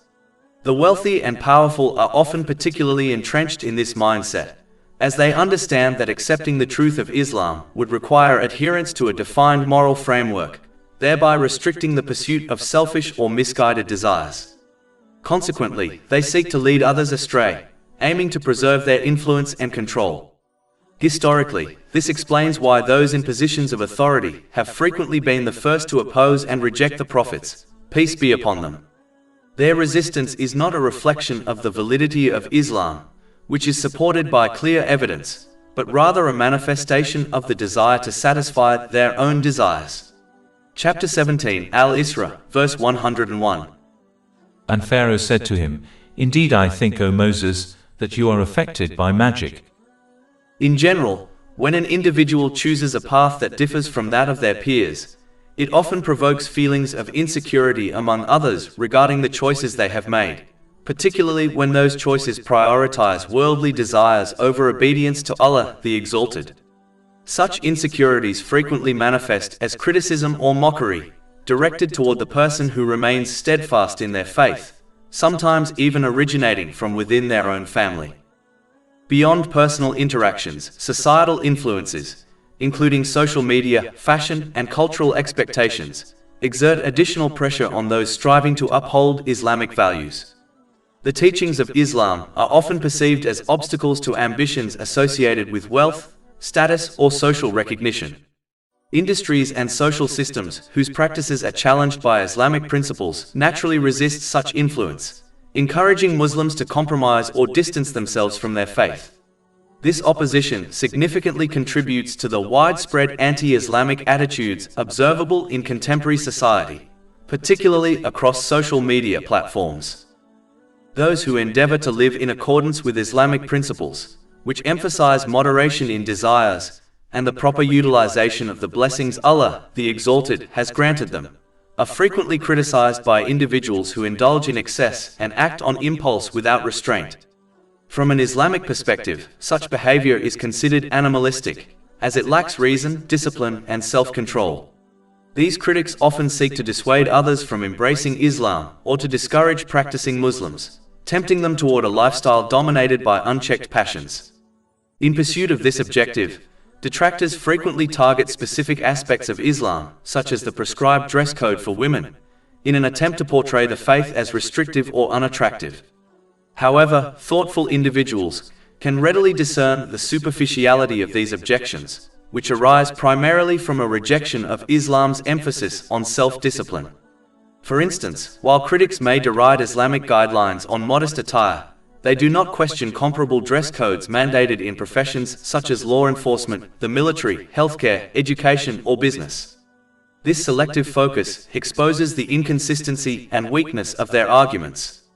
In reality, it is the disciplined lifestyle prescribed by Islam and the commitment of its followers to its core teachings that provoke such opposition, as detractors attempt to encourage Muslims to compromise their beliefs in order to conform to societal expectations. Chapter 17, Al-Isra, verse 101. When he came to them and Pharaoh said to him, "Indeed I think, O Moses, that you are affected by magic." In every circumstance, a believer must remain unwavering in their obedience to Allah, the Exalted, recognizing that true devotion brings inner tranquility and protects them from the detrimental influence of others. Compromising one's obedience to Allah, the Exalted, for the sake of gaining the approval of people, inevitably removes this inner peace. Such a choice leads to the improper use of the blessings they have been granted. This leads to mental and physical imbalance, and causes them to misplace everything and everyone within their life, leaving them ill-prepared for accountability on the Day of Judgment. Regardless of the extent of material wealth they may acquire, this results in stress, hardship, and tribulation in both this world and the hereafter. To counter these challenges, a believer must cultivate a steadfast mindset grounded in firm faith. Strong faith is indispensable for maintaining obedience to Allah, the Exalted, in all circumstances, whether in times of ease or adversity. This strength of conviction is nurtured through learning, understanding, and practicing the clear guidance of the Holy Quran and the teachings of the Prophet Muhammad, peace and blessings be upon him. These sources emphasize that genuine submission to Allah is the foundation of true peace in both this life and the hereafter. In contrast, those who lack understanding of Islamic principles often develop a fragile faith. This weakness renders them susceptible to neglecting obedience, especially when their personal desires conflict with divine guidance. Their ignorance prevents them from recognizing that subordinating one's own whims to the commands of Allah, the Exalted, is the essential path to attaining enduring peace in both this world and the hereafter. Chapter 17, Al-Isra, verse 102. Moses said, "You have already known that none has sent down these signs except the Lord of the heavens and the earth as clear insight." As a result, they will persist on disobeying Allah, the Exalted, by misusing the blessings He has granted them. In this world, their attitude prevents them from achieving a balanced mental and physical state, and causes them to misplace everything and everyone in their life. As a result, even blessings like family, friends, career, and wealth become sources of immense stress. When they continue on this path, they will inevitably blame innocent individuals, such as their spouse, for their problems. As they cut these good people out of their lives, their mental health will progressively worsen, leading to severe conditions such as depression, substance abuse, and even suicidal tendencies. This outcome is evident in the lives of many who misuse the blessings granted to them, such as the rich and famous, despite their enjoyment of worldly luxuries. Furthermore, because this attitude prevents them from preparing for their final accountability on Judgment Day, their ultimate punishment in the hereafter will be far more severe. Chapter 17 Al-Isra, verse 102. And indeed I think, O Pharaoh, that you are destroyed. Therefore, it is essential for every believer to fortify their faith by seeking authentic Islamic knowledge and diligently applying it in daily life. In doing so, they maintain steadfast obedience to Allah, the Exalted, and utilize the blessings entrusted to them in accordance with divine guidance. This disciplined practice fosters harmony of mind and body, and ensures the proper organization and balance of all aspects of life. As the leaders of the non-Muslims of Mecca were forcing the Holy Prophet Muhammad, peace and blessings be upon him, to migrate from Mecca, Allah, the Exalted, warned them of the consequences and gave good news to those who remained firm on the obedience of Allah, the Exalted, despite the difficulties they faced. Chapter 17 Al-Isra, verses 103-104. So he intended to drive them from the land, but we drowned him and those with him altogether. And we said after Pharaoh to the children of Israel, dwell in the land. Generally speaking, this verse suggests that a genuine understanding of the human condition requires a perspective that moves beyond self-absorption. A narrow focus on one's own life prevents individuals from gaining crucial wisdom from historical events, the experiences of others, and their tribulations. To build a strong ethical foundation, avoid repeating mistakes, and achieve authentic inner peace, one must thoughtfully consider these external realities. A powerful illustration of this principle is the anxiety, mental illness, and substance abuse often prevalent among the wealthy and famous. Despite their enjoyment of material things, their struggles demonstrate that true well-being is not found in affluence or the pursuit of worldly desires. Similarly, observing the health difficulties of others can lead to a more profound appreciation for one's own health and motivate making use of it. Islamic teachings consistently endorse this state of heightened awareness and deep reflection. By encouraging individuals to look beyond their immediate concerns and learn from their surroundings, this perspective seeks to guard against spiritual heedlessness and cultivate a balanced, grateful, and serene disposition through obtaining a balanced mental and physical state and through correctly placing everything and everyone within their life. After destroying Pharaoh and his followers, Allah the Exalted granted those who obeyed him worldly blessings, but warned them to correctly use them as outlined in their divine teachings so that they obtained peace of mind in this world, through obtaining a balanced mental and physical state, and through correctly placing everything and everyone within their life, and so that they correctly prepared for their accountability on the Day of Judgment. Chapter 17 Al-Isra, verse 104. And we said after Pharaoh to the children of Israel, dwell in the land, and when there comes the promise of the hereafter, we will bring you forth in one gathering. In this age, the way one obtains peace of mind in both worlds is by correctly using the blessings Allah, the Exalted, has granted them as outlined in Islamic teachings. Chapter 17 Al-Isra, verse 105. And with purpose we have sent the Quran down, and with purpose it has descended. Both Allah, the Exalted, sending it and its descension have been mentioned in order to make clear that it has arrived to people exactly how Allah, the Exalted, intended it to. In addition, in order to fulfill the purpose of the Holy Quran, one must fulfill its different aspects. There are three fundamental ways to properly engage with the Holy Quran. First, one must recite it correctly and consistently. Second, it is essential to understand its teachings by seeking knowledge from a trustworthy source and a reliable teacher. Finally, and most importantly, one must act upon its teachings with the sincere aim of pleasing Allah, the Exalted, according to the traditions of the Holy Prophet Muhammad, peace and blessings be upon him. A truly sincere Muslim will always prioritize the guidance of the Holy Quran over their personal desires, especially when those desires conflict with divine commands. This commitment to embodying the Holy Quran in one's character is the ultimate mark of sincerity toward the Book of Allah, the Exalted, a tradition exemplified by the Holy Prophet Muhammad, peace and blessings be upon him, and affirmed in the hadith found in Sunan Abu Dawood, number 1342. True sincerity also means approaching the Holy Quran with the intention to understand and act upon all of it, without exception. Anyone who picks and chooses which commands and advice to follow based on their whims has adopted a state of insincerity and will therefore fail to benefit from its profound guidance. Chapter 17 Al-Isra, verse 82. And we send down of the Quran that which is healing and mercy for the believers, but it does not increase the wrongdoers except in loss.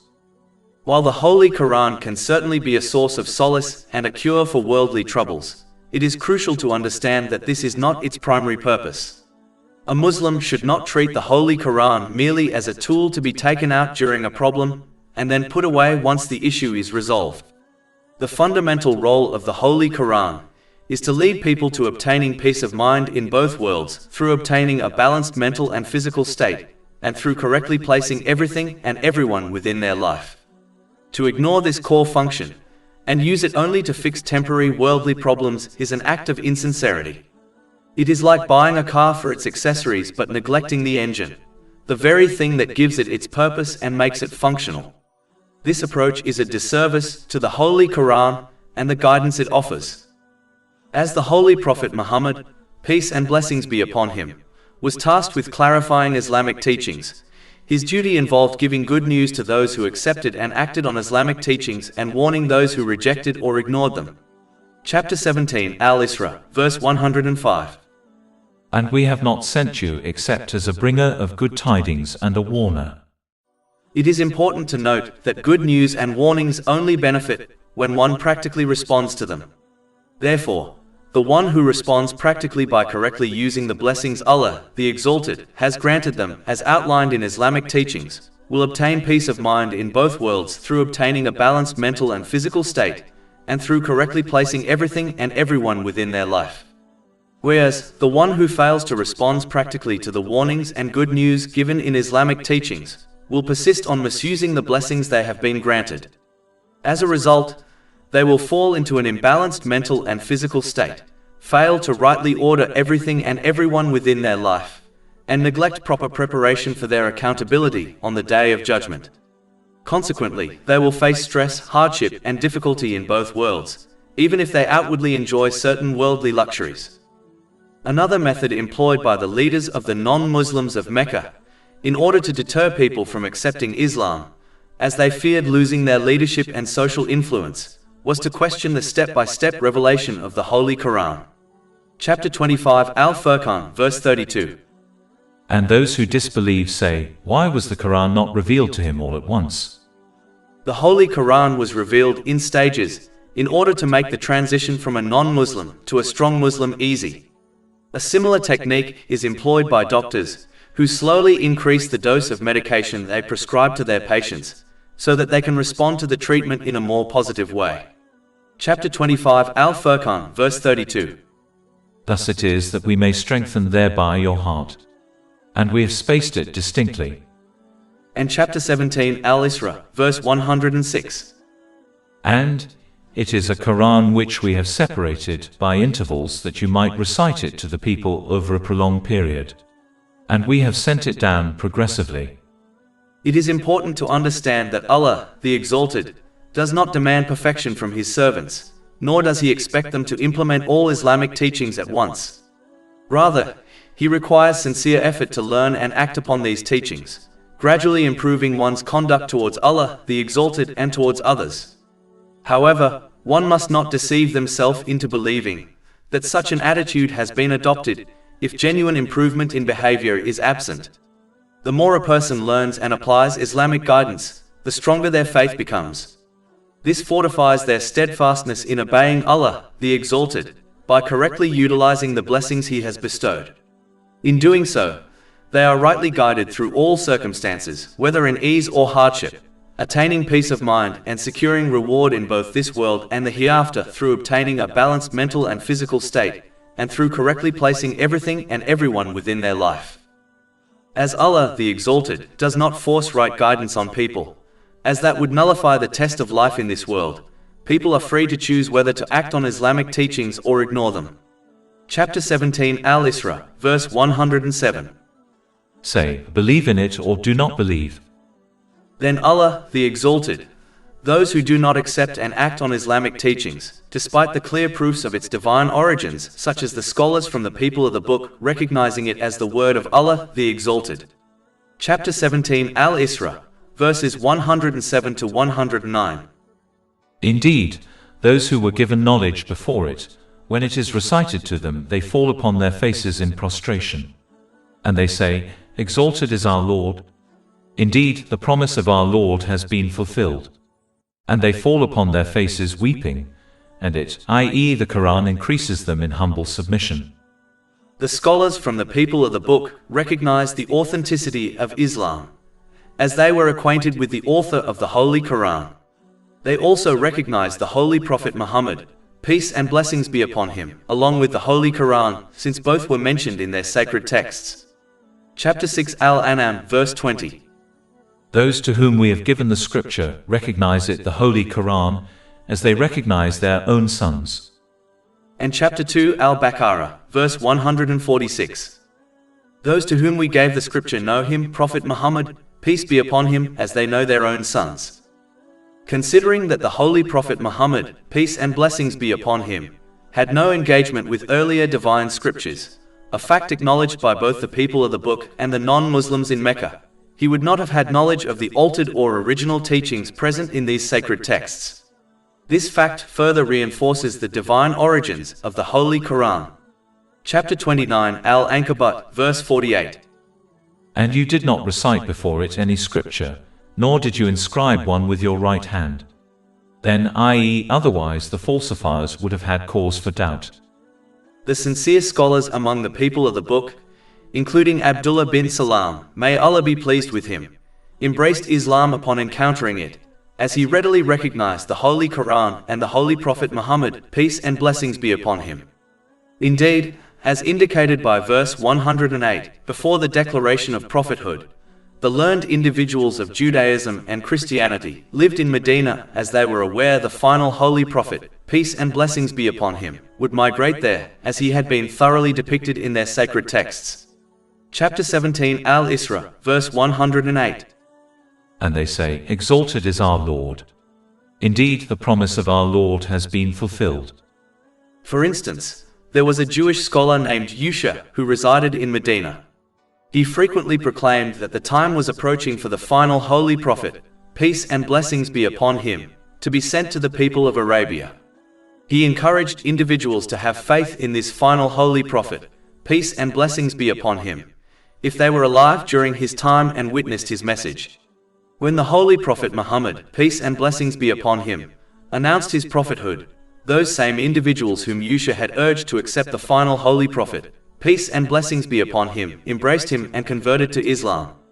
However, Yusha himself rejected the Holy Prophet Muhammad, peace and blessings be upon him, and Islam due to jealousy and malice.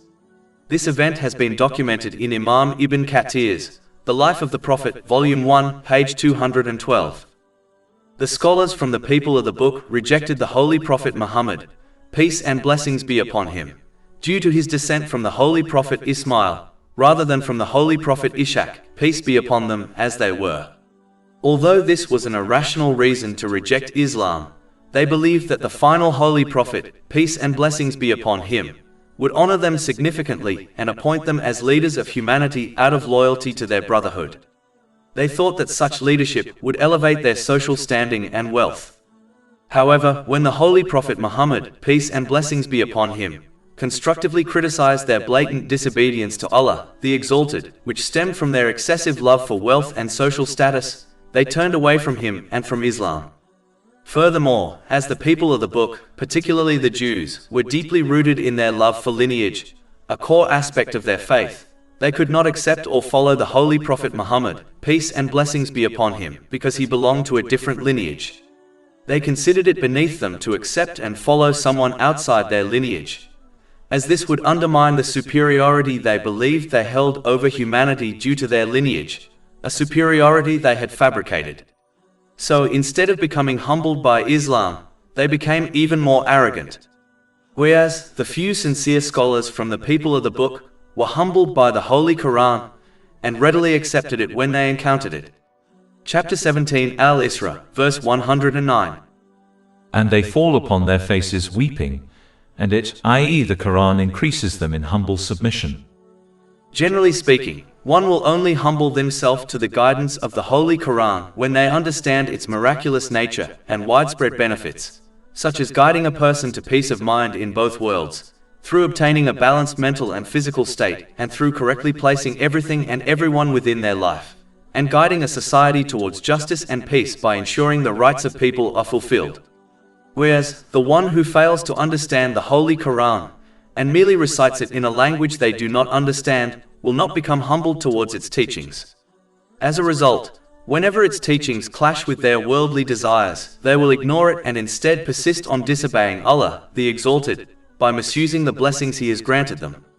As a result, they will experience an imbalance in their mental and physical well-being, and they will misplace their relationships and priorities, leaving them ill-prepared for their ultimate accountability on the Day of Judgment. As a consequence, they will face significant stress and hardship in both this life and the next, regardless of any material wealth they may possess. Chapter 17 Al-Isra, verse 109. And they fall upon their faces weeping, and it, i.e. the Quran, increases them in humble submission. This profound experience will only take place when an individual genuinely intends to seek right guidance and act upon it, even if it conflicts with their desires, leading them to pursue Islamic knowledge with an open and impartial mindset. Those who do so will surely be moved by the clear evidence found in the Holy Quran and the teachings of the Holy Prophet Muhammad, peace and blessings be upon him. Consequently, they will inevitably submit, as their spiritual heart has acknowledged and embraced the truth. In contrast, those who approach Islamic teachings with a fixed and biased perspective, or who adopt an incorrect intention, only willing to follow the Islamic teachings that align with their desires, will not humbly submit to it, and as a result, they will not find the right guidance that brings peace of mind in both this life and the hereafter, through obtaining a balanced mental and physical state, and through correctly placing everything and everyone within their life, even if they claim belief in Islam. Those who humbly submit to Allah, the Exalted, will therefore sincerely obey Him by correctly using the blessings He has granted them, as outlined in Islamic teachings. This will guarantee that they achieve a balanced mental and physical state, properly positioning everything and everyone in their lives, while sufficiently preparing for their accountability on the Day of Judgment. Consequently, this behavior will result in peace of mind in both worlds. Chapter 17 Al-Isra, verse 110. Say, call upon Allah or call upon the Most Merciful. Whichever name you call, to Him belong the best names. In addition, as indicated by this verse, an aspect of obeying Allah, the Exalted, is understanding and acting on the divine names and attributes of Allah, the Exalted, according to one's created ability. Indeed, a hadith in Sahih Bukhari, number 2736, states that the Holy Prophet Muhammad, peace and blessings be upon him, indicated that anyone who knows the 99 names of Allah, the Exalted, will gain entry to paradise. However, knowing these names goes beyond mere memorization. It involves studying them and applying them in accordance with one's own status and capabilities. For instance, Allah the Exalted is recognized as the most merciful due to His boundless status. This attribute signifies that Allah, the Exalted, grants innumerable blessings to His creation and is perpetually very kind to them. This same quality has also been associated with others, including the Holy Prophet Muhammad, peace and blessings be upon him. Chapter 9 at Tawbah, verse 128. There has certainly come to you a messenger from among yourselves. Grievous to him is what you suffer. He is concerned over you, i.e. your guidance, and to the believers is kind and merciful. In the context of creation, merciful refers to being soft-hearted and compassionate. Likewise, Allah, the Exalted, is all-forgiving due to His boundless nature. Embracing this quality by forgiving others for the sake of Allah, the Exalted, is highly encouraged in Islam. Chapter 24 An-Nur, verse 22. And let them pardon and overlook. Would you not like that Allah should forgive you? So the divine attributes of Allah, the Exalted, can be adopted by people according to their status and potential. Thus, one needs to first grasp the significance of the divine attributes and names, and then embody these meanings in their actions and character, until they are deeply ingrained in their spiritual hearts, enabling them to cultivate noble character. This noble character will guide them to utilize the blessings they have received in ways that are pleasing to Allah, the Exalted, as described in the teachings of the Holy Quran and the traditions of the Holy Prophet Muhammad, peace and blessings be upon him. This ultimately results in peace and success in both worlds, by achieving a balanced mental and physical state, and by appropriately positioning everything and everyone in their lives. Chapter 16 An-Nahl, verse 97.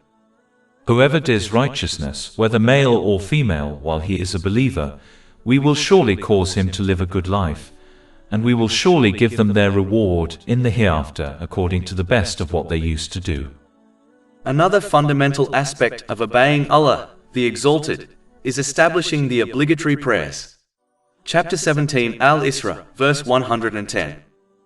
And do not recite too loudly in your prayer or too quietly, but seek between that an intermediate way. As the non-Muslims of Mecca would mock the Holy Quran and make noise whenever it was recited in order to prevent others from listening to it, the Holy Prophet Muhammad, peace and blessings be upon him, was commanded to recite in a balanced way so that the non-Muslims would not interrupt his prayer, and so the companions, may Allah be pleased with them, praying with him, could hear the Holy Quran being recited as well. Generally speaking, despite the difficulties they were facing, they were not told to abandon their prayers. This indicates the importance of establishing the obligatory prayers at all times. Establishing obligatory prayers means more than just performing them. It involves fulfilling them with their full conditions and manners, like praying on time. The Holy Quran frequently emphasizes establishing prayers because it is the most crucial practical evidence of a person's faith in Allah, the Exalted. The daily prayers are spaced out throughout the day, serving as a constant reminder of the Day of Judgment and a practical way to prepare for it. Thus, they are seen as the fundamental basis of all righteous actions. Each part of the prayer connects to the final reckoning. For instance, when one stands upright in prayer, it mirrors how they will stand before Allah, the Exalted, on the Day of Judgment. Chapter 83 Al-Mutaffifin, verses 4-6. Do they not think that they will be resurrected? For a tremendous day, the day when mankind will stand before the Lord of the worlds. Bowing in prayer serves as a reminder of the many people who will be criticized on the Day of Judgment for not having bowed to Allah, the Exalted, during their lives. Chapter 77 Al-Mursalat, verse 48. And when it is said to them, bow in prayer, they do not bow. In addition to not bowing, the criticism on Judgment Day also includes failing to practically submit to the obedience of Allah, the Exalted, in all aspects of life. Prostration during prayer serves as a powerful reminder of this. It reflects the invitation for all people to prostrate to Allah, the Exalted, on the Day of Judgment. However, those who did not prostrate correctly and obey Him in every aspect of their lives on earth will be unable to do so on that final day. Chapter 68 Al-Qalam, verses 42-43. On the day when matters become dire, they will be invited to prostrate themselves but will be prevented from doing so. Their eyes humbled, humiliation will cover them. And they used to be invited to prostration while they were sound. Sitting on one's knees during prayer serves as a reminder of the posture one will assume before Allah, the Exalted, on the Day of Judgment, in anticipation of their final reckoning. Chapter 45 Al-Jathiyah, verse 28. And you will see every nation kneeling from fear. Every nation will be called to its record and told, today you will be recompensed for what you used to do. Performing one's prayers while keeping these elements in mind ensures they are established correctly. This practice, in turn, fosters a sincere obedience to Allah, the Exalted, in the intervals between prayers. Chapter 29 Al-Ankabut, verse 45. Indeed, prayer prohibits immorality and wrongdoing. This obedience involves correctly using the blessings one has been granted as outlined in the Quran and the traditions of the Prophet Muhammad, peace and blessings be upon him. Engaging in such conduct will facilitate the attainment of equilibrium between mental and physical well-being and enable them to appropriately organize their relationships and responsibilities within their lives. Moreover, it will allow them to prepare conscientiously for their ultimate accountability on the Day of Judgment. Consequently, this approach fosters a profound sense of tranquility in both worlds. Whereas, the one who neglects their obligatory prayers must fear leaving this world without their faith. The Holy Prophet Muhammad, peace and blessings be upon him, has warned in a hadith found in Jami at Tirmidhi, number 2618, that abandoning the obligatory prayers is the difference between belief and disbelief. It is important to understand that faith is like a plant. It needs to be nourished by acts of obedience to thrive and survive. Just as a plant without enough sunlight will wither and die, a person's faith can weaken and even die if it is not nourished by good actions. This is the greatest possible loss. Another aspect of obeying Allah, the Exalted, correctly, is by understanding His unique attributes, which make it clear that He alone is worthy of worship and obedience at all times. Chapter 17 Al-Isra, verse 111. And say praise to Allah. An individual who assumes responsibility for aspects of another's welfare, such as providing shelter, is deserving of sincere appreciation. In light of this, it is both just and appropriate that gratitude be directed towards Allah, the Exalted, who has bestowed every blessing within the universe upon humanity. Gratitude expressed through intention entails performing deeds solely for the sake of pleasing Allah, the Exalted. Actions motivated by any other purpose will not be rewarded by Him. As cautioned in a hadith recorded in Jami at Tirmidhi, hadith number 3154. A clear indication of a sincere intention is that one neither seeks nor anticipates recognition or recompense from others. Verbal gratitude is manifested by speaking words of goodness or choosing silence when appropriate. Gratitude through action involves utilizing the blessings granted by Allah, the Exalted, in ways that align with His pleasure, as prescribed in the Holy Quran and the noble traditions of the Prophet Muhammad, peace and blessings be upon him. Such conduct results in an increase in divine blessings, and ultimately leads to tranquility and contentment in both this life and the hereafter, through obtaining a balanced mental and physical state, and through correctly placing everything and everyone within their life. Chapter 14 Ibrahim, verse 7. If you are grateful, I will surely increase you in favor. Moreover, it is universally accepted that when an individual owns an item, they retain the right to utilize it in any manner they deem appropriate. In this regard, as Allah the Exalted is the creator, owner, and sustainer of all that exists within the universe, including human beings, it follows that He alone determines what should transpire within His creation. Consequently, it is both reasonable and just that individuals submit to His will, for He is the sole proprietor of the universe and all that it contains.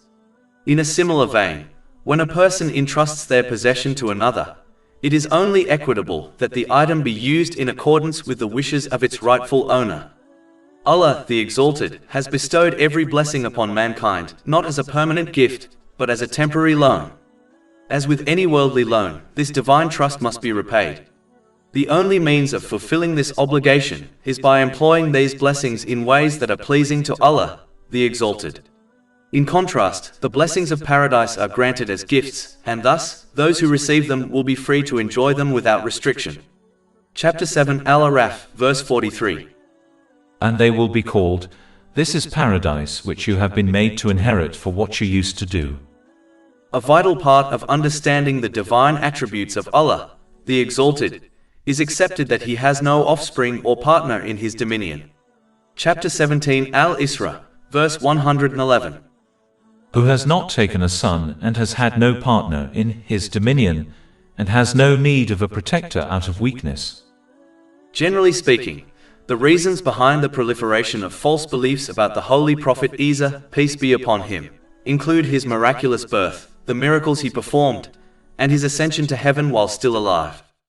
The Holy Quran affirms the miraculous birth of the Holy Prophet Isra, peace be upon him, and explicitly describes his birth without a father as a testament to the limitless power of Allah, the Exalted.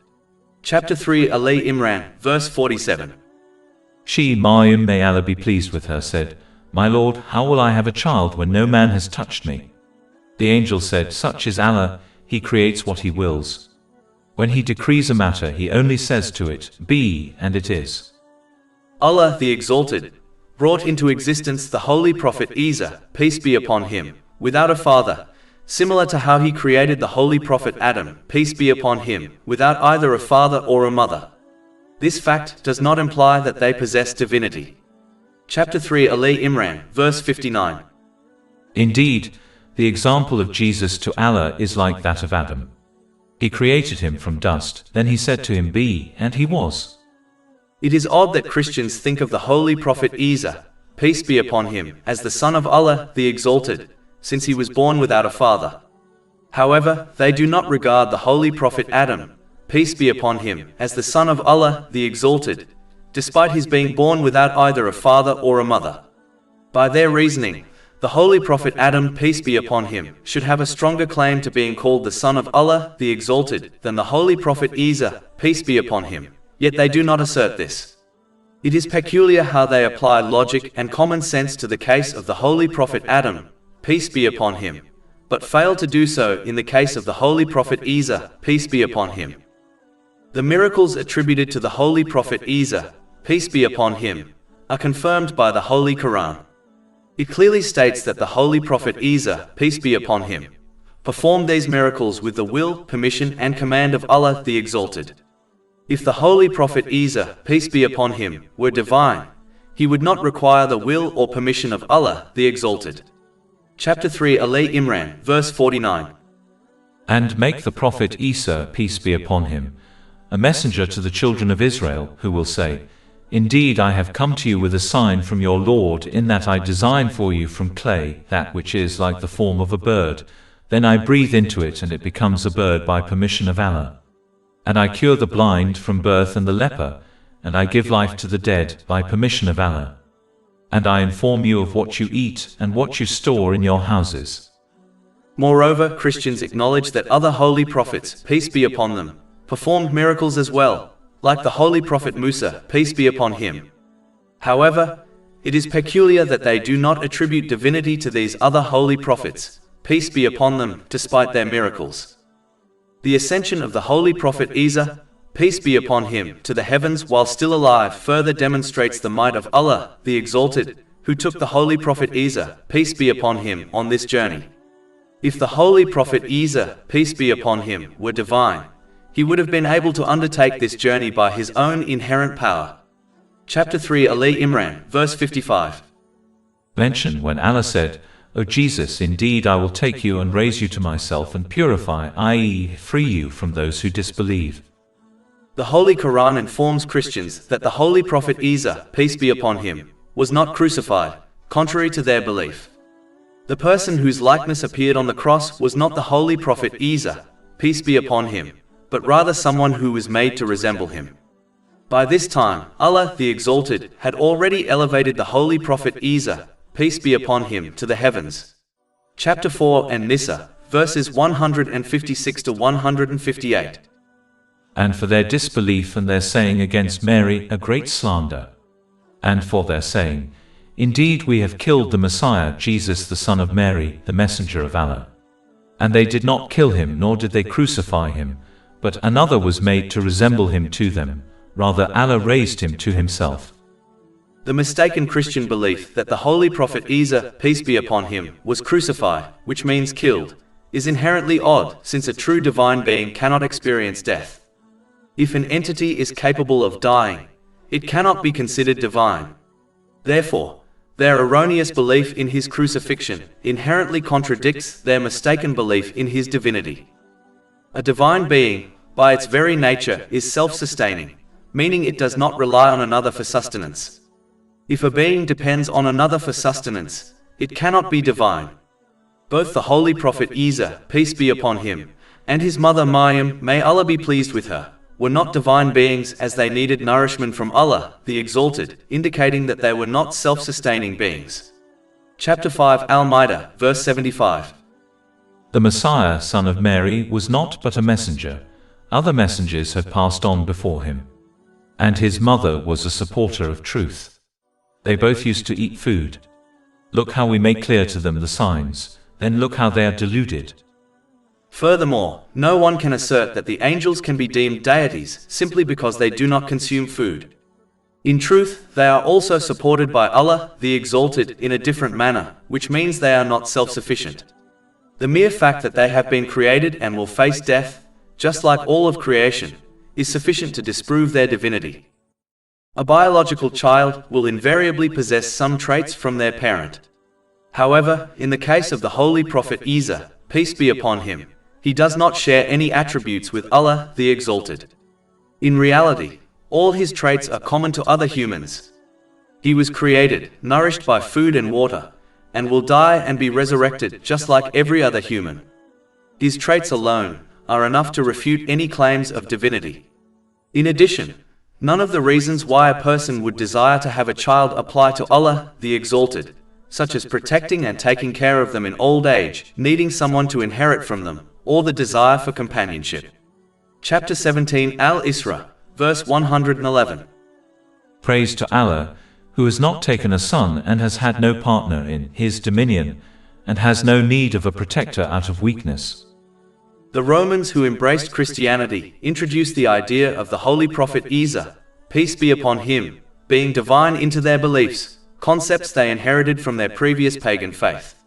They took a noble and revered Holy Prophet, peace be upon him, and associated him with myths and legends, such as Zeus, Hercules, and Odin. It only takes a small amount of common sense to realize that a being who is created, dependent on another for sustenance, and capable of dying, can never be divine, as these attributes contradict the essence of a divine being.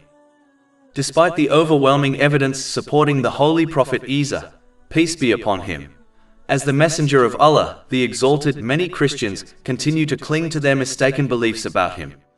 A significant factor contributing to this unusual behavior is the blind imitation of their elders. This blind imitation hinders individuals from evaluating knowledge and evidence, as well as from questioning the beliefs and assumptions instilled in them during their upbringing. Such behavior contradicts the principles of Islam and common sense, as humans were created to think and reason, not to follow blindly like cattle.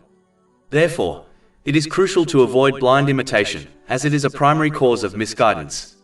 Instead, individuals should apply their common sense and critically assess knowledge and evidence in every situation they face, whether it pertains to worldly matters or religious beliefs, and then make informed choices.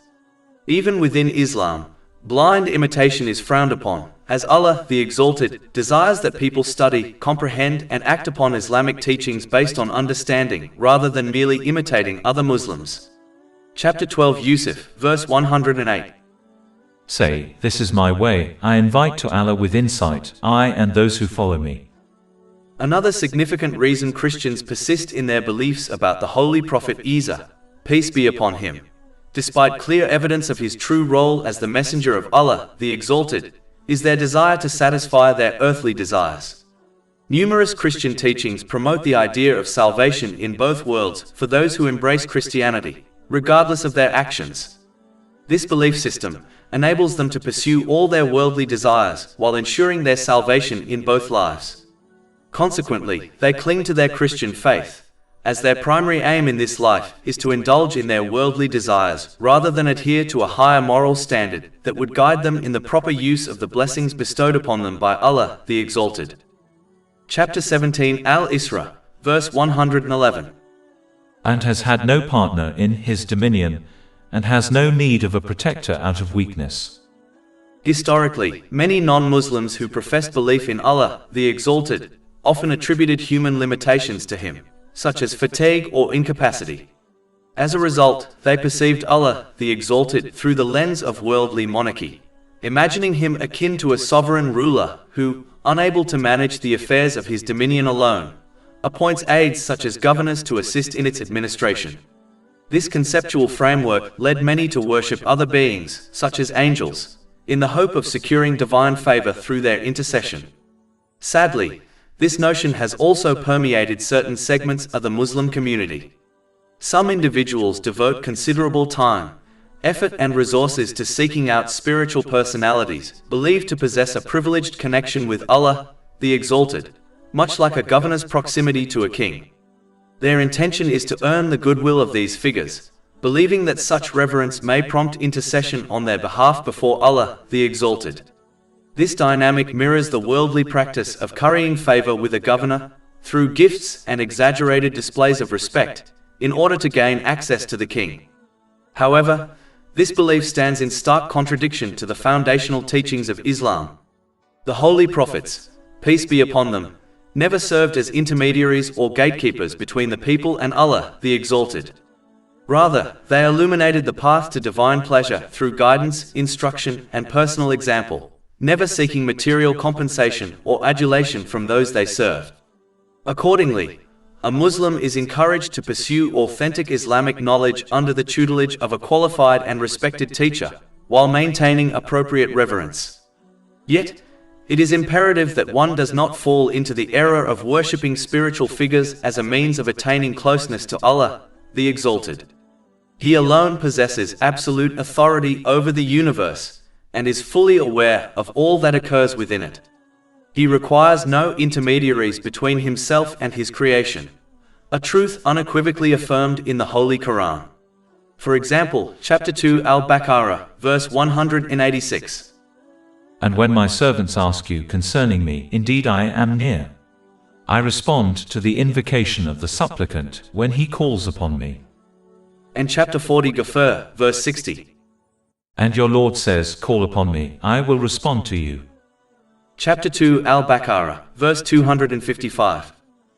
Who is it that can intercede with him except by his permission? Furthermore, although intercession will indeed occur on the Day of Judgment, subject to the permission of Allah, the Exalted, it is of utmost importance that its significance is not treated with mockery or disregard. To do so may result in being deprived of this divine mercy. Disparaging the concept of intercession often stems from a complacent disposition, wherein an individual fails to employ the blessings granted to them in accordance with Islamic principles, yet still expects salvation through the intervention of others, such as relatives or spiritual figures. In fact, the one who mocks intercession in this way may find that the Holy Prophet Muhammad, peace and blessings be upon him, against them on Judgment Day. Chapter 25 Al-Furqan, verse 30. And the Messenger has said, O my Lord, indeed my people have taken this Quran as a thing abandoned. This verse pertains specifically to Muslims, as they are the sole community that has acknowledged and embraced the Holy Quran. In contrast, non-Muslims, having not accepted its guidance and therefore cannot be described as abandoning it. The outcome of any Muslim against whom the Holy Prophet Muhammad, peace and blessings be upon him, bears witness against on the Day of Judgment is obvious. Even in cases where intercession is granted, such negligence may not prevent entry into hell. At most, it may reduce the severity of the punishment. It must be clearly understood that even the briefest experience of hell is profoundly unbearable.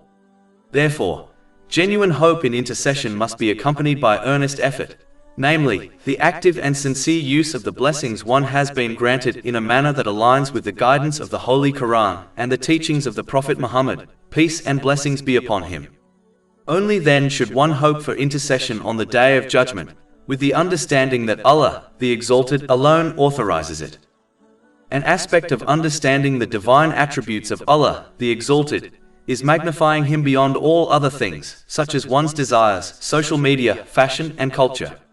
Chapter 17 Al-Isra, verse 111. And magnify him with all magnificence.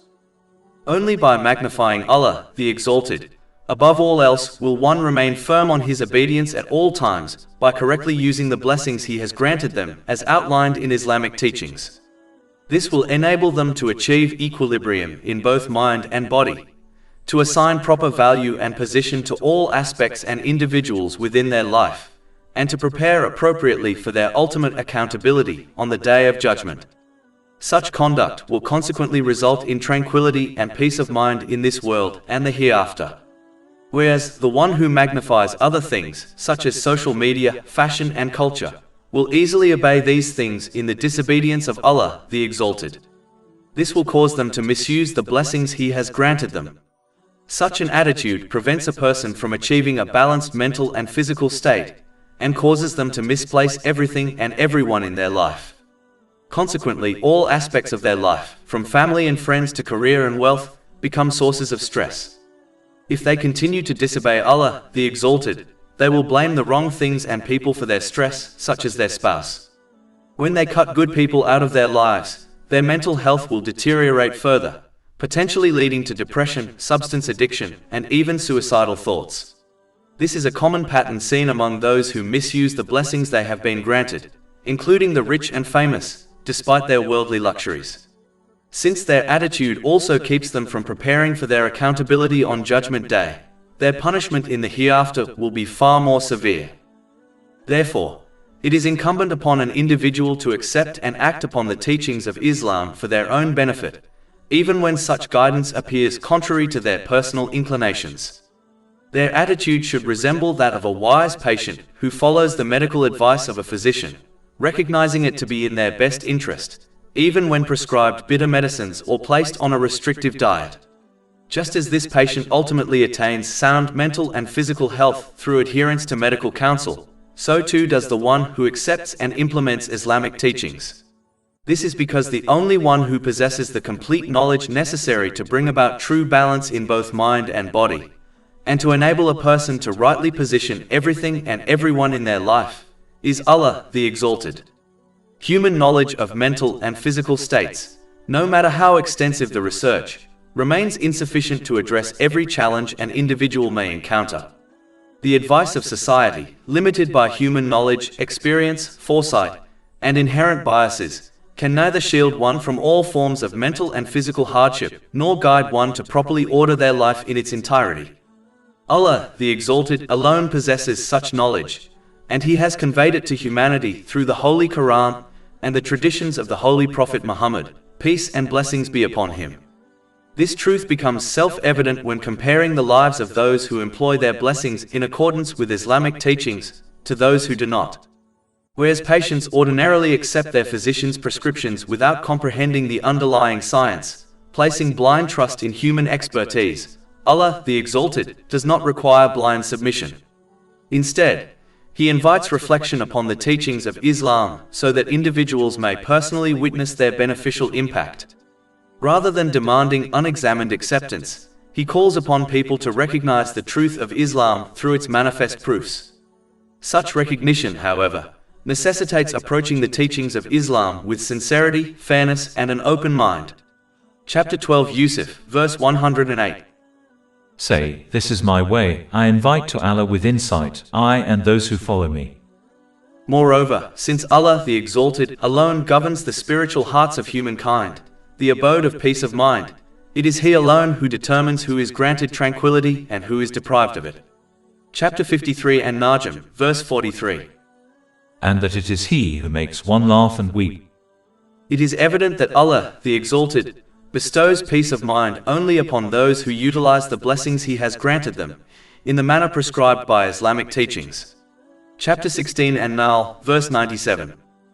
Whoever does righteousness, whether male or female, while he is a believer, we will surely cause him to live a good life, and we will surely give them their reward in the hereafter according to the best of what they used to do. All praise is due to Allah, Lord of the worlds, and may peace and blessings be upon His final messenger, Muhammad, his noble family and companions.